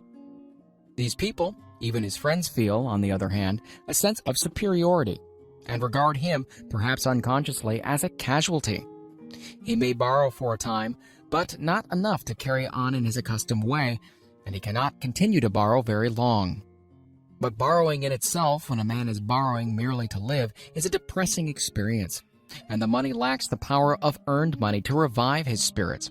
Of course, none of this applies to bums or habitual never-do-wells, but only to men of normal ambition and self-respect. Women conceal despair. Women in the same predicament must be different. We somehow do not think of women at all in considering the down-and-outers. They are scarce in the breadlines, they're rarely seen begging on the streets, and they're not recognizable in crowds by the same plain signs which identify busted men. Of course, I do not mean the shuffling hags of the city streets who are opposite number of the confirmed male bums. I mean reasonably young, decent, and intelligent women. There must be many of them, but their despair is just not apparent. Maybe they kill themselves. When a man is down and out, he has time on his hands for brooding. He may travel miles to see a man about a job and discover that the job is filled, or that it is one of those jobs with no base pay, but only a commission on the sale of some useless knick-knack which nobody would buy except out of pity. Turning that down, he finds himself back on the street and nowhere to go but just anywhere.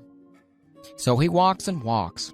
He gazes into store windows at luxuries which are not for him, and feels inferior and gives way to people who stop to look with an active interest. He wanders into the railroad station or puts himself down in the library to ease his legs and soak up a little heat, but that isn't looking for a job, so he gets going again.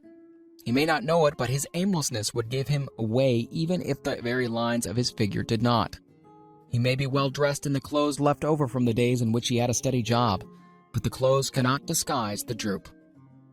Money makes difference. He sees thousands of other people, bookkeepers or clerks or chemists or wagon hands, busy at their work, and envies them from the bottom of his soul. They have their independence, their self-respect, and manhood, and he simply cannot convince himself that he is a good man too, though he argue it out and arrive at a favorable verdict hour after hour. It is just money which makes this difference in him. With a little money, he would be himself again. Some employers take the most shocking advantage of people who are down and out. The agencies hang out little colored cards offering miserable wages to busted men, $12 a week, $15 a week. An $18 a week a job is a plum, and anyone with $25 a week to offer does not hang the job in front of an agency on a colored card. I have a want ad clipped from a local paper demanding a clerk, a good clean penman, to take telephone orders for a sandwich shop between 11 a.m. and 2 p.m. for $8 a month. Not $8 a week, $8 a month. The ad also says, state religion. Can you imagine the brutal effrontery of anyone who demands a good clean penman for 11 cents an hour inquiring into the victim's religion? But this is what busted people are offered. The fear of criticism. Just how man originally came by this fear, no one can state definitely. But one thing is certain, he has it in a highly developed form. Some believe that this fear made its appearance about the time that politics became a profession. Others believe it can be traced to the age when women first began to concern themselves with styles and wearing apparel. This author, being neither a humorist nor a prophet, is inclined to attribute the basic fear of criticism to that part of man's inherited nature which prompts him not only to take away his fellow man's goods and wares, but to justify his action by criticism of his fellow man's character. It is a well-known fact that a thief will criticize the man from whom he steals, that politicians seek office not by displaying their own virtues and qualifications, but by attempting to besmirch their opponents. The fear of criticism takes on many forms, the majority of which are petty and trivial. Bald-headed men, for example, are bald for no other reason than their fear of criticism. Heads become bald because of the tight-fitting bands of hats, which cut off their circulation from the roots of the hair. Men wear hats not because they actually need them, but mainly because everyone is doing it. The individual falls into line and does likewise, lest some other individual criticize him. Women seldom have bald heads or even thin hair because they wear hats which fit their heads loosely, the only purpose of the hats being adornment. But it must not be supposed that women are free from the fear of criticism. If any woman claims to be superior to man with references to this fear, ask her to walk down the street wearing a hat of the vintage of 1890. The astute manufacturers of clothing have not been slow to capitalize this basic fear of criticism with which all mankind has been cursed. Every season, the styles in many articles of wearing apparel change. Who establishes the styles? Certainly not the purchaser of clothing, but the manufacturer. Why does he change the styles so often? The answer is obvious. He changes the styles so he can sell more clothes. For the same reasons, the manufacturers of automobiles, with a few rare and very sensible exceptions, change the style of models every season. No man wants to drive an automobile which is not of the latest style, although the older model may actually be the better car. We've been describing the manner in which people behave under the influence of a fear of criticism as applied to the small and petty things of life. Let us now examine human behavior when this fear affects people in connection with the more important events of human relationship. Take, for example, practically any person who has reached the age of mental maturity, from about 35 to 40 years of age is general average. And if you could read the secret thoughts of his mind, you would find a very decided belief in most of the fables taught by the majority of the dogmatists and theologians a few decades back. Not often, however, will you find a person who has the courage to openly state his belief on this subject. Most people will, if pressed far enough, tell a lie rather than admit that they do not believe the stories associated with the form of religion which held people in bondage prior to the age of scientific discovery and education. Why does the average person, even in this day of enlightenment, shy away from denying his belief in the fables which were the basis of most of the religions a few decades ago? The answer is because of the fear of criticism. Men and women have been burned at the stake for daring to express disbelief in ghosts. It is no wonder we have inherited a consciousness which makes us fear criticism. The time was, not so far in the past, when criticism carried severe punishments. It still does so in some countries. The fear of criticism robs man of his initiative, destroys his power of imagination, limits his individuality, takes away his self-defense, and does him damage in 100 other ways. Parents often do their children irreparable injury by criticizing them. The mother of one of my boyhood chums used to punish him with a switch almost daily, always completing the job with the statement, "You'll land in a penitentiary before you're 20. He was sent to a reformatory at the age of 17. Criticism is one form of service of which everyone has too much. Everyone has a stock of which is handed out gratis, whether called for or not. One's nearest relatives often are the worst offenders. It should be recognized as a crime, in reality it is a crime of the worst nature, for any parent to build inferiority complexes in the mind of a child through unnecessary criticism. Employers who understand human nature get the best there is in men, not by criticism, but by constructive suggestion. Parents may accomplish the same results with their children. Criticism will plant fear in the human heart or resentment, but it will not build love or affection. Symptoms of the fear of criticism. This fear is almost as universal as the fear of poverty, and its effects are just as fatal to personal achievement, mainly because this fear destroys initiative and discourages the use of imagination. The major symptoms of the fear are self-consciousness, generally expressed through nervousness, timidity in conversation and in meeting strangers, awkward movement of the hands, limbs, and shifting of the eyes. Lack of poise, expressed through a lack of voice control, nervousness in the presence of others, poor posture of body, and poor memory. Personality, lacking in a firmness of decision, personal charm, and ability to express opinions definitely. The habit of sidestepping issues instead of meeting them squarely, agreeing with others without careful examination of their opinions. Inferiority complex, The habit of expressing self-approval by word of mouth and by actions as a means of covering up a feeling of inferiority. Using big words to impress others, often without knowing the real meaning of the words. Imitating others in dress, speech, and manners. Boasting of an imaginary achievement. This sometimes gives a surface appearance of a feeling of superiority. Extravagance. The habit of trying to keep up with the Joneses, spending beyond one's income. Lack of initiative. Failure to embrace opportunities for self-advancement. Fear to express opinions.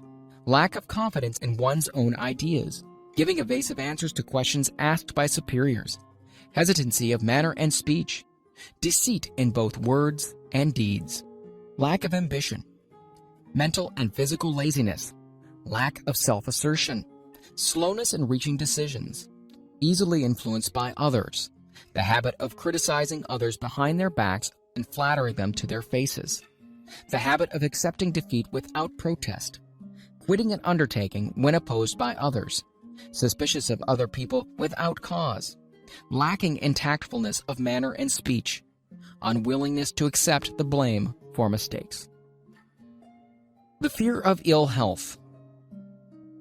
This fear may be traced to both physical and social heredity. It is closely associated as to its origin with the cause of the fear of old age and the fear of death, because it leads one closely to the border of terrible worlds of which man knows not, but concerning which he has been taught some discomforting stories. The opinion is somewhat general also that certain unethical people engaged in the business of selling health have had not a little to do with keeping alive the fear of ill health. In the main, man fears ill health because of the terrible pictures which have been planted in his mind of what may happen if death should overtake him. He also fears it because of the economic toll which it may claim. A reputable physician estimated that 75% of all people who visit physicians for professional services are suffering with hypochondria, imaginary illness. It has been shown most convincingly that the fear of disease, even where there is not the slightest cause for fear, often produces the physical symptoms of the disease feared. Powerful and mighty is the human mind. It builds or it destroys. Playing upon this common weakness of fear of ill health, dispensers of patent medicines have reaped fortunes. This form of imposition upon credulous humanity became so prevalent almost some 20 years ago that Collier's Weekly conducted a bitter campaign against some of the worst offenders in the patent medicine business. During the flu epidemic which broke out during the World War, the mayor of New York City took drastic steps to check the damage which people were doing themselves through their inherent fear of ill health. He called in the newspaper men and said to them, "Gentlemen, I feel it necessary to ask you not to publish any scare headlines concerning this flu epidemic.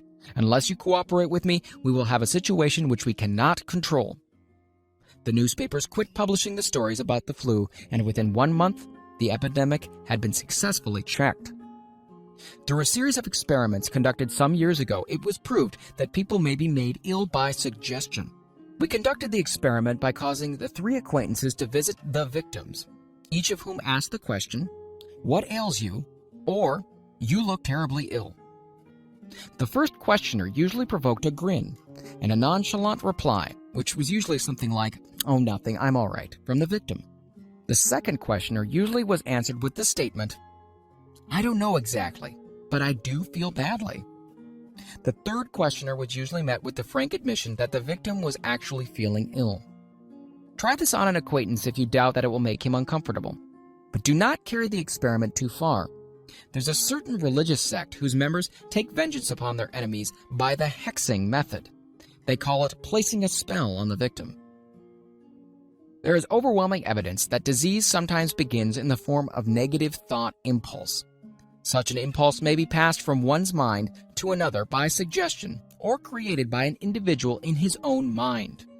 A man who was blessed with more wisdom than his incident might indicate once said, "When anyone asks me how I feel, I always want to answer by knocking him down." Doctors send patients into new climates for their health because a change of mental attitude is necessary. The seed of fear of ill health lives in every human mind. Worry, fear, discouragement, disappointment in love and business affairs cause this seed to germinate and grow. The recent business depression kept the doctors on the run because every form of negative thinking may cause ill health. Disappointments in business and in love stand at the head of the list of causes of the fear of ill health. A young man suffered a disappointment in love, which sent him to the hospital. For months, he hovered between life and death. A specialist in suggesting therapeutics was called in. The specialist changed nurses, placing him in charge of a very charming young woman who began, by prearrangement with the doctor, to make love to him the first day of her arrival on the job. Within 3 weeks, the patient was discharged from the hospital, still suffering, but with an entirely different malady. He was in love again. The remedy was a hoax, but the patient and the nurse were later married. Both are in good health at the time of this writing. The symptoms of this almost universal fear are autosuggestion, the habit of negative use of self-suggestion by looking for and expecting to find the symptoms of all kinds of disease, enjoying imaginary illness and speaking of it as being real, the habit of trying all fads and isms recommended by others as having therapeutic value, talking to others of operations, accidents, and other forms of illness, experimenting with diets, physical exercises, reducing systems without professional guidance, trying home remedies, patent medicines, and quack remedies. Hypochondria, the habit of talking of illness, concentrating the mind upon disease, and expecting its appearance until a nervous break occurs. Nothing that comes in bottles can cure this condition.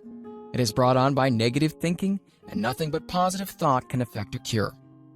Hypochondria, a medical term for imaginary disease, is said to do as much damage on occasion as the disease one fears might do. Most so-called cases of nerves come from imaginary illness. Exercise. Fear of ill health often interferes with proper physical exercise and results in overweight by causing one to avoid outdoor life. Susceptibility. Fear of ill health breaks down nature's body resistance and creates favorable condition for any form of disease one may contact. The fear of ill health is often related to the fear of poverty, especially in the case of the hypochondriac, who constantly worries about the possibility of having to pay doctor's bills, hospital bills, etc. This type of person spends much time preparing for sickness, talking about death, saving money for cemetery lots and burial expenses and other things. Self-coddling. The habit of making a bid for sympathy, using imaginary illness as the lure. People often resort to this trick to avoid work. The habit of feigning illness to cover plain laziness or to serve as an alibi for lack of ambition. Intemperance. The habit of using alcohol or narcotics to destroy pains such as headaches, neuralgia, etc., instead of eliminating the cause. The habit of reading about illness and worrying about the possibility of being stricken by it. The habit of reading patent medicine advertisements. The fear of loss of love.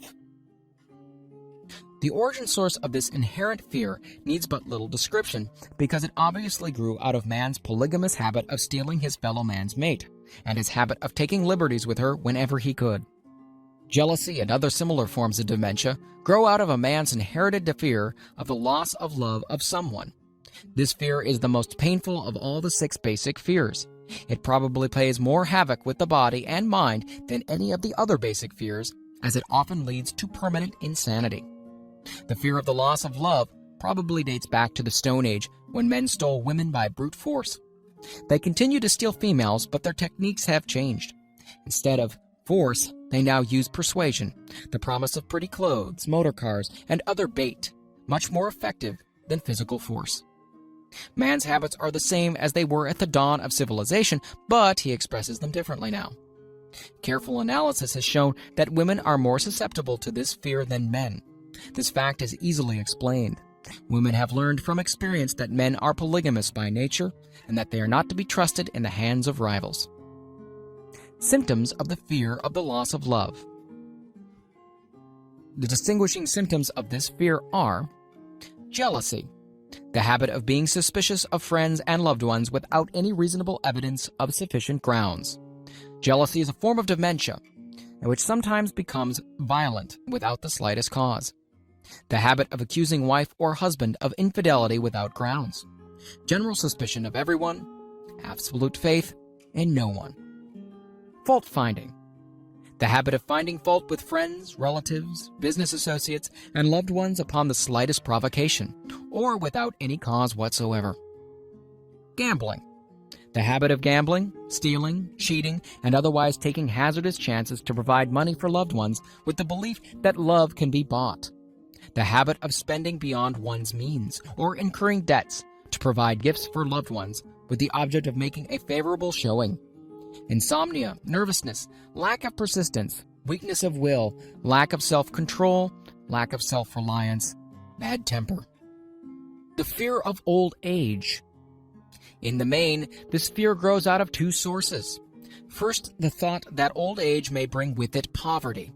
Secondly, and by far the most common source of origin, from false and cruel teachings of the past, which have been well mixed with fire and brimstone and other bogies cunningly designed to enslave men through fear. In the basic fear of old age, man has two very sound reasons for his apprehension. One, growing out of his distrust of his fellow man, who may seize whatever worldly goods he may possess, and the other arising from the terrible pictures of the world beyond, which were planted in his mind through social heredity before he came into full possession of his mind. The possibility of ill health, which is more common as people grow older, is also a contributing cause of this common fear of old age. Eroticism also enters into the cause of the fear of old age, as no man cherishes the thought of diminishing sex attraction. The most common cause of the fear of old age is associated with the possibility of poverty. Poorhouse is not a pretty word.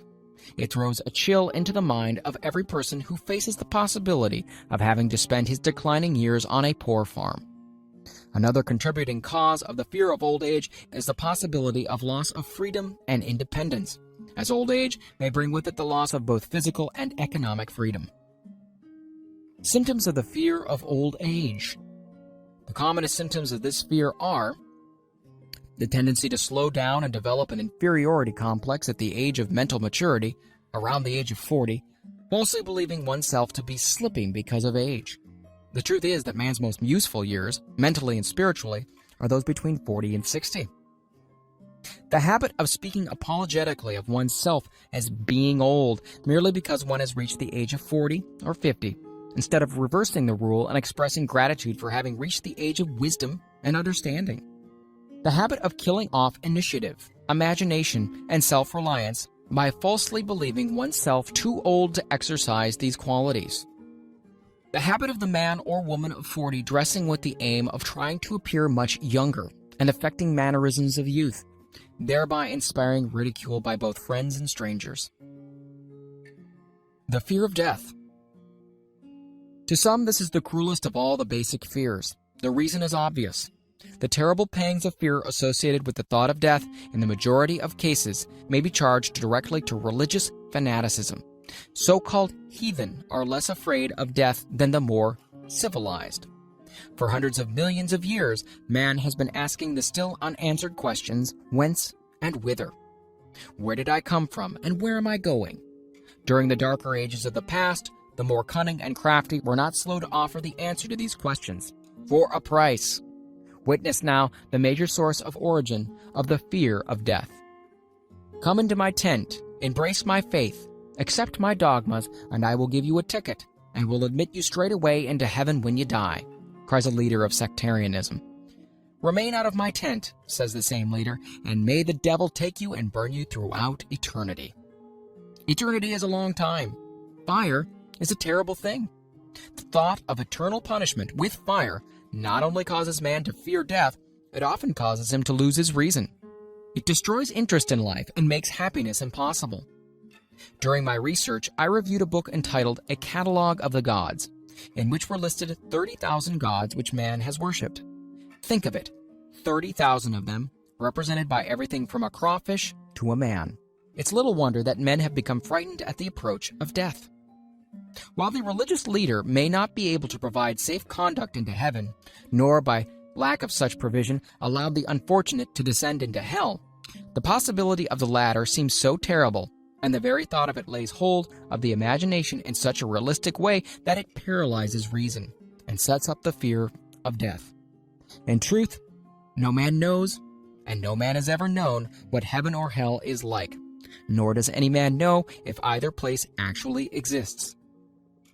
This very lack of positive knowledge opens the door of the human mind to the charlatan, so he may enter and control that mind with his stock of various brands of pious fraud and trickery. The fear of death is not as common now as it was during the age when there was no great colleges and universities. Men of science have turned the spotlight of truth upon the world, and this truth is rapidly freeing men and women from the terrible fear of death. The young men and young women who attend the colleges and universities are not so easily impressed by fire and brimstone. Through the aid of biology, astronomy, geology, and other related sciences, the fears of the Dark Ages which gripped the minds of men and destroyed their reason have now been dispelled. Insane asylums are filled with men and women who have gone mad because of the fear of death. This fear is useless. Death will come no matter what anyone may think about it. Accept it as a necessity and pass the thought out of your mind. It must be a necessity, or it would not come at all. Perhaps it's not as bad as it's been pictured. The entire world is made up of only two things: energy and matter. In elementary physics, we learn that neither matter nor energy, the only two realities known to man, can be created nor destroyed. Both matter and energy can be transformed, but neither can be destroyed. Life is energy, if it's anything. If neither energy nor matter can be destroyed, then of course life can't be destroyed. Life, like other forms of energy, may be passed through various processes of transition or change, but it can't be destroyed. Death is a mere transition. If death is not mere change or transition, then nothing comes after death except a long, eternal, peaceful sleep, and sleep is nothing to be feared. Thus you may wipe out forever the fear of death. Symptoms of the fear of death. The general symptoms of this fear are the habit of thinking about dying instead of making the most of life, due generally to lack of purpose or lack of suitable occupation. This fear is more prevalent among the aged, but sometimes the more youthful are victims of it as well. The greatest of all remedies for the fear of death is a burning desire for achievement, backed by useful services to others. A busy person seldom has time to think about dying. He finds life too thrilling to worry about death. The fear of death is closely associated with the fear of poverty, where one's death would leave loved ones poverty-stricken. In other cases, the fear of death is caused by illness and the consequent breaking down of physical body resistance. The commonest causes of the fear of death are ill health, poverty, lack of appropriate occupation, disappointment over love, insanity, religious fanaticism. Old man worry. Worry is a state of mind based upon fear. It works slowly but persistently. It is insidious and subtle. Step by step, it digs itself in until it paralyzes one's reasoning faculty, destroys self-confidence and initiative. Worry is a form of sustained fear caused by indecision. Therefore, it is a state of mind which can be controlled. An unsettled mind is helpless. Indecision makes an unsettled mind. Most individuals lack the willpower to reach decisions promptly and to stand by them after they have been made, even during normal business conditions. During periods of economic unrest, such as the world has recently experienced, the individual is handicapped, not alone by his inherent nature to be slow at reaching decisions, but he is influenced by the indecision of others around him, who have created a state of mass indecision. During the Depression, the whole atmosphere all over the world was filled with fierenza, and worryitis, the two mental disease germs which began to spread themselves after the Wall Street frenzy in 1929. There's only one known antidote for these germs. It is the habit of prompt and firm decision. Moreover, it is an antidote which every individual must apply for himself. We do not worry over conditions once we have reached a decision to follow a definite line of action. I once interviewed a man who was to be electrocuted 2 hours later.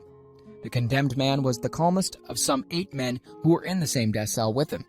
His calmness prompted me to ask him how it felt to know he was going into eternity in a short while. With a smile of confidence on his face, he said, "It feels fine.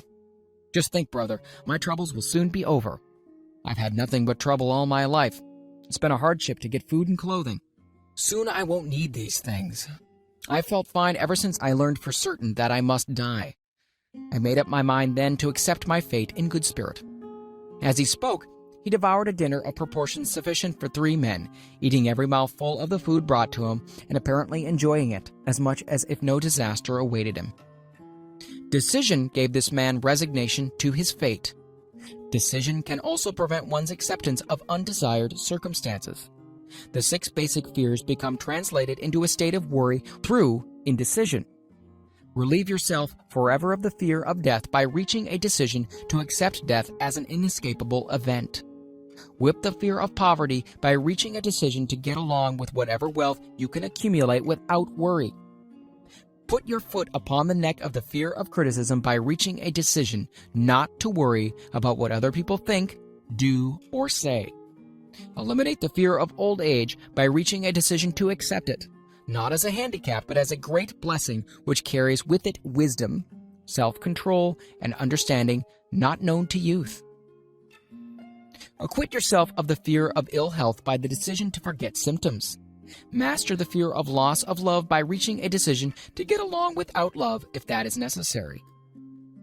Kill the habit of worry in all its forms by reaching a general blanket decision that nothing which life has to offer is worth the price of worry. With this decision will come poise, peace of mind, and calmness of thought which will bring happiness. A man whose mind is filled with fear not only destroys his own chances of intelligent action, but he transmits these destructive vibrations to the minds of all who come into contact with them, and destroys also their chances. Even a dog or a horse knows when its master lacks courage. Moreover, a dog or a horse will pick up the vibrations of fear thrown off by its master and behave accordingly. Lower down the line of intelligence in the animal kingdom, one finds this same capacity to pick up the vibrations of fear. A honeybee immediately senses fear in the mind of a person for reasons unknown. A bee will sting the person whose mind is releasing vibrations of fear much more readily than it will molest the person whose mind registers no fear. The vibrations of fear pass from one mind to another just as quickly and as surely as the sound of the human voice passes from the broadcasting station to the receiving set of a radio, and by the selfsame medium. Mental telepathy is a reality. Thoughts pass from one mind to another, voluntarily, whether or not this fact is recognized by either the person releasing the thoughts or the persons who pick up those thoughts. The person who gives expression by word of mouth to negative or destructive thoughts is practically certain to experience the results of those words in the form of a destructive kickback. The release of destructive thought impulses, alone without the aid of words, produces also a kickback in more ways than one. First of all, and perhaps the most important to be remembered, the person who releases thoughts of a destructive nature must suffer damage through the breaking down of the faculty of creative imagination. Secondly, the presence in the mind of any destructive emotion develops a negative personality which repels people and often converts them into antagonists. The third source of damage to the person who entertains or releases negative thoughts lies in this significant fact. These thought impulses are not only damaging to others, but they embed themselves in the subconscious mind of the person releasing them, and there become a part of his character. One is never through with a thought merely by releasing it. When a thought is released, it spreads in every direction through the medium of the ether, but it also plants itself permanently in the subconscious mind of the person releasing it. Your business in life is, presumably, to achieve success. To be successful, you must find peace of mind, acquire the material needs of life, and above all, attain happiness. All of these evidences of success begin in the form of thought impulses. You may control your own mind. You have the power to feed it whatever thought impulses you choose. With this privilege also goes the responsibility of using it constructively.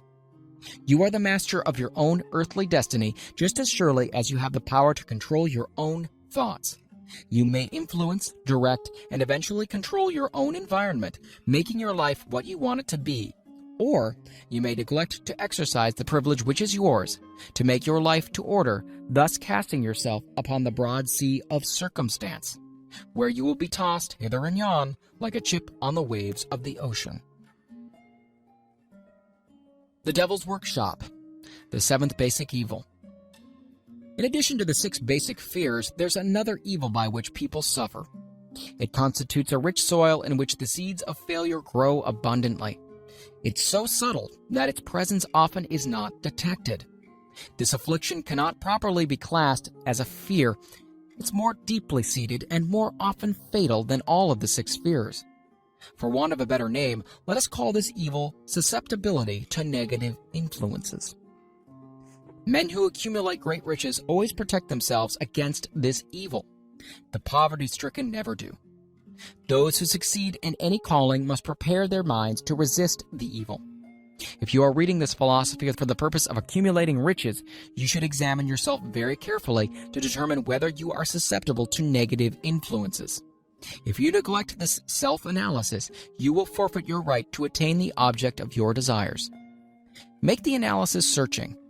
After you read the questions prepared for this self-analysis, hold yourself to a strict accounting in your answers. Go at the task as carefully as you would search for any other enemy you knew to be awaiting you in an ambush, and deal with your own faults as you would with a more tangible enemy. You can easily protect yourself against highway robbers, because the law provides organized cooperation for your benefit. But the 7th basic evil is more difficult to master because it strikes when you are not aware of its presence, when you're asleep, and while you're awake. Moreover, its weapon is intangible because it consists of merely a state of mind. This evil is also dangerous because it strikes in as many different forms as there are human experiences. Sometimes it enters the mind through the well-meant words of one's own relatives. At other times it bores from within, through one's own mental attitude. Always it is as deadly as poison, even though it may not kill as quickly. How to protect yourself against negative influences? To protect yourself against negative influences, whether of your own making or the result of the activities of negative people around you, recognize that you have a willpower and put it into constant use until it builds a wall of immunity against negative influences in your own mind. Recognize the fact that you and every other human being are by nature lazy, indifferent, and susceptible to all suggestions which harmonize with your weakness. Recognize that you are by nature susceptible to all the 6 basic fears and set up habits for the purpose of counteracting all these fears. Recognize that negative influences often work on you through your subconscious mind, therefore they are difficult to detect, and keep your mind closed against all people who depress or discourage you in any way. Clean out your medicine chest. Throw away all pill bottles and stop pandering to colds, aches, pains, and imaginary illness. Deliberately seek the company of people who influence you to think and act for yourself. Do not expect troubles, as they have a tendency not to disappoint. Without doubt, the most common weakness of all human beings is the habit of leaving their minds open to the negative influence of other people. This weakness is all the more damaging because most people do not recognize that they are cursed by it, and many who acknowledge it neglect or refuse to correct the evil until it becomes an uncontrollable part of their daily habits. To aid those who wish to see themselves as they really are, the following list of questions has been prepared. Read the questions and state your answers aloud so you can hear your own voice. This will make it easier for you to be truthful with yourself. Self-analysis test questions. Do you often complain of feeling bad? And if so, what is the cause? Do you find fault with other people at the slightest provocation? Do you frequently make mistakes in your work, and if so, why? Are you sarcastic and offensive in your conversation? Do you deliberately avoid the association of anyone, and if so, why? Do you suffer frequently with indigestion? If so, what is the cause? Does life seem futile and the future hopeless to you? If so, why? Do you like your occupation? If not, why?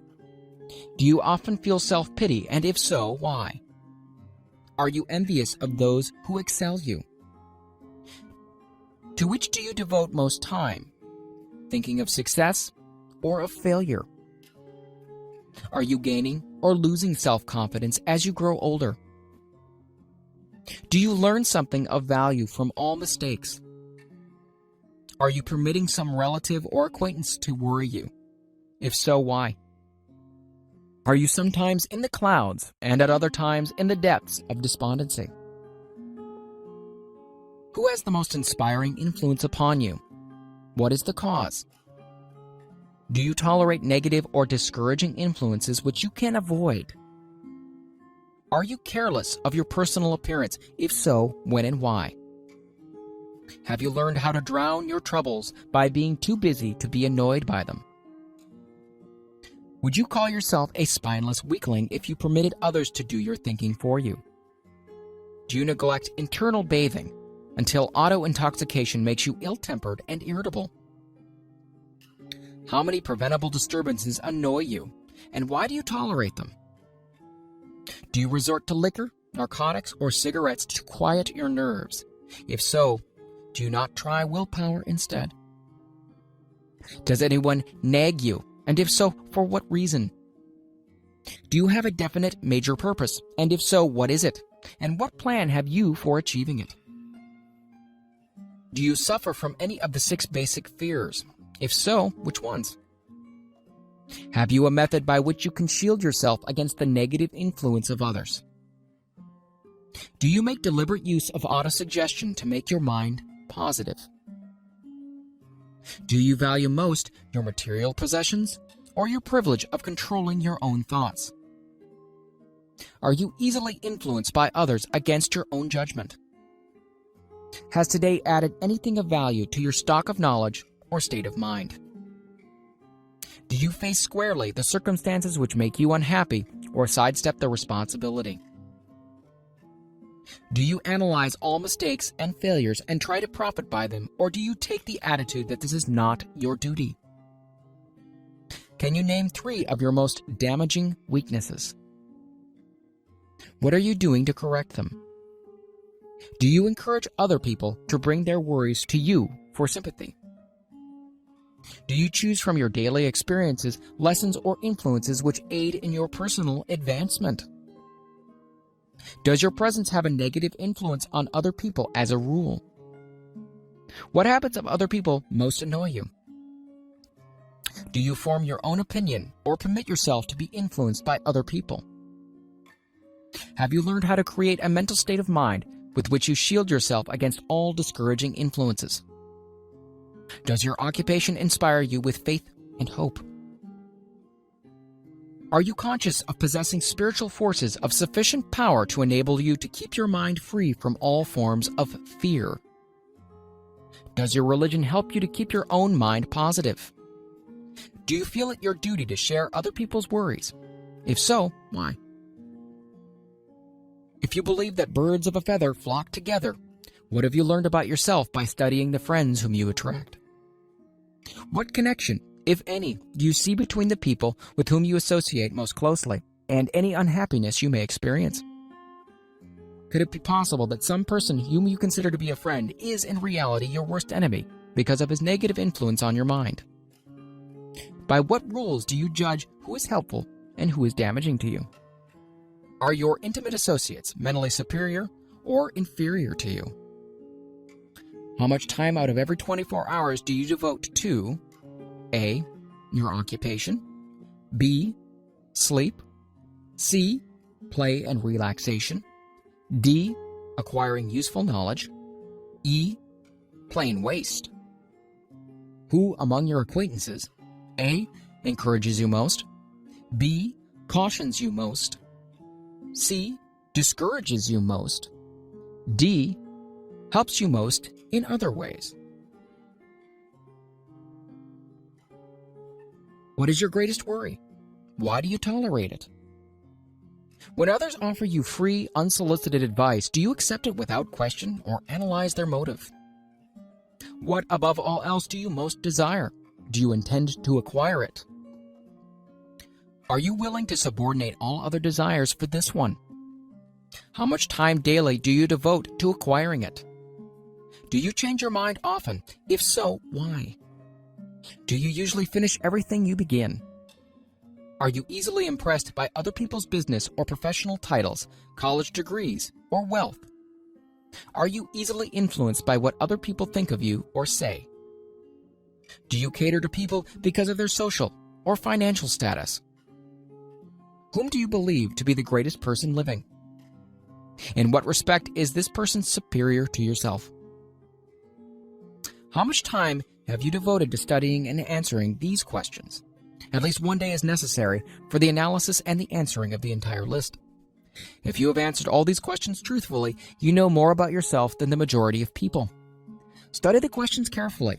Come back to them once each week for several months and be astounded at the amount of additional knowledge of great value to yourself you will have gained by the simple method of answering the questions truthfully. If you're not certain concerning the answers to some of these questions, seek the counsel of those who know you well, especially those who have no motive in flattering you, and see yourself through their eyes. The experience will be astonishing. You have absolute control over but one thing, and that is your thoughts. This is the most significant and inspiring of all facts known to man. It reflects man's divine nature. Thus, divine prerogative is the sole means by which you may control your own destiny. If you fail to control your own mind, you may be sure you will continue nothing else. If you must be careless with your possessions, let it be in connection with material things. Your mind is your spiritual estate. Protect and use it with the care to which divine royalty is entitled. You were given a willpower for this purpose. Unfortunately, there is no legal protection against those who, either by design or ignorance, poison the minds of others by negative suggestion. This form of destruction should be punishable by heavy legal penalties because it may and often does destroy one's chance of acquiring material things which are protected by law. Men with negative minds tried to convince Thomas Edison that he could not build a machine that would record and reproduce the human voice, because, they said, no one else had produced such a machine. Edison did not believe them. He knew that the mind could produce anything the mind could conceive and believe, and that knowledge was the thing that lifted the great Edison above the common herd. Men with negative minds told F.W. Woolworth he would go broke trying to run a store on 5 and 10 cent sales. He did not believe them. He knew that he could do anything within reason if he backed his plans with faith. Exercising his right to keep other men's negative suggestions out of his mind, he piled up a fortune of more than $100 million. Men with negative minds told George Washington he would not hope to win against the vastly superior forces of the British, but he exercised his divine right to believe. Therefore, this book was published under the protection of the Stars and Stripes, while the name of Lord Cornwallis has been all but forgotten. Doubting Thomases scoffed scornfully when Henry Ford tried out his first crudely built automobile on the streets of Detroit. Some said the thing never would become practical. Others said no one would pay money for such a contraption. Ford said, "I'll belt the earth with dependable motor cars." And he did. His decision to trust his own judgment has already piled up a fortune far greater than the next 5 generations of his descendants can squander. For the benefit of those seeking vast riches, let it be remembered that practically the sole difference between Henry Ford and a majority of the more than 100,000 men who work for him is this: Ford has a mind and controls it. The others have minds which they do not try to control. Henry Ford has been repeatedly mentioned because he is an astounding example of what a man with a mind of his own and a will to control it can accomplish. His record knocks the foundation from under that time-worn alibi: "I never had a chance." Ford never had a chance either, but he created an opportunity and backed it with persistence until it made him richer than Croesus. Mind control is the result of self-discipline and habit. You either control your mind or it controls you. There is no hallway compromise. The most practical of all methods for controlling the mind is the habit of keeping it busy with a definite purpose, backed by a definite plan. Study the record of any man who achieves noteworthy success, and you will observe that he has control over his own mind. Moreover, that he exercises that control and directs it toward the attainment of definite objectives. Without this control, success is not possible. 57 Famous Alibis by Old Man If. People who do not succeed have one distinguishing trait in common.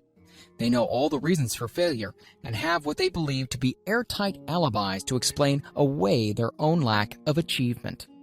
Some of these alibis are clever and a few of them are justifiable by the facts, but alibis cannot be used for money. The world wants to know only one thing: have you achieved success? A character analyst compiled a list of the most commonly used alibis. As you read the list, examine yourself carefully and determine how many of these alibis, if any, are your own property.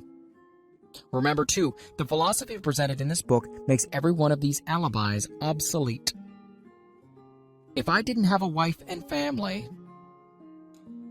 if I had enough pull, if I had money, if I had a good education, if I could get a job, if I had good health, if I only had time, if times were better, if other people understood me, if conditions around me were only different, if I could live my life over again, if I did not fear what they would say, if I had been given a chance, if I now had a chance, if other people didn't have it in for me, if nothing happens to stop me, if I were only younger, if I could only do what I want, if I had been born rich, if I could meet the right people,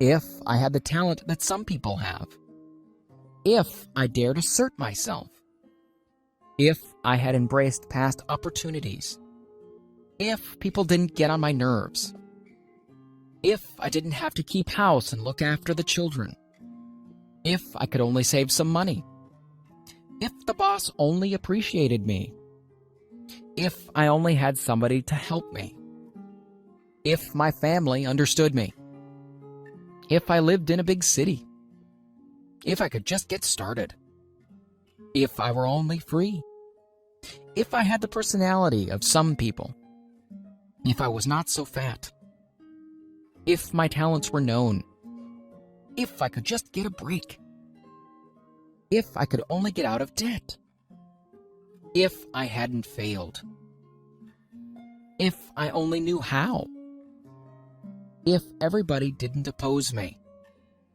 if I didn't have so many worries, if I could marry the right person, if people weren't so dumb, if my family were not so extravagant, if I were sure of myself, if luck were not against me, if I had not been born under the wrong star, if it were not true that what is to be will be, if I did not have to work so hard, if I hadn't lost my money, if I lived in a different neighborhood, if I didn't have a past, if only I had a business of my own, if other people would only listen to me, if, and this is the greatest of them all, I had the courage to see myself as I really am, I would find out what is wrong with me and correct it.